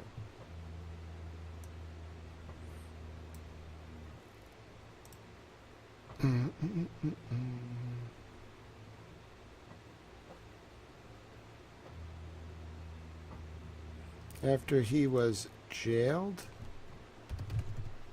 Nice. And moved. Okay, perfect. I like to make the first sentence fit above the fold, so watch this. How's that? You see what I'm saying? Like to make it like this will be exactly above the fold to the character, and then everything else flows from it. I literally can't do much more. That was a lot for one day. That was I told you we were going to do it, though. I thought we were just going to expose the charities that he donated to, you know, and claw. But that's pennies, bro. I don't even think we should claw back that money. I mean, it's not my call. I'm not the government. I'm Italian. But, like, I really don't even think we should claw. Like, that's pennies, bro. It's like just a couple million. I mean, it's important, but in the grand scheme of things, it's nothing. I think Black should give up the $8 million, but that's not my call.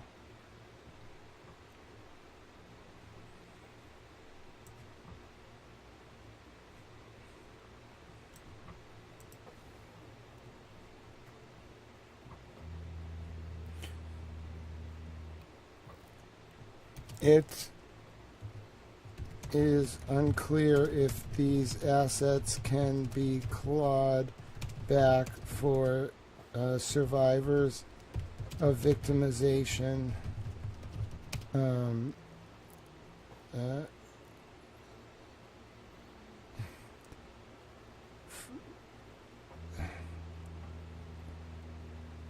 think I'm going to call it survivors of Epstein's ring and survivors of victimization of under Epstein's regime. He's getting called a regime. He's going to go down as worse than you know who. You know it too. He's literally going to go down. Like, history will remember him as the most evil person. Like, listen. I don't think it's fair to compare. Like, I don't take a Stalinistic view on this. I don't think that one death is a tragedy and like 20 million is a statistic. I think every death is a tragedy. Okay? So I don't know how we can compare the horrors of the Second World War to this. Like, I don't even know. Like, this, like, as to the level of trauma, it's incomparable because that was like literal death camps. I mean, like literally, it was so bad. It was the worst like form of humanity. I study this great book called The Rise and Fall of the Third Reich. It was written by a Western journalist who hated the Nazis. Okay, and he was in Berlin until like 40, and then he like got out and came back, and he was the only journalist allowed to look at the 14,000 tons, metric tons of documents that the Allies captured. Let me just give you his name because he's such a good writer. It's The Rise and Fall of the Third Reich. And listen, it's an academic book. It is anti-Third Reich. Let me be clear. It's by journalist William L. Schreier.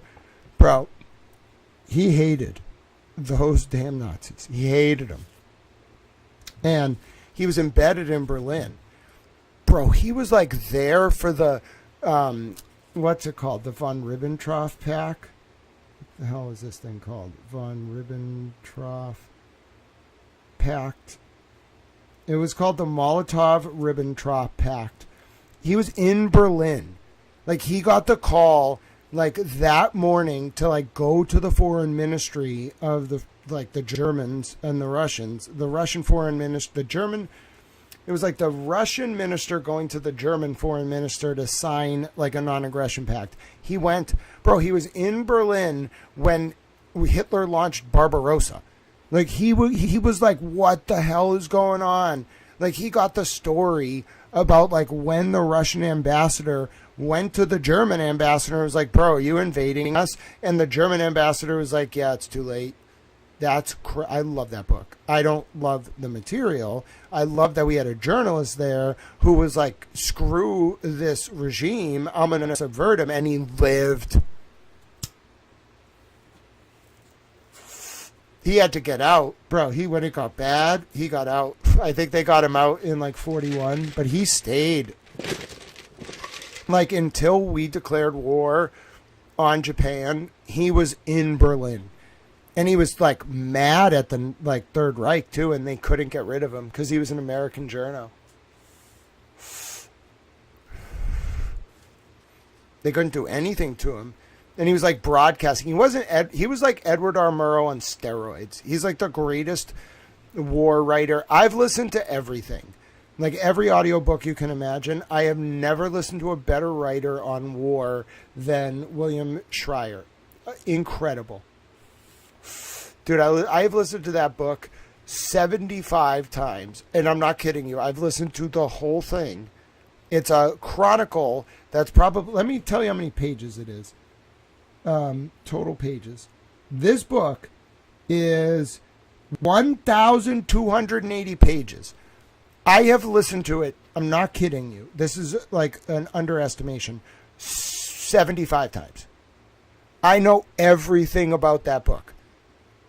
And this is like what I do like a lot. I just read these books and just listen to them over and over and over and over and over again because I love the material, because I love how William Schreier was teaching me how to be in like a very high stakes situation, to be on the side of good and just be like, okay, I'm going to figure out what's going on. I'm going to thread the needle and then I'm going to kneecap him.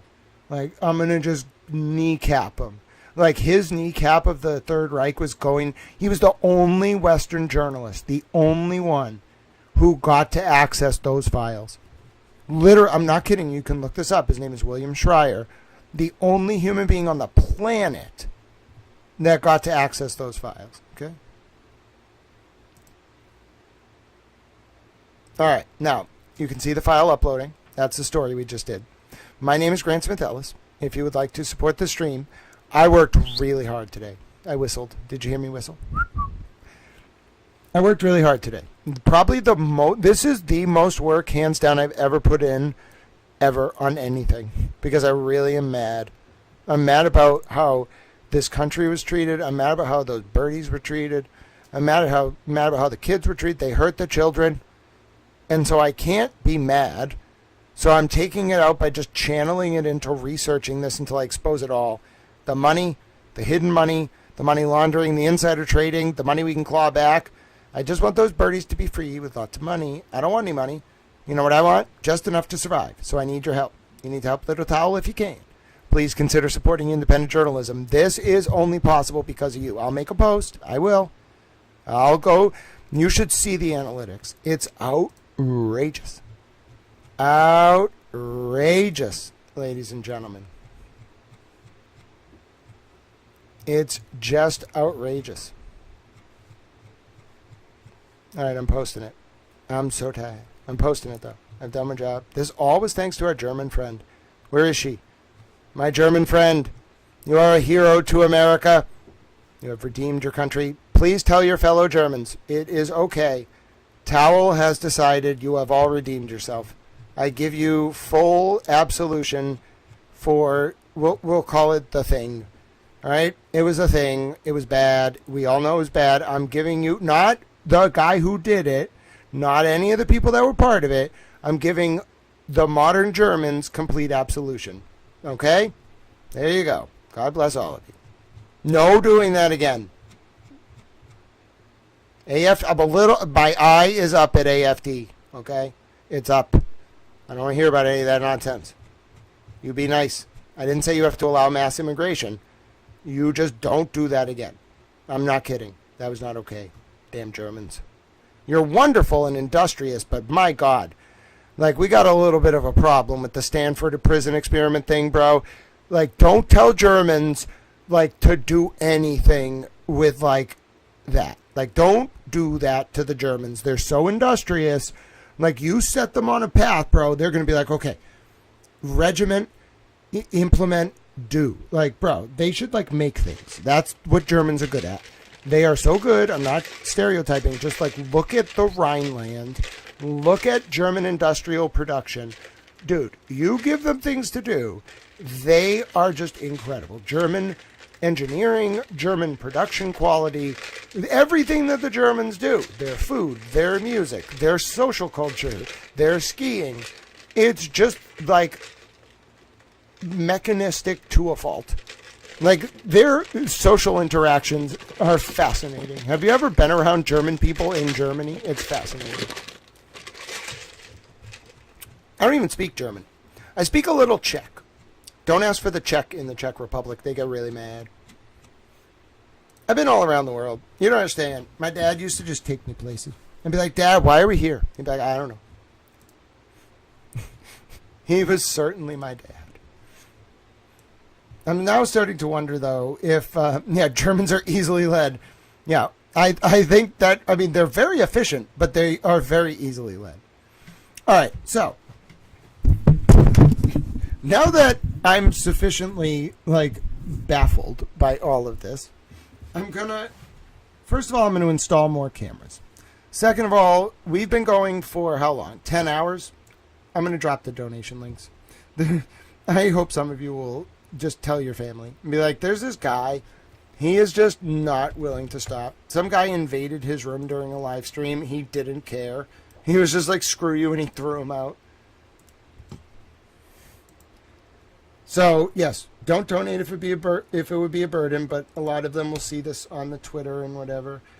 Here's the best way to do it. Click those links. There's a Cash App, # Grant Smith Ellis.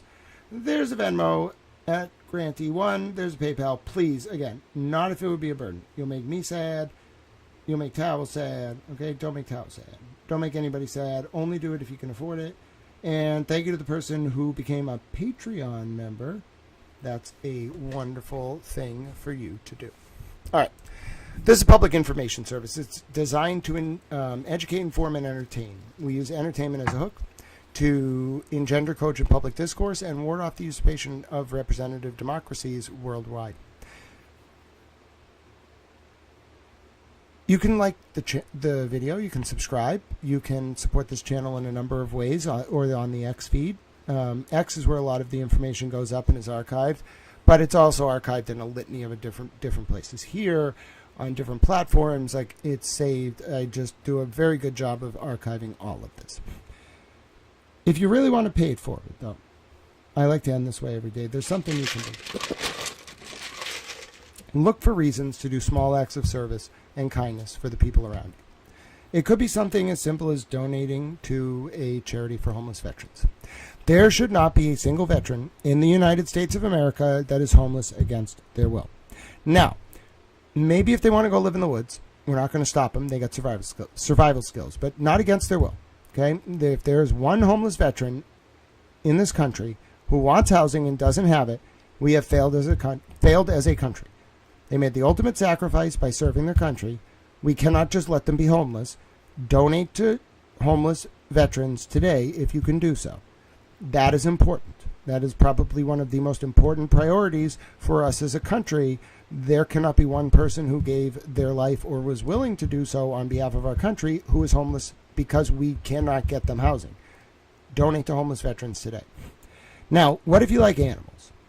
Towel loves animals. He loves Pete Bunny Towel. He's sleeping. He's my guardian Pete Bunny Towel. Well, if you love animals, I'll tell you right now, ladies and gentlemen, you can donate to animal shelters run by veterans. Maybe the animals are trained for veterans. Maybe they're just animal shelters run by veterans. Great way to help animals. Great way to help veterans. Everyone loves their furry friends. Now, you also may consider donating to animal shelters in general. Everyone loves animals. But if you're in the UK, you can donate to something called the Big Issue. Okay, over in the UK. That's a great way to help populations experiencing homelessness transition. They get to sell newspapers. They love it. It's amazing. I love the Big Issue. Now, it doesn't have to be a donation, though. It can be something as simple as smiling at a friend or family member, or smiling at someone on the street, reaching out to a friend or family member you haven't heard from in a while, or even donating 200 tomato plants, like Francis Futrell did one time, and having them designated as honorary towels forevermore. Yes, ladies and gentlemen, in that way, I do believe it's possible that we will be able to change the current realpolitik from one centered on preserving, expanding, and demonstrating our power to instead one centered on preserving, expanding, and demonstrating our capacity to engage in small acts of service and kindness rooted in unconditional love. May we, by doing so, live up to our Tau Eudaimonia or Summum Bonum, our greatest good in the ancient Greek or Latin respectively. And in that way, may we bring about a new digital epoch defined by Aquarius the Water Bearer, standing tall and carrying a towel. My name is Grant Smith Ellis. I love you all very dearly. That was a heck of a stream. We covered a lot. I'm grateful for each and every one of you. God bless you. Be well. Be safe. Hopefully I will be safe. Check in on Towel. We will be live again tomorrow. Well, you're so kind, Graham Smith. I don't know which Schnitzenella is, but I'll try it. I love Bitterballen. If you ever want to go to Amsterdam, who knows? I had some random man just knock on my door. Maybe people are just going to come and you'll never see me again. Hopefully not. Tell them about me. Tell them some random man just came and tried to get me. Then you all got nervous and had to protect me. Protect Towel. Hashtag protect Towel. But yes, check in on me. I'll be back tomorrow. And then thank you for all your support. I will continue to engage Towel Safety Plan. And clearly, if it gets bad, I'm just going to use my body and be like, let's go. I'm ready to rumble. Oh, goodness. But yeah, I'm fine. I'm happy. I want to live. If anything happens to me, it was against my will. Just know that. Okay? It was against my will. It was foul play. There's something wrong. Avenge me. But then again, people in government told me, I wouldn't say in government, but people in the orbit of government were like, if something happens to you, I'm pretty sure I'm going to find a way to get them charged with murder. And I was like, well, okay, I'm a Tao. All right, let's go back and think tomorrow about more investigations. I think I want to start with some more financial documents. They really were interesting. Thank you all for watching over on the Towel X. God bless you. Be well. Thank you again. I appreciate all your support. Thank you for being with me. It was a long haul, quite a wild day. My name is Grant Smith Ellis. Hopefully, I'll see you tomorrow. Yes, every single one of you be safe and be well. And I'm going to talk to the Towel friends on the YouTube for a few minutes. Thank you again. All right, Towel friends on the YouTube. That was a hell of a day. Nerve-wracking day. Wild day. Just an intense day. Okay? I'll be back tomorrow. I'll keep you updated at all times. I appreciate all your support, your compassion, your kindness. It means a lot to me. It is not overlooked. And we, I am certain, will see each other again soon. My name is Grant Smith Ellis. God bless you. Be well. Hug your loved ones. Reach out to me if you need me. Until next time.